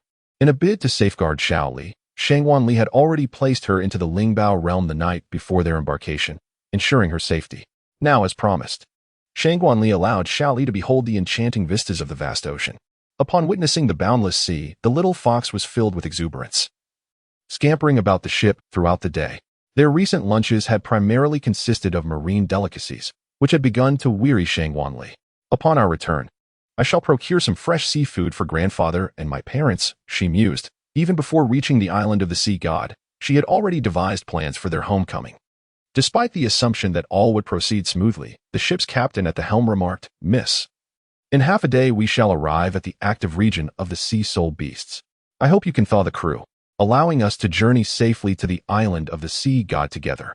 Shangguanli, unfazed, inquired, "Captain, you do not solely navigate along the coastline, do you? What would you do if you were to encounter a formidable soul beast?" The captain chuckled softly and replied, "The vessel is coated with a repellent substance that soul beasts typically find unappealing, which deters them from launching an attack. Moreover, the hull is robust. As long as it does not endure an excessively powerful assault from a soul beast, we should remain unscathed." Shangguanli remarked, "Let us speak of this only when we encounter formidable soul beasts. If I find myself unable to cope, I shall merely unfreeze your crew. Do not entertain thoughts of entering the realm of soul beasts, or of us becoming mere bait for high-level soul beasts, for such notions would lead to our undoing." The captain, with a dismissive sound, relinquished this idea. As night fell, Shangguanli called for Xiaoli to return and rest, for the sea breeze was quite frigid. A window in the room afforded a view of the moonlight.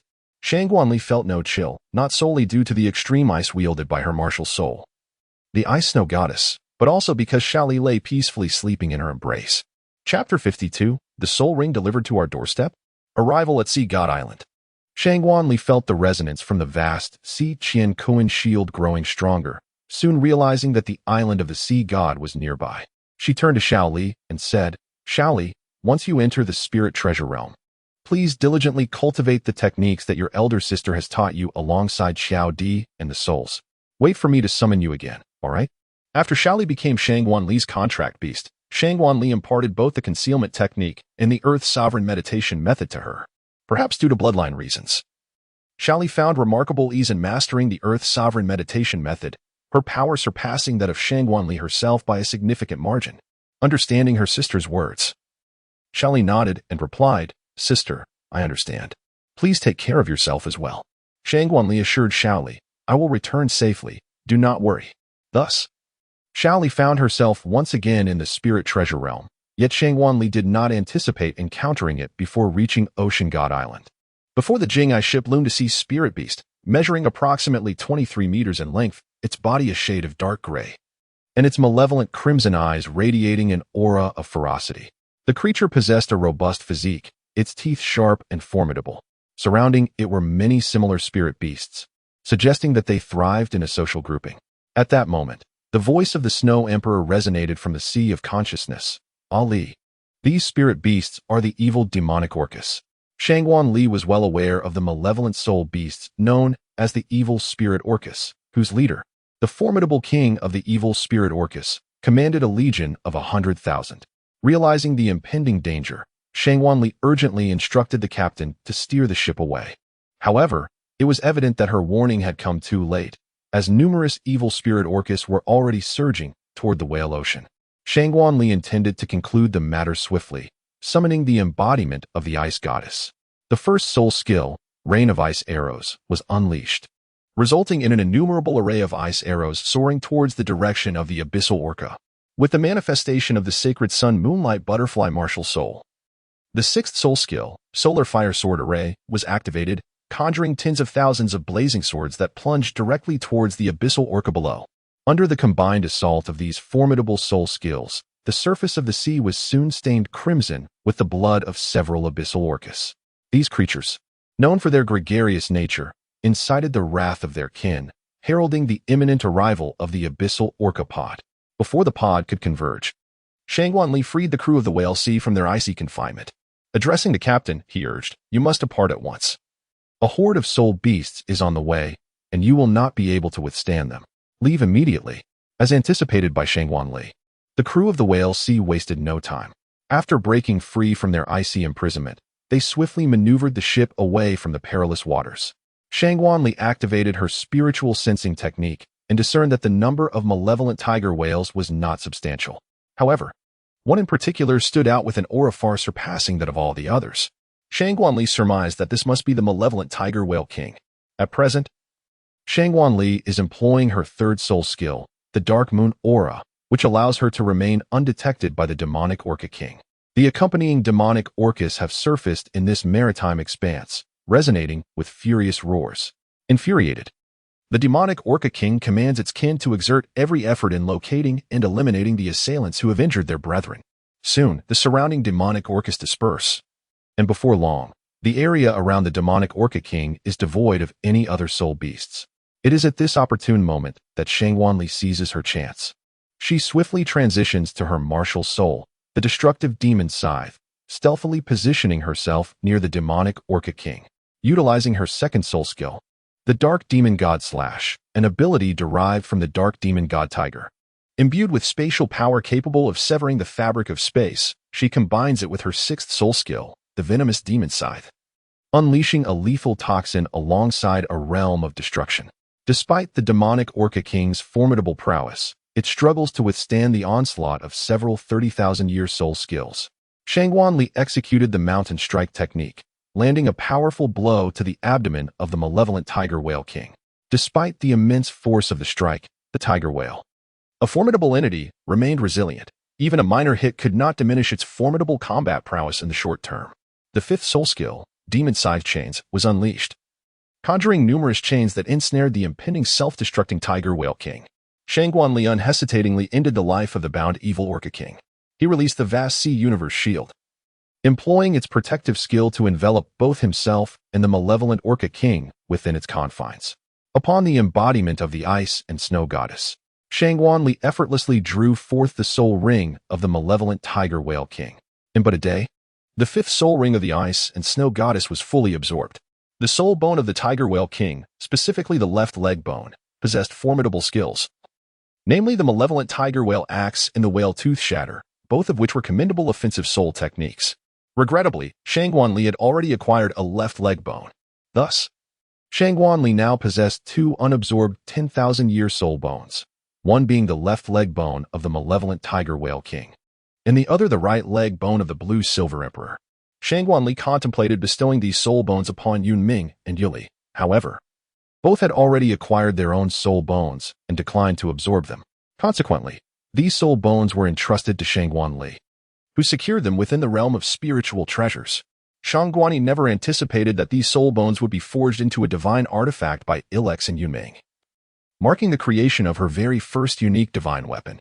After absorbing the soul rings, Shangguanli felt invigorated and set sail towards Sea God Island aboard her Longguan boat. However, instead of reaching Sea God Island, she found herself on an unknown isle. Upon stepping onto the land, Shangguanli observed that this island bore no signs of habitation. Unlike Hanhai City, this island was adorned with breathtaking scenery, surrounded by the sea on all sides, offering a distinctly different sensation from that of traveling by boat. After half a day's correction, Shangguanli set off towards the direction of Sea God Island. Soon, he arrived at his destination. The island boasted a warm climate, reminiscent of spring. As far as the eye could see, A verdant expanse unfolded, akin to the Douluo Continent, with a myriad of plants growing, seemingly without end. The air was infused with the scent of the ocean, and the wind carried the whispers of the sea. Everything here exuded an enchanting beauty, captivating Qianrenxue in its splendor. Who goes there? As the voice echoed, 3 or 4 figures clad in pale yellow garments emerged from the forest, obstructing Qianrenxue's path. Among these soul masters of the sea, not all wore yellow. One donned white attire, while the pale yellow-clad figures stood before him, indicating their superior rank over the one in white. Qianrenxue spoke. I have come to partake in the trials of Lord Sea God, hoping to pass the test and join Sea God Island. The expressions of the force shifted, scrutinizing Qianrenxue with keen eyes, and one remarked, "Little girl, the trials set by Lord Sea God are perilous, and you are, after all, a land-based soul master, are you not?" Qianrenxue replied softly, "Indeed. Do you not welcome land soul masters? I fear not the dangers that lie ahead. I merely aspire to undergo the trials set forth by the Sea God and emerge stronger." The leader, clad in yellow, responded, "Since you are determined to embrace your fortune, I hope you shall not come to regret it. Young lady, I wish you the best of luck. Please follow me." As the young lady Qianrenxue followed the sea spirit master clad in yellow into the sacred island of the Sea God, she was struck by how the air here was even more pristine than that of the Stardow forest. After a brief while, the sea spirit master guided her to the edge of a tranquil pool. With a reverent tone, he said, "Dear girl, from this point onward, you must rely on your own strength. I can accompany you no further. This is the sacred pillar of the sea dragon, one of the 7 sacred pillars of the sacred island of the Sea God. This pillar serves to disseminate the will of the Sea God. Each sacred pillar has the authority to test outsiders, and terrestrial spirit masters must traverse the Sea of the Deep in order to receive the Sea God's trials." Chapter 53, completing the 4th trial, the 9 trials of the Sea God. The yellow-clad sea spirit master gazed at the sacred pillar of the sea dragon with admiration, imparting to Qianrenxue the knowledge of how to undertake the Sea God's trial. Qianrenxue addressed the sea soul master in the yellow attire, expressing gratitude for his information. Upon concluding her words, she summoned her spirit, the holy sun-moon butterfly, and soared directly towards the sacred pillar. Beneath the sacred pillar, the sea dragon Douluo waved his hand, causing the tranquil sea to transform into tumultuous waves, with water surging forth, nearly obstructing all paths ahead.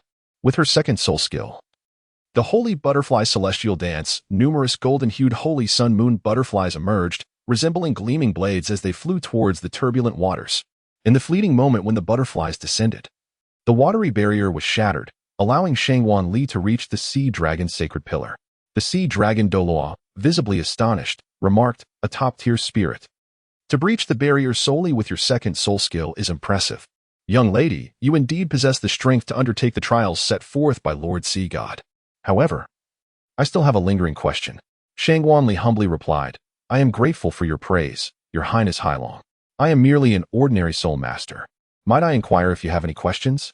Hailong Douluo responded, "You are already a soul Douluo, and your youthful appearance suggests that even without undergoing the trials of the Sea God, given time, you would undoubtedly become a formidable force. What drives your unwavering desire to face these trials?" Qianrenxue replied, "Your Excellency, the Sea Dragon, I aspire to grow stronger." The Sea Dragon Douluo nodded in approval and approached. Qianrenxue stood before the sacred pillar. The Sea Dragon Douluo, with an expression of reverence, raised his hands to his chest, palms facing each other with a half-foot gap between them. A faint blue light emanated from his hands. This blue light gradually intensified, soon bursting forth, casting a blue-orange hue across the entire platform. Subsequently, the brilliance of the pillar flickered. A beam of blue light surged upward from the middle and quickly reached the apex. At that moment, the Sea Dragon Douluo turned around and pointed at Qianrenxue with his right hand. A blue beam descended from the heavens, enveloping Qianrenxue's form.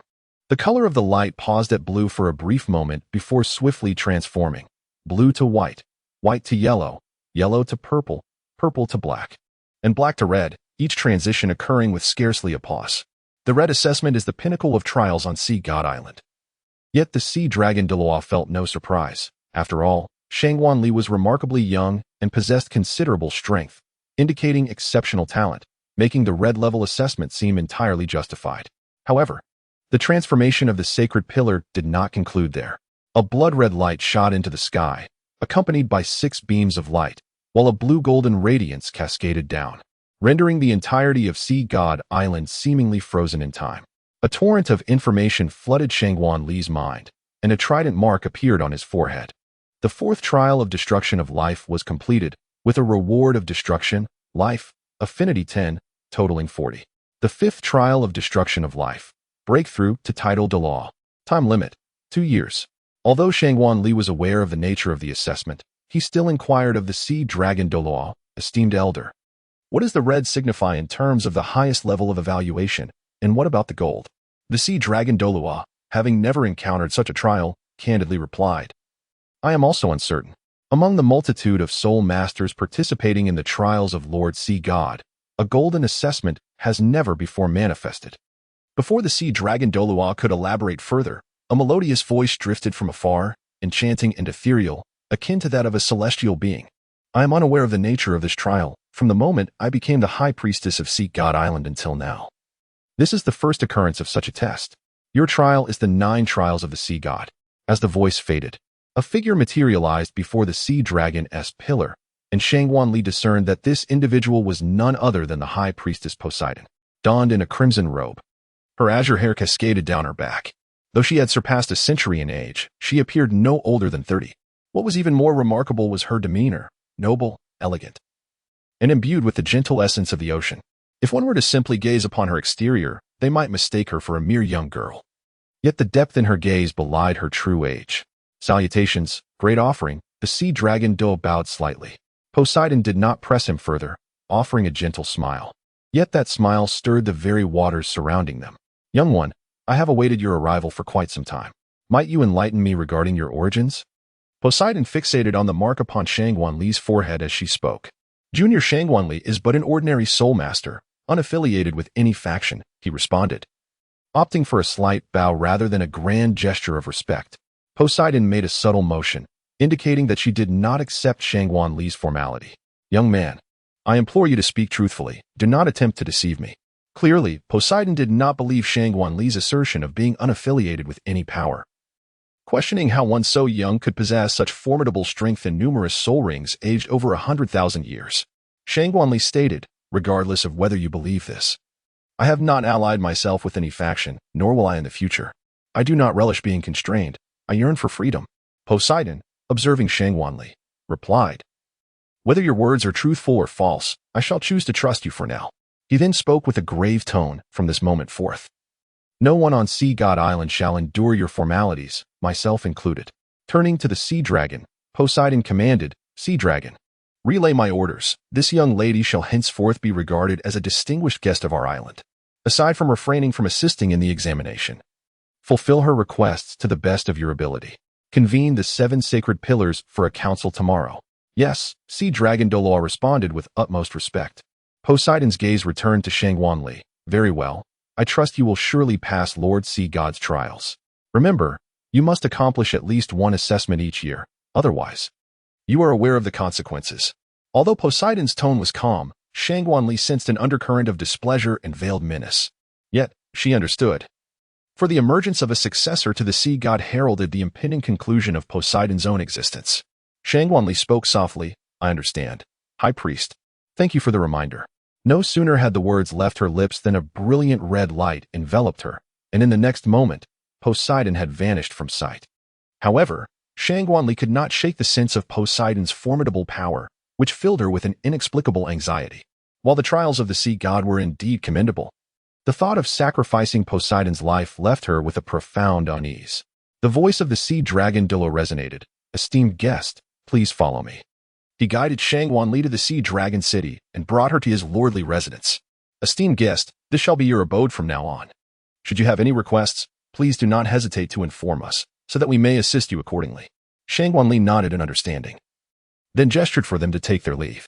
Once everyone had departed, Shangguan Li assessed the first trial of the Sea God's 9 tests. As anticipated, it involved traversing the radiance of the Sea God. Yet, why was it threefold radiance of the Sea God? Chapter 54, Threefold Radiance of the Sea God. The resentment of Poseidon. Shangguan Li repeatedly gazed at it several times. It was always the triple Sea God's light.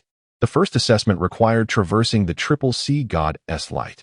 Ascending the 666 steps of the Forbidden Land was deemed a successful trial, with the option to withdraw at any time and a time limit of 1 year. Qianrenxue was perplexed. Clearly, Tang San also faced the sea god's 9 trials. Yet he had ascended to the 330th step, while she found herself at the 666th. After much contemplation, Qianrenxue could only attribute this discrepancy to differences in strength. After all, Tang San had been a soul emperor during his trials, whereas she had already attained the rank of Soul Douluo and was on the verge of breaking through to title Douluo, naturally rendering her more powerful than Tang San. When mealtime arrived, a sea spirit master clad in purple entered, bringing an abundance of exquisite dishes, hairy crabs, shellfish, fish, vegetables, and a variety of staple foods. All culinary delights that were both delectable and nutritious. Although Qianrenxue savored the meal, her thoughts wandered to the notion that nothing compared to the dishes made by a Qiao. However, there was little time for her to be choosy. After finishing her meal, Qianrenxue spoke to the purple-clad sea spirit master about the examination. Upon hearing her intentions, the sea spirit master was taken aback. A distinguished guest wishes to venture into the forbidden zone? Indeed. The first trial bestowed upon me by Lord Sea God is to traverse the Sea God's light. Therefore, I must go to the forbidden zone of Sea God Island. I would appreciate your guidance. The Sea Spirit Master replied, I shall escort you there. Under the guidance of the Sea Soul Master, Qianrenxue arrived at the Forbidden Land in just half a day. Although it was deemed forbidden, the scenery was breathtakingly beautiful. In the heart of this maritime expanse lay a small island, elevated yet shrouded in a soft, golden glow. At the pinnacle of the island stood a structure, resplendent and transparent, emanating an air of enigmatic brilliance. Subsequently, the Sea Soul Master provided a brief introduction to this forbidden area, advising Qianrenxue to refrain from making noise upon reaching the island, emphasizing that she should simply do her utmost in the assessment. As Qianrenxue embarked on her journey to the Forbidden Realm, a faint golden light enveloped her surroundings. This was the emblem of the Sea Goddess trial, intended to ensure that Qianrenxue could successfully navigate through the circular sea. After Qianrenxue emerged from the waters, she headed directly towards the steps. Well prepared, she did not exert excessive force to penetrate the light of the sea god. She traversed it as one would a regular pathway. The light of the sea god served as a soft protective barrier. Excessive force directed against it would merely rebound upon the assailant. Upon her initial ascent, a palpable resistance confronted Qianrenxue, hindering her advance. Despite not employing any skills, she felt a subtle yet undeniable pressure enveloping her. The first 30 steps posed no challenge to her, and she ascended effortlessly through levels 50, 100, 140, and 160. By the time she reached the 160th step, she encountered a significant pressure, though still within her limits. Curious about her own boundaries, she continued, 170, 180, 190, and finally, 199. Upon reaching the 200th step, she found herself wavering. Yet she persevered. It was noteworthy that, despite the arduous climb, she had relied solely on her physical prowess, without the aid of any enhancement skills or domains. However, upon reaching the 240th step, the strain became unbearable and she collapsed onto the steps. If she continued, she would surely be repelled. Reluctantly, she withdrew from the light of the sea god. Achieving the 240th step on her first attempt astonished Poseidon, who had been silently observing from the sea god palace. His assessment was that the first trial involved crossing the light of the sea god, which began at 288 steps. Qianrenxue's accomplishment underscored her exceptional potential. Great sea god, your air is truly remarkable, and I can rest easy. Poseidon respectfully addressed the statue of the sea god within the palace, though beneath his reverence lay a concealed malice. As Qianrenxue regained her composure and resumed her ascent, Poseidon's suppressed animosity towards her intensified with each passing day. He resented her presence, had it not been for the air of the sea god. He would have had many more years to await Tang Qin's return to divinity. Qianrenxue's arrival shattered Poseidon's illusions and initiated a countdown on his life. Though Poseidon's fate was indeed tragic, he was the high priest of the sea god, his martial soul tied to the deity, and his power derived from the sea god's bestowal. It was only natural that he would pave the way for the sea god's heir. Yet, he had envisioned an overly optimistic scenario. He believed the heir would never arrive and that Tang Qin was destined to return as a god, neither of which materialized. Unbeknownst to him, Poseidon's overt hostility towards Qianrenxue drew the attention of the sea god, who confined him within the sea god palace, preventing his unwarranted departure. Typically, the sea god did not concern himself with matters on the Douluo Continent. However, the goddess of life was keenly observing Qianrenxue. As the sole heir of both herself and Shaozi over many years, she took particular care to monitor Shangguanli. Upon discovering the malice harbored by the high priest of the sea god towards her heir, the goddess of life promptly informed Poseidon. My high priest is merely a young girl. For so many years, she has never harbored ill will towards anyone, Poseidon replied, incredulous. The goddess of life remained unfazed, suggesting he observed the sea god island where Shangguanli was currently training to unveil the true nature of his high priest. As Poseidon scrutinized the situation, time flowed differently. 1 year on the Douluo Continent equated to a mere day in the divine realm, and in that brief moment, several days passed. Even a deity as oblivious as Poseidon would inevitably uncover Poseidon's subterfuge. Ah, this girl has indeed changed, he mused. Once, the high priest of the angel god drew my attention on Sea God Island. And now she has fallen for an outsider, a man who makes promises of never ascending to godhood. This has driven her to yearn daily for escape from Sea God Island to seek him. Rest assured, she will not harm our heir, the sea god sighed. Though his visage remained unchanged, his spirit seemingly aged. The goddess of life remarked. Perhaps that man's ethereal promises have prevented her from fulfilling her duties as the high priest. But who is this man? Poseidon inquired, shaking his head in uncertainty. I believe he is a disciple from one of the major sects on the Douluo Continent, but beyond that, I know little. Meanwhile, Tang San remained oblivious, his consciousness overshadowed by the blood-red nine-headed bat, existing in a state akin to a walking corpse. Thus unfolded the scenario wherein the sea god personally imprisoned his high priest within the sea god palace. Poseidon felt a sense of despair. As a loyal servant of the sea god, why should he be confined for the sake of a mere girl? He struggled to comprehend the rationale behind it. The resentment Poseidon harbored towards Shangguanli deepened, yet he dared not display it too overtly, lest the sea god discern his sentiments and preemptively dispose of him. Chapter 55, The Examination Simplified. Shangguanli has been cultivating under the light of the sea god for 6 months, and with its assistance, has successfully transcended to the rank of title Douluo. However, Poseidon remains confined within the sea god temple, unable to bestow upon Shangguanli the divine soul ring. Today, Shangguanli intends to overcome the first trial. His strength has reached a formidable level, and should he absorb the 9th soul ring, he could ascend to roughly levels 93 to 94. Thus, Shangguanli deems it unnecessary to continue his training under the light of the sea god.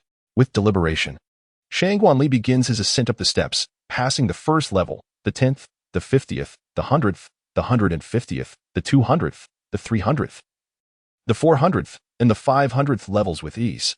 Yet, upon reaching the 550th step, his pace noticeably slows. The pressure at this level intensifies significantly. Although his speed diminishes, his resolve remains unbroken. It is only when he approaches the 600th step that Shangguanli halts for the first time in his ascent. The weight of the 600th step is incomparable to the previous levels, the pressure escalating tenfold, if not nearly 100-fold. It is the first time Shangguanli has truly felt such immense strain. Utilizing his 7th soul skill, Sacred Butterfly Incarnation, and his 8th soul skill, Moonlit Galaxy, he perseveres. However, upon reaching the 640th step, he finds himself on the brink of collapse and resorts for the first time to his soul skill, Moonlit Galaxy. As this 8th skill manifests, Shangguanli, already worn from the trials of the sea god's light, finds his soul power and stamina diminished to a mere shadow of their former selves. Harnessing this ephemeral state, he presses forward to the 666th step, successfully passing the assessment. At that moment, a deep and authoritative voice resonates within his mind. First trial of the sea god. You have traversed the trial of the tripled light of the sea god and completed it ahead of schedule. First trial concluded. Sea god affinity increased by 10. Overall increased by 10. Reward, 1 divine soul ring. A golden orb descends from above into Shangguanli's palm. He takes a moment to meditate before shattering the orb, preparing to absorb the 9th ring of the sacred sun moonlight butterfly. This is not Shangguanli's first experience with absorbing a divine soul ring. Although he is aware of the method, each absorption feels uniquely extraordinary. This time, he aims to challenge a million-year soul ring, a process that extends over 4 months. Upon completion, his soul power astonishingly reaches level 94. But he quickly compresses it to form a soul core, reducing it to level 92. The 9th soul skill of the sacred sun moonlight butterfly, heart-eating myriad butterflies, is a wide-ranging area attack technique, where countless sacred sun moonlight butterflies surge like a tidal wave, consuming adversaries with overwhelming force, accompanied by the annihilation of their lunar power. disassembling attributes of divinity and light to obliterate foes instantly. Any enemy whose overall strength is inferior to his will find their physical form and all energy devoured completely. During this process, the purified energy is enhanced by 45 and returned to him. Upon acquiring the 9th soul ring, his martial spirit also gains a skill, Sacred Mirror Reflection, enabling him to wield the power of mirrors for defense, reflection, projection, infinite replication, and mirror space manipulation. Now, at level 92, Shangguan Li's soul ring configuration reaches an awe-inspiring echelon. The Sacred Sun Moonlight Butterfly Martial Spirit, black, black, black, black, black, red, red, red, for golden stripes, red, 2 golden stripes, and golden, 10 golden stripes. This soul ring combination renders him unparalleled in the contemporary world. At this moment, another voice echoes in Shangguan Li's mind. Second trial. Break the circular blockade without slaying a single sea spirit beast. Traverse the circular sea to reach the opposite shore within a year, and refrain from using any soul skills. The 5th trial of destruction of life is completed, granting him a destruction affinity of 10, totaling 50. The 6th trial of destruction of life. Complete the first 6 trials of the Sea God. However, the Sea God has overlooked that while soul skills cannot be utilized, soul bone abilities are permissible. Upon reaching the circular sea, Shangguan Li immediately unleashed the external soul bone skill, Absolute Zero, of the Ice Blue Emperor Scorpion. In an instant, a thick layer of ice formed on the surface of the sea. Ignoring the sea beasts within, Shangguan Li elegantly soared across with the Holy Sun Moonlight Butterfly Martial Spirit, effortlessly passing the 2nd trial. The 10,000-year demon soul Great White Shark King, observing Shangguan Li's disregard as he flew by, violently rammed his head against the ice layer. However, this was no ordinary layer of ice. It was fortified not only by Shangguan Li's soul power, but also by the assistance of the Snow Emperor, Ice Emperor, and Ice Bear King. The demon soul Great White Shark King found himself utterly unable to break through, helplessly watching as Shangguan Li traversed the circular sea. The Sea God, witnessing such an effortless passage by Shangguan Li, felt a mix of emotions, whether to be pleased or bemused. While delighted by the heir's formidable strength, which heralded an imminent ascension from a first-level deity to a god king, there lingered a sense of futility regarding the assessment's impact on her. The Sea God's 2nd trial, a transcendent passage through the circular sea, resulted in an increase in affinity by 10, bringing the total to 20. As a reward, a divine soul ring was granted.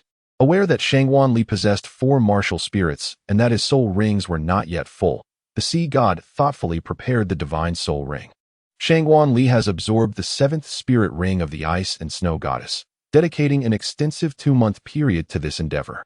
Despite the remarkable nature of the million-year spirit ring, her soul power has only ascended by half a level. This, however, signifies the formidable depth of Shangguan Li's soul power, as even the absorption of a million-year spirit ring has failed to elevate her by a full level. Following the successful completion of the 2nd examination, the 3rd test looms ahead, cyclic body refinement, with no time restrictions. At this moment, Sea Dragon Douluo appears. Miss Shangguan, having passed 2 trials, you are now ready for the 3rd. I shall escort you to the site of the cyclic body refinement.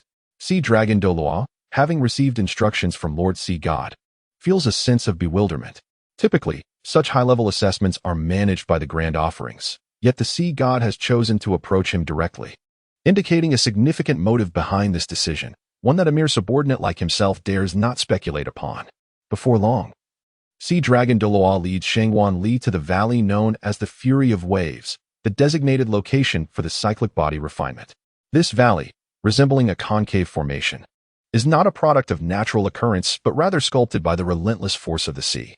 The candidates are required to stand amidst the crashing waves. Hence the name cyclic body refinement. An imposing pillar rises from the tumultuous waters, its apex crowned by a smaller column that melds seamlessly with its larger counterpart. This is where you shall undertake your 3rd assessment, Sea Dragon Douluo explains. You must endure here for 6 hours daily. Should Miss Shangguan find it challenging to sustain this duration initially, the time may be shortened. However, you must compensate for any reductions within a year, maintaining an average of 6 hours per day. Failure to do so will result in an unsuccessful assessment. Rest assured, Miss Shangguan, for your safety is paramount. Each day, there will be at least 2 sacred pillar guardians by your side, accompanying you throughout the evaluation. Should you find yourself unable to persist, do not hesitate to call for help, and we shall rescue you. Shangguanli swiftly reached the pillar, where 5 rings ensnared her body, designed to prevent her from being swept away by the sea and to facilitate her physical training. At the moment she stabilized, the waves crashed against her. And it was then that she comprehended the true essence of tidal body tempering. It was a rigorous test of her physical prowess. Meanwhile, Tang San, in the Douluo Continent, embarked on his journey back to Shahan village. Chapter 56. The proud Tang San as Shangguanli underwent her tidal body tempering assessment. The students of Notting Academy in Notting City were also celebrating the commencement of their holiday. In the dormitory, Tang San was packing his belongings, eager to return home to check if his father was still there. Xiaowu, observing Tang San's activities, inquired, "Tang San, are you going home?" "Yes, Xiaowu," Tang San replied, turning to her. Sitting on the bed, Xiaowu swung her legs and suggested, "How about I accompany you? I don't plan on going home anyway." Tang San's excitement was palpable. "Really, Xiaowu? You are most welcome at my home, though I must admit we may not have much to offer. And my father has a bit of a temper." Xiaowu dismissed his concerns. "That's all right. I'm so adorable. Uncle will surely like me. I just don't want to spend my holiday alone in the dormitory. It's quite lonely." Tang San's spirits lifted further at her words. "That's no issue. Just be prepared. My father can be quite grumpy, but I'll help persuade him." Xiaowu nodded eagerly. "When are we leaving? By the way, should Li Pei come along too?" Just as Tang San was about to respond, Li Pei entered the room. "What are you two talking about?" Tang San felt a twinge of annoyance at Li Pei's interruption. Xiaowu cheerfully announced, "I'm going to visit Tang San's home during this holiday. Would you like to join us?" Li Pei replied, "I'd love to come too, Tang San. Is that all right?" Xiaowu beamed. "Really? Li Pei, that's wonderful. I thought I would be the only girl at Tang San's house, but with you, it'll be much better." Tang San found it difficult to refuse Li Pei's request and ultimately agreed. Li Pei had just seen her father, who had come to take her home. "What are you doing here?" she asked. "I told you I'm not going back." Her father, visibly saddened, responded, "Really, Pei? You are our daughter.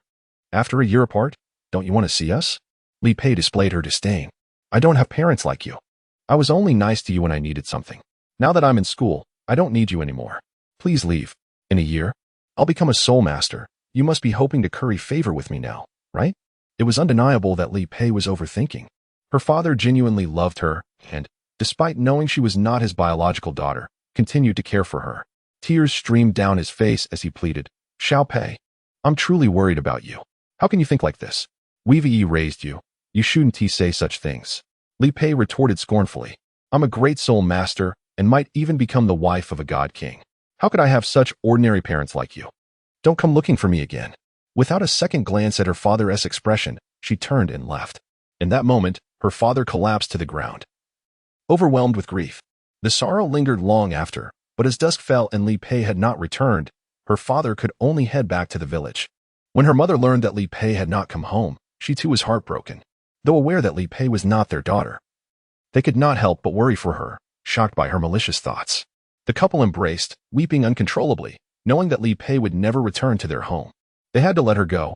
Forcibly bringing her back would only lead to rejection and accusations of being human traffickers.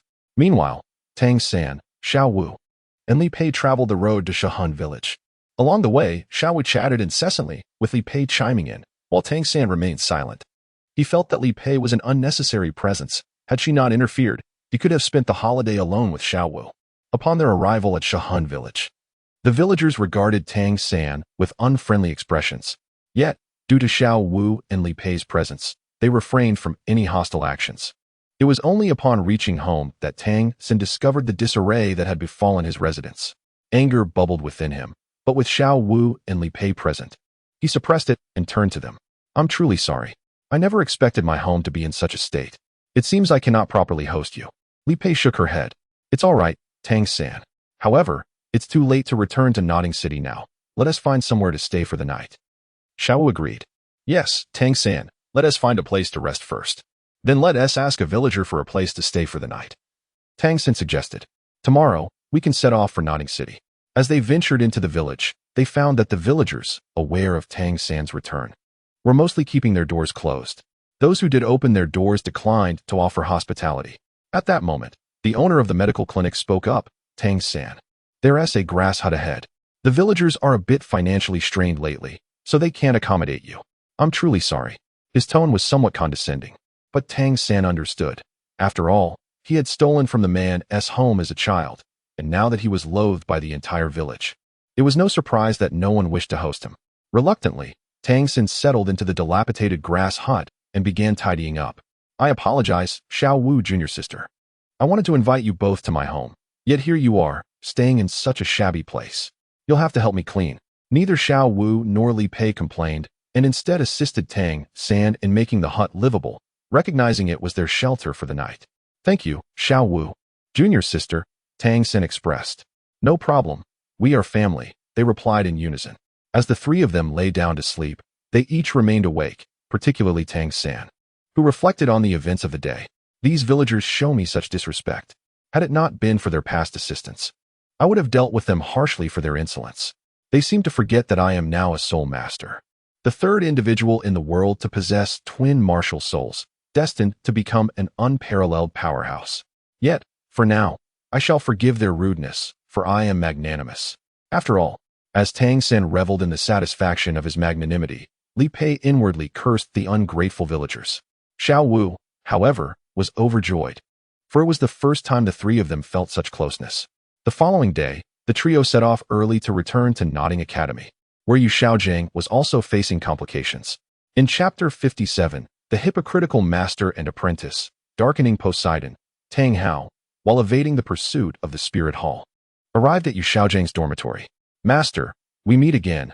Tang Hao's deep voice resonated. Xiao San, I entrust you to him. Yu Xiaojing felt a surge of anger upon seeing Tang Hao again, for in his memory, Tang Hao had ruined his cultivation and, consequently, his own lifeblood. Yet, Yu Xiaojing dared not express his fury. He was already a cripple, while Tang Hao remained a titled Douluo. Yu Xiaojing understood that, in the face of absolute power, his words would be futile. Hao Tian Douluo, it is indeed an unexpected encounter. However, Xiao San has returned home. Why are you here? Yu Xiaojing questioned, puzzled. Tang Hao nodded, stating, it is because he has returned home that I reappear here. Too much has transpired recently, and I wish to keep Xiao San uninvolved. Although Yu Xiaojing thought to himself, if he remains uninvolved, then Tang San will inevitably be drawn in, he refrained from voicing his thoughts. Fear not, Hao Tian Douluo. As long as Xiao San's twin martial souls remain concealed, he shall not be entangled. Tang Hao replied, I have come to discuss a matter with you. Speak freely. Hao Tian Douluo, Yu Xiaojing encouraged. Tang Hao continued, currently, I am being hunted by the spirit hall, but my concern lies with my son, Xiao San. Therefore, I hope to entrust him to your care while I temporarily hide. Yu Xiaojing felt a hint of schadenfreude. He is my disciple. No need for your request. I shall certainly look after him, so please rest assured to leave him in my care. Now that Xiao San had established himself as a soul master and acquired his first soul skill, he would surely grow more formidable in the future. Yu Xiaojing inhaled deeply. However, your departure will undoubtedly deal Xiao San a heavy blow. Though he may not express it, he is quite dependent on you. Tang Hao replied calmly. Since he has chosen to become a soul master, he must traverse his path alone. Remember, he is my son, Tang Hao. With those words, Tang Hao turned and departed gracefully, leaving behind a dark token in Yu Xiaojing's hand, a Pope's order. After Tang Hao's departure, Yu Xiaojing remained motionless for a time. An hour later, he suddenly burst into laughter. Ha ha ha, Tang Hao truly deserves this fate, hunted by the spirit hall to such an extent.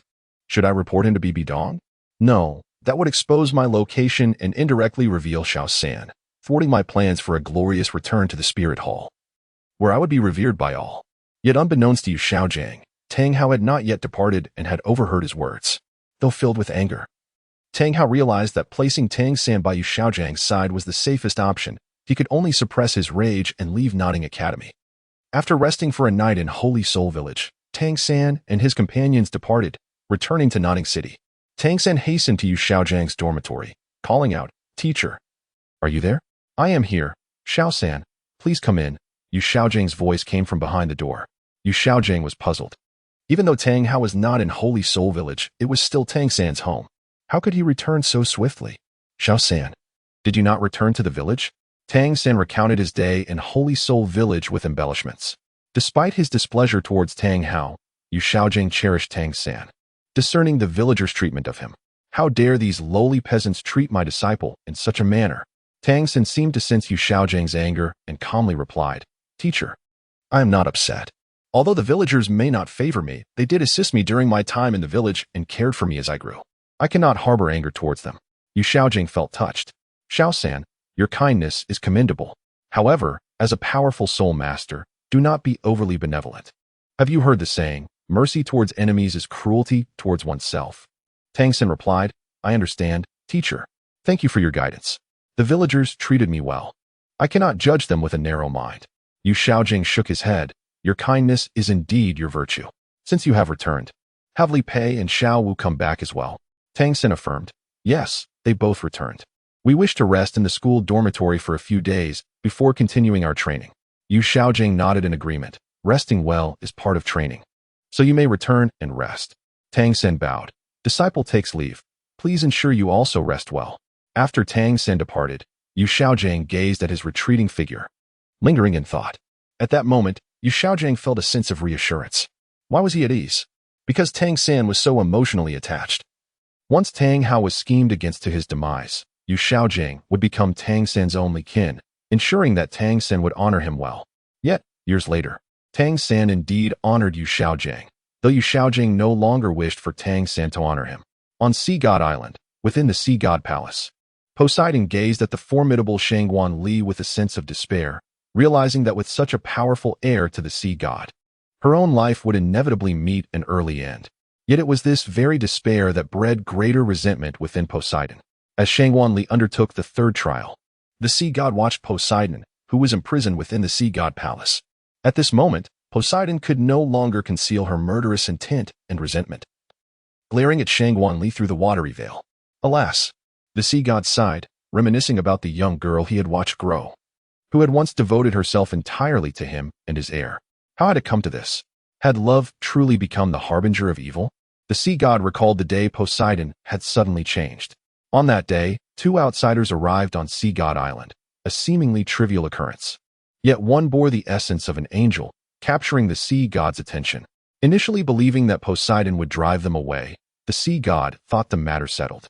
However, after that encounter, Poseidon began to gaze longingly towards the distant shores of the Douluo Continent. At that moment, the sea god began observing Poseidon's behavior. Discovering that her transformation stemmed from a single individual, a man, Poseidon's shift left the sea god gravely disappointed. How could she forsake her faith for the sake of a man? Yet, in recent years, Poseidon had not taken any overt actions against the sea god, leaving the sea god with no choice but to turn a blind eye. However, now that Poseidon sought to eliminate her heir to gain freedom, the sea god would not permit it.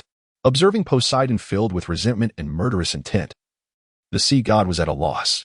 Yet, he could not bring himself to kill her, so he chose to keep her imprisoned for the time being. Chapter 58. The fourth trial completes automatically. In a remarkable turn of events, the resilient Shangguan Li, amidst the tumultuous waves of the third trial of tidal body refinement, astonishingly entered a profound state of meditation, undeterred by the fierce onslaught of the ocean. Observing such an extraordinary feat, the sea dragon Dulau could not help but exclaim, truly, she is the heir of the sea god, managing to delve into deep cultivation even in such perilous circumstances. It is precisely due to her formidable strength that she has been acknowledged as the successor to the sea god. Yet, the sea dragon Dulau was suddenly reminded that it had been quite some time since he had last encountered the grand offering. Although previously he had not seen her for 10 days or even a fortnight, he could always sense her presence within the temple. However, this time he felt nothing. Inquiring with other sacred pillar Douluos, he discovered they too were devoid of the grand offering's aura. This marked the first instance since becoming a guardian of the sacred pillars that he had been unable to perceive her essence. Contemplating the possibility that the grand offering had taken action against the heir, perhaps due to the sea god's influence, the sea dragon Douluo realized he could no longer pursue her. Despite the guardians being nurtured by Poseidon, their faith in the sea god could not be compromised. Thus, he resolved to remain by the side of the sea god's heir, Shangguan Li. As time passed, half a year went by, and Shangguan Li reached the age of 16 and a half. She had exceeded expectations in the sea god's third trial of tidal body refinement, earning an increase of 15 in her affinity with the sea god, bringing her total to 35. Upon opening her eyes, Shangguan Li realized that her ability to manipulate water and ice had surpassed her previous mastery, and her physique had become notably more robust. While such a transformation might be deemed less favorable for a woman, Qianrenxue felt a surge of joy. For who among the modern women does not aspire to sculpted abs and a defined waistline? Unbeknownst to her, her mental fortitude had also undergone a profound metamorphosis, elevating her to the realm of spiritual domain, thus positioning her as the foremost individual in spiritual prowess beneath the deities of Douluo Continent. Before she could ponder further, the thought of the fourth trial emerged in her mind, the sea goddess' fourth trial, the pinnacle battle against the shark whale. With the assistance of the king of the great white shark, she vanquished the malevolent king of the evil tiger whales amidst the horde. Immediately following the announcement of the trial, the sea god discovered the absence of the evil tiger whale king. However, sensing its presence within Qianrenxue, the sea god became aware of her connection to the entity. In response to the sea god's curiosity, Qianrenxue manifested the ice snow goddess martial soul, with the sixth spirit ring emanating the aura of the evil tiger whale king, signifying the automatic completion of the fourth trial. Thus, the sea goddess' fourth trial, the pinnacle battle against the shark whale, was concluded ahead of schedule. The sea goddess' affinity increased by 10, bringing the total to 45. The sea god could only shake his head, proceeding to arrange the fifth trial. The fifth trial entailed a challenge against titled Douluos, wherein she had to defeat 7 titled Douluos within 3 days, with a deadline of 1 year. As Qianrenxue observed the assessment, she could not help but shake her head, for to her, this trial was exceedingly simplistic. Not only was she already a titled Douluo, but she also possessed 4 martial souls, each with an extraordinary configuration of soul rings. This inherently rendered her superior to an ordinary titled Douluo. Additionally, she housed 4 soul cores within her being, endowing her with a reservoir of soul power far greater than that of a typical titled Douluo, making the prospect of defeating 7 titled Douluos a mere trifle. Is the sea god's position truly being offered so freely? However, after enduring 6 months of profound meditation, Qianrenxue felt a sense of weariness and resolved to rest in Sea Dragon City for a few days. Shall I accompany you back to Sea Dragon City? Sea Dragon Douluo?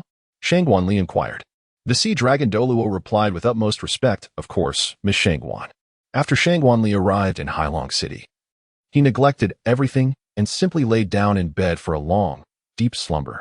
This was the first time in the years following Qianrenxue's acceptance of the divine test that he slept so soundly, which indirectly attested to his profound fatigue. He slept for an entire day and night. Had Qianrenxue not made an appearance soon, Hailong Douluo might have been compelled to force the door open. In order to relish the breathtaking scenery, Qianrenxue arrived at the inner sea of Sea God Island, where a circular coastline beckoned. Simultaneously, she released the souls, for the beauty surrounding her was simply too enchanting. This marked the first occasion on Sea God Island that Qianrenxue had liberated the souls. As anticipated, once freed, the souls began to frolic along the circular shoreline. Tianming, ever the ardent admirer, exclaimed, "Bing Bing, look at this splendid view. How about we marry here?" The Ice Emperor, as was his custom, swiftly dismissed Tianming with a kick. "What are you talking about, Tianming? How could I ever marry you?" Tianming lamented, "Bing Bing, my beloved Bing Bing. How could you treat me this way?" Meanwhile, the Snow Emperor, gently caressing her son, the Ice Bear King, remarked, "Ali, the scenery here is truly captivating." The Ice Bear King, Little White, chimed in with an innocent grin, "Indeed, mother, Ali is exceptionally beautiful." Snow Child's words rang true. The landscape was indeed splendid. After dealing with Tianming, the Ice Emperor made his way to join the Snow Emperor. As Qianrenxue gazed upon the endearingly foolish Ice Bear King, she mused, "Oh, little Bai, why are you so adorably foolish?" Yet, it was precisely this charming simplicity that endeared Little Bai to her, rendering him utterly delightful. Unbeknownst to her, perhaps sensing the aura of the sea god's mark, the king of the soul demon Great White Shark made his grand entrance. Spotting Qianrenxue grilling alongside the spirits on the shore, he appeared before her with great delight, transforming into his human form. The king of the soul demon Great White Shark circled around Qianrenxue, exclaiming, "So, you are the human who has attained the glory of the sea god's 9 trials. But pray tell, how did you conquer the 4th trial?" Qianrenxue was savoring a skewer of meat as she casually replied, "Oh, are you referring to the malevolent Orca King? It was prior to my arrival at Ocean God Island that I encountered a horde of those sinister orcas. They launched an assault against me, and in self-defense, I dispatched several of their kin. Consequently, the Orca King sought retribution, only to be vanquished by my hand." The king of the soul-devouring Great White Shark was elated. For his natural adversary, the malevolent Orca King, had been dealt with, all without incurring any loss of his own kin's strength. Truly splendid, wouldn't you agree, my lady? Shangguanli declared. I am Shangguanli, the king of the magic soul Great White Shark. What is your name? The king of the magic soul Great White Shark responded. I am known as Little White, and sometimes the sea god affectionately calls me Little White White. The Ice Bear King, feeling a surge of irritation, retorted. Why are you stealing my name? I too am called Little White. The magic soul Great White Shark, Little White, bristled with anger. How dare you claim that I am usurping your name? My name was bestowed upon me by the sea god. Pray tell. Why do you share the same name as I do, you counterfeit? The Ice Bear King replied, My name was given to me by my mother. And I am no counterfeit. Moreover, I have cultivated for 300,000 years, while you have merely reached 100,000. This signifies that I have lived longer than you. Indeed, it is you who are the impostor. Shangguanli, the Ice Emperor, and the Snow Empress were somewhat taken aback. This was their first encounter with the Ice Bear King, Xiaobai, showcasing his intellectual prowess. Although the king of the Great White Shark was indignant, he could not dismiss the validity of the Ice Bear King's words, acknowledging that his cultivation indeed surpassed his own. Thus, in the initial round of their duel, Xiaobai, the bear, emerged victorious over Xiaobai, the fish. However, what Shangguanli and the spirits present were unaware of was that the conflict between the two was far from over. Chapter 59. The Fifth Trial of the Sea God. 1. Upon witnessing a heated dispute between a fish and a bear regarding their names, Shangguanli swiftly intervened to mediate. Xiaobai, he addressed the fish, are you aware of the information concerning the guardians of the sacred pillars? There are 7 sacred pillars on Ocean God Island, the seahorse, the sea devil, the trident of the sea, the soul of the sea witch, the starfish, and the sea dragon. Each pillar is protected by a corresponding title Douluo. The most formidable among them is the Grand Priest, the sea god Douluo, followed closely by the sea dragon Douluo, who boasts a remarkable level of 95, along with another possessing an impressive domain. Next is the sea trident Douluo at level 93, while the remaining title Douluos range between levels 91 and 92, quite comparable to your own level. With your capabilities, you should be able to pass the assessment with ease. The king of the Great White Shark expressed a sense of pride in mentioning these titled Douluos, as they represent the formidable strength of Ocean God Island. Shangguanli expressed gratitude. Thank you, Xiaobai, for sharing this information with me. Xiaobai, the fish, replied, it is no trouble at all. Sharing this does not hinder your assessment. If you were to inquire with the sea dragon Douluo who is conducting your evaluation, he would impart the same knowledge, though the specific soul skills remain undisclosed. Shangguanli continued, I still appreciate your assistance. While they might divulge some details, I am about to confront them, and extracting intelligence directly from them would be rather inappropriate. The king of the soul-devouring Great White Shark observed Shangguanli's demeanor with delight, yet feigned indifference as he turned away, snorting. He addressed the Ice Bear King. This encounter concludes here. Upon our next meeting, I shall engage you in a thorough discussion regarding the significance of names. Mine was bestowed by the sea god, far more illustrious than yours. The Ice Bear King quickly countered, not at all. My name was also given by my mother, and it is equally noble. Thank you very much. However, the king of the soul-devouring Great White Shark paid no heed to this retort. After finishing his statement, he leaped into the sea, vanishing from Shangguanli and the other's sight. To challenge 7 titled Douluos, which one should I begin with? A strategic approach is essential, Shangguanli mused, already contemplating the 5th assessment. Yet, he had no intention of undertaking it in the immediate future, for his soul power had significantly increased through deep meditation, and he was gradually absorbing it through training. 3 months later, Shangguanli stood before the seahorse sacred pillar, where the seahorse Douluo sat quietly beneath it. Reminiscent of Shangguanli's first encounter with the sea dragon Douluo at the sea dragon sacred pillar, are you certain you wish to undertake the assessment at this moment? The examiner inquired. Shangguanli resolutely replied, I am certain that I have come today for the 5th assessment. Please bestow your guidance. Once Shangguanli finished speaking, Seahorse Douluo gazed at him and inquired, are you prepared to commence the 5th assessment? Shangguanli stated, indeed, I am prepared. The Seahorse Douluo proceeded to outline the details of Shangguanli's assessment. Once the examination commenced, over the course of the ensuing 3 days, it would be imperative for him to vanquish each of the 7 sacred pillar guardians in succession. Should he exceed the allotted time or fail to defeat all, it would be deemed a failure of the assessment. However, there exists an opportunity for a subsequent evaluation. During this trial, the divine power of the sea god residing within the sacred pillars shall remain untouched, relying solely on one's own prowess. Thank you for your guidance, esteemed senior. The seahorse Douluo seahorse sacred pillar emitted a brilliant golden light that ascended to the heavens, illuminating the sea god island. Subsequently, the other sacred pillars followed suit. Observing such a radiant orb of light, the seahorse Douluo elucidated that this luminescence represented the duration of your examination. When it extinguished, it would signify the conclusion of the assessment, thus indicating a failure. With the invocation of his first soul skill, Moonlight Thread, the examination commenced. In an instant, countless threads emerged, ensnaring the seahorse Douluo within a cocoon. The seahorse Douluo, too, manifested his martial spirit. His spirit, the seahorse, was adorned with 2 yellow, 2 purple, and 5 black soul rings, all of which glimmered. Although he managed to loosen the grip of the silk threads cast by Qianrenxue, he was unable to break free. However, upon observing Qianrenxue's extraordinary soul ring configuration, he found himself momentarily taken aback. In that fleeting moment, Qianrenxue unleashed his 4th soul skill, Neon Clone, followed by his 5th soul skill, Crescent Light Slash. Suddenly, 6 clones of Qianrenxue emerged, each conjuring 10 crescent-shaped silver light blades, totaling 60 slashes aimed at the ensnared seahorse Douluo. In but an instant, the seahorse Douluo was vanquished, successfully overcoming the first challenge of the 5th examination.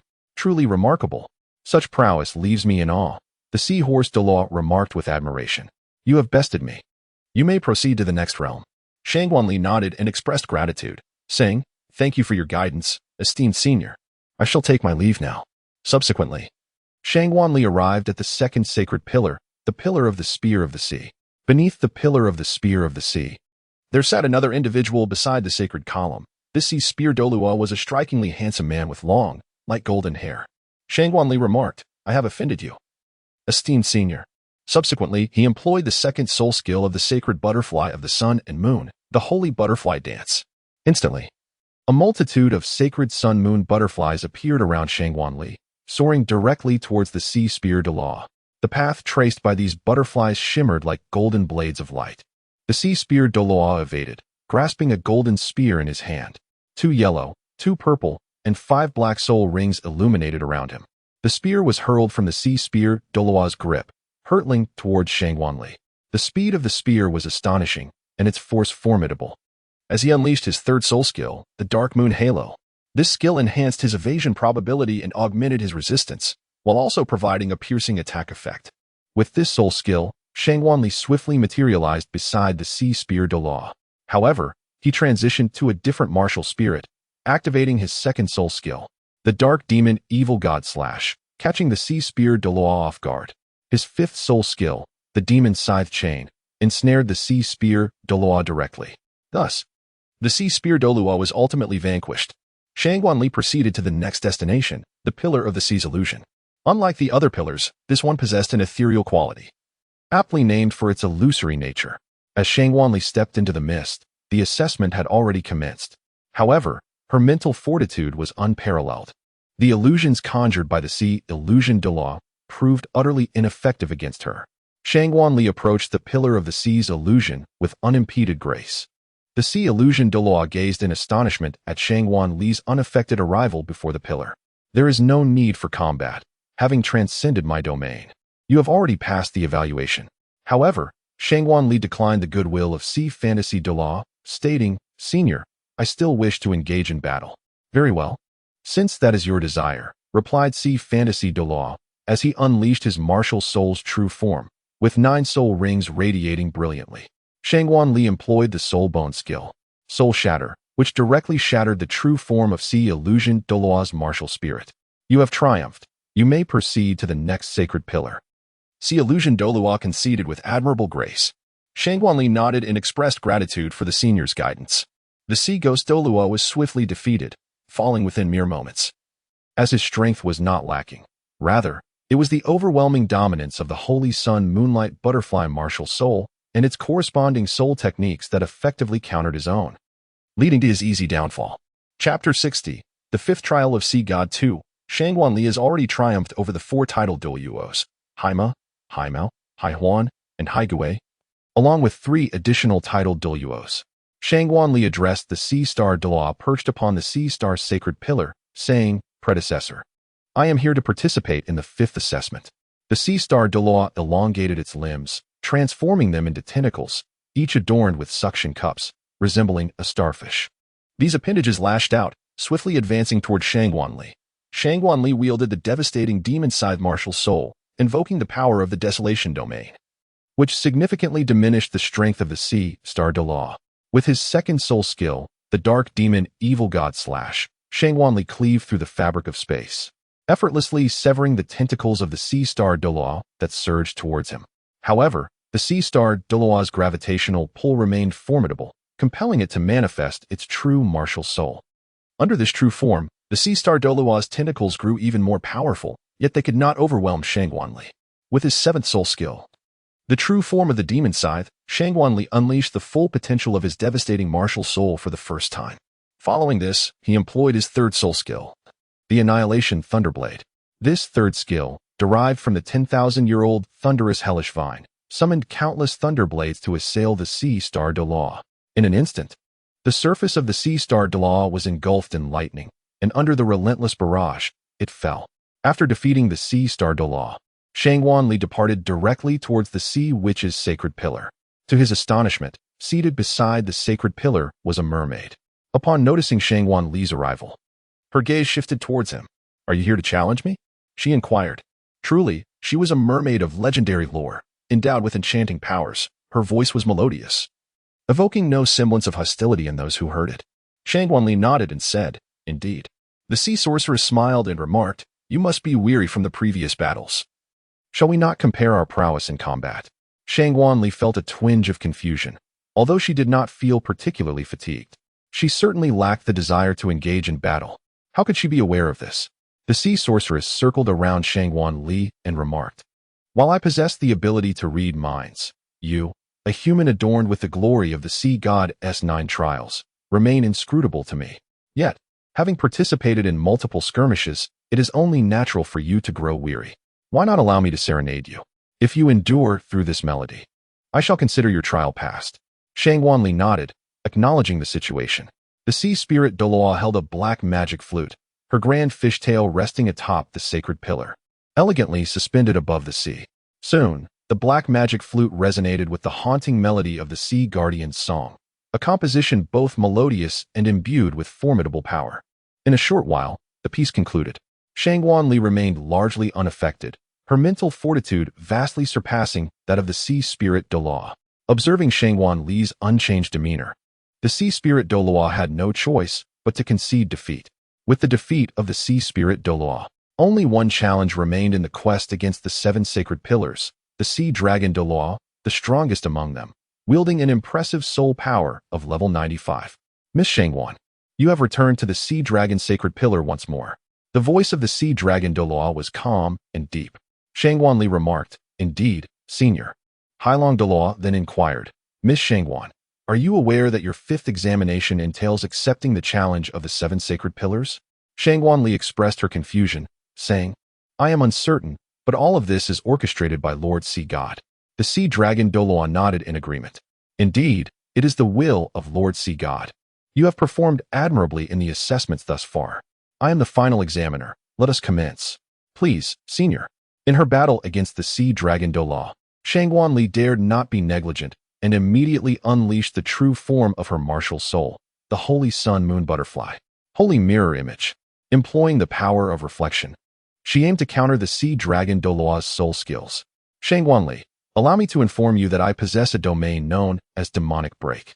It nullifies all other domains. Within my domain, no one can employ their own." As the sea dragon Douluo spoke, he activated his Demonic Break domain. However, Shangguanli refrained from using a domain of her own, as this demonic break had little effect on her. Nevertheless, the sea dragon Douluo did not retract his domain, having heard from the starfish Douluo that Shangguanli's other martial soul possessed a domain skill. Yet, the activation of the demonic break domain significantly diminished the power of the Holy Mirror Image, nearly shattering it. Under duress, Shangguanli had no choice but to forego this skill, exercising caution. Before launching his assault, the sea dragon Douluo offered a warning to Shangguanli. The scales on the sea dragon Douluo's body stood on end, and his right claw lunged fiercely toward Shangguanli.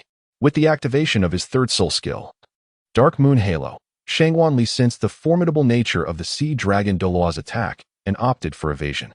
He unleashed his first soul skill, Moonlight Silk, which summoned numerous silken threads that encircled the sea dragon Douluo. Yet, unlike the seahorse Douluo, the sea dragon Douluo managed to escape the confines of the silken embrace. Shangguanli unleashed his first soul skill to no effect, immediately resorting to his 10,000-year soul skill, the sixth soul skill, Solar Fire Sword Formation. Thousands of swords soared rapidly towards Sea Dragon Douluo. Despite the formidable strength of Sea Dragon Douluo, enduring such a powerful soul skill, especially one that countered his own attributes, inflicted considerable wounds upon him. Yet, the injured Sea Dragon Douluo burst into laughter, exclaiming how long it had been since he had the pleasure of engaging in such a spirited battle. Shangguanli also agreed, saying, "Then, esteemed senior, let us engage in a decisive battle." The 8th spirit skill, Radiant Moon and Starry River. Shangguanli enhanced her overall attributes and surprisingly engaged in hand-to-hand combat with the Sea Dragon Douluo. However, as a girl, Shangguanli ultimately lacked the robust physique of the Sea Dragon Douluo. If this close-quarters struggle continued, she would inevitably find herself at a disadvantage. Shangguanli prepared to determine the outcome with a single skill, unleashing the million-year 9th soul skill, the heart-devouring 10,000 butterflies. Countless Saint Sun Moonlight butterflies soared towards the Sea Dragon Douluo, their formidable attributes instantaneously vanquishing him. However, Shangguanli had not fully utilized this soul skill. After all, the heart-devouring 10,000 butterflies came with a backlash, capable of consuming the enemy's physical form and consequently reflecting upon oneself. The Sea Dragon Douluo, unable to withstand this 9th soul skill, raised his hand in surrender. The 5th trial of the Sea God was successfully completed. With all evaluations of the title Douluo passed in a mere 7 hours, less than a third of the allotted time. The reward was threefold, with the Sea God affinity increasing by 30, totaling 75.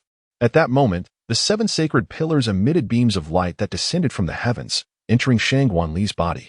In the 6th trial of the Sea God, he persevered under the combined assault of the 7 sacred pillars for the duration of a fragrant incense stick. Due to Shangguanli's adherence to integrity in the 5th trial, the difficulties that had arisen in the original narrative did not manifest. Furthermore, even if challenges had escalated, the Sea God was averse to allowing Poseidon to conduct the trials, for her murderous intent towards Shangguanli was exceedingly evident. He feared that the heir he had painstakingly sought would be slain by Poseidon. After successfully passing the assessment, Shangguanli let out a great sigh of relief. She turned to ask Sea Dragon Douluo, "Elder, when will the 6th examination take place?" Sea Dragon Douluo replied, "Once you have adequately rested. You may come to the Sea Dragon Sacred Pillar or any other sacred pillar to find the guardian of the pillar. Simply express your desire to participate in the 6th examination, and we shall convene accordingly." Shangguanli expressed his gratitude to his senior. Although the 6th examination posed no significant challenge for him at present, he found himself deeply contemplative after the battle against the guardian of the sacred pillar, necessitating a brief pause to assimilate his thoughts. Chapter 61. The Trident of the Sea God. 3 days later, Shangguanli resolved to formally undertake the 6th examination of the Sea God. On that day, he approached the Sea Dragon Sacred Pillar and beheld the Sea Dragon Douluo seated beneath it. "Senior, I wish to undertake the 6th examination today," he declared. The Sea Dragon Douluo nodded in acknowledgement. "Very well, please wait a moment while I summon the other Sacred Pillar Guardians." With that, he infused a trace of soul power into the Sea Dragon Sacred Pillar. In less than half an hour, the other Sacred Pillar Guardians had gathered beneath the Sea Dragon Sacred Pillar. The Sea Dragon Douluo spoke once more. "Are you certain you wish to proceed with the 6th examination?" Shangguanli resolutely declared, "I am certain." The 7 Pillar Guardians nodded in unison and proclaimed, "Then let us commence."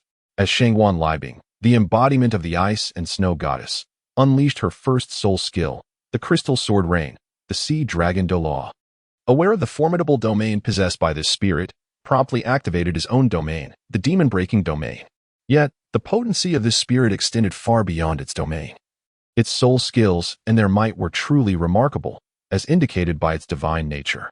Before the other titled Douluo could react, Shangguanli employed her god-level soulbone skill, Eternal Ice Seal, and Snow Dance in the Heavenly Flowers.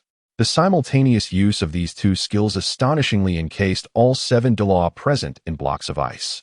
Nevertheless, the Sea Dragon Douluo proved to be exceptionally powerful, managing to break free from the icy confinement after half an hour. With the Emperor's palm, great cold without snow, and the Emperor's sword, ice extreme without equal, the 700,000-year soul ring bestowed upon him the ice goddess's skill. Pure ice elements were forcefully infused into the sea dragon Douluo's body by Shangguan Liebing's Emperor's palm, while he was once again frozen due to the impact of the Emperor's sword.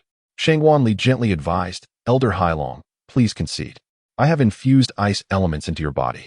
Should you employ the ice explosion technique, it would be improbable for you to escape unscathed. Acknowledging the veracity of Shangguan Li's words, Hailong Douluo, after channeling his soul power, could only raise his hand in surrender.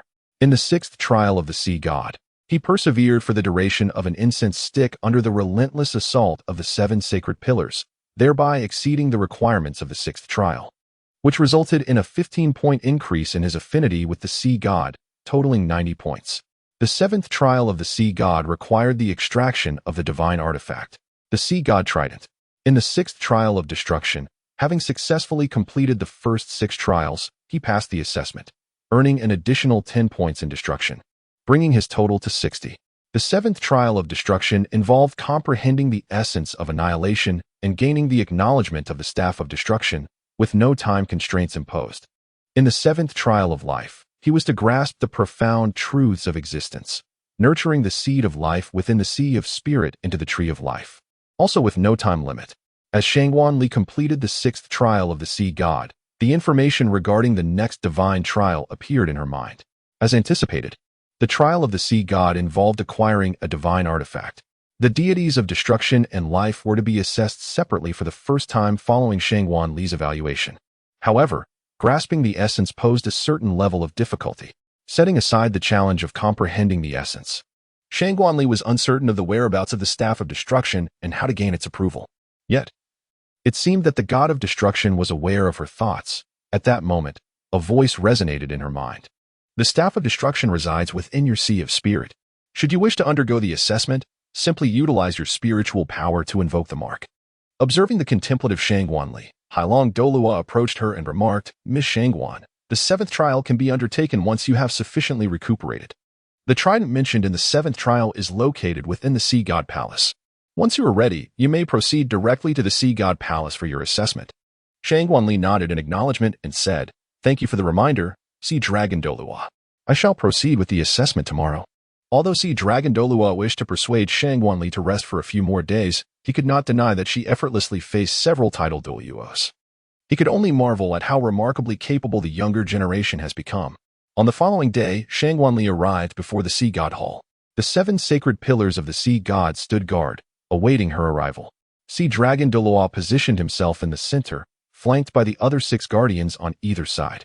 Observing Shangguan Li, his expression was somewhat complex. Miss Shangguan, please follow me. Shangguan Li followed Sea Dragon Douluo into the Sea God Palace. Contrary to the brilliance of the exterior, the palace was vast and devoid of light. At the heart of the Sea God Palace stood an imposing platform, upon which rested a long, pitch-black trident. At that moment, a voice echoed in Shangguan Li's mind, urging her to draw forth the trident. It was then that she realized this was the legendary artifact of the Sea God, the Sea God Trident. Perhaps due to the absence of the Sea God's illuminating presence, it remained shrouded in darkness. However, before Shangguan Li could approach the Sea God Trident, Sea Dragon Douluo began recounting the tale of the Sea God's ascension to divinity. Upon touching the trident of the Sea God, Shangguan Li was astonished to find it warm, as if it coursed with the very essence of life. Utilizing the 7th soul skill of her martial spirit, the trident atop her forehead began to radiate with brilliance, casting a beam of light upon itself. This luminescence was none other than the divine light of the Sea God, with her affinity for the Sea God reaching an impressive 90. Shangguan Li soon felt the trident tremble in her grasp. However, gaining recognition from such a divine artifact proved to be no simple task. After an indeterminate passage of time, the trident commenced absorbing her blood. As her lifeblood nourished the weapon, the trident transformed from a pitch-black form into one of resplendent beauty, golden hues spreading forth and illuminating the entire surface with a dazzling glow. Yet, with the continuous loss of blood, Shangguan Li began to feel a sense of dizziness. At that moment, a vast sea of consciousness enveloped her mind, merging with the Sea God's trident. Suddenly, the dark hall illuminated with golden radiance. a colossal beam of light ascending toward the heavens. As Shangguan Li withdrew the sea god's trident, the insignia of the trident upon her forehead shimmered into gold, her body now adorned with crimson stains. The entire sea god mountain trembled in response to the trident's extraction. A remarkable phenomenon unfolded upon the sea god island. The light emanating from the sea god hall pierced through the clouds, transforming into a humanoid figure clad in golden armor, with flowing blue-purple hair cascading over its shoulders, wielding the golden trident of the sea god. This form was none other than Shangguan Li in the divine attire of the sea god. Witnessing this ethereal apparition, all inhabitants of the sea god island bowed in reverence. Even the deep-sea demon whale king, lurking in the depths of the abyssal whale sea, caught sight of this vision, its single eye reflecting disdain and fury. It understood that the sea god harbored animosity toward it, and with the emergence of the sea goddess heir, it would inevitably become a part of the sea god's test, most probably the 8th or 9th trial, its own life hanging in the balance. The 7th trial of the sea god required the extraction of the sea god's trident, resulting in a 15-point increase in affinity, culminating in a total of 105. Shangguan Li thus acquired the right to wield the trident, and due to her affinity surpassing 100. She was graciously bestowed with the first 3 techniques of the trident as a reward, alongside a divine spirit ring. Chapter 62. A conversation between the sea god and the god of destruction. The 8th trial of the sea god mandated the completion of the 7th trial of destruction, life, which involved hunting the deep-sea demon whale king and elevating the 4 birth martial spirits to the pinnacle level of 99, while gathering all soul bones. With no time constraints. In this moment, Shangguan Li, having lost some blood, felt her consciousness waver. Yet the first 3 techniques of the sea god's trident had already imprinted themselves within her mind. First technique. Unstable winds, a restriction-type skill, limiting up to 8 seconds. 3 seconds against divine beings. Second technique. 1,000 years of aerial serenity, a group attack skill. Third technique. Never to return, a single target attack skill, truly. These divine skills were formidable. Upon merely glancing at them, Shangguan Li realized they would not be easily mastered, although Shangguan Li experienced some blood loss. The illumination of the sea god kept her consciousness alert, enabling her to employ her martial soul for self-healing. This marked the first time Shangguan Li utilized the Acacia Tower martial soul. Shangguan Li harbored a certain disdain for the soul of the Tower of Sorrow, which had evolved from the 9 Treasures Glazed Tower. This latter tower was, in fact, a progression of the 7 Treasures Glazed Tower, a martial spirit belonging to his biological father, Ning Fengji. Shangguan Li's aversion towards his father inevitably seeped into his feelings about his own martial spirit. Yet, despite his reluctance, this martial spirit remained his own, prompting Shangguan Li to refrain from using it, for its obviousness was undeniable. In this realm, the only tower-related martial spirit acknowledged was the 7 Treasures Glazed Tower. Although his own martial spirit was not of the 7 Treasures, it nonetheless led others to involuntarily associate him with the 7 Treasures sect. Should the sect become aware of his current prowess, they would undoubtedly extend a warm welcome. However, Shangguan Li wished to avoid such approbation, knowing it would stem solely from the benefits he could provide. After all, Ning Fengji was a competent sect leader, adept at maximizing all advantages. Contemplating his parents and the 7 Treasures sect invariably cast a shadow over Shangguan Li's spirits. The harsh reality that his father was unaware of his existence made it implausible to believe he could harbor any affection for him, even if there were love. Why had he not sought him out? His mother was well aware of his whereabouts.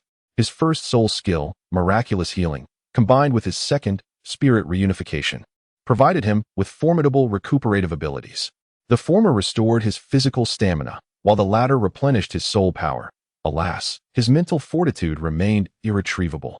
Yet, the elation that had surged within him upon unsheathing the divine artifact had dissipated, leaving only a profound sorrow in its wake. As Shangguan Li exited the sea god's hall, the 7 sacred guardians swiftly approached him, their voices harmonizing in unison. Congratulations, Miss Shangguan, on acquiring the divine artifact and becoming the prospective heir of Lord Sea God. Upon a single glance, Shangguan Li beheld the 7 sacred pillars of the sea god safeguarding Douluo. As they knelt before him, one kneaded the ground in reverence. Their homage was not solely directed at Shangguan Li, but also at the trident of the sea god. As Shangguan Li gracefully sidestepped, she adeptly evaded the formal salutations of the 7 titled Douluos. Esteemed elders, there is no need for such grand gestures. I am but a humble woman unworthy of such profound honors. Yet, the sea dragon Douluo, with unwavering conviction, replied, "Nonsense, Miss Qianrenxue. You have already garnered the recognition of the divine artifact and are destined to be the next sea god. As subordinates of the sea god, it is only fitting that we pay our respects." Qianrenxue did not impose any difficulties and could only accept the etiquette of the seven-titled Douluo. "Elder Sea Dragon, may I take my leave from Sea God Island?" The Sea Dragon Douluo replied, "Of course you may. You are the heir of the Sea God, and the customs of Sea God Island hold no significance for you. However, you must still complete the 9 trials of the Sea God within the designated time." Qianrenxue inquired, "Thank you for the information. May I ask how many more days I can stay in the Sea Dragon City?" The Sea Dragon Douluo replied respectfully, "Of course, Lord Qianrenxue. You may reside here for as long as you wish. The entirety of Sea God Island will be at your disposal." Although the Sea Dragon Douluo's tone was laden with respect, a hint of playful banter lingered. For he shared a close camaraderie with Qianrenxue and was well acquainted with his temperament. Such familiarity granted him the audacity to speak in this manner, a privilege not afforded to the other guardians of the Holy Pillars. Qianrenxue smiled and said, "Please do not tease me any longer, Senior Hailong. I shall take my leave to rest." Although Qianrenxue employed soul techniques to restore her physical and soul energy, she had expended a considerable amount of mental strength and required rest to recuperate. Upon reaching her room, she made her way directly to the bed. Though not fatigued, she gently closed her eyes. In the divine realm, the sea god observed the remarkably talented Qianrenxue and found himself filled with joy daily. Such a child was destined to inherit a divine position, and she might even elevate her status further. Having already passed the 7th trial, the sea god had also visited the castle of the god of destruction. "Destruction, are you at home?" he inquired. "What brings you here today, sea god?" The god of destruction replied, "I wish to discuss that girl," the sea god stated directly, outlining the purpose of his visit. "Then please, come inside." The god of destruction invited. In the divine realm, each deity had their own residence, although there were no restrictions on entering one another's domains. The sea god was weaker than the god of destruction. Without the latter's consent, entering his abode could result in injury, while such injuries were trivial for the sea god. No one relished the idea of suffering without cause. "Ah, destruction. It has been a while. This marks our 2nd meeting since that incident," the sea god greeted amicably. The god of destruction responded, "Sea god, it has indeed been a long time. How is the progress of our chosen successors?" The sea god replied with delight. "That girl surpasses my expectations. She has just recently passed the 7th trial, and her affinity with me has already exceeded 100. If she truly inherits my divine position, my domain as sea god could evolve into that of a divine king." Hearing of Qianrenxue's prowess, the god of destruction felt a surge of happiness. "She truly is the successor I envisioned. When I sought your collaboration, you were hesitant. Look at her now." The sea god chose to disregard the undertones in the god of destruction's words and continued to express his joy. At that time, I never anticipated she would possess the aesthetic sensibilities of both of you. Having me added to the mix seemed superfluous. Yet, I did not foresee how her ice and snow martial spirit would resonate so harmoniously with my divine position. Nevertheless, it matters not. I can finally leave the divine realm and explore the universe. At this juncture, the sea god's expression suddenly shifted. "By the way, I forgot to mention something. 2 days after our discussion on divine inheritance, the Shura god also came to see me. Although the god of destruction and the Shura god did not harbor animosity, their relationship was far from cordial. The mere mention of the Shura god stirred displeasure within him. What did that fellow say to you?" The sea god recounted the events of that day. "I was still contemplating the matter of successors when the Shura god approached me. Like you, he wished for me to pass my divine position to his chosen successor, hoping to cultivate the strongest deity in the divine realm. However, when he made this request, Qianrenxue had already gained recognition from the sea heart. I had confirmed my successor, yet I could not outright refuse the Shura god. So I inquired about his chosen successor, only to learn that it was a soul from another world. The god of destruction, incensed by this trivial information, retorted, "What of a soul from another world? Since he has reincarnated into Douluo Continent, he is a being of this realm. Our successor is also a soul from another world. Moreover, cease speaking such trivialities and get to the crux of the matter." Noticing the god of destruction's rising ire, the sea god soothed, "Calm down, destruction, and allow me to continue. This soul from another world is not so simple. Upon discovering that the Shura god's successor was from another realm, my curiosity piqued, prompting a small investigation. I found that this soul was quite extraordinary. Unlike our successors, who naturally reincarnate into Douluo Continent, This soul was acquired by the Shura god, suggesting he may have violated divine laws. Chapter 63. The Truth of Tang San's Reincarnation, Conversations in the Divine Realm. The god of destruction, known for his impartiality, was infuriated to hear of the Shura god's apparent transgression against the Divine Council's regulations. The Shura god dares to contravene divine stipulations by unilaterally reincarnating a soul from another world. However, while this may be a violation, it still skirts the edge. Does this mean he is not guilty? The sea god pondered, questioning why such actions did not constitute a crime. For he had indeed reincarnated this soul into Douluo Continent rather than allowing for a natural rebirth. The god of destruction, regaining composure yet still somewhat irate, remarked, although he reincarnated this soul into Douluo Continent, that soul was already deceased, much like our successor. The difference lies in that our successor was naturally reincarnated, while the Shura god merely assisted that person in their rebirth. This does not constitute a breach of rules. After contemplating for a moment, the sea god conceded. You make a valid point, destruction. However, the Shura god would not have acted without reason in reincarnating this soul into Douluo Continent.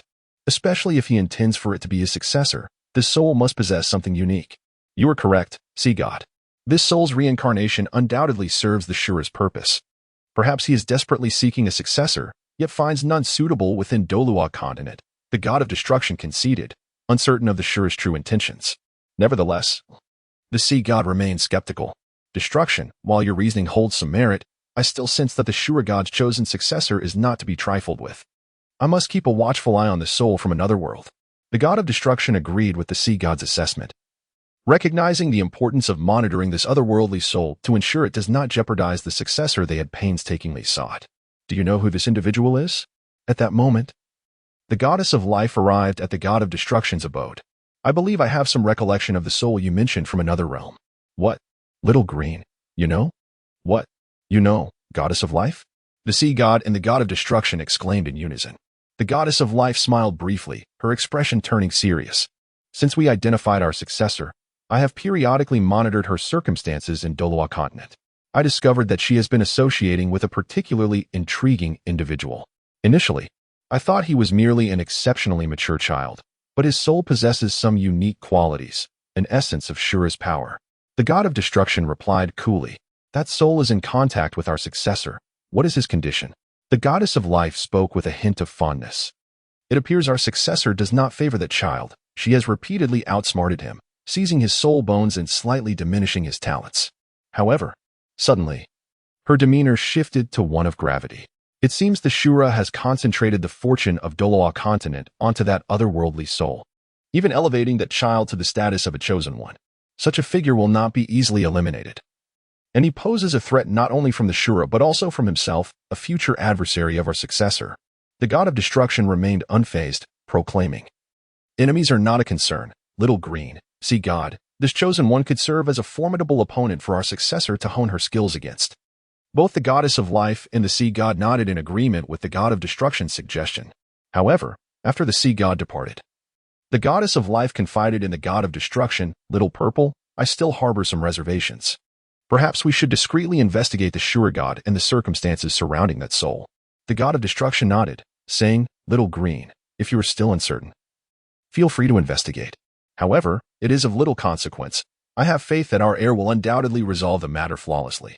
Yet, the goddess of life is unable to uncover the truth behind why Tang San was chosen by the god of Shura to reincarnate in the Douluo Continent. This is something even she cannot fathom, that Tang San is, in fact, a fragment of the god of Shura's soul. The god of Shura has resided in the divine realm for an indeterminate period, yearning to venture into the cosmos while reluctant to relinquish his power and authority. After much contemplation, he decided to split his soul, allowing a small portion to reincarnate as a human, with the intention of later guiding him to the Douluo Continent where his legacy lies. When the god of Shura selected Tang Chen as the divine candidate, it was also to pave the way for Tang San. Tang Chen's plight is indeed tragic. After arduous cultivation to reach the pinnacle of the 99th level, he finally fell in love, only to find that the path to divinity he must tread has been orchestrated by the god of Shura as a mere stepping stone for his future successor. Upon the sea god's return to his abode, he found the god of Shura waiting in the sea god palace. The god of Shura inquired, Sea god, where have you been? I have awaited your return for quite some time. The sea god felt displeased by the god of Shura's haughty demeanor, but chose to remain silent. Did you come to discuss that matter? The god of Shura nodded, affirming, indeed, sea god. I formally invite you to join me in creating the strongest deity in the divine realm. The sea god shook his head, responding, Shura. I am indeed tempted by your proposal, but I already have an heir and cannot partake in your plans. I apologize. The god of Shura waved his hand dismissively, retorting, It matters not. What is one heir? Can he truly pass your divine examination? Simply ensure he does not. Anger flared within the sea god. As he replied with a tone laced with ire, Shura, I already possess an heir whom I believe to be exceptional. Therefore, I implore you to cease discussing this plan. Very well, since you refuse, there is little I can do. However, there will come a day when you will acquiesce, the god of Shura said. His frustration evident as he turned to leave, muttering under his breath about the sea god's lack of discernment. When it comes to matters of great import, he remains obstinate. Should it come to pass, I shall have Tang San eliminate your heir, leaving you powerless to pass on your divine position. At this moment, the god of Shura had already devised a plan to eliminate both the sea god's heir and that of the god of destruction, unaware that they were, in fact, one and the same.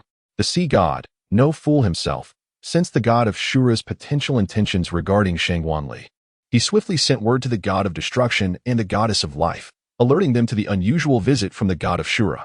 However, the three deities refrained from taking action against the god of Shura or Tang San, nor did they lay any groundwork for their heirs.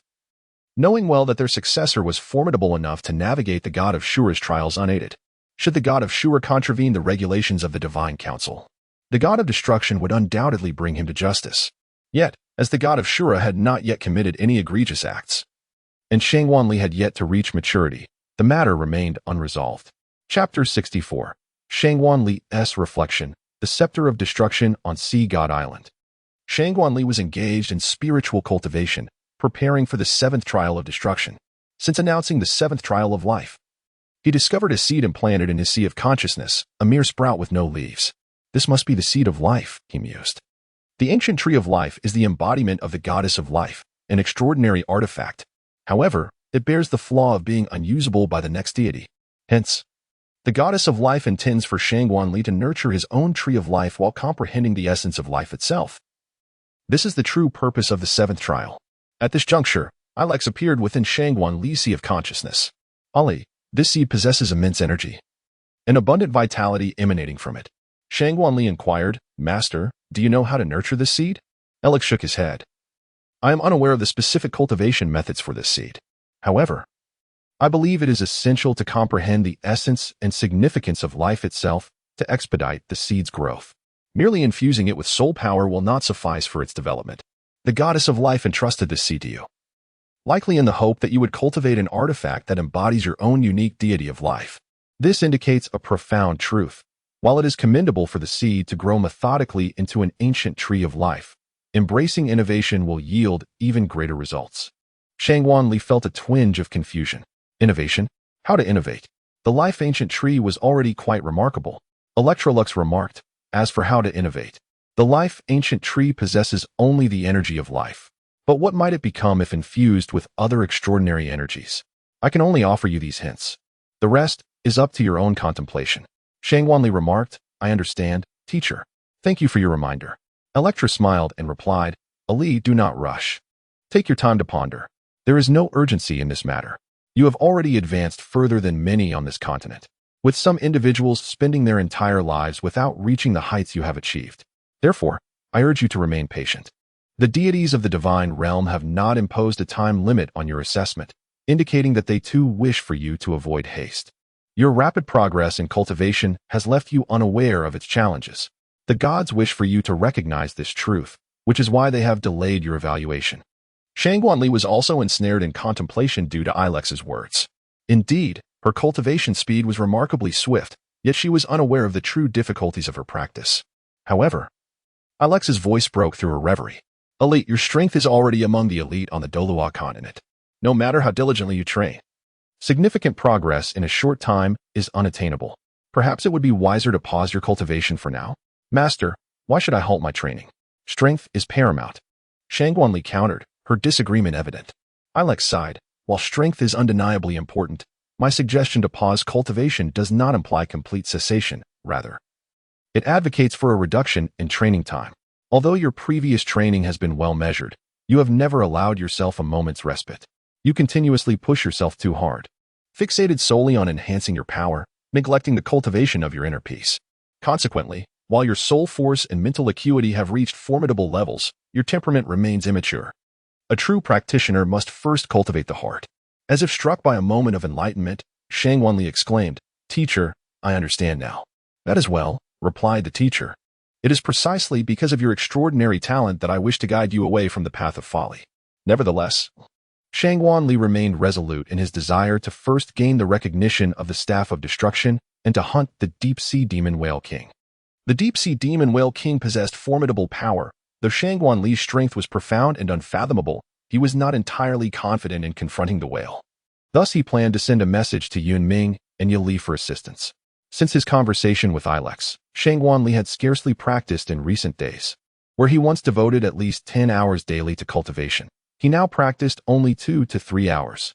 Yet, his strength had not diminished due to the reduced training time. Rather, it was steadily and gradually increasing. More importantly, Shang Wanli's mental state had undergone a transformation.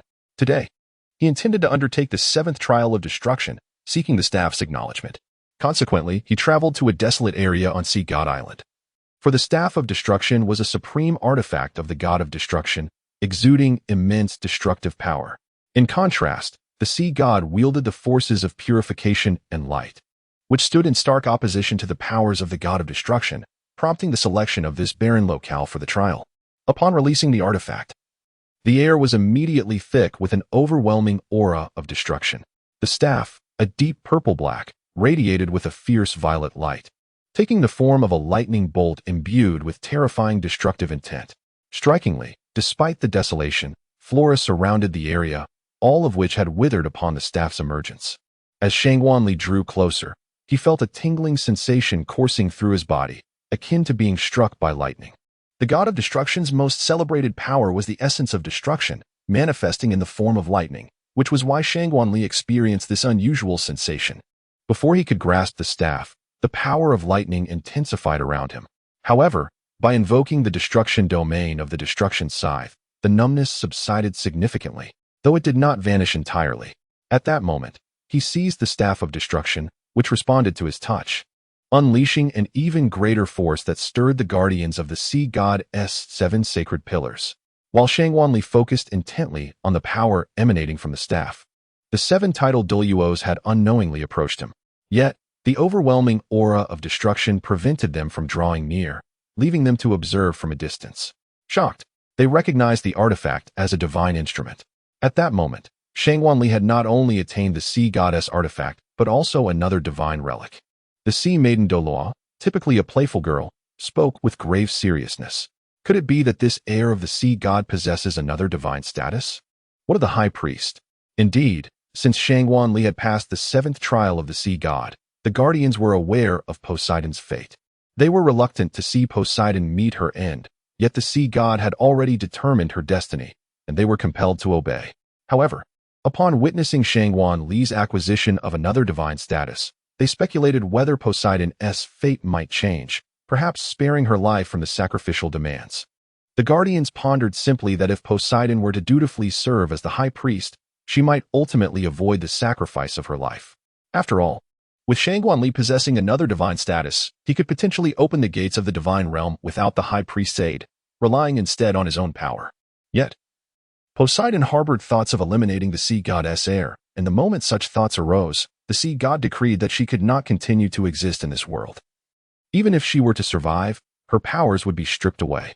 As the sacred pillar guardians deliberated Poseidon's fate, Shang Wanli's mental fortitude was gradually eroded by the Staff of Destruction, significantly affected, as evidenced by the purple-golden lightning that filled his sea of consciousness.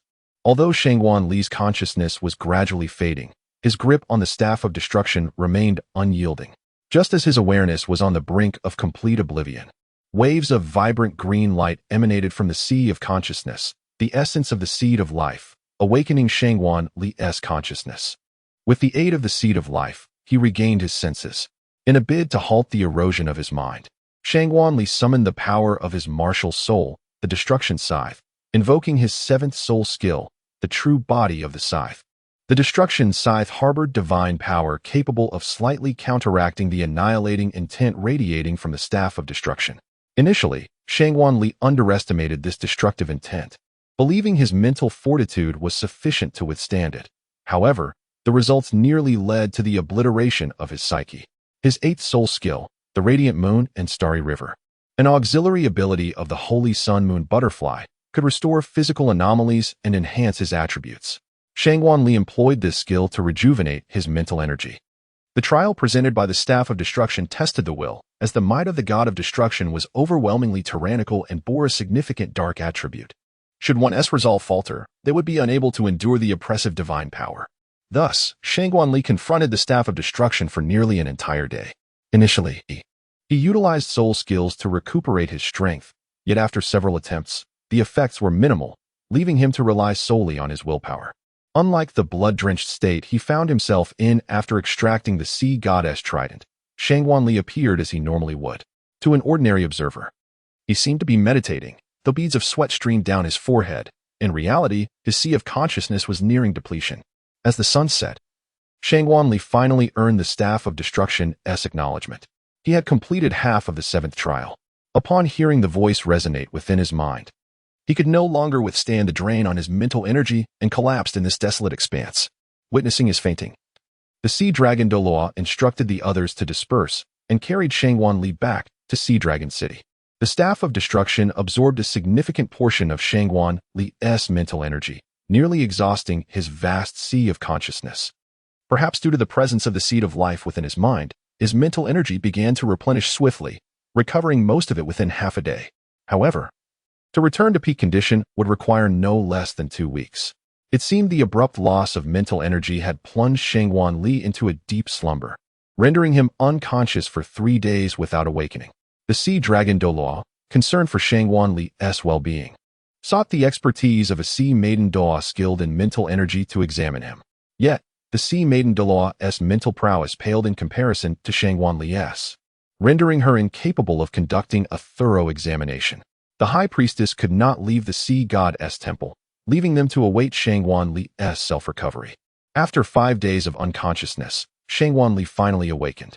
The Sea Dragon Douluo expressed joy, exclaiming, "Lord Shangguan, you have finally awakened.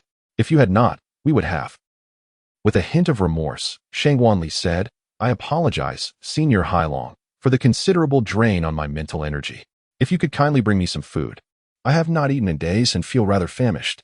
Hailong Douluo slightly bowed and replied respectfully, "Of course, please wait a moment." Afterward, he turned and departed, instructing the purple-clad sea spirit master to deliver sustenance to the room. Once Hailong Douluo had left, Shangguan surveyed the sea of consciousness.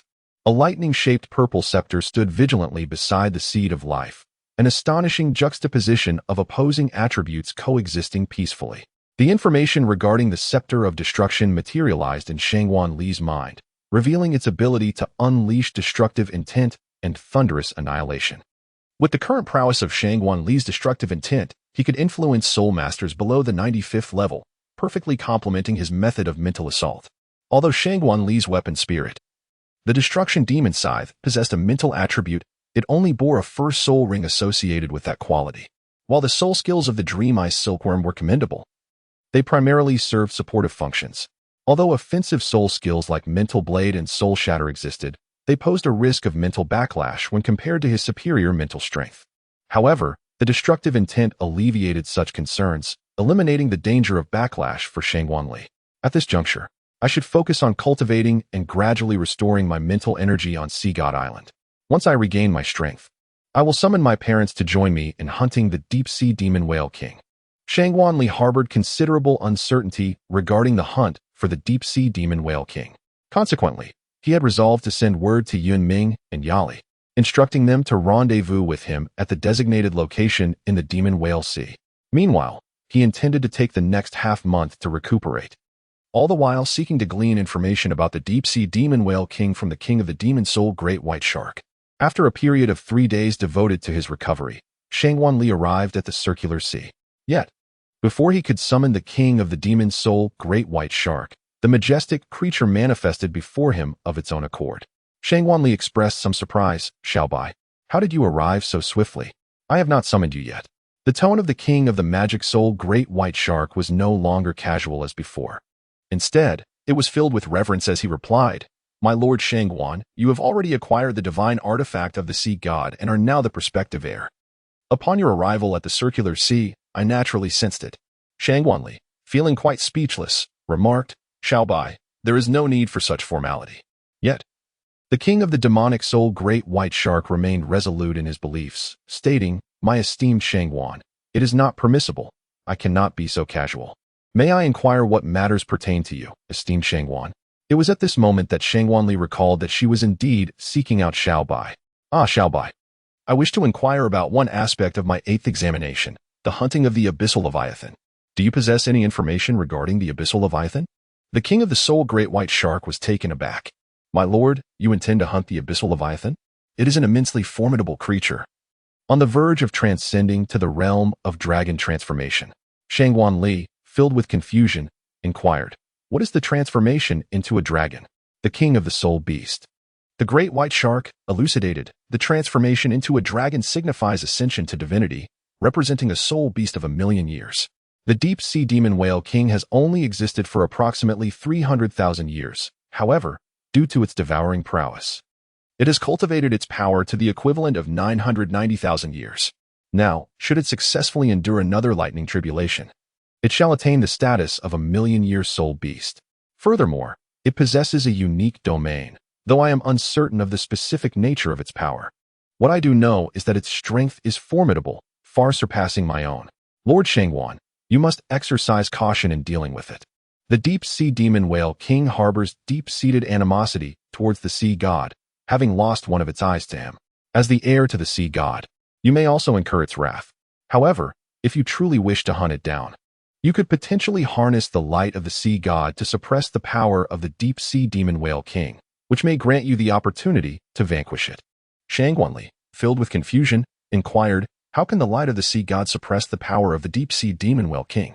She could only vaguely recall that this deep sea demon whale king was a soul ring of Tang San, having nearly forgotten the details, such as how Tang San managed to hunt down the deep sea demon whale king.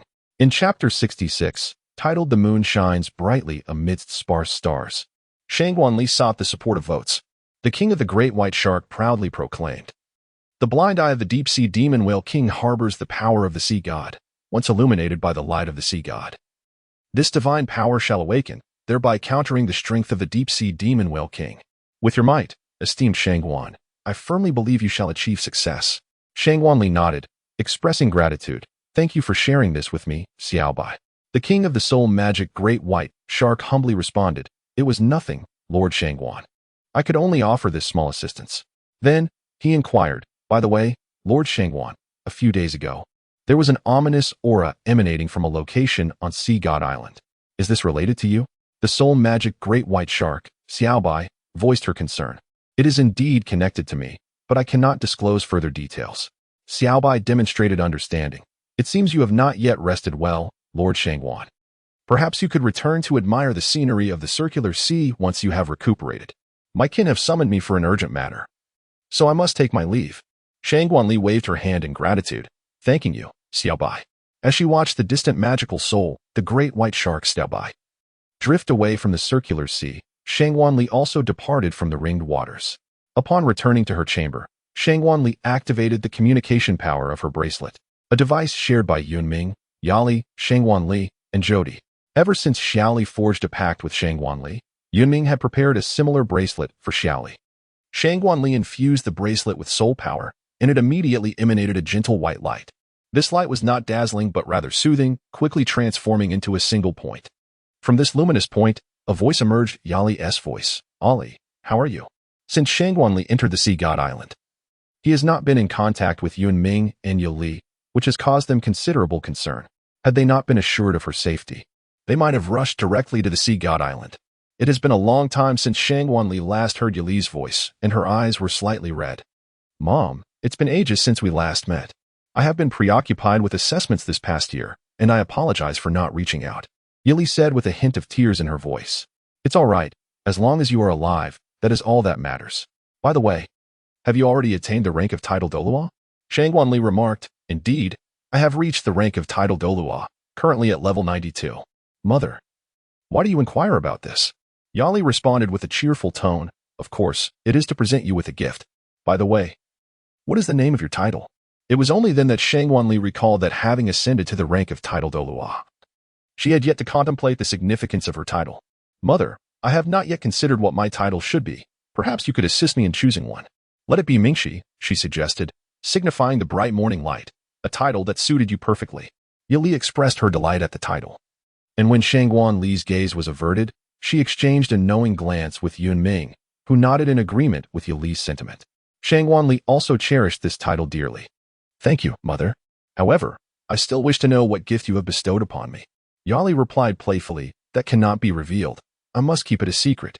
When we meet, you will discover the nature of our gift to you. Qianrenxue had no intention of pursuing the matter further, yet Yali interjected, Ollie, do you still have any use for the 2 pieces of 10,000-year soul bones from the spirit treasure realm? No, not really. May I borrow them from Mother? Is Mother intending to absorb these 2 soul bones? Of course, she can. Qianrenxue earnestly hoped that either Yali or Yuming would absorb these 2 precious soul bones, rather than allowing them to fall into the hands of others. Yali chuckled and replied, No, they are indeed of some utility, but not for the purpose of absorption. Please stay tuned. Qianrenxue inquired, By the way, dear parents, there is something I need your assistance with. Yunming responded, What is it that requires our help? Please feel free to share. Upon my arrival at Ocean God Island, I underwent the trials set forth by the sea deity. I am currently engaged in the 8th trial, which entails the formidable task of hunting the deep-sea demon whale king, a soul beast of extraordinary prowess, boasting an age of nearly 990,000 years. I find myself lacking in confidence to undertake this challenge alone and thus seek your assistance. Upon hearing of such a formidable soul beast, Yunming's expression grew solemn. He inquired whether assistance was required at this very moment. Qianrenxue remarked, It should take about half a month. If you require our assistance then, I shall inform you a day in advance. Yuming nodded, glancing at the unfinished items nearby and calculating the progress. It should be completed in approximately 10 days. Very well. Please do let us know if you need our help. However, what will happen to my father while we are away from Stone Village? Yuming and Yali's departure from Stone Village left Qianrenxue without companionship, a concern that weighed heavily on Yali's mind. Qianrenxue remarked, It is of no concern. You two come over, and I shall have Qiao Di return to accompany grandfather. At his age, he is most fearful of solitude. A few years ago, I made him experience loneliness for the sake of growth, but now I wish to shield him from such feelings. Yali replied, Ollie, rest assured. During this past year with father, he has been quite content. When you return, our family will undoubtedly be even happier. Thank you, Mother and Father. In the end, Qianrenxue shared with Yunming and Yali the experiences of the past year, and soon the call came to a close. Qianrenxue was engaged in cultivation to swiftly restore her spiritual energy, while Yunming and Yali were pressed for time to craft a gift for her. Thus their conversation was brief. In Stone Village, Yunming and Yali were diligently creating a present, as Qianrenxue had recently ascended to the rank of title Douluo, and donning this gift would further enhance her power. They intended to forge a soul armor for Qianrenxue, aptly named Demon Star in the Moonlight. Since Yunming had begun to delve into the creation of soul-guiding devices, he had resolved to craft a pair of soul armor for Qianrenxue. In the current Douluo Continent, soul-guiding devices were still rare, let alone the soul armor that could amplify one's strength. However, while working on Qianrenxue's armor, Yunming inadvertently stumbled upon the principles of crafting the 6-character soul armor. Yet, transforming his 4-character armor into 6-character proved to be quite challenging, leaving him to focus solely on enhancing Qianrenxue's armor, though he felt he was always just one step shy of success. One day, Yunming entered the spirit treasure realm once more in search of materials. Ilex approached him, noticing his frequent visits, and inquired, Yunming, are you coming to this spirit treasure realm solely for materials? Yunming shook his head and replied, Ilex, some time ago, I made a bracelet for Ali, which she has found very useful. Therefore, I intend to create another gift for her, one to celebrate her elevation to title Douluo. In my era, there was an object known as a battle armor, which, once donned, would double a soul master's power. I plan to forge a soul armor for Ali. My wife and I possess 4-character armor, but I have recently glimpsed the possibility of crafting 6-character armor, though I still fall short. Ilex nodded and suggested. Ali has 2 10,000-year soul bones that she has yet to absorb. What if we were to integrate these soul bones into the armor? Yunming frowned at this notion, for battle armor was constructed from metal, while soul bones were derived from soul beasts, their materials being fundamentally different. Moreover, 10,000-year soul bones were exceedingly precious, and no one would typically attempt to incorporate them into battle armor. They were usually absorbed by the owner instead. Ilex continued. I am aware that no one has attempted this, but I can assist you, as this would also enhance my disciples' power. Should we succeed, the skills of these soul bones would be infused into the armor, which I presume lacks any skills. Yunming nodded, confirming that the armor merely amplified inherent strength without any skills. But Ilex, are you truly confident in your ability to achieve this fusion? Ilex, brimming with confidence, declared. Of course. Thus, the 4-character soul armor demon star in the moonlight was born the day before Yunming and Yali set sail for Sea God Island. Although the endeavor to forge 6-character armor had failed, this piece possessed remarkable growth potential, far surpassing that of an ordinary 4-character soul armor. Chapter 67. Demon Star in the Moonlight. Shangguanli, 2. Request for monthly votes. In the past fortnight, Shangguanli has rejuvenated his mental fortitude and absorbed the 8th soul ring of the ice and snow goddess, which, like the 7th, is a million-year soul ring. For the 9th soul ring, Shangguanli intends to utilize the soul ring of the deep-sea demon whale king. Today, he has also sent a message to Yunming and Yali, urging them to proceed to the demon whale sea around Sea God Island. However, Yali has expressed her intention not to converge in the demon whale sea. Shangguanli inquired with a hint of confusion. Mother, did we not agree to meet in the Sea of Magic Whales? Why has the location changed so suddenly? Yali replied gently, this is to present you with a gift. Wear it, and your strength will be enhanced, granting you greater confidence in confronting the deep-sea magic whale king. Upon reflection, Shangguanli decided that it would be prudent to rendezvous on the deserted island prior to her arrival at Sea God Island. She subsequently relayed the location of the island to the 2 companions. In the span of half a day, 3 formidable individuals arrived at the desolate isle. Shangguanli, being the first to arrive, guided Yunming and Yali towards their destination. After a year apart, the reunion provoked an overwhelming urge for embrace. And both Yunming and Yali enveloped Shangguanli in their arms, to which she reciprocated warmly. Mom and Dad, I have missed you dearly. How has the pasture treated you? And grandfather, how is he faring? Yali responded, we have been well, and so has father. By the way, we have brought you a gift. Yunming, do unveil it. As Yunming revealed the item, Shangguanli expressed her bewilderment. This is armor. Yet I have already attained the title of a titled Douluo. Armor holds little significance for me. However, what is peculiar about this armor? It was then that Shangguanli discerned that this armor was unlike any ordinary kind. Yunming elucidated, this is no mere armor. It is a battle armor. Once donned, your strength will multiply severfold. Furthermore, this battle armor has been crafted by your teacher and myself. 2 soul bones, each over 100,000 years old, which Yali requested from you half a month ago, have been integrated into it. While battle armor inherently enhances the abilities of soul masters, yours possesses additional skills due to the fusion with the soul bones. Shangguanli never anticipated that, over the course of a year, Yunming and Yali had forged their own dokai for her. Shangguanli felt deeply touched. Thank you, Mom and Dad. But what is the purpose of the excess skills? Yunming replied, it is because a portion of your dokai has integrated 2 soul bones, thus bestowing this characteristic upon the dokai of your other parts as well. Shangguanli exclaimed in astonishment, doesn't this imply that my dokai can merge with soul bones? This was an unforeseen revelation for Shangguanli, as it suggested the possibility of possessing 2 sets of soul bones. Yunming and Yali nodded in agreement, affirming that this characteristic was discovered by Elder E, albeit it must be integrated before the dokai takes its final form. Thus, this rare and powerful dokai, under the moonlit sky, stands as the most unique and formidable entity on the continent today. However, as we are not the rightful owners of this dokai, we remain uncertain about the intricacies of the soulbone fusion. As Shangguanli gazed at the sparse stars in the moonlit sky, a wave of excitement washed over him, intertwined with profound gratitude. Thank you, Mom and Dad, he whispered. Yet, a question lingered in his mind. Why was it called sparse stars in the moonlight? Yunming replied, when I crafted this battle armor, I utilized the star source stone, which harnesses the energy of starlight gathered from the night. It is this very stone that enabled the fusion with the power of the soulbone, thus inspiring the name. However, if you find it unsatisfactory, feel free to devise a name of your own. Shangguanli shook her head, saying, no, I truly cherish this name. When the moonlit night transformed the 6-character battle armor into a unique artifact, it became the first possession solely belonging to Shangwanli.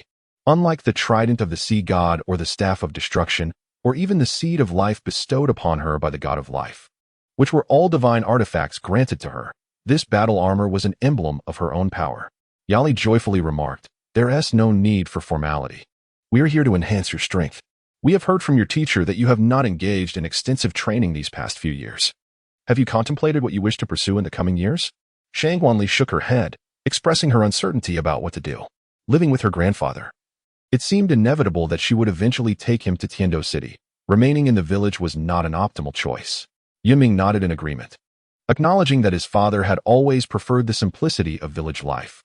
However, the living conditions in the village were far from ideal, and it was not feasible to continue residing in Stone Village indefinitely. Tiando City, being a bustling metropolis, presented a more suitable environment for retirement, and with us nearby, we would be free from any disturbances. Shangwanli wholeheartedly concurred. Indeed. After all, grandfather has resided in Stone Village for so many years. It must be difficult for him to part with it. However, we will undoubtedly settle near Tiando City in the future, and I sincerely hope grandfather will join us. Yali replied, "It will be absolutely fine." Shangwanli gave a soft acknowledgement, stating that upon her return, she would concoct some elixirs for her grandfather to maintain his health. She insisted that they should not disclose the use of precious herbs, but rather claim they were ordinary ones, as her grandfather would refuse to consume anything deemed precious. Yunming and Yali readily concurred with Shangwanli's proposal, for they too wished for Shangwanlin to enjoy a longer life, until he could accompany Shangwanli into the divine realm. Yali suggested, "Ali, why don't you don the armor and give it a try? If the armor fits well, it will meld with your body and materialize whenever you require it." After this, Shangwanli took the moonlight starry armor and infused it with her soul power. To her astonishment, the armor unfolded and seamlessly conformed to her form. This indicated that the armor was indeed well suited for her, and Shangwanli felt a significant enhancement to her abilities more than merely a doubling.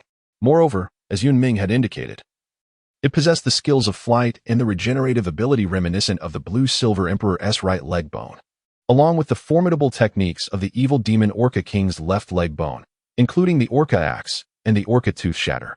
This confirmed that the research conducted by Yunming and Ilix was remarkably successful, as the skills and energies of the soul bones had been effectively integrated into the armor. Shangwanli exclaimed with excitement, "Father, you and the teacher have successfully merged. I can feel the 4 skills of the Dokai. You are both extraordinary." The comprehensive guide to soul guidance device crafting was included in Shangwanli's novice gift pack. Yet he had been so engrossed in his cultivation that he had no time to meticulously study the crafting plans. In contrast, Yuming had ample leisure time and thus dedicated himself to learning this guide, eventually creating an upgraded Dokai. Yuming, equally elated, remarked, "Have we succeeded? That is magnificent." Ali, let me tell you, the 4-character Dokai is not the pinnacle. There exists a 6-character Dokai as well. It is said that the 6-character Dokai can even reach the standards of divine artifacts. I had a failure in crafting it, but I earnestly hope that you can evolve the Moonlight Star into a 6-character Dokai in the future. Shangwanli nodded happily. "Dad, I understand." Yali, upon seeing Shangwanli adorned in felt a surge of joy. "Ali, do you like this gift?" Shangwanli exclaimed joyfully, "I like it. I truly adore it." "Thank you, Mom and Dad. Without further ado, shall we proceed to the Abyssal Whale Sea now?" Yunming and Yali nodded earnestly in agreement, urging, "Let us go." However, unbeknownst to them, a shadow trailed stealthily behind.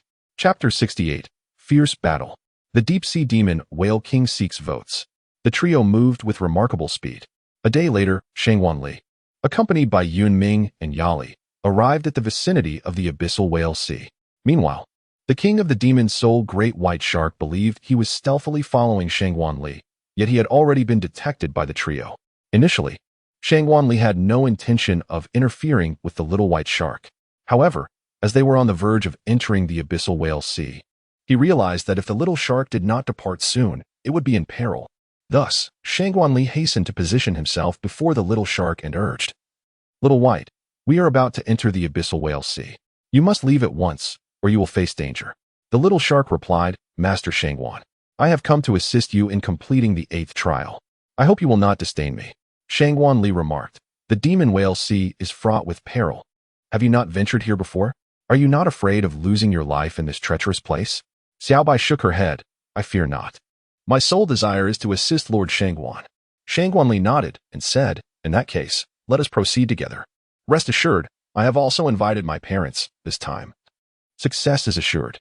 Little White, feeling a sense of reassurance, sensed that Shangguan Li's strength had inexplicably increased. It also perceived the presence of two formidable beings nearby. Little White cautioned, my esteemed Lord Shangguan, you must exercise utmost caution.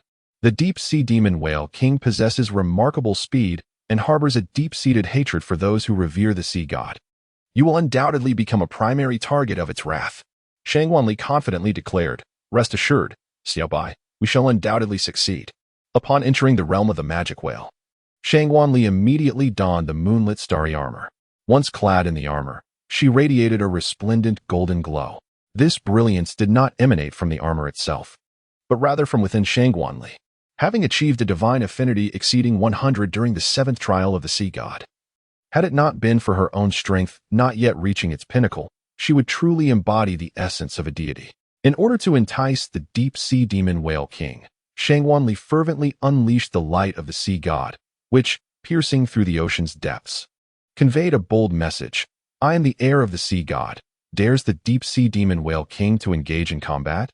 This proclamation astonished the myriad sea spirit beasts, for the deep-sea demon whale king reigned supreme over these waters, with none daring to approach or challenge it. Yet today, an audacious human had emerged, seemingly courting death. Soon, the hues of the ocean transformed, shifting from a serene azure to a darker shade, as the atmosphere grew increasingly tense. However, Shangguan Li remained undeterred.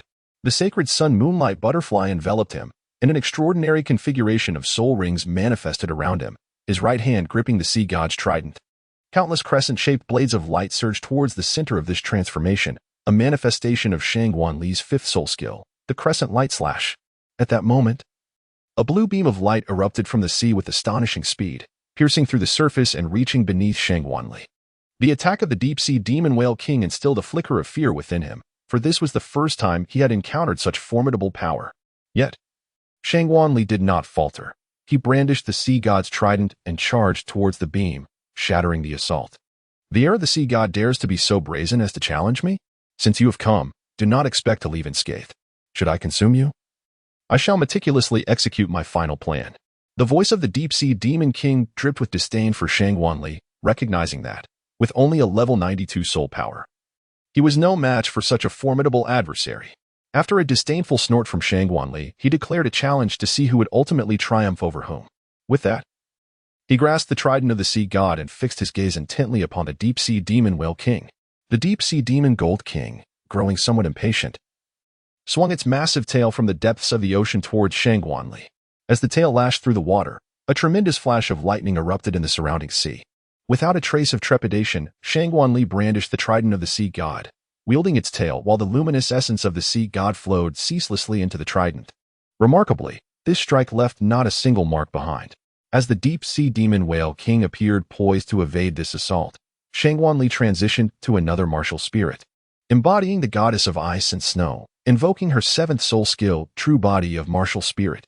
Under the influence of the ice and snow divine realm, the movements of the deep-sea demon whale king began to exhibit a slight deceleration. In that fleeting moment, Shangguan Li seized the opportunity as the sea god's trident plunged directly into the body of the deep-sea demon whale king, continuously infusing it with the divine light of the sea god. This radiant energy suppressed the power of the whale king. However, the creature did not cease its struggle. Just as it seemed the whale king would break free, Yunming intervened. With a swift motion, the sky-piercing spear pierced through the whale king's tail, a feat that even the trident had failed to accomplish. Intriguingly, the point of penetration aligned closely with where the trident had entered. Wounded, the deep-sea demon whale king thrashed violently in the ocean, creating colossal waves that swept away Xiaobai, pulling him away from the battlefield. Driven mad by its injuries, the whale king sought to eliminate Shangguan Li and Yunming, determined to take them down with it. Yet, its attacks proved futile as Shangguan Li deftly employed the sea god's light for defense, redirecting the whale king's strikes back onto itself. Feeling a sense of despair from its self-inflicted wounds, the deep-sea demon whale king witnessed Shangguan Li switch her martial soul, summoning the true form of the destruction Demon Scythe in her left hand.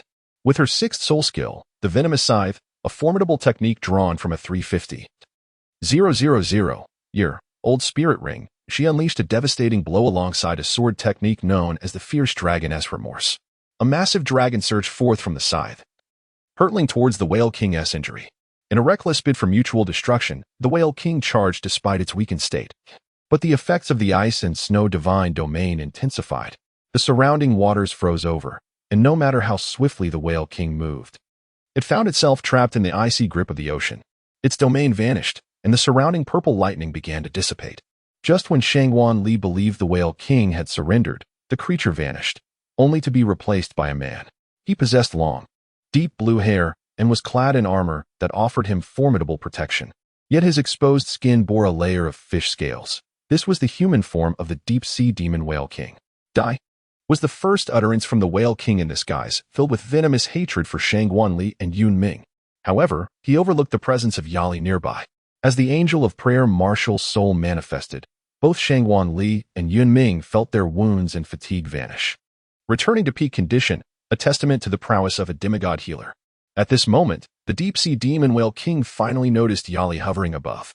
Yun Ming suddenly exclaimed, "Where are you looking? Your opponents are right here." To prevent the Whale King from attacking Yali, both Li and Yun Ming charged toward him. Yet, the Whale King was no novice. He raised his right hand, summoning a swarm of purple orbs that surged toward Li and Yun Ming, distorting the space they traversed. With his third soul skill, the Annihilation Thunderblade, the Whale King unleashed his formidable lightning attribute, even more potent than his water attribute. Recognizing this, Li resolved to abandon the notion of having him as the ninth ring of the ice and snow goddess, clearly seeing this attribute as far more suitable for the destruction Demon Scythe's ninth ring. Godly technique, unstable winds, never to return. This marked Li's inaugural use of the sea god's trident skill. Unbeknownst to the deep-sea demon Whale King, this was a divine technique. And when he attempted to counter it, he suffered catastrophic injury. His body became ensnared by the unstable winds, and at that moment, Li activated her fifth soul skill, the Scythe Chain Formation. The Whale King's body was ensnared by the chains, slowly siphoning his essence and converting it into Li's power. While executing Tiger Whale's Tooth Slash and the evil demon Tiger Whale Axe, Li continued to assault the Whale King, absorbing his energy. Yun Ming joined in the fray, but the Whale King's formidable physique proved resilient, and he remained unvanquished. Although he was initially unharmed under the destruction domain, Li embodied the very essence of a god of destruction, instilling fear in the Whale King. Realizing the futility of his situation, the Whale King contemplated self-destruction, determined to take them with him. Yun Ming and Yali grew anxious as the destruction domain expanded, colliding with the energy of the Whale King's impending explosion. The surrounding air roared, the ocean thundered, and the sky darkened, revealing only two purple entities at the center of the chaos. It was the power of the Staff of Destruction that shielded Li. She felt immense relief for having gained the staff's acknowledgement prior. Otherwise, she might have been gravely injured by the Whale King's explosion. As the collision subsided, both Li and the deep-sea demon Whale King remained alive. Yet the Whale King trembled, recognizing that the force protecting Li was not the sea god's power but a terrifying force far superior to his lightning attribute. Though they stood at an impasse, the deep-sea demon Whale King had already lost. With the intent of destruction, Li wielded the Staff of Destruction to extinguish the Whale King's thoughts of escape. Moments later, 9 golden soul rings manifested around the Whale King, confirming that he had indeed been slain by Li. The 8th trial of the sea god, the hunt for the deep-sea demon Whale King, was complete, with a fulfillment of 1/4. However, the battle had drained much of Li's strength, rendering her unable to use soul skills for recovery. Yet, Yali was present. With her intervention, both Li and Yun Ming regained much of their stamina and soul power, though their mental energy remained depleted. To better absorb the soul ring, Li commenced meditation to restore her mental vigor. At this moment, Yun Ming suggested, "Ali, you can consume the deep-sea demon Whale King's energy to restore yourself. It will expedite the process." Li nodded and soared directly onto the corpse of the deep-sea demon Whale King. The ice-blue Emperor Scorpion's external soul bone embedded itself in the remains, allowing a continuous stream of energy to flow into her body. However, a considerable amount of energy was squandered, as Li's physique could only endure a limited influx of power and could not assimilate an excessive amount. Li also shared energy with the numerous souls, as well as with Xiaobai and Yun Mingyuli. After absorbing this energy, the spirits experienced a significant elevation in their cultivation levels. For Xiaobai, the energy derived from the deep-sea demon whale king proved to be immensely beneficial, even without filtration, filling her with exhilaration and deep gratitude towards Shangguanli. Although Yun Mingyuli already possessed considerable strength, this energy was equally advantageous for them. After an indeterminate passage of time, Shangguanli noticed a purple-gold object resembling an inner core emerging within the head of the deep-sea demon whale king. He casually stored this core in the bracelet storage space. "Mom and Dad, I intend to absorb a soul ring from the ocean. I kindly ask for your protection." With that, Shangguanli plunged into the sea, commencing the absorption of the soul ring. At that moment, the tumultuous emotions of brutality, dominance, and various intense feelings surged into his mental ocean, though the light of the sea god countered much of this energy. Suddenly, a soul bone surfaced. Gleaming with a violet hue, reminiscent of a crystal crafted from amethyst, it was a trunk bone. However, since Shangguanli already possessed a trunk bone, he was unable to absorb it. The trunk bone, seemingly intent on causing trouble, drifted toward Shangguanli, who was in the midst of absorbing the soul ring. Yet, just then, with the stars twinkling faintly, Doukai emerged, autonomously absorbing the trunk bone of the deep-sea demon whale king. The ninth soul ring of Shangguanli's destruction scythe has been completely absorbed.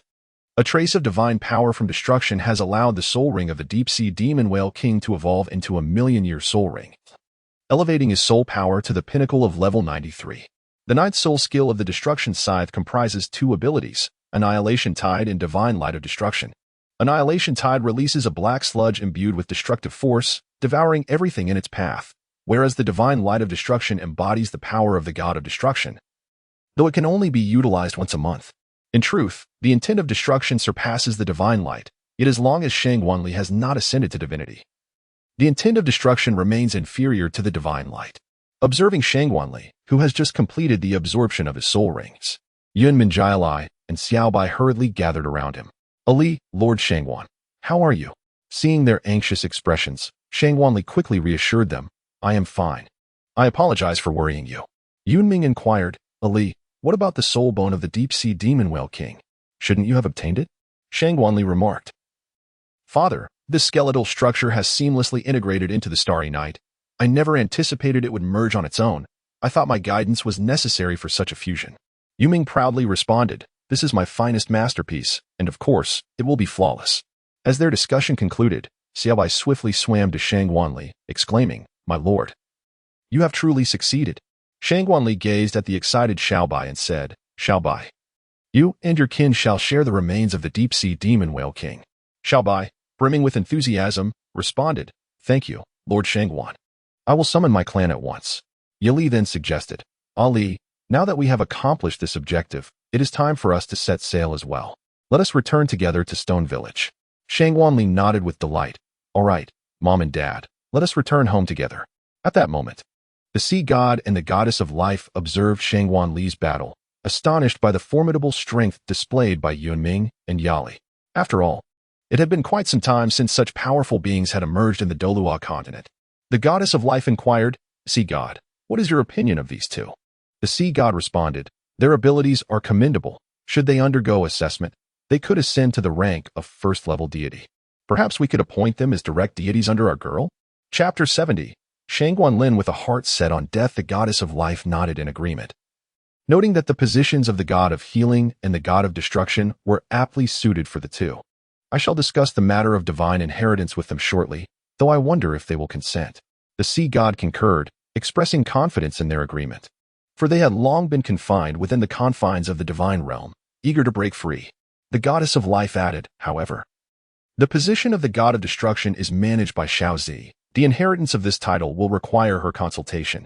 Meanwhile, Shangguanli had arrived in Hanhai City alongside Yunming and Yali.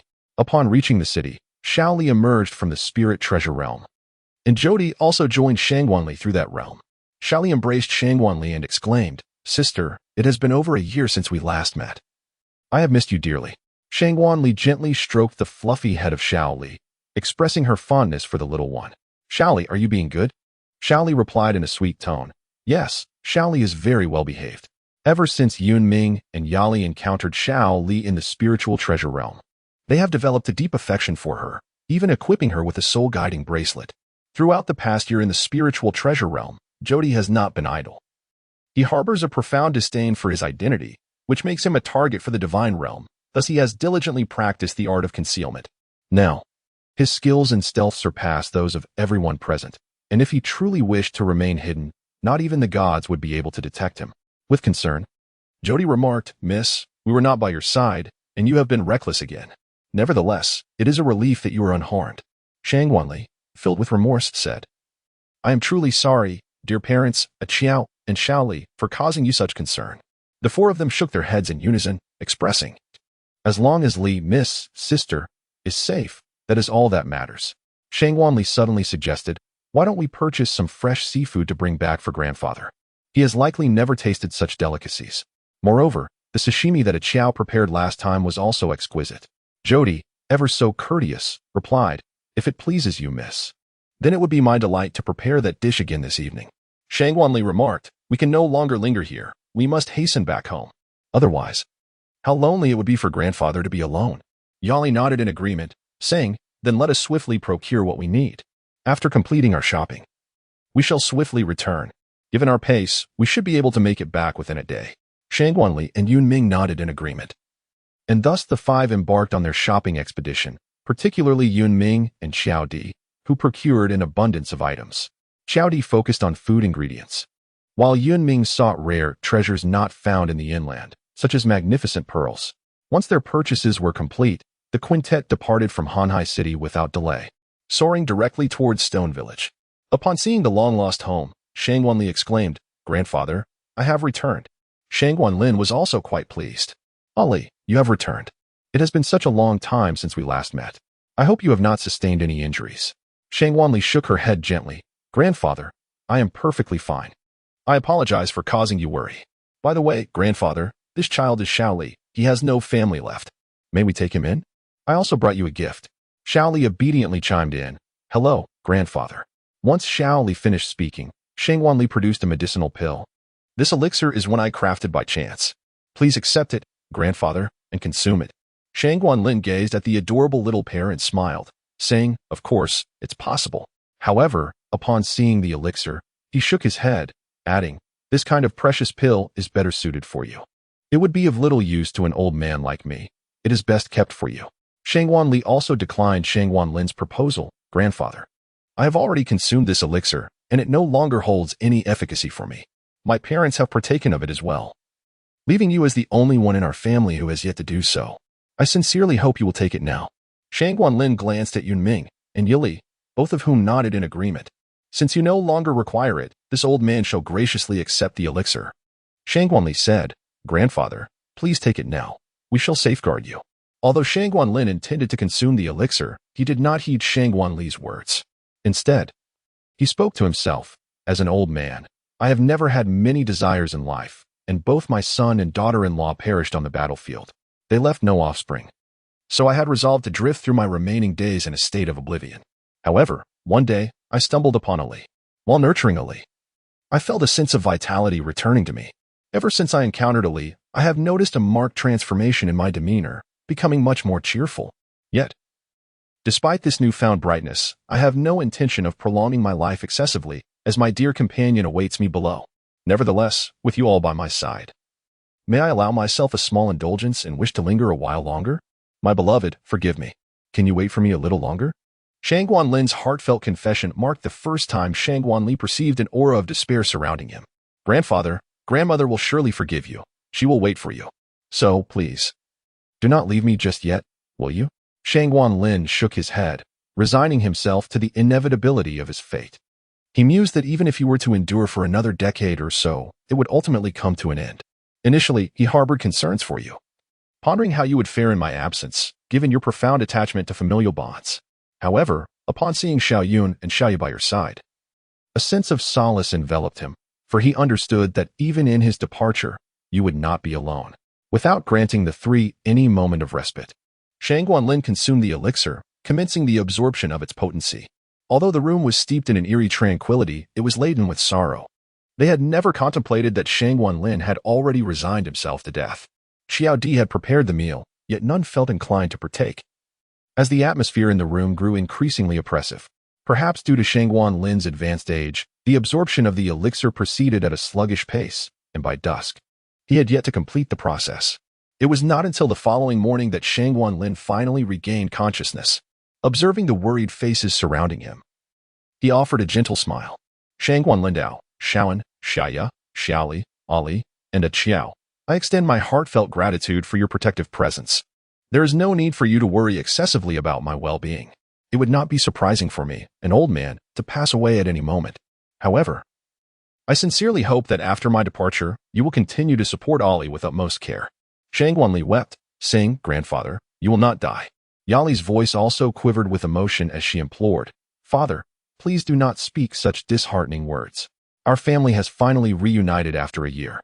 Let us cherish this moment and spend it joyfully together. Shangguan Lin nodded slightly, noticing the untouched dishes on the table. A Qiao, did you prepare this? Perhaps we should reheat it and share a meal together. Although the three complied with Shangguan Lin's suggestion, they remained enveloped in their sorrow. Shangguan Lin gazed at the trio before him, exclaiming with a hint of exasperation, What expressions are you all wearing?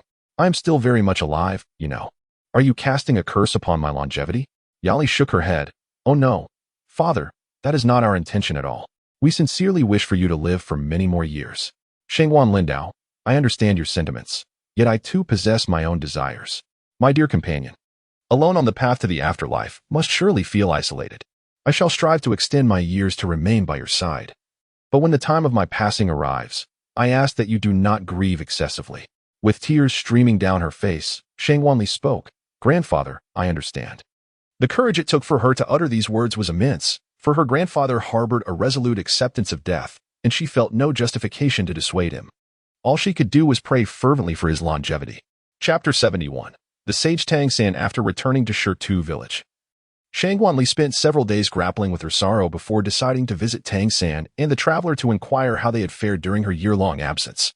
On this occasion, she chose to embark on her journey alone. Previously, she had felt inadequate and sought companionship, but now, emboldened by her newfound strength, she required no assistance. Upon arriving at Nodding Academy, Shangguan Li sensed a subtle change in Tang San, though she could not pinpoint its nature. Since leaving Shenghun village, Tang San had undergone a profound transformation, perceiving himself as a sage. To speak unkindly, he had adopted a double standard, viewing those who treated him well as virtuous and those who did not as malevolent. This shift in Tang San's demeanor was not solely attributed to the injustices he faced in Shenghun village, but rather stemmed from a dream he had experienced. In this dream, he and Xiao Wu were united in marriage, and he ascended to godhood, even becoming the ruler of the divine realm. The vision of this future was merely a fleeting glimpse, as his companions had not shared in this dream. Since experiencing such a revelation, Tang San's confidence surged. He began to clandestinely refer to himself as this divine king. Satisfied with his portrayal in the dream, he believed he would achieve such heights, perhaps even surpassing that dream self. Alas, such aspirations were unattainable, for the plot of Douluo Continent I had diverged from its original narrative, and no matter how diligently Tang San endeavored, he could not attain the formidable dual godhood depicted in the source material. Yet, not all aspects of the dream satisfied Tang San, as it conspicuously lacked the presence of Shangguan Li. After their initial encounter, he had unconsciously regarded her as his primary partner. Had Shangguan Li been privy to Tang San's unsavory thoughts, she would have been inclined to eliminate him on the spot, though she remained oblivious to his intentions. The fragment of the future Tang San envisioned was the handiwork of the sure god, who, concerned by Tang San's despondency, crafted a dream to bolster his confidence. However, unforeseen circumstances led the dream to manifest as a glimpse of the future. Nevertheless, this fortuitous error revitalized Tang San's spirit, imbuing him with remarkable self-assurance. Today, Tang San had left Nodding Academy to work at a blacksmith shop, with Shangguan Li trailing behind him. He resembled an ordinary child, albeit somewhat precocious. Yet, who could fathom that this seemingly innocent boy was a clandestine pawn of the sure god, poised to disrupt the balance of Douluo Continent I? A hidden agent in the pursuit of the Silver Dragon King, a covert player wielding significant power in the divine realm. Observing Tang San's typical routine, Shangguan Li followed him to the blacksmith shop and later back to the academy for training. After 3 days of discreet observation, she had yet to uncover the source of Tang San's peculiarities. She enlisted Jody to investigate further, but no revelations emerged. Shangguan Li was filled with confusion. She never anticipated that Tang San's transformation was merely a dream, a beautiful reverie. 5 days later, Shangguanli remained oblivious to the source of Tang San's peculiarities and ultimately chose to abandon her inquiries. Today, however, Shangguanli found herself once again in Notting City. As Shangguanlin intended to venture out to procure new farming tools, a plan that Shangguanli promptly thwarted. At that moment, a scheme began to form in her mind. Upon arriving swiftly at the blacksmith shop in Nottingham, Shangguanli inquired, "Is anyone present? I wish to make a purchase." Upon hearing Shangguanli's voice, Tang San was jolted. For that voice was exceedingly familiar, one he had dreamed of on countless occasions, and he yearned for its owner. At that moment, a blacksmith inquired, "Little girl, what kind of items do you wish to purchase?" Despite Shangguanli's repeated assurances to Shangguanlin that they could sustain their family without further cultivation, Shangguanlin remained resolute in his agricultural endeavors. Observing the futility of her attempts to dissuade him, Shangguanli could only assist Shangguanlin in alleviating his burdens. Shangguanli remarked, "This is for our family. We have purchased a total of 5 sets of farming tools." "Thank you." Shangguanli cannot simply observe Shangguanlin toiling away while she remains idle. She can only procure additional sets of tools to assist Shangguanlin in her labor. The blacksmith replied, "Very well, young lady, but you will need to wait a moment. May I suggest coming back in 3 days to collect them?" Shangguanli nodded, expressing her gratitude. "Of course, thank you, Uncle Smith, for the deposit." However, the blacksmith shook his head, replying, "No need for that, young lady. We do not require a deposit here. You may pay when you come to collect your goods." This blacksmith shop was characterized by a remarkable mutual trust between the craftsmen and their patrons, a rarity in the Douluo Continent. Just as Shangguanli was about to depart, Tang San squeezed his way through the crowd, exclaiming, "Sister, do you still remember me?" Upon witnessing the eager approach of Tang San, Shangguanli could not help but exclaim inwardly, "Aha, I have taken the bait." Of course, she remembered him. He was indeed the younger brother from Notting Academy. Initially, Shangguanli had no intention of befriending Tang San merely for the sake of gathering intelligence.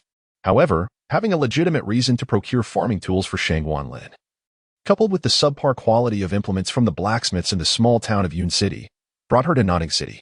Thus, she devised this strategy. "Tang San, it has been quite a while. You have grown so much over this past year." Indeed, Tang San had now become a level 16 spirit master, a far cry from the innate level 7 spirit master he once was. This transformation was somewhat astonishing to Shangguanli, as she had previously disrupted his innate spirit power. It perplexed her that he continued to cultivate at a pace reminiscent of the original narrative. Yet, this was not the moment for contemplation. "Sister, I am thrilled that you still remember me," Tang San exclaimed with genuine joy. Today was indeed fortuitous. He had encountered his long-lost muse, Shangguanli, and even engaged in conversation with her. "Sister, I must apologize on behalf of my teacher for any offense he may have caused you. To make amends, allow me to treat you to a meal." Tang San was reluctant to let Shangguanli depart, and thus resorted to invoking Yu Shaojiang as an excuse once more. In order to comprehend Tang San's transformation, Shangguanli remarked, "Ah, dear younger brother Tang, however, your teacher leaves much to be desired. I never anticipated that such a well-behaved child like you would have such a mentor." To this, Tang San replied, "Sister, regardless of his character, he is still my teacher, and I cannot harbor any disdain towards him. Nonetheless, I extend my apologies on his behalf. After this meal, will you still be able to remain good friends with me?" Tang San felt a sense of joy in presenting a favorable first impression to Shangguanli while simultaneously elevating his own sage image by downplaying Yu Shaojiang. Inside, Shangguanli rolled her eyes, yet maintained a facade of tranquility. "You are far too kind. However, how can one expect a child to pay? Allow me to treat you to this meal. What would you like to eat?"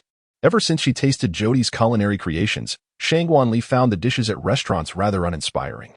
Nonetheless, she was currently dining with her informant.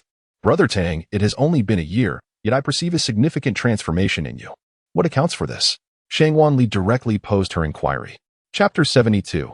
Tang San's resentment. Tang San felt a pang of anxiety. He could not allow Shangguanli to discover that his transformation stemmed from a dream. Thus, he sought a way to deflect the question. "Sister, perhaps my changes are merely the result of my growing strength." However, Shangguanli had already seen through Tang San's deception, yet chose not to expose it. "Is that so? Then Brother Tang must be quite formidable. Oh, by the way, Brother Tang, our family is moving soon, and we may not see each other again." Shangguanli's tone remained even, Although she held no affection for Tang San, he had yet to exhibit any particularly hypocritical behavior in her eyes. So she did not quite harbor any dislike towards him. Tang San was taken aback. "Sister, did you not just purchase new farming tools? Why the sudden decision to move?" Shangguanli remarked, "This is a secret. Since the matter is concluded, I shall take my leave. Until we meet again by fate." Before Tang San could further persuade him to stay, Shangguanli had already exited the city of Nodding. Tang San contemplated pursuing Shangguanli. Yet the disparity in their strengths rendered such an endeavor futile. At present, Tang San's thoughts lingered on the moments spent with Shangguanli that day, however. He could not have anticipated that in the future, he would come to harbor a profound hatred for the very person he currently adored so deeply. Upon returning home, Shangguanlin inquired, "Ali, have you brought back the farming tools?" Shangguanli said, "Rest assured, grandfather. The blacksmith shop will have our order ready for collection in 3 days. However, grandfather, I would like to discuss a matter with you." Shangguanlin Dao, "Of course. Alu may speak freely without any need for such formality." Shangguanli gently shook his head. "You are my grandfather, the one who raised me, and it is only natural for me to hold you in high regard. Grandfather, would you consider leaving Stone Village with us?" "Leave? No. I would prefer to remain here in this old village," Shangguanlin replied, his heart set on quietly departing from this world and the place he had called home. However, upon witnessing the hint of sadness in Shangguanli's eyes, he felt a pang of reluctance. "Ali, where could I possibly go if I were to leave Stone Village? I have spent over 70 years of my life here, and all my cherished memories with my wife and children are rooted in this place. I truly cannot bear to part with it." Shangguanli sensed a hint of hesitation in Shangguanlin and continued, "Grandfather, we intend to journey near Tiando City. I possess a villa in the outskirts of Tiando City, and that shall be our destination. Tiando City is bustling with activity, far more populous than this stone village. Moreover, if you find yourself restless, you may continue to cultivate the land, albeit with the understanding that one must always strive to do their utmost." Shangguanli is not one to relish in the hustle and bustle, yet Shangguanlin is quite the opposite. However, Shirtu village is truly remote, with a sparse population, even fewer than that of Shenghan village. Originally, Shangguanli had contemplated bringing Shangguanlin to live in Tiando City. Now that Shangguanlin has consumed the elixir, his health has improved significantly, prompting Shangguanli to desire an even better life for him. Shangguanlin still did not readily acquiesce. Let grandfather ponder this matter for a while. Shangguanli wished to continue persuading, but Yalila stopped her, saying, "Ali, there is no need to rush into this matter. Father is still quite likely to agree." Shangguanli was filled with perplexity. "Mother, how do you know? Upon your return, did you not notice the absence of something in this village? What is missing?" At that moment, Shangguanli suddenly realized that Grandpa Wang was nowhere to be found. Every time Shangguanli returned home, Grandpa Wang would come to see her within 10 days to 2 weeks, yet this time, it had been nearly a month without a visit. Could it be? At this juncture, Shangguanli's heart succumbed to the worst of fears. Uncle Wang had been taken away. Taken away? Indeed. One day, an elder from the Spirit Hall arrived, stating that Uncle Wang's son had made significant contributions to the Spirit Hall. Thus, he was taken to Spirit City for his retirement. I recall having mentioned this to you. Shangguanli felt a profound sense of shame. Ever since she had established contact with Yali, her thoughts had been consumed by the completion of the divine trials and the hunt for the deep-sea demon whale king, leaving her oblivious to Wang Ming's situation. Wang Ming had mentioned that he was one of the elders in Stone Village who had treated Shangguanli with great kindness. As there were many elders in the village, most had been taken away by their children to enjoy their twilight years, leaving behind those without descendants. Upon hearing that Wang Ming was living well, Shangguanli's guilt somewhat alleviated, and she resolved to visit grandfather Wang Ming when she had the opportunity. Although she expressed this intention, she felt no real concern, for she was confident that Wang Ming would thrive in Spirit City. True to Yali's expectations, Shangguanlin eventually acquiesced to Shangguanli's request. "Ali, I agree to your proposal. Xiao Yun, Xiaoya, let us all move to Tiando City as a family." Yun Ming, Yali, and Shangguanli nodded in unison. However, Shangguanlin suddenly interjected, "But we must wait until after this harvest. Moving to Tiando City requires a bit of savings." Yali and Shangguanli both laughed, while Yun Ming, though not smiling, could not conceal his amusement as his shoulders quivered. Little Li chimed in, "Grandfather, we have ample funds to support you. There's no need to wait for the harvest." Shangguanlin was resolute, declaring that the work must be completed, otherwise he would not leave. Due to Shangguan Lin's insistence, the group's relocation to Tiando City had to be temporarily halted. 3 days later, Shangguan Li retrieved the farming tools. Unfortunately, when Shangguan Li arrived, Tang San had not yet come to the blacksmith shop. However, this was hardly surprising, as Shangguan Li had deliberately chosen a time when Tang San would be absent. On this day, Tang San arrived at the blacksmith shop in high spirits, cheerfully greeting everyone. A burly man inquired, "Little Tang San, you seem particularly joyful today. What is the occasion?" Tang San, with a playful smile, replied, "It's a secret." However, when it was time for Tang San to return to the academy, he noticed that Shangguan Li had not come by, prompting him to ask the nearby blacksmith, "Brother, whatever happened to that girl with blue-purple hair who came 3 days ago?" The blacksmith responded, "Ah, the beautiful girl? She came this morning, but since you weren't here, she left." Tang San was immediately disheartened, feeling a wave of disappointment wash over him. "Well then, thank you, brother.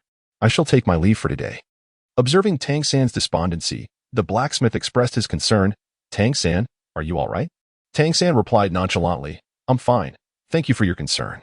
"Still uneasy?" The blacksmith added, "Do not let this bring you down.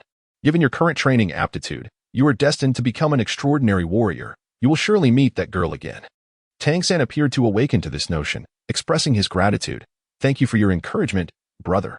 Despite having lived for over 20 years in his past life and spending 7 years in Douluo Continent, no one had ever guided Tang San on how to navigate life. Previously, the elders of the Tang sect merely trained him as a tool, and his father, Tang Hao, burdened by the grief of losing his wife, lacked the capacity to nurture Tang San. Consequently, Tang San's psychological and emotional maturity was stunted. When faced with adversity, he would resent others rather than introspect. In the case of not encountering Shangguan Li, his sorrow was compounded by a flicker of resentment towards her for not adhering to their agreement to meet. This incident marked the beginning of Tang San's negative feelings towards Shangguan Li, setting the stage for an escalating grudge. Chapter 73. Relocation to Tiando City, a commonplace encounter. Upon returning home with the new farming tools, Shangguan Li beamed at the sight of Shangguan Lin's delight, which lifted her spirits as well. "Grandfather, although I bought us new farming tools, you must promise me to work less, all right?" In truth, Shangguan Lin's physical condition allowed him to handle the farming tasks without strain. Yet Shangguan Li remained concerned about his potential exhaustion. Shangguan Lin replied joyfully, "Ali, grandfather knows, so do not worry. We shall commence the harvest tomorrow.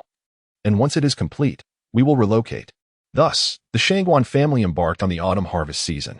After a full week, all matters concerning the Shangguan family in Shitu village had reached their conclusion, and they planned to depart the following day. With Shangguan Lin in tow, Shangguan Li and the others were compelled to slow their pace, as what could have been a journey to Tiando City in a single day now required more time. Upon reaching Yun City, Shangguan Li initially intended to hire a carriage, but unexpectedly, Xiao Di produced a carriage. "Miss Yungu, Yajie, sir, please take this carriage. I found it yesterday, and it is far superior to those other carriages." Shangguan Li joyfully remarked, "As expected of a Qiao, your efficiency is truly commendable." The family then embarked on a journey by carriage towards Tiando City, a journey that astonishingly spanned an entire month. After a month had passed, Shangguan Li returned to Tiando City once more. However, this time was markedly different from the last. Previously, he had stayed in the villa of Dugu. While on this occasion, Shangguan Li had purchased his own villa. Although it was Shangguan Li's funds that facilitated the purchase, the transaction was conducted under the name of Yunming. "Grandfather, what do you think of this place?" Shangguan Li inquired with delight, gazing at his new villa as he spoke to Shangguan Lin. Shangguan Lin had lived his entire life as a farmer, never having resided in such a grand house. "Is it truly possible for us to inhabit such a splendid dwelling?" "Ali," Shangguan Li nodded gently and replied, "Of course, grandfather, this is indeed my residence." Shangguan Lin remarked with a hint of disbelief, "Is that true? Where did you acquire such a substantial amount of money?" Shangguan Li, with a tinge of guilt, remarked, "Indeed. This is the house that my parents and I purchased together." Although the funds were entirely provided by Shangguan Li, she deemed it necessary to convey it this way to reassure Shangguan Lin. Shangguan Lin let out a sigh of relief, feeling as though a weight had been lifted from his shoulders. What was he relieved about? He was reassured that the money had not been seized by his granddaughter. Shangguan Li gazed at Shangguan Lin, feeling utterly speechless. Did grandfather truly find joy in this place? Shangguan Lindao, I adore it. I truly adore it. I have never resided in such a spacious abode. Thank you, Ali. Shangguan Lin was filled with excitement as he wandered around the villa. which had already been meticulously cleaned by Jody prior to their arrival. Jody had arrived at the villa well ahead of them, possessing the ability to manipulate space, allowing him to transport them there instantaneously. However, Shang Wanlin preferred not to reach Tiando City in such a manner, which is why they chose to embark on a month-long journey by carriage to their destination. A few days after the news of Shang Wanli's arrival in Tiando City reached him, Dugu, who was also in the city, swiftly made his way to her villa. "Li girl, it has been quite some time since we last met. You cannot imagine how much Yin Yin has been yearning for you," Dugu remarked as he entered. Upon his arrival, he immediately realized that Shang Wanli was no longer the same as he had known her a year ago. Having himself attained the status of a titled Douluo, he typically remained unaffected by others' auras. Yet, upon stepping through the threshold, he found himself influenced by Shang Wanli's presence. A clear indication that her strength now surpassed his own. Shang Wanli inquired, "What about Sister Yin? Why hasn't she come? Didn't she say she missed me?" Dugu responded with a hearty laugh. "Yin Yin is currently enrolled in the academy, immersed in her studies. She hardly has any time to indulge in leisure activities. However, during her next break, I shall bring her along. How long do you plan to stay here?" Shang Wanli remarked, "It should be quite a while, as I have brought my grandfather over to stay here for his retirement. Now, Stone Village has nearly no villagers left, and it would not be good for my grandfather to be alone there." Dugu tentatively inquired, "Li, my dear, have you perhaps?" Shang Wanli remarked, "Indeed. Senior Dugu, I have transcended to the title of Douluo." Dugu, somewhat incredulous, responded, "My dear girl, your pace of cultivation is simply astonishing. You are nothing short of a prodigy." "What did you say? How dare you label me a monster?" Shang Wanli retorted, her fists clenched in displeasure at being referred to in such a manner. Dugu waved his hands in front of him, saying, "My dear, do not be upset. I merely meant that your rate of progress is unparalleled compared to others." Suddenly, Shang Wanli smiled. "I wasn't angry. I merely wished for her to refrain from referring to me as a monster, as I find such remarks rather distasteful." Dugu nodded, reassuringly proclaiming that he would no longer utter such words. Although Dugu harbored a deep affection for Shang Wanli, he was equally intimidated by her. His fear stemmed first from her formidable strength, and second from the prowess of Yunming Yuli. Yunming inquired, "Dugu, what brings you here?" Upon seeing Yunming, Dugu felt a twinge of apprehension. Ever since he became aware of Yunming's capabilities, he could not help but break into a cold sweat in his presence. "Ah, Your Excellency, I heard that Li has returned, so I came to pay a visit." If one were to listen closely to Dugu's voice, they would detect a hint of trepidation. Yunming asked, "What are you doing here alone? Where is Yin Yin?" Dugu then recounted the happenings of Dugu Yin at the academy, adding, "By the way, a new shop has opened in Tiando City, and the owner is about the same age as Miss Li." Shang Wanli was quite intrigued as to what new establishment could leave such an impression on the titled Douluo. "Dugu, what kind of shop?" he inquired. After a moment of contemplation, Dugu replied, "It is a beverage shop, known as the Happiness Milk Tea Shop." The Happiness Milk Tea Shop? The name struck him as distinctly modern. Could there be other travelers from different realms? Moreover, opening a milk tea shop, was it merely for profit? Nonetheless, starting a business to earn money was indeed a commendable strategy, given that he currently had little to occupy his time. Perhaps he should consider opening a shop of his own, just like the others. Since Shang Wanli has resolutely decided to open a shop, she intends to venture into Tiando City to gather information and, at the same time, to meet that traveler. "Mom, Dad, Grandpa, Qiao, I am stepping out for a while." Shang Wanli conveyed her departure to the villa using her soul power. Qiao Di replied, "Miss, if there is anything I can assist you with, you need not go out. You may simply rest at home." Shang Wanli shook her head, saying, "No. I must handle this matter personally. Qiao, you should stay at home and await my return." Little Li also emerged, embracing Shang Wanli. "Sister, can I not accompany you on your outing?"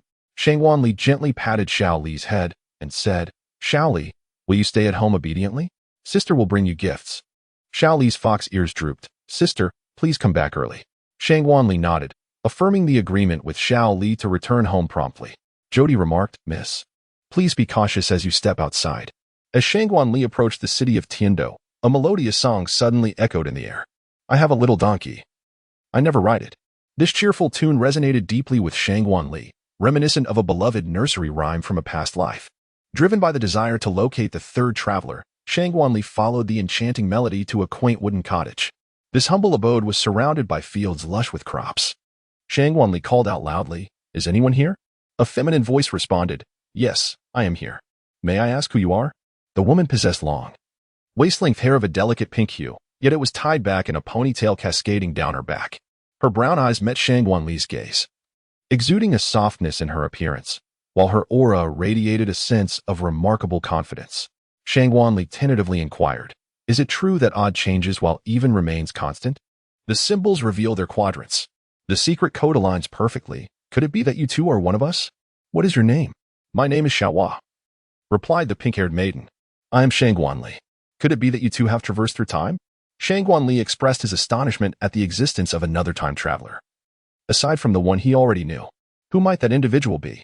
Are you not also a traveler of time? Xiaohua questioned, perplexed by Shangguanli's words. Shangguanli remarked, "I too am a traveler of time. Did you, like me, traverse from the modern world?" Xiaohua shook her head. "I had previously journeyed to another realm, intending to return to my original world. However, for reasons unknown, I mistakenly arrived in this world instead." Shangguanli inquired, "Xiaohua, are you familiar with the original work of Douluo Continent?" Xiaohua nodded, vaguely recalling it, as she had spent an extensive period in her previous world and had scarcely read the original novel. "What about you? How did you traverse here?" Shangguanli remarked, "I accidentally met my demise by being struck by a vase and subsequently found myself in the Douluo Continent." At that moment, a voice unexpectedly resonated in the minds of both individuals, announcing the presence of a system nearby and advising the host to proceed with caution. Shangguanli and Xiaohua exchanged glances of exasperation, remarking, "After our lengthy conversation, it is only now that the system decides to issue a reminder."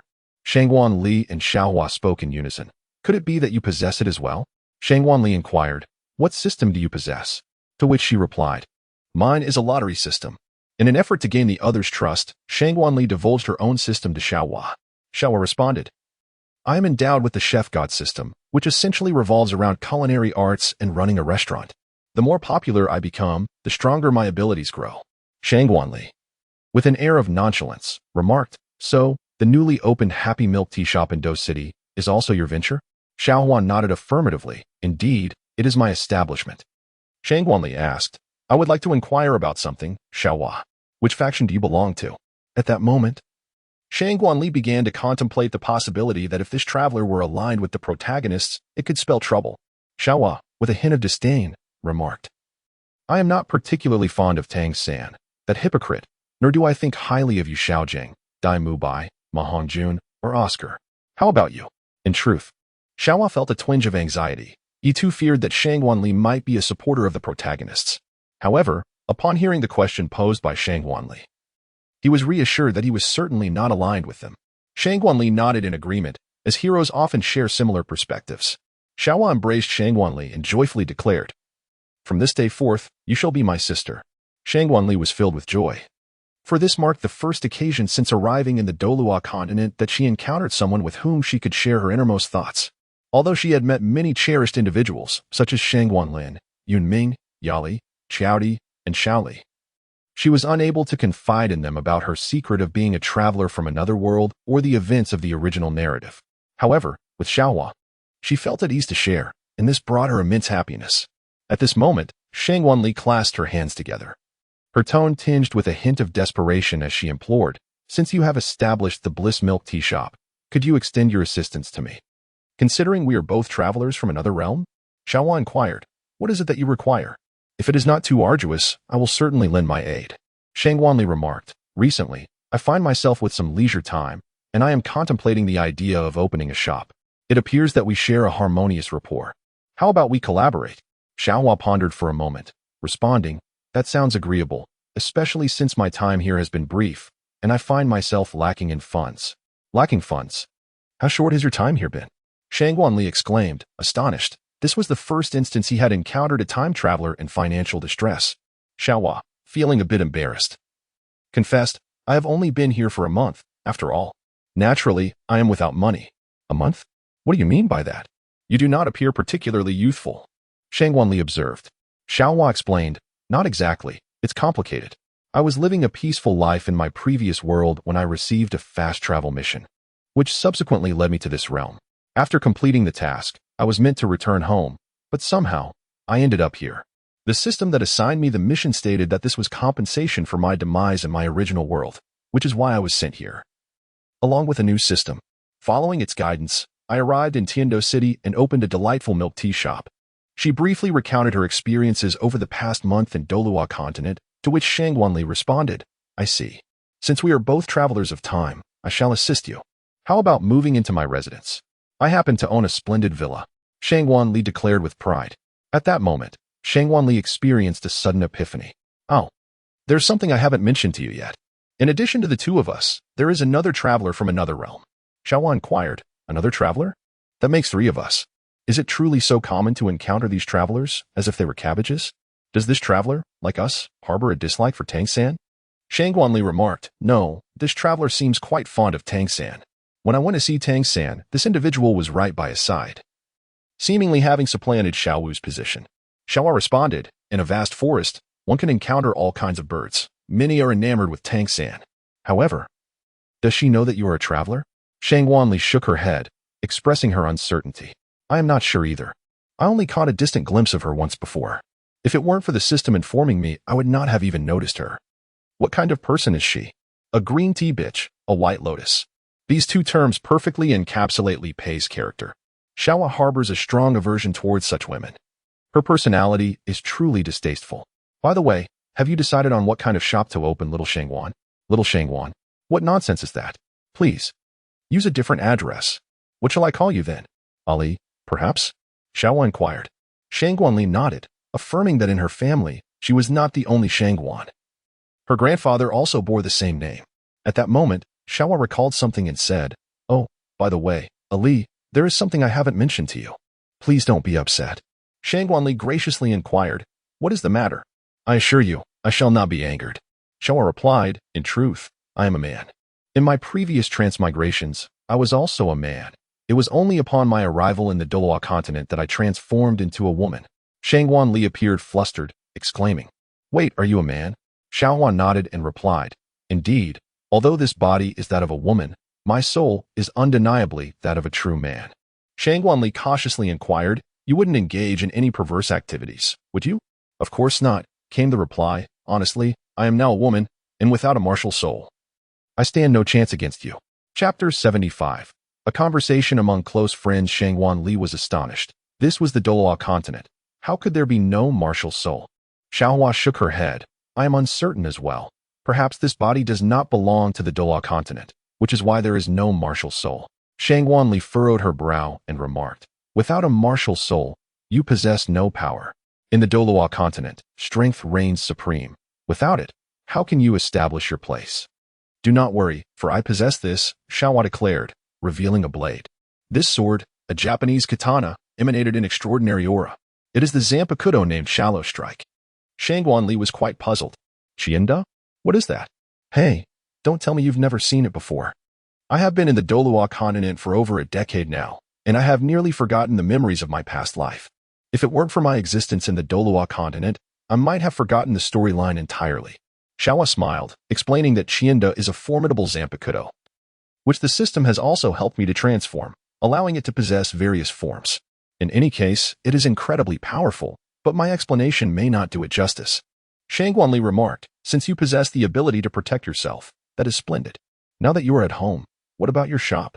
Xiaohua replied, rest assured, I still have staff on hand. However, what does the collaborating establishment specialize in? If it is a sizable shop, we might as well integrate this milk tea shop into it. Qianrenxue shook her head, expressing uncertainty about what to do. How about we create something contemporary that does not exist in the Douluo Continent? Perhaps a hot pot restaurant? She proposed thoughtfully. Xiaohua replied, a hot pot restaurant sounds splendid. One can procure a variety of ingredients. Shall we go and scout locations right away? Since you find yourself with some leisure time, I can also show you around the heavenly Do City. Qianrenxue remarked, there's no need. I previously lived in Tiando City for over a year, so I am quite familiar with it. Nevertheless, both Qianrenxue and Xiaohua proceeded on their journey to Tiando City. At that moment, Qianrenxue appeared to recall something and inquired, by the way, you do not possess a martial soul, but you should have soul power, correct? How is your soul power? Xiaohua replied, as for soul power, it should be at the level of a soul king or soul emperor, although I am not entirely certain of my exact soul power. I wonder if your soul power is influenced by the protection of the system, and I also do not know your soul power level. Perhaps you could extend your hand so that I might sense your soul power? Xiaohua nodded and extended her hand. Shangguanli grasped Xiaohua's hand and slowly infused her with soul power. It appeared to be in the range of level 59 to 60. Xiaohua was taken aback. If you can discern my soul power level, then it seems you are even stronger than I am. As a member of the transmigrators, what is the extent of your strength? Shangguanli proudly proclaimed, I am now a titled Douluo. Impressive, I assenti it. Xiaohua applauded. Indeed, quite remarkable. You truly bring honor to us traversers.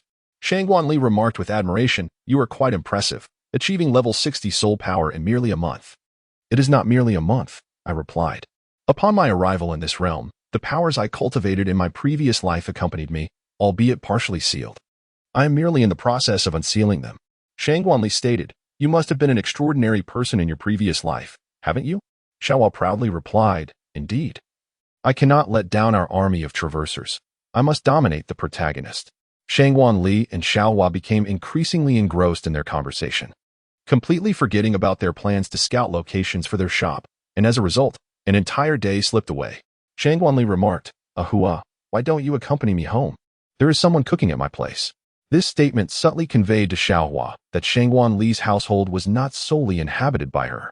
Xiaohua responded, staying at your home sounds agreeable, as I am alone in my own. Thus, Xiaohua moved into Shangguanli's residence. Shangguanli exclaimed, Father, Mother, Grandfather, Xiaoli, I have returned. Upon hearing her voice, Qiao Di suddenly appeared before Shangguanli and warmly greeted her. Welcome back. Mississippi, may I inquire who this is? Shangguanli remarked. This is my friend. Did not the esteemed senior Dugu mention that a new establishment has opened in Heavendo City? It is she who has initiated it, and I aspire to collaborate with her to launch another grand venture. However, upon seeing that she resides alone, I could not bear to leave her by herself. So I brought her back with me. Qiaodi inquired, may I ask, what is your name, miss? I am called Xiaohua, she replied. Xiaohua, with her discerning gaze, immediately perceived the extraordinary prowess of Qiaodi. Shangguanli remarked, please, make yourself at home, Ahua. As they proceeded to the room, Qiaodi and Shangguanli briefly introduced the household circumstances and its inhabitants. Noticing that Xiaoli was absent, Shangguanli inquired about her whereabouts. Qiaodi responded, Miss, Xiaoli has gone to cultivate. Is that so? Thank you for the information, Qiao. Unlike the unassuming Yun Ming, Yali, and Xiaodi, Shangguanlin was genuinely delighted by Xiaohua's arrival. Ali's friend, Xiaohua, welcome to our home, she exclaimed. Xiaohua smiled and replied, I am thrilled to be in Ali's home and to meet her family. Later that evening, Xiaohua unexpectedly entered Shangguanli's room. Shangguanli, displaying a surprising calmness, inquired, what brings you here? It is time to rest, and tomorrow we shall hasten to attend to our pressing matters. After all, with Shangguanli's formidable prowess, it would be truly astonishing if someone could infiltrate without making a sound. Xiaohua nodded in acknowledgement, I understand. However, I wish to delve deeper into the tale of another traveler. We merely skimmed the surface of those contemporary topics during the day. Shangguanli expressed her confusion, stating, what is the use of knowing that person? She won't stir up any significant turmoil. However, Xiaohua strongly disagreed with Shangguanli's perspective, asserting, to know both ourselves and our adversaries is to ensure victory in countless battles. What if she acquires a system and opposes us? Shangguanli remarked, indeed. I perceive her to be of little threat. My encounter with her occurred in Notting City during a harvest festival, which my family attended. It was there that I glimpsed Tang San and Xiao Wu. However, I did not observe them closely as they soon departed. Yet, Tang San stealthily trailed behind me, adopting the guise of a lost child for reasons unbeknownst to me. Initially, I was unaware of his true identity. It was only upon hearing his self-introduction that I recognized him. As I was escorting the lost Tang San back to the academy, a malevolent gaze fixed upon me, leading me to discover the presence of the otherworldly traveler. At that moment, the system alerted me, revealing this individual as a time traveler. Shangguanli withheld certain details from Xiaohua, such as the disruption of Tang San's spirit rings, the sowing of seeds of malevolence within him, and the capability to remotely monitor Xiaowu. After a moment of contemplation, Xiaohua responded, based on your description, this time traveler must be a devoted admirer of Tang San. For certainly, they are at odds with us. Shangguanli spoke with a hint of reluctance. Is it really fair to dislike Tang San at this stage, when he has yet to exhibit such double standards? Xiaohua clicked his tongue and replied, Ali, you remain excessively naive. Tang San's character has been shaped by the environment of his previous life, and in this incarnation, his father, Tang Hao, has failed to impart the virtues of integrity. It is inevitable that he will embody the traits of a double-standard gentleman. Most crucially, he has a mentor like Yu Xiaojing. What admirable disciple could possibly emerge from such guidance? Shang Wanli spoke in a rather indifferent tone. Indeed, Yu Xiaojing is a man of dubious character. There is a saying that aptly describes this. If the upper beam is not straight, the lower beam will be crooked. The quality of a master is often reflected in their disciple. Although Shang Wanli and Xiaohua shared an unspoken bond, they had yet to reveal their secrets to one another. However, a subtle hint lingered. Was it truly necessary for Li Pei to bind to a system? If one wishes for Li Pei to bind to the system, please indicate hope to bind. If not, indicate do not hope to bind. I encourage everyone to participate in the voting. In Chapter 76, titled The Spoiled Young Lady Snatches the Jewelry, it was unexpected that, with Li Pei as the catalyst for their conversation, the two continued to talk for an extended period until a sudden voice jolted them back to reality. Miss, it is time to sleep, came the voice of Qiao Di. At the level of soul masters like Shang Wanli and Xiaohua, a night or two without rest would not cause significant detriment, merely some discomfort. Xiaohua chuckled and replied, that's about right. I shall take my leave now, remember? We have a date in Tiando City tomorrow. It was at this moment that Shang Wanli realized that Xiaohua's true nature still leaned towards being a boy. On the following day, the two returned to Tiando City, where Xiaohua presented Shang Wanli with a cup. This is milk tea from my family's shop. How about trying the red bean flavor today after yesterday's pearl milk tea? Shang Wanli was filled with joy. The milk tea was simply exquisite. For some reason, she could never replicate that delightful flavor herself. Xiaohua revealed a mysterious smile, saying, this is my exclusive recipe, and I cannot divulge it to you. Shang Wanli chuckled and remarked, who is in need of your secret recipe? Honestly, when the time comes for our collaboration, your milk tea will be at my disposal. Xiaohua suddenly pointed to a location, inquiring, what about this place? The spot Xiaohua indicated was a bustling street, replete with an array of culinary delights. It seemed to be a food street, indeed. Shang Wanli nodded, affirming that it was indeed possible. I can inquire whether this establishment is available for lease. If not, perhaps we could consider purchasing it and operating it long-term. The two engaged in a lively exchange as they approached the storefront. Upon entering, they were greeted by an individual who remarked, welcome, but this shop has yet to open its doors. How may I assist you both? Shang Wanli inquired whether this establishment was available for lease or purchase, as they aspired to open a shop here. If it were convenient. He expressed his desire to acquire the premises. The young attendant, with a look of incredulity, nonetheless led Shang Wanli and Xiaohua to the mezzanine on the second floor, where the proprietor was located. He mentioned that if they wished to purchase the shop, they should negotiate directly with him. Xiaohua nodded in agreement and followed Shang Wanli as they entered through the door. Good day, sir. I am interested in acquiring this establishment, Xiaohua stated. While Shang Wanli possessed considerable prowess, he was not as adept at negotiations as Xiaohua. Observing the exchange between Xiaohua and the owner, it became evident that an agreement regarding the ownership of the shop was swiftly reached. Shang Wanli remarked, this marks the initial step for our hot pot restaurant, Awa. Why not consider merging your milk tea shop with the hot pot establishment? After a moment of contemplation, Xiaohua responded, merging here could indeed be advantageous, as the foot traffic is considerably higher. However, it is essential to keep the milk tea shop operational during the renovation period, as I must continue to generate income. Shang Wanli inquired, how should one approach renovations? Should one hire professionals or undertake the task independently? Xiaohua responded emphatically, naturally, one should embark on the endeavor oneself. Can the ambience of a hot pot restaurant truly be captured through renovations in the world of Douluo Continent? Shang Wanli suggested, as if struck by a sudden inspiration. What if we return and create a design blueprint first, and then invite Qiao Di to join us in the decoration?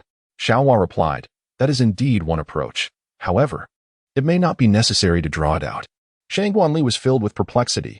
Why was there no need for a drawing? How could one decorate without visual representation?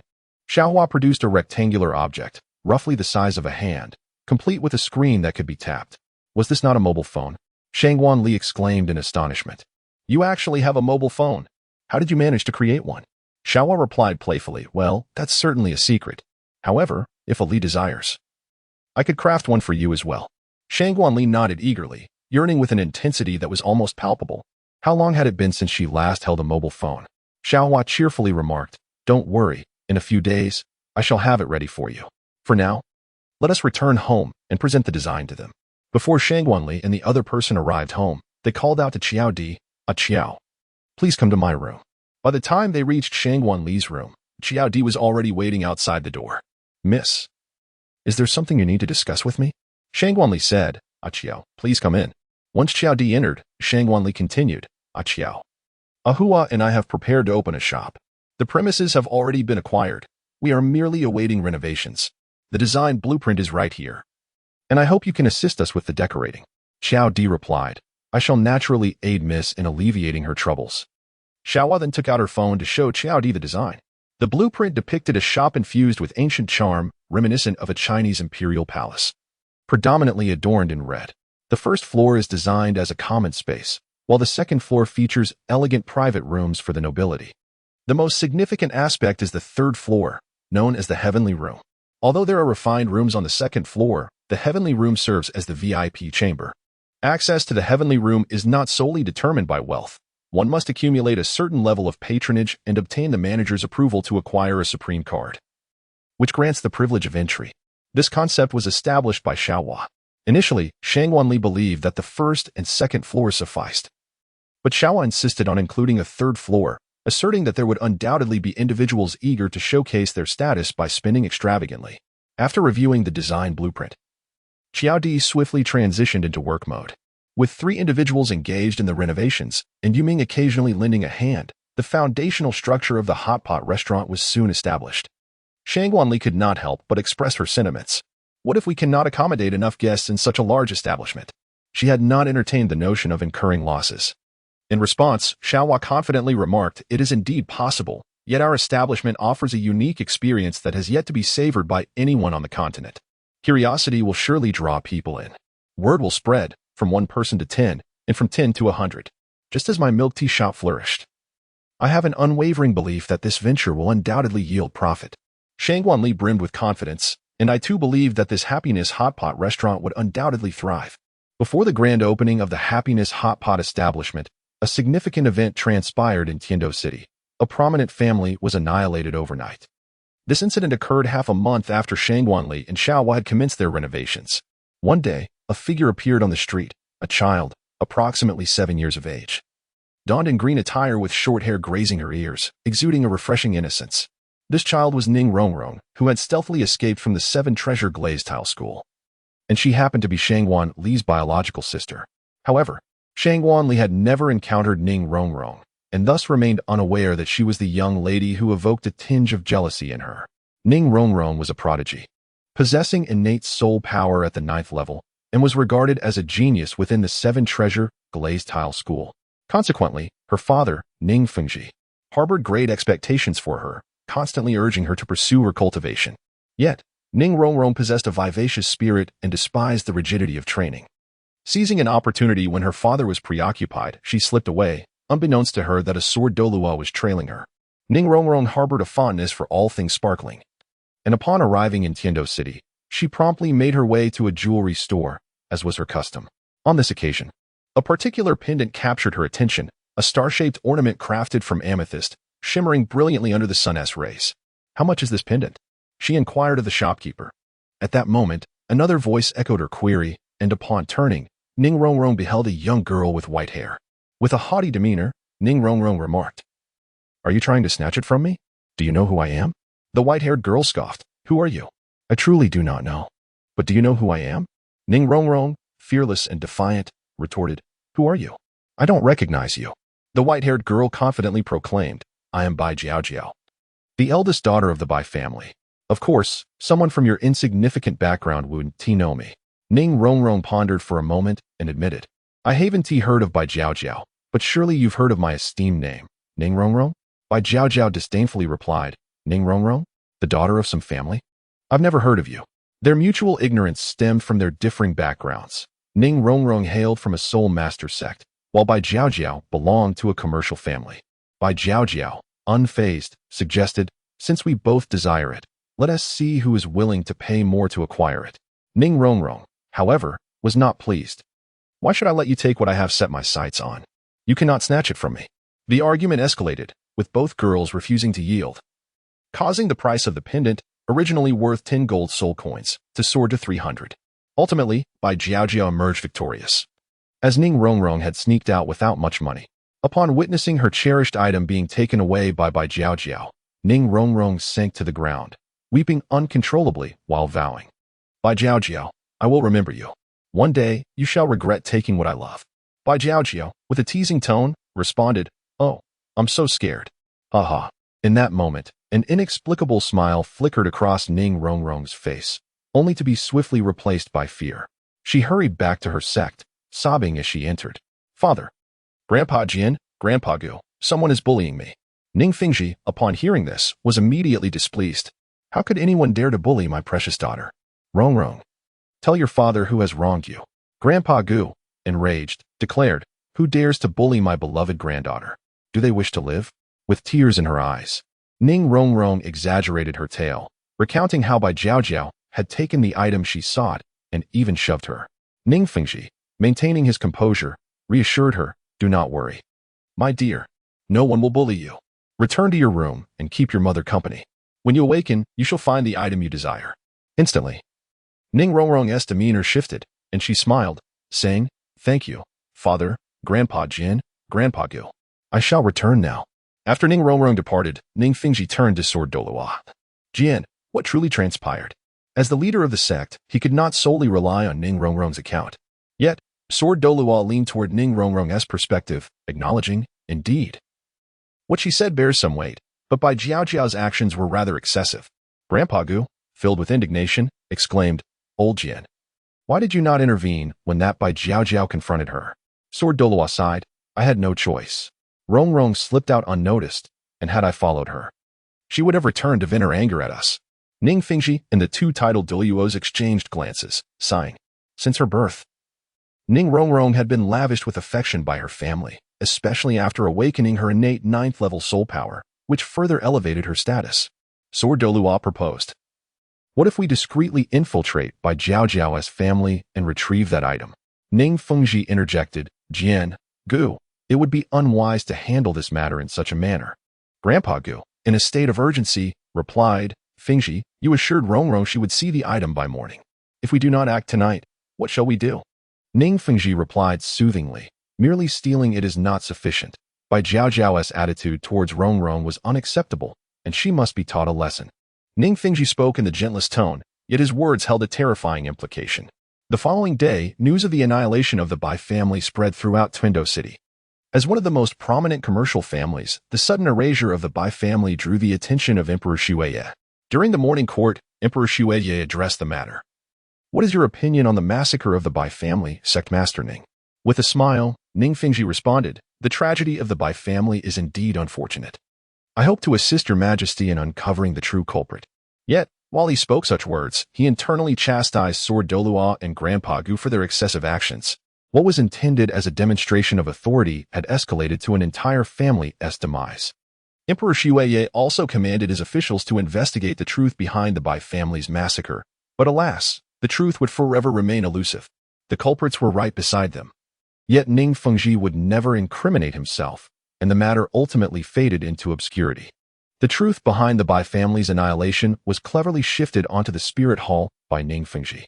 However, Qianrenxue was displeased, asserting that the spirit hall should not bear the blame for every misdeed.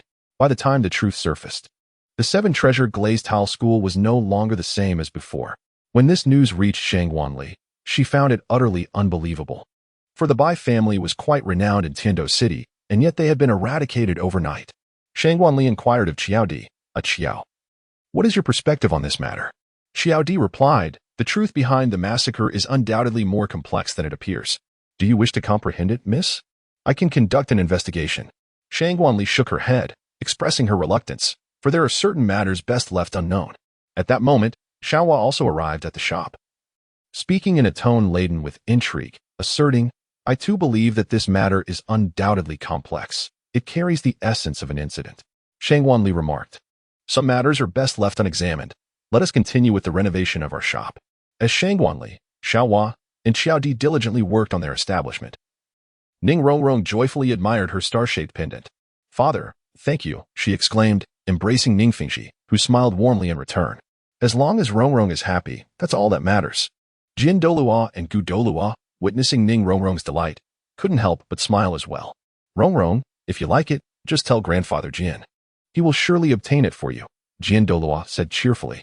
Gu Douluo interjected, no, Rongrong should speak to grandfather Gu instead. He will be the one to get it for you. The two elders began to bicker, and Ning Fingxi, observing their childish antics, sighed and rubbed his forehead. In the Pope's Hall of Wuhuan City, Bibi Dong, after reviewing the situation, clenched her fists and struck the armrest of her chair, expressing her frustration, this Ning Fingxi.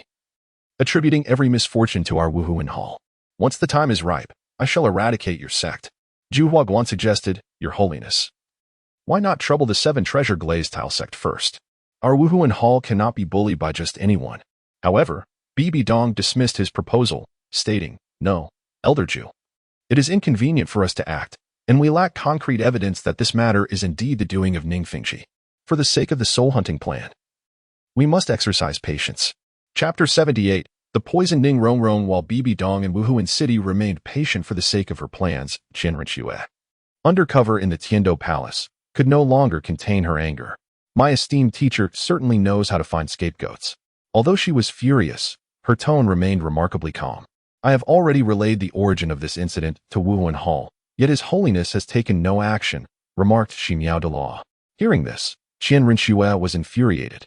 How could this woman remain inactive when the honor of Wuhuan Hall was at stake?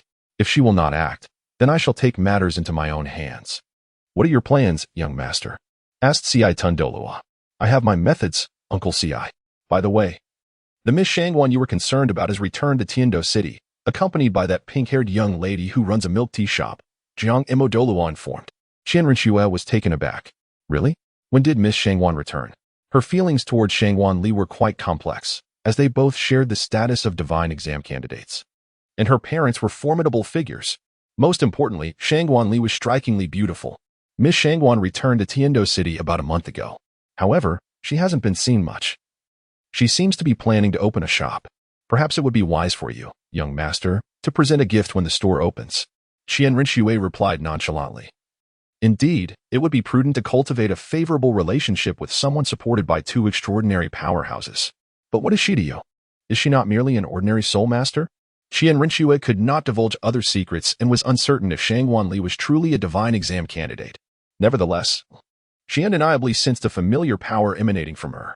It's nothing more than a familiar energy I perceive from her, she subtly revealed. But enough about Miss Qianrenxue. How are the preparations for the tasks I assigned you? Young master, everything is ready. We can proceed tonight, came the reply. Then let us show my esteemed teacher a lesson and see if he dares to attribute every misfortune to Wuhuan Hall in the future. Originally, Qianrenxue intended to send someone to stealthily infiltrate the 7 Treasure Glazed Tile sect to administer a warning. But none of her 4 titled Douluo were as powerful as Jin and Gu, rendering the plan unfeasible. Yet, refusing to concede, she decided to target the young lady who had a penchant for slipping out of the sect. To her surprise, Ning Rongrong, having obtained the beloved amethyst pendant, still failed to learn her lesson and sneaked out of the sect once more. Unfortunately, her escapade did not go unnoticed, as Jian Douluo kept a watchful eye, along with the observant Ximiao Douluo lurking in the shadows. This time, having learned from her past mistakes, Ning Rongrong ensured she brought ample funds. Indulging in a shopping spree in Tiando City, returning home in high spirits. Little did she know, that very night, she would fall victim to poison. The news of Ning Rongrong's poisoning sent Ning Fingxi and his wife, Yan Qin, along with Jian and Gu Douluo, into a frenzy. Uncle Jian, you were supposed to follow Rongrong discreetly. How could she end up poisoned? Ning Fingxi asked anxiously. Jian Douluo shook his head. I did indeed follow her. But I only saw her purchasing items before she returned to the sect. I did not witness her consuming anything, and the places she visited were all familiar to her. If she had been poisoned, it would have happened long ago. So why now? Gulong, visibly irritated, exclaimed, Old Jian, what are you doing? Rongrong has been poisoned. And you remain oblivious? Just then, the healing soul master emerged to deliver the diagnosis. Sect master, madam, Elder Jian, Elder Gu. Miss Ning Rongrong has been afflicted by a peculiar poison. This toxin poses no immediate threat to her life, nor will it diminish her cultivation potential. Yet only upon hearing there was no life-threatening danger, the gathered crowd felt a wave of relief wash over them, yet Yan Qin remained anxious. Only what? Speak quickly. What if Rongrong suffers any lasting harm? The physician, sweating under the pressure from the two-titled Douluo, stammered, it will only affect her appearance. Yunqin immediately broke into tears. How could this happen? Rongrong is a girl. What will she do if her beauty is compromised? She is still so young and lovely. Fingji, please save our child. Ning Fingji, embodying the demeanor of a sect leader, remained much calmer than Yunqin at this moment. Physician, is there truly no way to cure her? The healing soul master shook his head. Miss Ning is not injured, but poisoned. This particular toxin is beyond my current capabilities to treat. If we could find the nine-hearted Saint Qianrenxue or the poisoned Douluo Dugu, they may be able to assist. Ning Fengji gently replied, I appreciate your effort in coming here tonight. Please, do not let this matter leave this room, if you would. Although phrased as a question, his tone carried an unmistakable air of command. The physician nodded respectfully, of course, sect master. Tonight, I will act as though I have seen nothing, and I hope for a swift resolution to Miss Ning's predicament. Satisfied, Ning Fengji nodded. And the physician promptly departed the 7 Treasure Glazed Tile sect. Yunqin then entered Ning Rongrong's chamber. Seeing her daughter in distress only intensified Ning Rongrong's tears. Mother, I feel awful. My whole body itches. Am I going to die? I don't want to die. Please save me. Yunqin's heart ached at the sight of her suffering daughter, and tears streamed down her face as well. Do not worry, Rongrong. Your father and both grandfathers will ensure your safety. We will save you. Ning Rongrong nodded. I know. Father and the 2 grandfathers are formidable. They will surely save me. But I am still so frightened. What should I do, mother? Can you stay with me for a while? Yunqin had always held Ning Rongrong in high regard. Observing her daughter in such distress yet still offering her comfort filled her with joy, albeit overshadowed by sorrow. She lamented her own inadequacy, needing solace from her daughter. Do not worry, Rongrong. Tonight, I shall remain by your side. Thank you, mother. It is truly wonderful to have you here. In stark contrast to the warm atmosphere indoors, the ambience outside was grim. Ning Fengji inquired, Sword Uncle, is it easy to locate the esteemed Dugu? Ning Fengji preferred Dugu over Qianrenxue, as the latter's movements were unpredictable, and he harbored a genuine aversion to the 9-heart sea butterfly martial spirit, which posed a significant threat to their sect. Had it not been for the unique characteristics of this spirit, he would have discreetly eradicated it. Qianxin remarked, the old poison master should be relatively easy to find, considering his granddaughter attends the Heaven Do Royal Academy. To my knowledge, he visits Heaven Do City periodically to see her, and fortuitously, tomorrow is one of those days. Then let us invite Elder Dugu and his granddaughter tomorrow. Although Ning Fengji's words were polite, they hinted at the possibility of forcibly bringing his granddaughter if Dugu were reluctant to come, compelling him to rescue her from the 7 Treasure Glazed Tile School.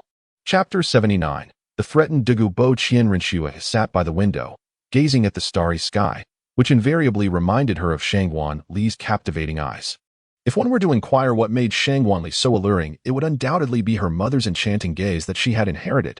Those eyes captivated countless admirers. Anyone who beheld Shangwan Li would first notice those striking eyes, overshadowing her beautiful visage. Uncle Tsiju, how goes the matter? Qianrenxue was keenly interested in the progress. Rest assured, young master. If all goes as planned, Miss Ning should be poisoned, and while the antidote is challenging to procure, it is not impossible. Only someone well-versed in pharmacology can unravel it. Qianrenxue frowned. Understanding pharmacology is a prerequisite for any physician. Isn't that easily solvable? It requires more than just basic knowledge. One must possess profound expertise. In our world, apart from myself, only Dugu or Qianrenxue could potentially resolve this. Qianrenxue's erratic movements made her an unreliable option, thus Dugu emerged as Ning Fengji's preferred choice. However, Dugu was disdainful of sect matters. And if Ning Fengji were to impose an invitation, it would likely foster animosity between them. Regardless of which party suffered, it would ultimately benefit her. Qianrenxue was pleased with the arrangements made by the Tsiju Douluo. Uncle Tsiju, your plan is commendable. Thank you for your praise, young master. If there is nothing further, I shall take my leave. Qianrenxue nodded, and once the room was empty, she murmured to herself, pondering who would emerge victorious the next day, Dugu or Ning Fengji. Indeed, the following day, Gu Rong arrived at the Heaven Do Royal Academy, covertly observing Dugu Yin. As expected, Dugu soon followed. Yin, have you missed your grandfather in the past month? Dugu joyfully greeted his granddaughter. By the way, Yin, the girl Li has returned. Upon hearing this news, Dugu Yin exclaimed, Grandfather, why didn't you tell me earlier that Sister Li was back? Let us go see her now.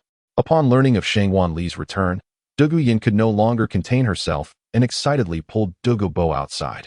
Just then, Gu Rong appeared before them. Old Poison Master, I require your assistance. Will you accompany your granddaughter to the 7 Treasure Glazed Tile School? Dugu replied with a tinge of sarcasm, Old Bone, why seek me at this hour? Could you not choose a more suitable time? I have matters to attend to. Can we discuss this tomorrow?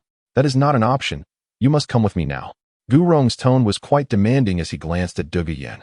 Dugu, noticing Gu Rong's glare, felt a surge of anger, realizing that this was a deliberate attempt to coerce him by threatening his granddaughter. For the sake of Dugu Yin's safety, he reluctantly acquiesced to Gu Rong's demands and agreed to accompany him. I will go with you, but Yin cannot come. I must first ensure she is safely away. Dugu wished to prevent Dugu Yin from stepping into the 7 Treasure Glazed Tile School, fearing for her safety should he fail to meet their expectations. That is out of the question, Old Poison Master. What if you decide to flee? Gu Rong's tone remained threatening. If you are concerned, accompany me. Dugu retorted, glaring at Gu Rong. That sounds more agreeable. Let us proceed. The atmosphere among the three was notably tense. Dugu Yin, oblivious to the gravity of the situation, asked, Grandfather, who is this? Dugu gently replied, Yin, I will first take you to Sisterly. Wait here for a moment, and I shall return to find you, all right?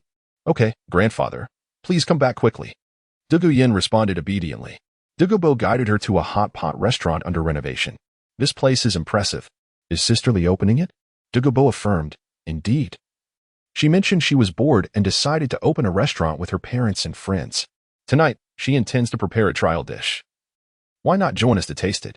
Dugu Yin beamed. Really? That is wonderful. Am I the first taste tester? You must hurry back, or I will eat your portion. That cannot happen. I must return promptly for my share. Gu Rong interjected, urging, Old Poison Master, have you finished your conversation?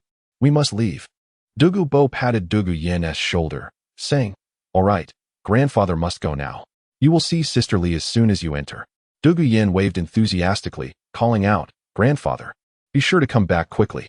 After witnessing Dugu's figure fade away, she entered the building. Sisterly, I have arrived. Meanwhile, Dugu, following Gu Rong, asked, Old Bone, you did not summon me for trivial matters, did you? If you can handle this yourself, you are wasting precious time with me and my granddaughter. Gu Rong replied, if it were that simple, would I seek you out? However, for certain matters, I cannot disclose them here. We shall discuss them upon our arrival at the sect. Upon arriving at the sect, Dugu saw Ning Fingji waiting in the hall. Ning Zongju, what brings you to seek me? Ning Fingji responded, Elder Dugu, I have a favor to ask of you. Please follow me. He led Dugu to Ning Rongrong's room. It seems my daughter has encountered a slight poisoning. However, the antidote is rather difficult to procure. And I hope you can assist in resolving this issue. Dugu, vexed, retorted, such matters are straightforward. May I assess your daughter's condition? Of course, please come in. As the door to Ning Rongrong's room opened, it revealed her lying on the bed, with Yinxin vigilantly by her side.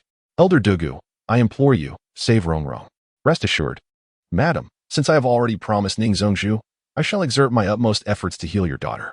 Dugu approached Ning Rongrong, grasping her arm and channeling his soul power into her. After a brief moment, he rose and exchanged a knowing glance with Ning Fingji, signaling him to step outside for a conversation. Ning Zongju, he began straightforwardly, the venom afflicting your daughter is quite treatable, though it requires certain medicinal ingredients. Upon hearing that his daughter could be saved, Ning Fingji anxiously inquired, may I ask, esteemed Dugu, what kind of medicines are necessary? We will need some snow lotus and ganoderma, among other restorative herbs, but they should not be of excessive age, preferably under 1,000 years. In about 3 days, your daughter will return to her normal state. Ning Fingji, puzzled, asked, is it not possible to treat her immediately? Dugu solemnly shook his head. Your daughter is still a soul master. Were she a more powerful one, I could infuse my soul power into her to expel the toxins. However, her current strength cannot withstand such an influx. Then why are snow lotus and restorative herbs sufficient? Ning Fingji queried. Although the poison is potent, it is not lethal, merely a minor prank, if you will. Even if I had not come, she would likely recover on her own within a week. The snow lotus serves as a beautifying agent, expediting the flow of toxins within her system, while the restorative herbs will help replenish her strength. Although this toxin poses no life-threatening risk, it may leave her somewhat weakened. Administering a concoction of snow lotus and restorative herbs twice a day will ensure her recovery in 3 days. Ning Fingji expressed his gratitude, Thank you, esteemed Dugu. I owe you a debt of gratitude. Dugu Bo waved his hand dismissively. It is of no consequence, since there is nothing more to be done. I shall take my leave. Should your daughter show no signs of improvement after taking the medicine, feel free to seek me out tomorrow. Thank you once more, esteemed Dugu. Ning Fengji replied. Once Ning Fengji had finished speaking, Dugu Bo swiftly departed from the Seven Treasure Glazed Tile School, heading to the shop of Shang Wanli, which was currently undergoing renovations. Inside, the atmosphere was lively, with several individuals present, all oblivious to Dugu Bo's departure. On this particular day, in addition to Dugu Yan, a notable guest had arrived at Shang Wanli's shop, the crown prince of the Douluo Continent, Qianrenxue. Chapter 80. A reunion with Qianrenxue. As Dugu Yan entered the shop under renovation, she spotted Shang Wanli diligently at work. Sisterly, I have arrived. Shang Wanli exclaimed with delight. Yin Yin, you have arrived. Where is your grandfather? It was quite unusual for the devoted grandfather, Dugu Bo, to be absent from his beloved granddaughter's side. It must have been a matter of great importance. Grandfather was summoned by someone from the Seven Treasure Glazed Tile School. It seems there is a pressing issue at hand. However, he promised me he would return by evening. Upon entering the room, Dugu Yin began to survey her surroundings. Sister, your shop is incredibly unique. I have never encountered a store quite like this before. Shang Wanli smiled and said, this establishment was co-founded by Ahua and myself. Whenever inspiration strikes us, it manifests here. Naturally, Shang Wanli could not disclose to Dugu Yin that the concept for this shop stemmed from memories of a past life. Dugu Yin, however, was quite delighted. Sisterly, Grandpa mentioned that you will be preparing samples for tonight. May I be your first taster? Shang Wanli was quite perplexed. Did I ever utter such words? However, upon reflection, it might be the reason Dugu Bo had for sending Dugu Yin away. Of course, this is Dugu Yin. Yin Yin, this is Xiaohua. Shang Wanli introduced the two to each other. Hello, Yin Yin. Xiaohua expressed her delight at seeing the adorable Dugu Yin from her childhood. Sister Hua, you are so beautiful. Dugu Yan's words momentarily rendered Xiaohua speechless, as she had previously been a man, making the compliment somewhat awkward. Thank you for your kind words, Yin Yin, Xiaohua replied with a smile, graciously accepting Dugu Yan's compliment. After all, she was now a woman and needed to learn how to embody that role. With unabashed laughter, Shang Wanli exclaimed, What are you laughing at? It's nothing, Shang Wanli replied nonchalantly. However, just as the two were on the verge of a quarrel, Dugu Yin interjected, Sisterly. What is the name of this establishment? Happiness Hot Pot Restaurant. Both Xiaohua and Shang Wanli responded in unison. Xiaohua then took out a cup of milk tea, saying, Yin Yin, you must be thirsty. Why not give this a try? The shop will also be selling it soon. Dugu Yin took a sip and exclaimed, It's delicious. Thank you, Sister Hua. Xiaohua smiled and replied, Of course, I'm glad you like it. Just as the three were engrossed in their lively conversation, a voice suddenly interrupted. Miss Shangguan, it seems I have come at an inopportune time, as you all seem to be enjoying yourselves. Ah, Brother Shui, it's been a long time. The newcomer was none other than Shui Qinghe, the prince of the Tiando Empire. With a gentle voice, Shui Qinghe remarked, I heard that Miss Shangguan has returned to Tiando City, so I came to pay a visit. And who might this be? My parents are at home. This is my partner, Xiaohua. We will be managing this establishment together. Greetings, Your Highness. Upon seeing the long-lost Shang Wanli, Qianrenxue felt a surge of emotions. Hello, Miss Xiaohua. Since your esteemed parents are not present, I shall pay them a visit at my convenience. May I inquire what this establishment is about, Miss Shangguan? Shang Wanli replied lightly, expressing her hopes for a modest dining establishment, and she sincerely invited Brother Shui to savor her offerings upon the grand opening. Shui Qinghe remarked, Since Miss Shangguan has graciously extended her invitation, I shall certainly partake. However, I must make this visit brief, as time does not permit further conversation. Until we meet again. Farewell, Brother Shui, Your Highness. Both Shang Wanli and Xiaohua chimed in, with Shang Wanli reminding Shui Qinghe to ensure his attendance. Shui Qinghe nodded in acknowledgement.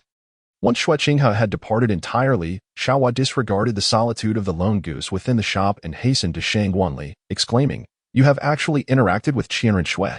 Observing Xiaohua's inquisitive expression, Shang Wanli responded, somewhat exasperated, Encountering Qianrenxue was merely a coincidence. My mother saved him when he was injured. He remains oblivious to my knowledge of his true identity, and the most astonishing revelation is that he is, in fact, a male. Shang Wanli's tone escalated with fervor, as if she had disclosed something utterly incredulous. Xiaohua, equally astonished, exclaimed, Miss Qianrenxue is truly a male? Are you serious? Shang Wanli solemnly nodded. Both father and mother had expressed the same sentiment, thus it must be correct. Xiaohua was aware of Yuming and Yali's prowess, yet this reality remained difficult to accept. Before the two could continue their conversation, Dugu returned from the Seven Treasures Glazed sect. Upon seeing Dugu, Dugu joyfully rushed towards him, exclaiming, "Grandfather, you truly did not deceive me. You returned so swiftly." Shang Wanli inquired directly, "What matter has the Seven Treasure Glazed Tile sect sought you for? Have you been?" Although Shang Wanli's words were left unfinished, Dugu nodded, indicating that it was not a matter of great significance. Nevertheless, he adhered to the agreement made with Ning Fengji and refrained from mentioning the incident involving Ning Rongrong's poisoning. That evening, Dugu sampled the dishes at the hot pot restaurant and exclaimed his desire to invest in the establishment. However, the manager, Shang Wanli, along with Xiaohua, did not acquiesce, and their expressions momentarily darkened before quickly returning to normal. Dugu, unaware of Dugu's reaction, joyfully remarked, "Sisterly, Sister Hua, this is absolutely delicious." Xiaohua confidently responded, "Of course. This is my masterpiece. With both my and Ali's culinary skills combined, the flavor is undoubtedly magnified." Shang Wanli reminded, "It's not just the two of us. A Qiao is here to assist us, right?" Xiaohua seemed to suddenly realize, "Oh, my apologies, Qiao Di. I was so delighted that I forgot to mention you." Qiao Di replied nonchalantly, "It's quite all right, Miss Xiao. I'm just glad to be of assistance." After the departure of the Dugu grandfather and grandson, the young Li, who had been cultivating in the Lingao realm, emerged and playfully asked, "Sister, after a month apart, have you missed me?" Shang Wanli held a deep affection for the fluffy little pair, unable to resist embracing it whenever it came into view. "Of course I miss you, little pair," she expressed. Upon seeing the fuzzy little pair, Xiaohua inquired, "Ali, who is this?" Shang Wanli remarked, "This is Xiaoli, my friend." "Xiaoli, this is Xiaohua, my friend and collaborator." Xiaoli, filled with curiosity, inquired, "Collaborator? What kind of collaboration does my sister have with this Sister Hua?" Shang Wanli joyfully exclaimed, "I cannot rush my cultivation at this moment, so I plan to find something to occupy my time in Tiando City. On my way to seek a shop, I encountered Xiaohua, and we instantly clicked, deciding to open a store together. Xiaoli is also quite delighted. As long as my sister is happy, that is sufficient." By the time Shang Wanli and Xiaohua completed the renovations, 2 months had already passed since the incident involving Ning Rongrong's poisoning. Today marks the grand opening of the Happy Hot Pot restaurant. On the eve of the opening, Dugu stubbornly insisted on becoming a shareholder of the hot pot establishment, claiming a 10% stake, while the remaining 90% was evenly divided between Shang Wanli and Xiaohua. Shang Wanli and Xiaohua stood before the shop, harmoniously proclaiming, "Today marks the grand opening of our establishment, with a 50% discount for the first 100 customers. Additionally, beverages are complimentary, and our delectable dishes are affordably priced. If you enjoy your experience, we warmly invite you to return often." In but a moment, the enticing aroma of hot pot wafted through the entire street, captivating the attention of all passers-by. The hot pot restaurant was already renowned for its alluring fragrance, and the fact that the two proprietors were strikingly beautiful only heightened the intrigue. "How delightful. Let us venture inside and sample the offerings. Ah, there's a milk tea shop as well. These two young ladies are simply enchanting." Such exclamations echoed from the crowd on the street. Qianrenxue, donning her assumed identity as Shui Qinghe, also arrived at the Happy Hot Pot restaurant, exclaiming, "Congratulations, Miss Shangwan." "Miss Hua," Shang Wanli joyfully remarked, "Thank you, Brother Shui. Would you like to come in and taste some?" Shui Qinghe humbly replied, "It is my honor." After arranging a private room for Shui Qinghe, Shang Wanli brought over the menu.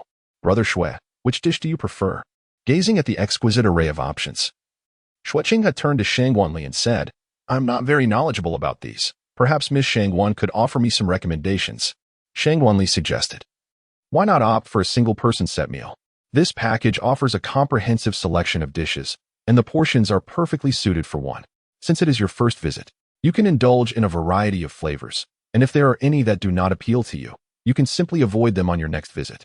Shui Qinghe smiled and replied, "Then let us choose this single-person set meal. Thank you for your assistance, Miss Shangwan." Shang Wanli remarked, "It's all right, Brother Shui. Please wait a moment." As Qianrenxue observed the departing Shang Wanli, a tumult of emotions surged within her. After contemplating for an extended period, she had previously taken a brief respite from her busy schedule to visit Shang Wanli, solely to affirm her own feelings. Witnessing the exclusive attention bestowed upon her by Shang Wanli, Qianrenxue realized that she had indeed developed affections for her. Brother Shui, I apologize for the wait. Chapter 81. The arrival of the Ning father and daughter, request for initial subscription. You have not kept me waiting long, Miss Qianrenxue, Shueqing had gently replied. As he observed the dishes accompanying Qianrenxue, a look of confusion crossed his face.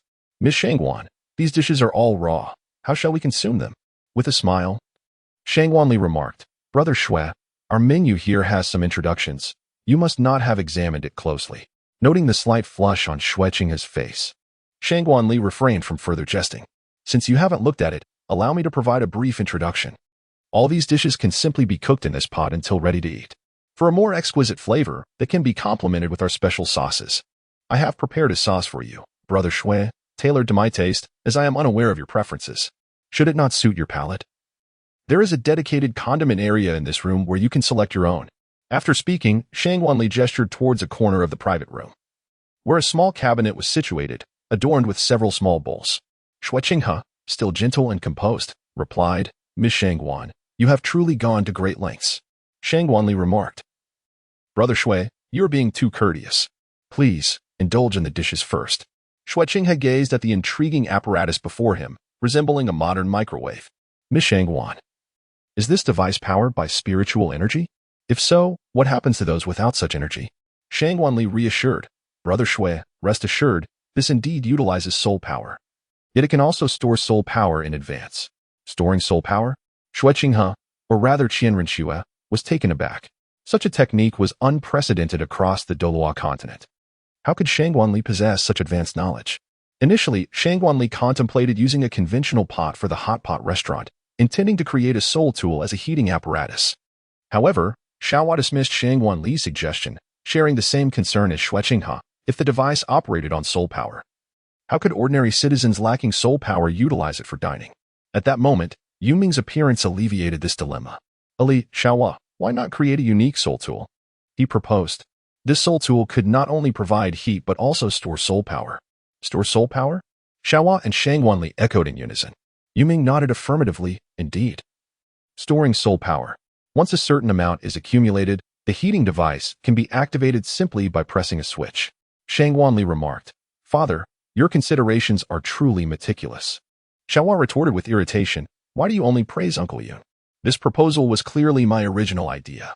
Qianrenxue gestured gently with her hands, do not be upset. Ahua, given the nature of our relationship, does it truly matter whether we praise one another? Xiaohua replied with a touch of pride, that is more like it. However, Uncle Yun's suggestion is indeed commendable. Yunming responded, thank you for the compliment, Xiaohua. I shall now proceed to research the heating apparatus. A month later, Yunming successfully developed a soul-guiding device in the form of a microwave bottle. But enough of that. Brother Shui, do taste these dishes and see how they fare. Qianrenxue urged Shueqing to sample the offerings. Shueqing remarked, seeing Miss Qianrenxue so fervently recommend these dishes, they must be delectable. Brother Shui submerged the dishes into the pot. Meats required a longer immersion, while vegetables needed only a minute or two, as overcooking would diminish their fresh flavors. And here is our restaurant's signature shrimp paste, which I highly recommend. I hope Brother Shui finds it to his liking. Shueqing inquired with curiosity, shrimp paste. Is it made from shrimp? Qianrenxue remarked, indeed, this is freshly prepared shrimp meat brought from Hanai City. Originally, the individual set meal did not include shrimp paste, but I felt that Brother Shui would surely appreciate it, so I took the liberty of ordering it for you. I hope Brother Shui does not hold it against me. I would not hold it against Miss Qianrenxue. Did I not previously ask you to recommend some dishes? Shueqing's voice remained gentle and calm, as if any significant matter, once uttered by him, transformed into trivialities, rendering any difficulty into mere simplicity. Brother Shui, the dishes are ready. Do savor them quickly. And do not forget to dip them in my secret sauce. Shueqing picked up a dish, dipped it in the sauce, and upon tasting it, an expression of astonishment crossed his face, for it was indeed delectable. Miss Qianrenxue, this is simply exquisite. I'm glad you like it, Brother Shui. Please take your time to enjoy it. I shall step out to check on other guests, Qianrenxue said before departing from Shueqing's private room. At that moment, Xiaohua also emerged from another room. Ali, Your Highness, do you enjoy hot pot? Qianrenxue joyfully remarked, I absolutely adore it. I even brought my favorite shrimp paste for him, and he exclaimed, it is simply delicious. Xiaohua, equally delighted, chimed in, Your Highness, it's astonishing how much you enjoy this establishment. It seems that your presence could certainly serve as our promotion. She had intended to say, "Since you are called Your Highness, you ought to address him properly."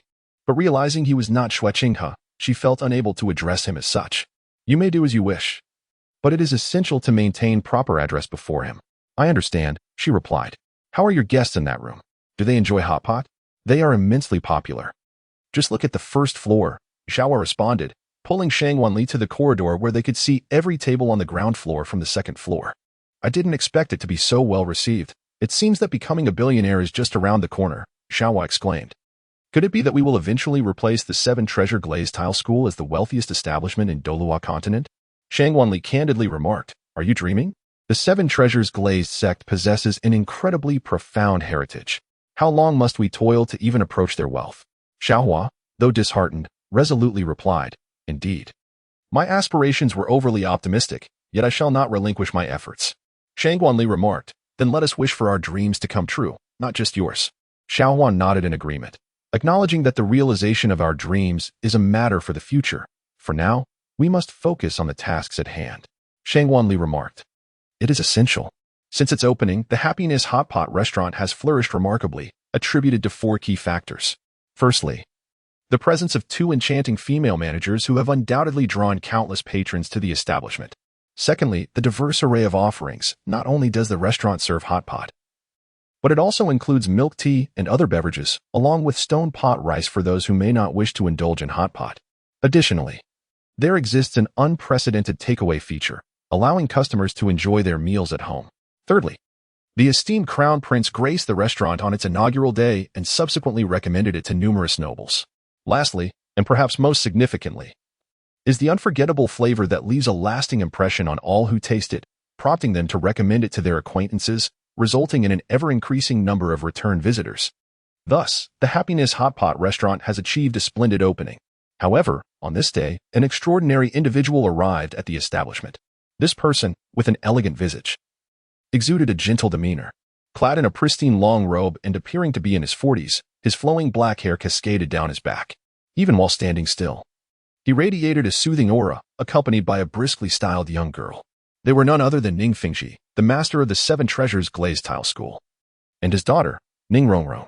Ever since the restaurant's success, Ning Rongrong had shown immense interest in it and longed to bring Ning Fengxi and her companion, Yinxin, along, but had struggled to find the time. Today, they finally could visit. Meanwhile, a shadowy figure lurking in the corner, upon seeing the well-preserved Ning Rongrong, muttered enviously, "That little wretch, Ning Rongrong, is still alive." Chapter 82. The harmonious Ning family and the troubled Shang Wanli's request. Ning Rongrong surveyed the bustling restaurant and, feeling a bit irritated, remarked to Ning Fengxi, "It's all your fault. Father, we arrived too late, and now there are no available seats." Ning Fengxi, apologetic, replied, Now, my little princess, do not be upset. I shall inquire with the owner about available seating." With that, he approached the counter and gently asked, "Excuse me, do you have any other tables available?" In truth, Ning Fengxi had not initially been particularly interested in the Happiness Hot Pot restaurant. However, after visiting his disciple, Shui Qinghe, who highly recommended the place, and with his daughter Ning Rongrong's eager desire to come, he found himself here today. The waitress, Xiao Lin, respectfully responded, "Sir, you possess an extraordinary countenance.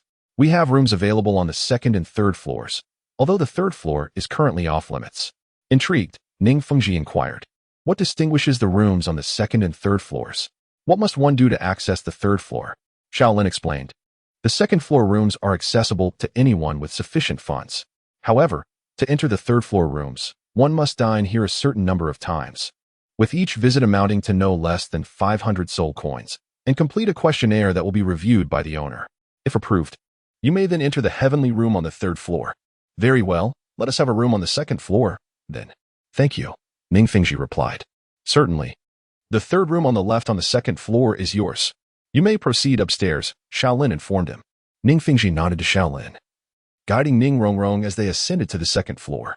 Meanwhile, Ning Rongrong was quite distracted, gazing around the entire establishment.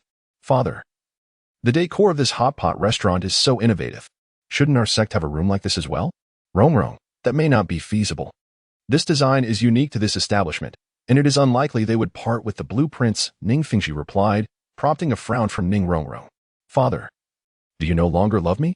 You won't even listen to such a small request."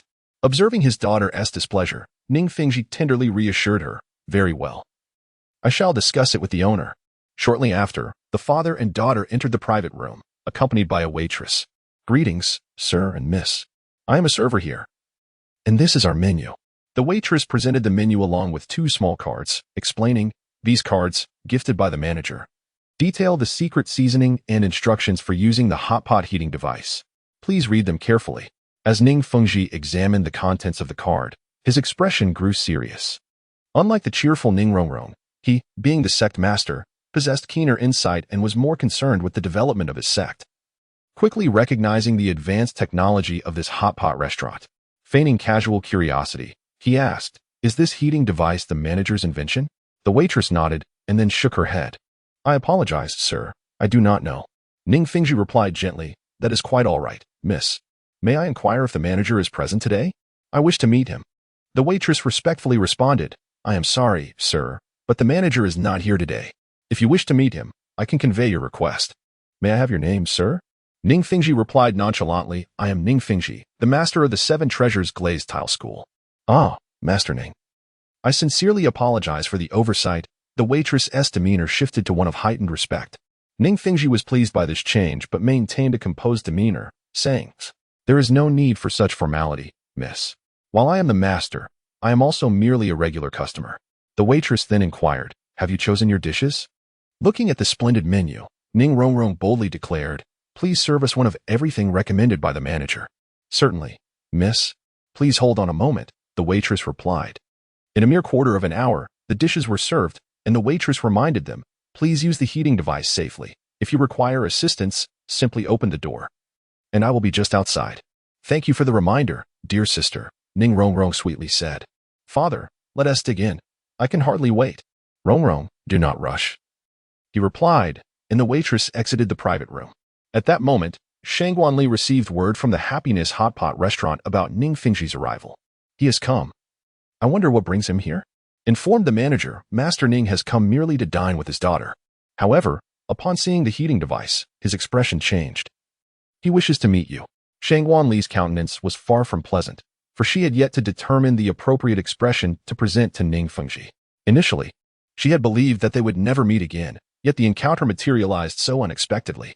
Thus, she resolved to inform the sect master Ning that they would reconvene in a week at the establishment.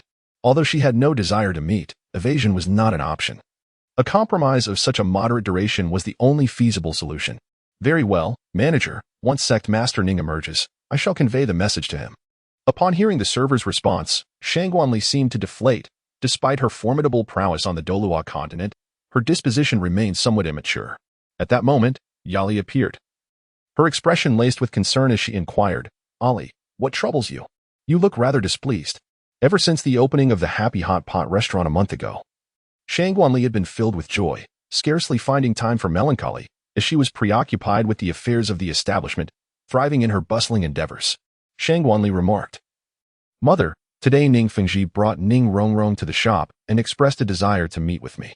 Yali inquired, "What did you say in response?" Shangguanli remarked, "I initially had no intention of meeting him, but after some contemplation, I realized that I cannot evade this situation. I must arrange to see him again in a week." Yali comforted her, saying, "Even so, you are doing remarkably well. Acknowledging that avoidance is not an option is a significant step forward. You are aware that choosing to reside in the Heaven Do City means that a meeting is inevitable. Could you share what it is that frightens you?" "I am afraid that once he learns of my identity, he may invite me into the sect." "Why is that?" "Joining the 7 Treasure Glazed Tile sect would imply that your parents have accepted you, wouldn't it?" Yali surmised the reason but wished for Shangguanli to articulate it herself. "My current strength has reached the level of a title de law. If they were to recognize me as family at this juncture, I might suspect that their acceptance stems from the benefits I could bring to the 7 Treasure Glazed Tile sect. I do not desire familial bonds sustained by ulterior motives.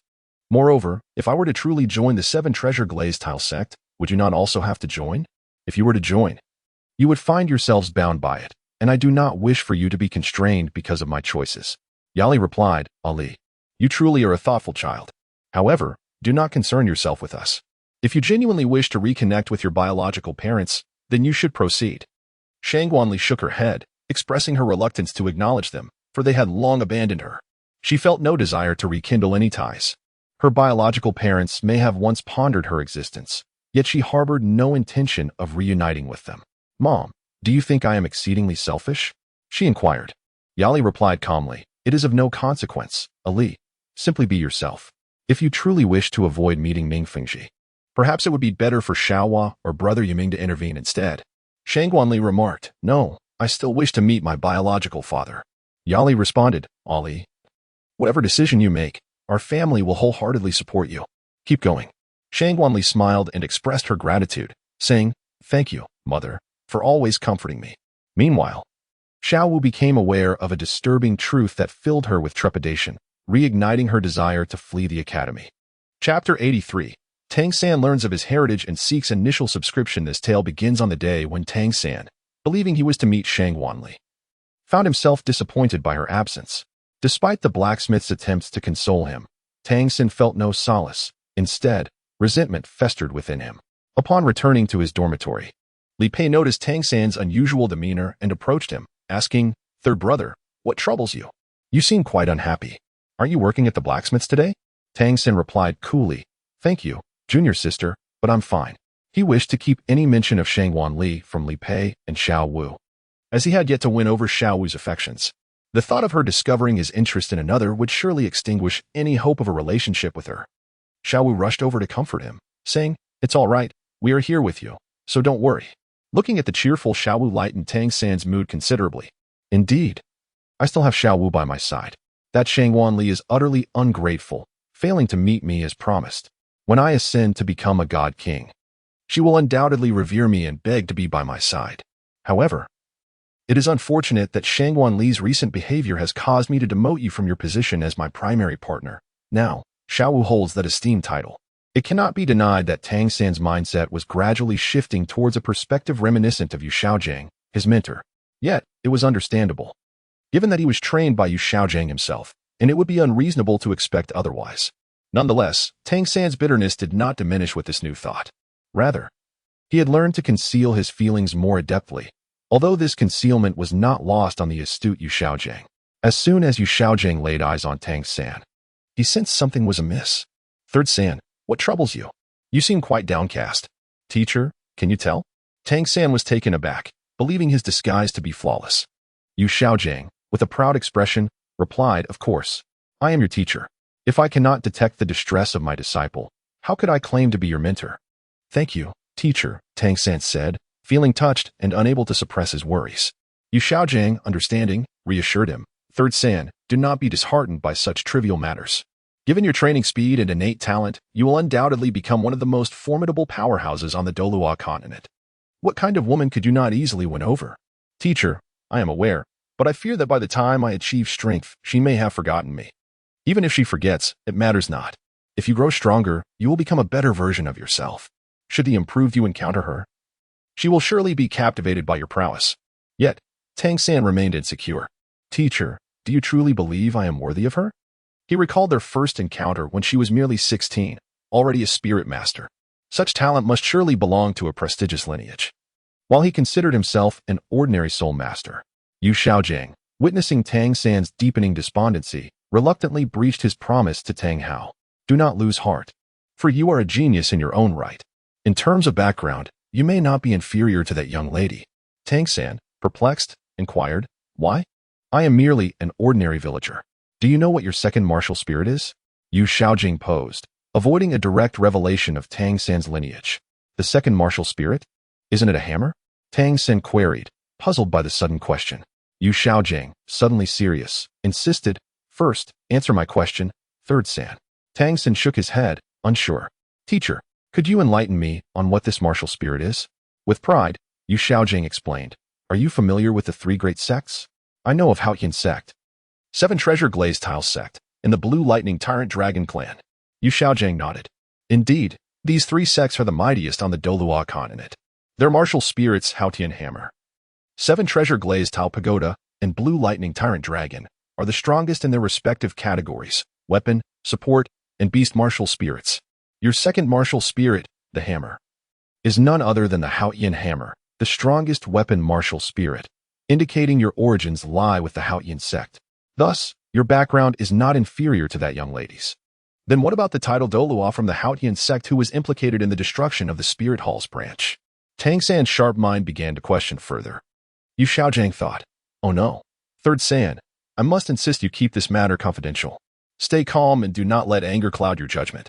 Seeing Tang San's solemn assurance, Yu Xiaojang continued, since the previous pope of the Spirit Hall, Qianrenxue, waged war against the title Douluo from the Haotian sect 7 years ago. The Haotian sect has since retreated from the world of soul masters, with no one emerging since. Your father is that title Douluo, Tang Hao. The youngest title Douluo on the Douluo Continent. What? My father is a title Douluo? Tang San found this hard to believe. The man he knew, who spent his days forging and drinking, was among the most powerful in the land. Indeed, Third San. The Spirit Hall issued such a statement to locate your father and leverage him against the Haotian sect, intending to eradicate them. Thus, you are now adversaries of the Spirit Hall. However, these were mere fabrications spun by Yu Xiaojang. In truth, it was the Haotian sect that had suffered due to Tang Hao's actions. How vile of the Spirit Hall to treat my father so. Tang San's anger surged. But teacher, if my father is being pursued, why hasn't the Haotian sect come to his aid?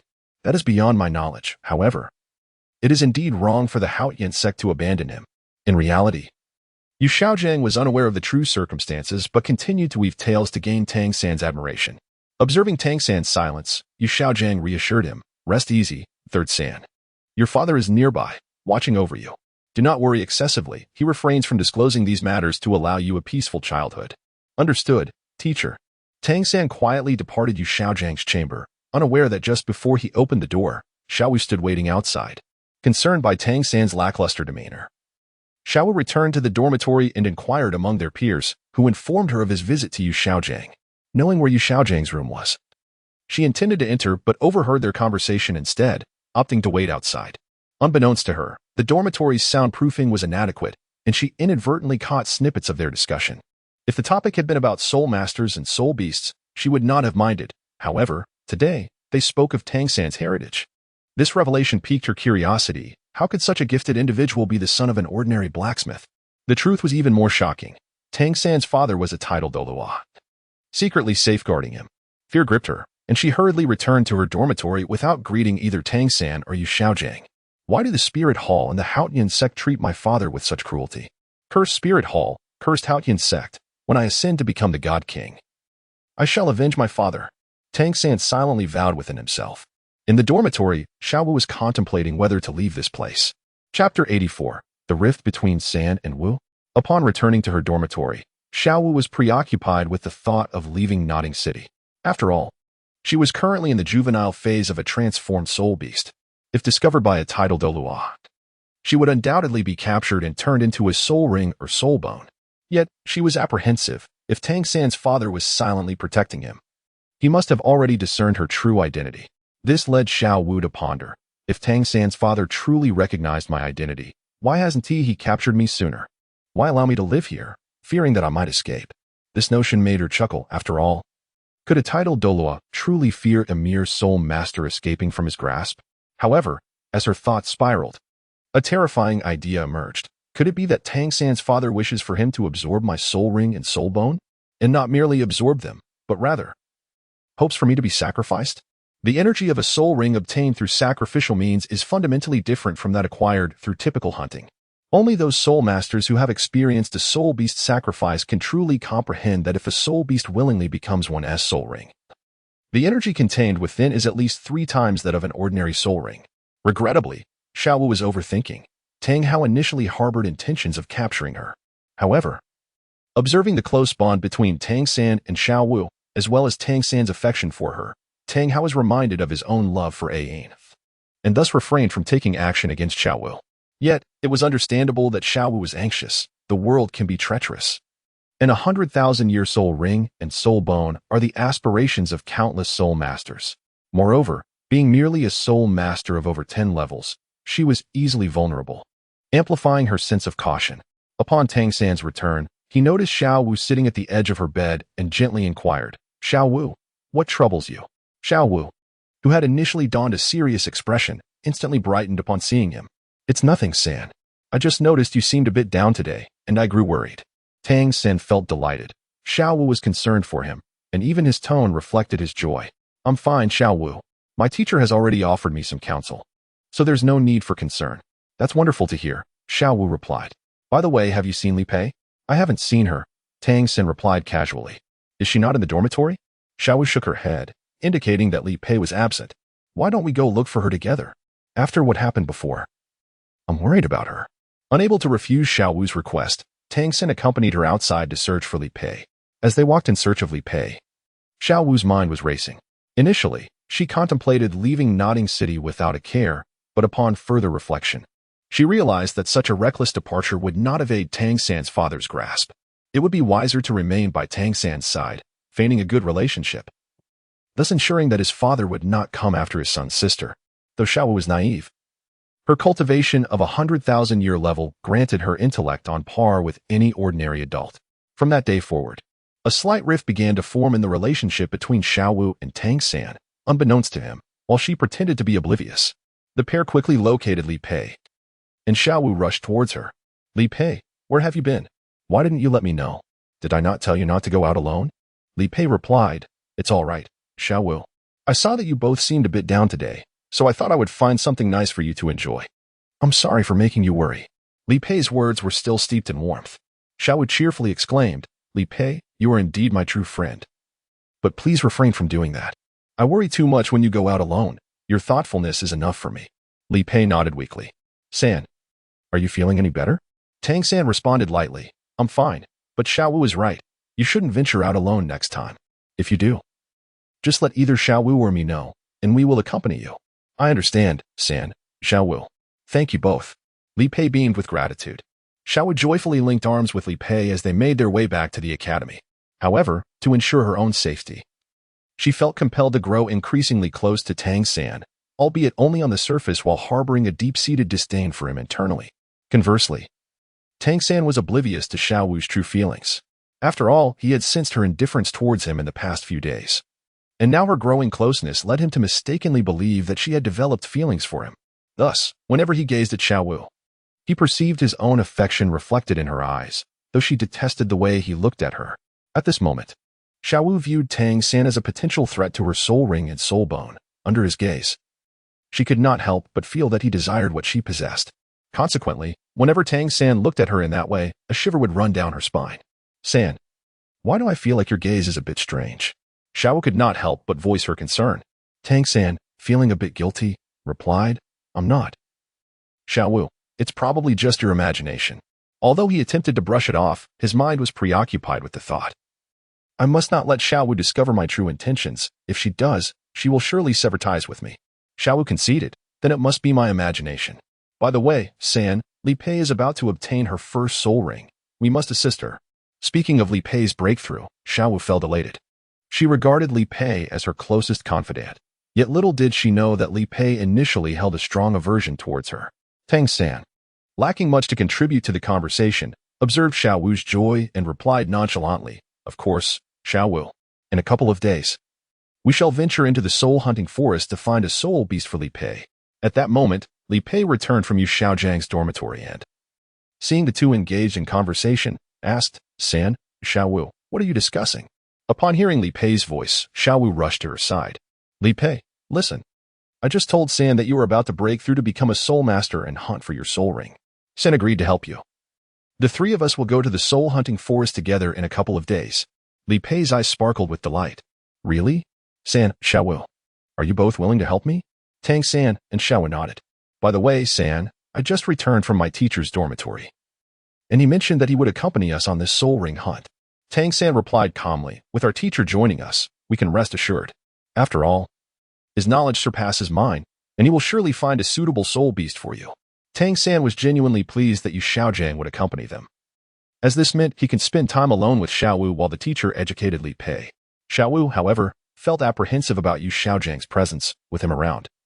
She could not break away from Tang San to act independently with Li Pei. Nevertheless, she maintained a cheerful demeanor and said, Li Pei, leave your soul ring to me. Chapter 85. Li Pei's first soul ring. Over the course of a year, Li Pei's attitude towards Xiao Wu underwent a significant transformation, shifting from initial disdain to pity, and ultimately to genuine camaraderie. This change arose as Li Pei realized that Xiao Wu posed less of a threat than she had initially believed. especially since Xiao Wu had vowed not to compete with her for Tang San's affection. Most importantly, Li Pei astutely discerned a recent emotional rift between Xiao Wu and Tang San, one that was entirely unilateral on Xiao Wu's part.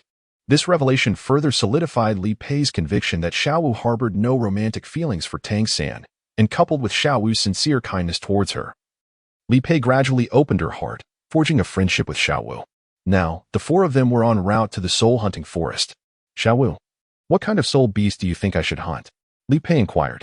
As a soul beast herself, Xiao Wu held a strong aversion to the idea of others hunting soul beasts. However, considering Li Pei was her close friend, the thought of hunting a mindless century-old soul beast alleviated much of Xiao Wu's inner guilt. Before Xiao Wu could respond, Yu Xiaojing interjected, Li Pei, your martial spirit is a vine, which bears similarities to Tang San's blue silver grass. Therefore, you should seek a powerful serpentine soul beast or a resilient plant-based one. Li Pei replied nonchalantly, thank you for your suggestion, teacher. By the way, what kind of soul beast was Tang San's first soul ring? This question rendered both Tang San and Yu Xiaojing momentarily awkward, as they could hardly disclose that Tang San's soul ring was a 120-year-old serpentine beast, and that its soul skill was rather unpleasant, shedding. At that moment, Xiao Wu broke the tension in the vehicle, reassuringly saying, it's all right, Li Pei. You needn't worry. The three of us will help you find a suitable soul beast. Xiao Wu's assurance was far more reliable than Yu Xiaojing's. For having lived in the forest for some time, she possessed a deeper understanding of the characteristics of soul beasts and was better at locating their habitats. Thank you, Xiao Wu. I'll be counting on you. Li Pei expressed her trust in Xiao Wu's abilities. Xiao Wu playfully replied, leave it to Sister Xiao Wu. Observing her mischievous demeanor, Tang San felt delighted to accompany Xiao Wu on this outing. Otherwise, he might not have witnessed such a playful side of her. Indeed, junior sister, rest assured. I will assist you as well, Tang San added, his spirits lifted. A day later, the four arrived at the soul-hunting forest. Gazing at the familiar yet daunting landscape, Tang San felt an indescribable mix of emotions. After all, it had only been a year since he had faced the arduous task of obtaining the subpar, shedding soul skill. Is this the soul-hunting forest? How intriguing. Li Pei marveled, for it was her first encounter with this place. In reality, the soul-hunting forest bore little distinction from an ordinary forest, save for its heightened dangers. Xiao Wu, however, relished the forest's ambience. Li Pei, is this your first time here? There is so much to enjoy in the woods. What are you saying, Xiao Wu? The soul-hunting forest is fraught with peril. Everyone must stay close to me, Yu Xiaojing admonished, his expression turning serious upon hearing Xiao Wu's words. Realizing her mistake, Xiao Wu replied sheepishly, all right, master. But Li Pei, you are quite remarkable. You possess innate 4th-level soul power and have already reached the 10th-level soul master in just a year. Upon entering the forest, Xiao Wu noticed the silence that enveloped them, prompting her to break it. Really? I'm quite pleased as well, Xiao Wu.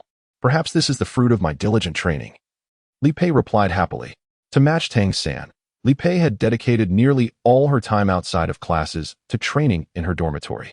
Consequently, after a year of relentless effort and the support of the Tiangong outer sect version, Li Pei had indeed made a breakthrough.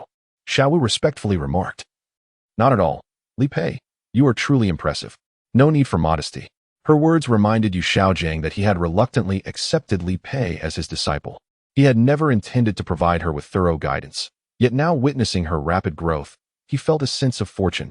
He had stumbled upon a great opportunity. Could it be that heaven is compensating me, Yu Xiaojing, for my tragic past? I have encountered Tang San, who possesses dual martial spirits, and Xiao Wu, who has innate full soul power. To my surprise, my disciple Li Pei is also progressing swiftly. If I can cultivate these three into talents, my name will surely be etched in history as a master. Despite being in the perilous soul-hunting forest, Yu Xiaojing's thoughts wandered far beyond his immediate surroundings. After several days of searching, it was Xiao Wu who discovered a soul beast particularly suited for Li Pei, the Tianqing Ting sky blue vine. Master, is this soul beast not perfect for Li Pei? Xiao Wu pointed at the Tianqing tongue, addressing Yu Xiaojing. Yu Xiaojing gazed at the Tianqing tongue in astonishment. This soul beast was approximately 400 years old and quite rare, making it an excellent match for Li Pei. Let us go with this one, he decided. However, the Tianqing tongue is quite powerful and possesses formidable electrical attributes, making it difficult for us to hunt, Yu Xiaojing realized, pondering the challenge ahead. Xiao Wu, brimming with confidence, declared, Master, leave it to me. I have a plan. Li Pei, don't worry. I will ensure you obtain this finest soul ring. With that, Xiao produced several wooden sticks from seemingly nowhere. These sticks are non-conductive. We shall use them. Tang San, let us go. Without hesitation, Xiao dashed forward. And Tang San, concerned for her safety, followed closely behind. Xiao San, Xiao, the Tian Qingting's weakness lies at its roots, Yu Xiaojiang called out, providing a timely warning. Yet the Tian Qingtung would not remain passive. Its vines rapidly extended, striking at the two. Tang San activated his purple extreme magic to evade the incoming attack while Xiao adeptly dodged with her agile physique. The two continued this dance of evasion, swiftly making their way towards the roots of the Tian Qingtung, and soon Tang San managed to strike its roots. As the Tian Qingtung began to weaken, Yu Xiaojiang shouted, "The Tian Qingting is growing feeble. Li Pei, deliver the final blow quickly." Feeling a surge of trepidation, Li Pei stepped forward, while Xiao quietly closed her eyes, not wishing to witness the moment Li Pei would slay the soul beast. As Li Pei's dagger descended, a yellow soul ring emerged around the Tian Qingting. Li Pei sat down in meditation, silently drawing in the soul ring, which would automatically gravitate towards her. She understood that while absorbing the soul ring, she must remain alert. Regardless of the impact she might endure, she must strive to maintain her consciousness. For failure to do so could cost her life. In the company of Yu Xiaojiang, Li Pei diligently absorbed the knowledge of the soul ring. For the present, Li Pei held extraordinary significance in his life. Previously, she had been merely an inconsequential figure. But now she had become one of his most important disciples and a pivotal element in his rise to fame. After 3 hours, Li Pei successfully absorbed the soul ring from the 400-year-old blue vine, escaping perilously, which elicited a twinge of jealousy in Tang San. He reflected on his own past experience in the soul-hunting forest alongside Yu Xiaojiang, lamenting why he had encountered only the century-old black-scale serpent while Li Pei had the fortune of encountering the much older blue vine. Observing the superior soul rings on Xiao and Li Pei, Tang San's resentment towards Yu Xiaojiang intensified, blaming him for having marred his own optimal period for the first soul ring. Yu Xiaojiang, in a moment of urgency, inquired about Li Pei's soul skill. With joy, Li Pei replied, "My soul skill is the blue vine whip, akin to the attack made by the blue vine on Brother San and Xiao Wu earlier, and it possesses a hint of lightning attribute." Upon demonstrating her first soul skill, the vine of her martial spirit elongated into a whip, striking a tree and scorching it instantly, revealing the formidable power of this century-old skill. Xiao exclaimed, "Li Pei, your soul skill is impressive." Li Pei beamed. "Really? I owe this remarkable skill to the assistance of Xiao Wu and Brother San. Thank you both." Tang San, though somewhat melancholic, reassured her, "It's all right. As long as my junior sister has acquired an appropriate soul skill, this journey has not been in vain, perhaps due to her recent acquisition of a powerful skill." Li Pei, typically perceptive, failed to notice Tang San's concealed sadness. Yu Xiaojiang expressed his delight. "It seems your soul skill is indeed potent, Li Pei." The expedition to the soul-hunting forest brought joy to Yu Xiaojiang, Xiao Wu, and Li Pei, while Tang San remained absorbed in his quiet sorrow. At that moment, Li Pei noticed with dismay that her body was stained with blood. "Xiao Wu, what has happened to me?" Yu Xiaojiang explained, "Li Pei, your absorption of the soul ring was perilous. Perhaps your innate soul power was insufficient for the exertion required by this 400-year-old soul ring. Without Xiao Wu's timely intervention, you might have faced dire consequences." Li Pei, astonished, expressed gratitude. "I never expected that the one I disliked the most would aid me. Thank you, Xiao Wu. Had you not been here, I might not have been able to absorb such a valuable soul ring." Xiao Wu, feeling pleased with herself, responded, "Oh, it was nothing. While I did assist, your determination played a crucial role." Seeing Li Pei's elation brought Xiao Wu joy as well, validating her decision to accompany the one she had initially resented. "Li Pei, why not wash off the blood by the river? It can't be comfortable for you." However, Li Pei expressed her confusion, "But where is there a river in the soul-hunting forest? I have not heard the sound of flowing water since entering." Xiao Wu, with a twinkle in her eye, reassured, "Don't worry, I spotted a river earlier. I can't let you go alone. I would be uneasy." Shortly thereafter, Xiao Wu indeed located a river within the forest, leaving Yu Xiaojiang astonished. "Xiao Wu, how did you know there was a river here? I have been to the soul-hunting forest many times and never noticed." Xiao Wu, feeling somewhat guilty, replied, "It was merely a coincidence. I discovered it while searching for soul beasts to assist Li Pei. As a soul beast, she possessed a keen sensitivity to water sources, a subtlety that Yu Xiaojiang, having visited the forest only a few times, had overlooked. All right, you must depart now. Li Pei needs to bathe, and you mustn't peek." she hurriedly insisted, shooing Tang San and Yu Xiaojiang away. As Li Pei cleansed herself, she curiously asked Xiaowu, "How did you help me during the soul ring absorption? Isn't it said that a soul master must rely solely on themselves?" Xiaowu recounted, "You had just begun absorbing your soul ring, and I saw blood suddenly erupting from your body, which frightened me terribly. It appeared that your innate soul power was lacking. The master intended for Tang San to assist you, but he refused. Concerned for your safety, I positioned myself behind you and gradually infused my soul power into you." Li Pei, incredulous, questioned, "Why wouldn't Brother San help me? Aren't we family?" After regaining her composure, Xiaowu probed Tang San about his refusal. He explained, "There are boundaries between men and women. He likely had your best interests in mind, especially now that you have absorbed the soul ring and your figure has matured." Xiaowu's words trailed off, leaving Li Pei with a plethora of thoughts. Could it be that Brother San was afraid of losing control? I never imagined he held such feelings for me. Li Pei's imagination soared, while in truth, Tang San simply harbored no affection for her, which was why he had refrained from assisting. As Li Pei became lost in her thoughts, Xiaowu's expression shifted. Following her fallout with Tang San, she had contemplated urging Li Pei to distance herself from him. After all, if Li Pei were to learn of Tang San's true nature, would she be able to bear it? Yet, if Xiao were to sever ties with Tang San without cause and draw Li Pei away, would she not risk attracting the ire of Tang San's father? Moreover, considering Li Pei's feelings for Tang San, Xiaowu hesitated to guide her away, despite the guilt it instilled in her. Although she professed her concern for Li Pei's feelings towards Tang San, Xiaowu was ultimately motivated by self-preservation, resolving to ensure Li Pei's escape from the scheming young man. However, witnessing Li Pei so enraptured by Tang San filled Xiaowu with dread for her future. Would such a kind-hearted girl find happiness if she were to be with him? By the way, Xiaowu, why have you and Brother San been somewhat distant lately? Li Pei's inquiry broke Xiaowu's reverie. Detecting her concealed emotions had been so easily perceived by Li Pei moved her greatly. "Oh, it's nothing. Didn't you say you liked Tang San? As a girl, it wouldn't be appropriate for me to be too close to him either. Do you truly feel that way?" "Xiaowu, that makes me so happy."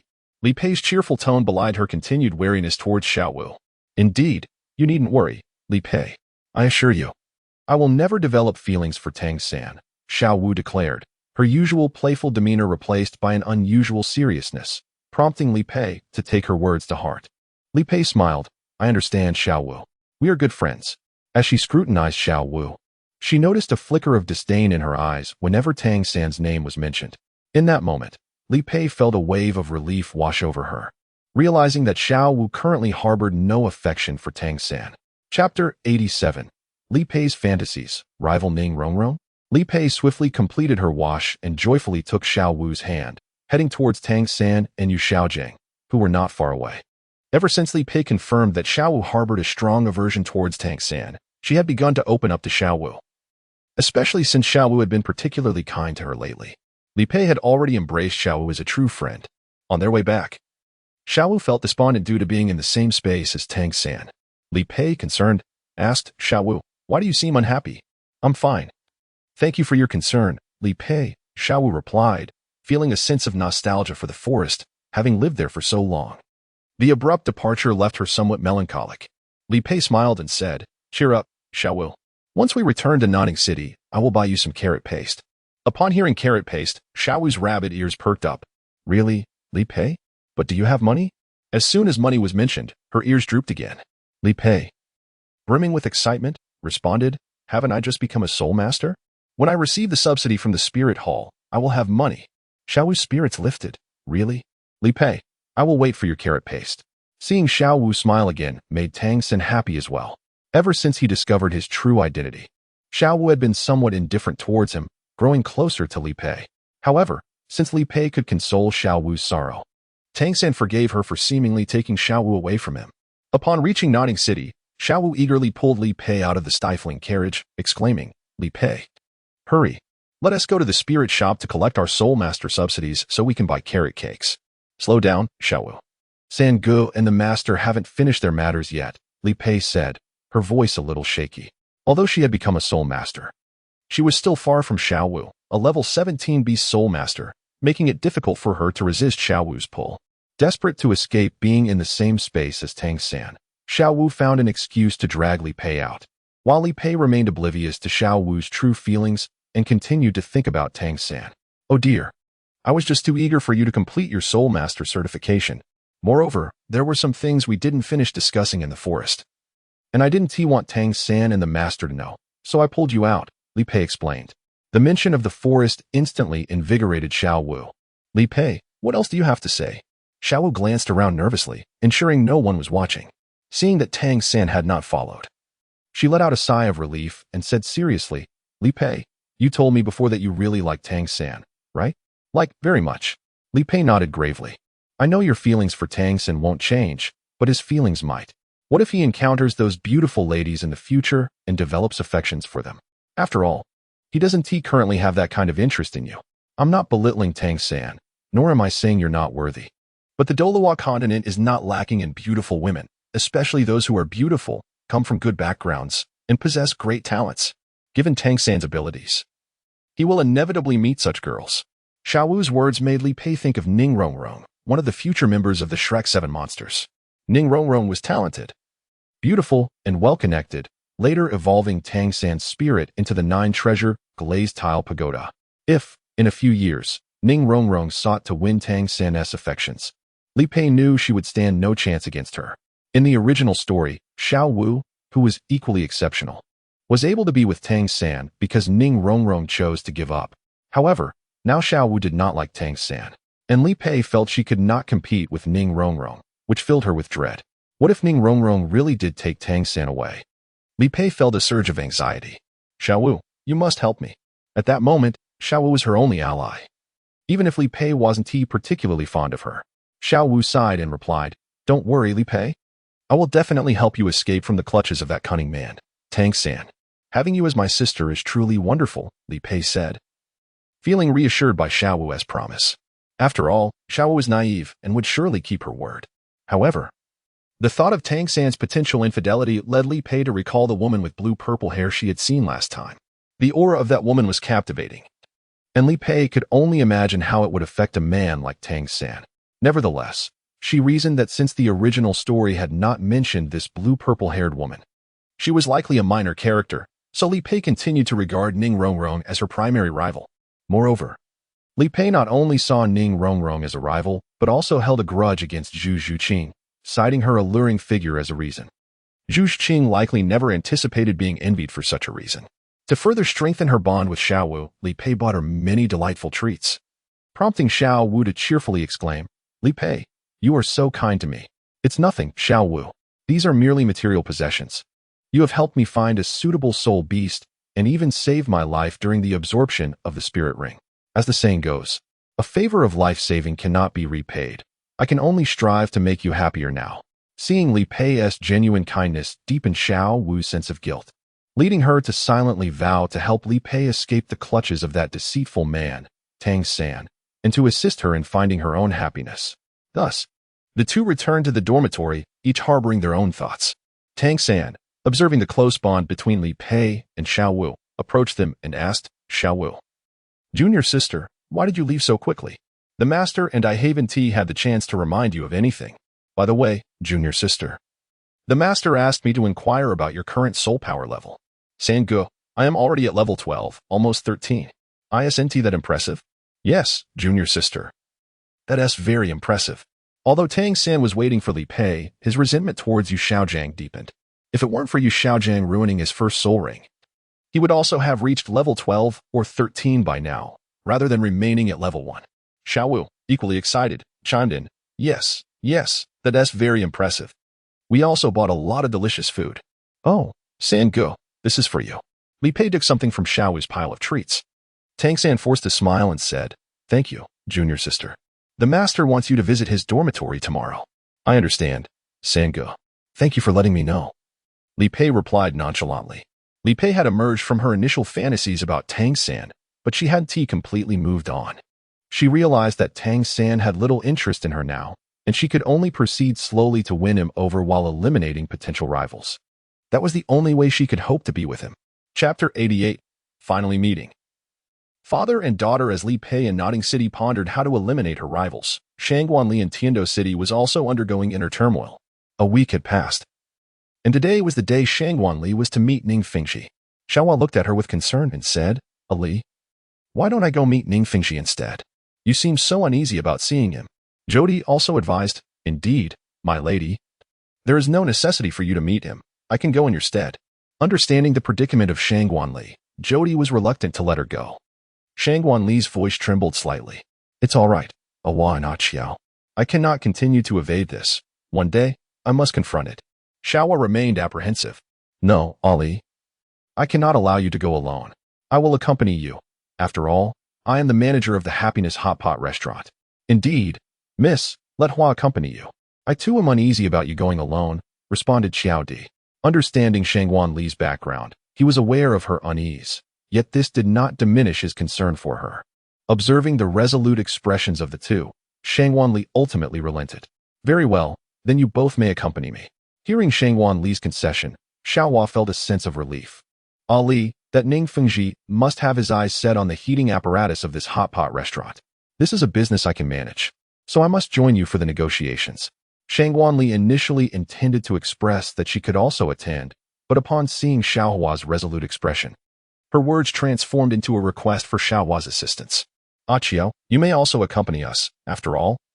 Ning Fengxi is unlikely to emerge alone and will certainly be accompanied by a titled Douluo. Xiao Di replied, Understood. Mississippi time is of the essence. We must depart swiftly. Shangguan Li's light-hearted tone belied the reproach in her words. If it weren't for you all, I would have arrived earlier. Xiaohua conceded, It's all my fault. We have delayed Ali's time. Let us hurry, or we shall be late. By noon, the trio arrived once more at the Happiness Hot Pot restaurant. Observing the bustling establishment, Shangguan Li felt a profound sense of satisfaction. Since its opening, both she and Xiaohua had aspired to expand the restaurant to a scale where it would be renowned across the Douluo Continent. Every ingredient, from the fresh produce to the broth and beverages, was meticulously vetted by Shangguan Li and Xiaohua. Particularly, Xiaohua, perhaps owing to possessing a culinary deity system, conceived an array of unique dishes, resulting in the menu evolving from a few pages to a comprehensive volume within just a month of operations. Ning Fengxi arrived punctually at the Happiness Hot Pot, accompanied not only by himself but also by his wife, Yunqin, daughter Ning Rongrong, and Gu Rong. Fengxi, is this really as delicious as you claimed on your last visit? Yunqin inquired, her concern evident.